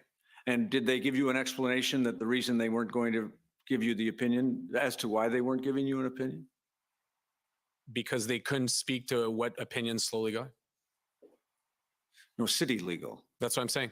David White, who's city legal, we've asked him. I believe Councillor McKinney was in that meeting when we asked and said, what was the OPS and Chief's decision to allow truck movement into the area? And our city legal is saying, we don't know, we've not been informed by the Chief or the OPS as to what led to that operational action or inaction. Okay, I'll just leave that. I'm gonna move along. Other witnesses will have to help us with that. But did you go and get your own legal opinion? Well, the legal opinion we get is from David White. And did he give you an opinion? On what aspects? The aspect that you needed an opinion about that you just described to the commissioner. What is the legal right of a protester? When did a legal protest become an illegal occupation? The one that you asked the commissioner. Did you? Let's just put it this way: when truckers weren't able to show up at Queen's Park, and when they weren't able to show up at National Assembly, then we know that our police chief, perception of the charter was a little nuanced. I didn't need to seek more. It was at the time we were living the impacts of the crisis. We're not going to debate decisions that were already made and have impacts. You described to one of my friends earlier, those events occurred afterwards. Everyone on earth learned what happened in Ottawa. So the charter changed during the period? Well, I'll give you an opinion afterwards about that. But Councillor McKinney, can I just have it from you that, please, that your observation of Chief Slowly from the beginning to the end was that he exercised his duties to the best of his ability in good faith? I believe that he did, but I also believe that he made an error, whether it was in judgment or he had a legal opinion on what constituted the right to protest, to bring large trucks into the downtown. We were never, ever given a satisfactory explanation as to why that was allowed to occur. And from then on, I believe that, perhaps, yes, I do believe that he continued to do the best he could given the circumstances. But I go back to the fact that the truck should have never been allowed to enter the city. Every protest that you have ever been involved in the city of Ottawa was different than this one, correct? This was unprecedented. Correct. Councillor Fleury? Well, you made an assumption participated in. I've never participated in a. Well, do you know what I mean by that? Well, I'll be I mean, clear. we're on record. No, forgive me. I'll be clear if Yeah. you didn't know.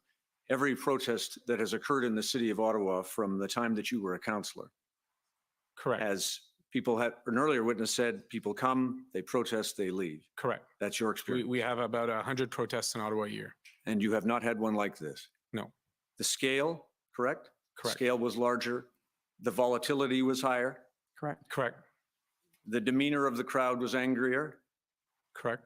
And it became, as you've pointed out, an occupation.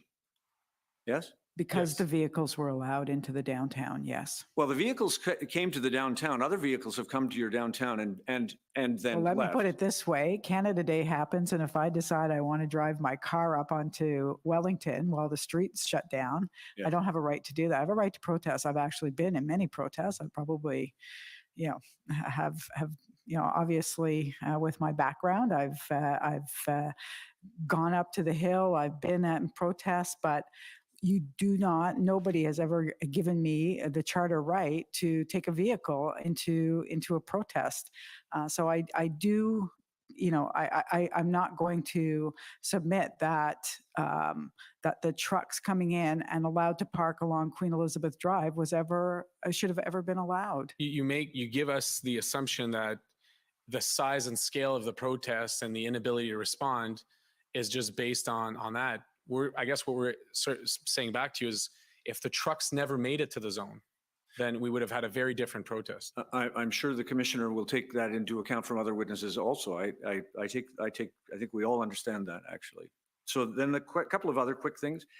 Am I right that both of you supported requesting the federal government to exercise its powers to declare an emergency? Yes, by the time that occurred, I was desperate. The people who were in the downtown where the occupation was happening were desperate. We needed to end. And by that point, I did support the federal government's use of the Emergency Act, yes. Councillor? It's just a little more nuanced. To me, we were asking for actions from senior levels of government to get back our city and dismantle the occupation. Understood. And you also, I think you told one of my friends, you endorsed the Chief Slowly's request for an additional 1,800 officers. Absolutely. Yes. And understood that the OPS had no adequate resources to deal with what had occurred. At that point, absolutely. Okay. I have no other questions for you. Thank you. Thank you. Thank you. Thank you. Careful. Jeez. Okay, next is the Government of Canada.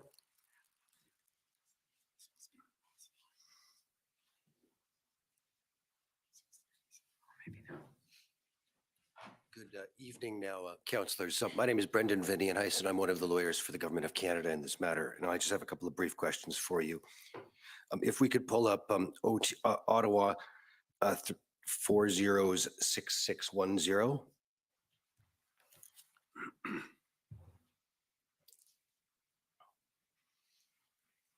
This is a disposition document from the council meeting of February the 7th. You familiar with that meeting? Yes. Yes. And this was a meeting in which many different motions were brought and passed with respect to the convoy, yes? Correct. Yes. I just want to focus on a couple of them, which the two of you testifying today brought or seconded. The first is if we could carry down to page 10 of the document.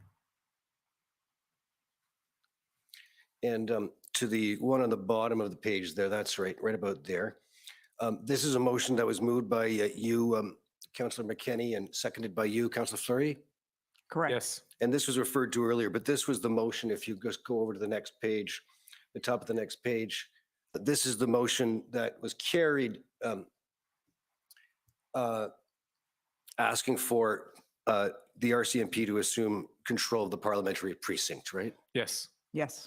And in the next morning, I don't think we need to go to the document, but the next morning, I believe we can if you wish, but Chief Slowly wrote to you and the rest of council to advise about the operation of the Police Services Act and how, and to provide some of the legal reasons, at least as he was informed of them. why the RCMP could not directly assume enforcement as police of local jurisdiction immediately. Do you We recall that? saw that document, but if I recall, it's Was to directly to the- the mayor, Yeah, it not to wasn't to council. us. Excuse me. Okay. Did you see that document though? Now we did, but Now I you was have. not aware. All right. Fair enough. Can we move on to the bottom of page 11 of the same document? Just vanished. Can we show the witnesses the document? Oh, there we are. If you could just go back to page 11 again.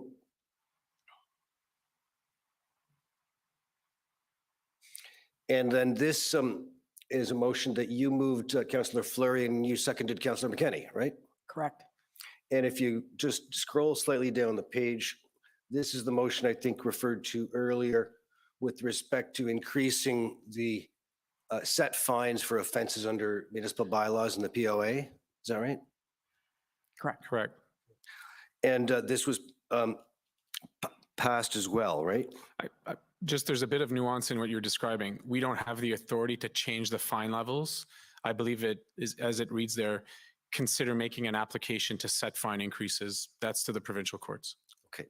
Okay. So that's as far as this method went. I believe it was supported by the courts ultimately. Yes. Okay. And then could we lastly go to a motion on page 17? It's that one there that is moved by Councillor Meehan and seconded by you, Councillor McKenney. Correct. And this motion actually on February the 7th is defeated on an even split vote. Is that right? Correct. But I take it that both of the two of you were yeas in favor of this motion on February the 7th? Correct. As per record, yes. It was that because both of you, from what we've heard today, looking at the situation from your perspective as the ward councillors in this area of Ottawa, viewed the circumstances that existed on February the 7th as potentially warranting the invocation of the Federal Emergencies Act and therefore warranting at least that this be discussed with the federal government? At that point, yes, it was to enter into discussions. Yes. When the act was in fact invoked a week later on February 14th, I think a number of things happened that day. The City of Ottawa also accomplished or was issued an injunction that day, correct? Correct. Yes. And the Emergencies Act was invoked, or its invocation was announced by the Prime Minister that day? Correct. Yes. And I'll ask you this, had the circumstances that led you to this view on February the 7th subsided enough to change your view that they warranted this step, at least as far as Ottawa is concerned? Sorry, Yeah, if you I'm could not repeat following, the Sorry. question. Subsidized. Had the circumstances changed enough, had they gotten better enough that you, No. to change your view that No, the they step were was worse. warranted? It They were didn't worse. change our. Yeah, Yeah. we're worse. Okay. And enforcement was not in fact accomplished until after February 14th when both the act and the injunction were in place. Is that fair? Yes. Yes. And additional resources were in place from Ontario and the RCMP. Yes. Yes. Thank you. Those are my questions.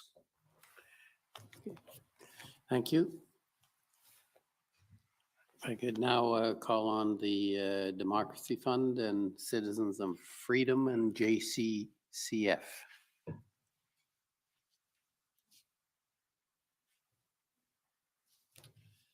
Good evening, councillors. My name is Rob Kittredge, and I'll have just a few short questions for you today. I will direct the first couple to Councillor Fleury.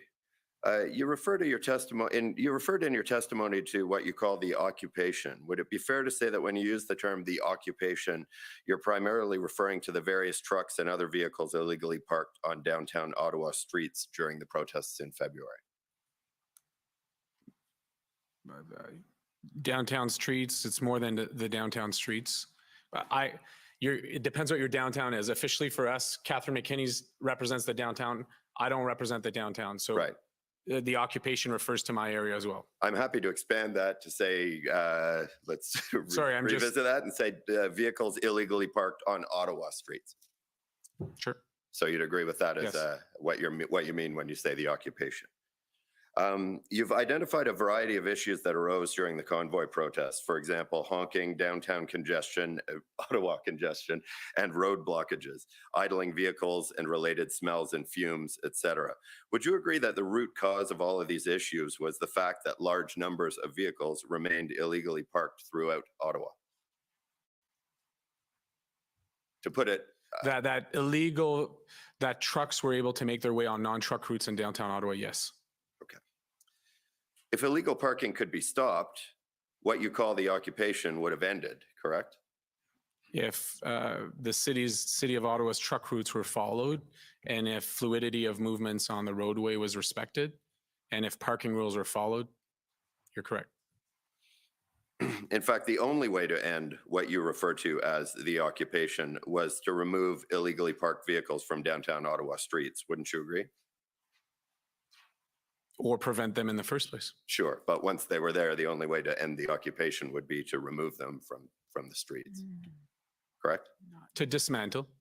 To dismantle. Well, it wasn't just vehicles. There were structures, right. There were people, there were number of elements. So when you're defining vehicle or moving the vehicle off the roadway, it's a little more complex than that. Right, but a necessary element to ending the what you call the occupation would be removing the vehicles from the streets. I'm not sure. The people were moved, and we stopped to hear the honking. The vehicles were closed. So you'd be. I'm sorry, I interrupted you. Yeah, I mean, if you look at the police operations that move folks off, the vehicles were still in place. Right away we started to get less complaints, and it took a number of hours and days. And yet, right away, as soon as the people were moved out of the zone, then operations to remove vehicles and to stop the honking and the fumes and the structures was able to begin. Right, but the end of the occupation came when the vehicles, well, one of the necessary conditions was that the vehicles were removed. When the people were moved out of the zone. So you'd be happy to have the vehicles remain on the streets of Ottawa indefinitely? As a different issue. A vehicle without people is not an issue. A turned off vehicle in itself can be easily moved by authorities. It's the combination of what I call the weapon, the big rig, and the people in and around that activation, and the fortress of that created the environment that we've been describing all throughout the afternoon. All right. In any event, there are laws and bylaws in effect prohibiting illegal parking in the city of Ottawa. Is that correct? Yeah, and they're well used in my area generally. Generally. But in the time leading up to the invocation of the Federal Emergencies Act, you testified that there was no enforcement of parking violations in the downtown Ottawa area. Is that correct? I've repeated that the parking rules on the perimeter of the red zone, even when it was called to 311, were not effectively responded to in the nature that I'm accustomed to by the city of Ottawa. All right, I'll take that. Councillor McKenney, I just have one quick question for you, or two quick questions, depending on how you answer. Were you involved in or aware of any discussions regarding taking legal action to enforce performance of the contracts the city had in place with tow truck drivers? Yes, I was. And who were those discussions with?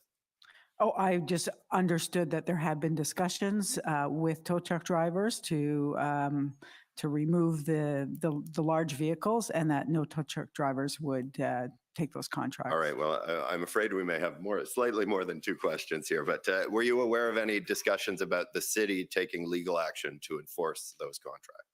No, I wasn't. You weren't. All right. And the city did not take legal action to enforce those contracts? I don't know. You're not aware of it? I'm not aware of it. Okay. No. All right. Well, those are my questions. Thank you very much. Okay, thank you. Okay, the City of Ottawa.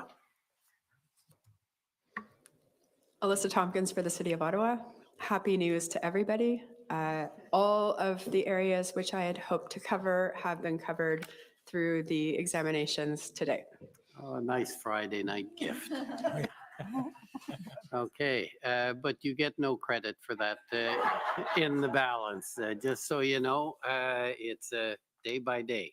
So that ends for today. I can thank the two witnesses for your contribution. Merci beaucoup for your assistance. Très apprécié. This is very much appreciated. Ends for today, earlier than the 7 o'clock I threatened, and I wish everyone a nice weekend. We'll be reconvening at 9:30 on Monday. Merci beaucoup en français. Wow. Fiery French. That was fun. Let me just. So what we saw there was somebody losing their cool, using the term microaggression multiple times, and then actually admitted to using it several times, but then refusing to define it in English. Yeah, that little encounter was interesting. I think what we're seeing there is some frustration on that particular witness, that counselor. And we saw a lot of mindset around rules, having to listen to us, allowing this whole concept of allowing the trucks in the first place would have stopped it. People are forgetting that, you know, these are public roads, they're paid for by public people, and we're allowed to drive on them. But we'll see what comes of this. There was a lot of testimony around the hardships, the troubles. It is clearer to me that it was not just downtown. It spread around the city a little bit more. But it's also clear to me that when bylaws not responding or police is not responding, that's not necessarily the protesters' fault. Are they over-responding downtown and then under-responding around? And some of the testimony we heard today around the calls being routed differently. So if it was related to the truckers and the convoy, action A would happen. But if it was not related to the truckers and convoy, action B would happen. When we're talking about enforcement and laws, there should be no distinction between the two. So were they really out of resources, or were they allowing the truckers to become a real nuisance to the public, allowing the complaints to pile up by not responding to them, and then in turn creating the situation that they needed to then respond to later? That's what I got out of today. And the first initial witnesses were what you would call the government's witnesses, people who are taking it from their perspective. And I don't think it went well for the government today. I think there's a lot of contradiction, and there was some frustration and redefinition of words. The word violence got redefined multiple times to mean many different things. And big rig trucks got redefined to mean weapons. That was an interesting one to me, where just the simple fact of a truck's presence in its very nature, I believe was his wording around that it was an ominous type of situation where it was a weapon. I've never heard that before. I live in Alberta. There's trucks everywhere, and I've never had a fear of them. And I don't even know where that would come from. It sounds to me like an urbanite, somebody who loves to live in the city, is used to cars, bikes, and walking, and the odd truck behind a store delivering his goods, but not so much in front of him, because he did use words that would indicate that he has some sort of fear. Just like we heard this morning, fear of music, fear of honking, the smell of diesel triggering, and now the fear of the sight of a large vehicle or truck. I guess what I can say to Councillor Fleury is, don't go to an airport. There's bigger vehicles there. Don't go to a shipyard. Much bigger vehicles there. You'll be very scared. Well, thank you, everybody, for joining me. What I'm going to do is I'll do my best to get everything ready for Monday. I believe it's going to start again at 9:30 Eastern. So I'll start the stream at 9 o'clock Eastern. And I do have to sign off because I have a 10-hour limit, and we're at 9 hours and 45 minutes. To anybody who joined us from Facebook, I'm sorry, I was not aware that Facebook has an 8-hour limit. So at the 8-hour mark, Facebook cut it off, and it appears that LinkedIn got cut off at 2 hours. So I'll make arrangements, and I'll direct everybody to Rumble or YouTube for the next video. But thank you, everybody, for joining me. Give me a thumbs, a like, go ahead and subscribe, all that YouTube stuff that helps the algorithm. And I'll look forward to seeing you all on Monday. Have yourself a great weekend. God bless, and take care.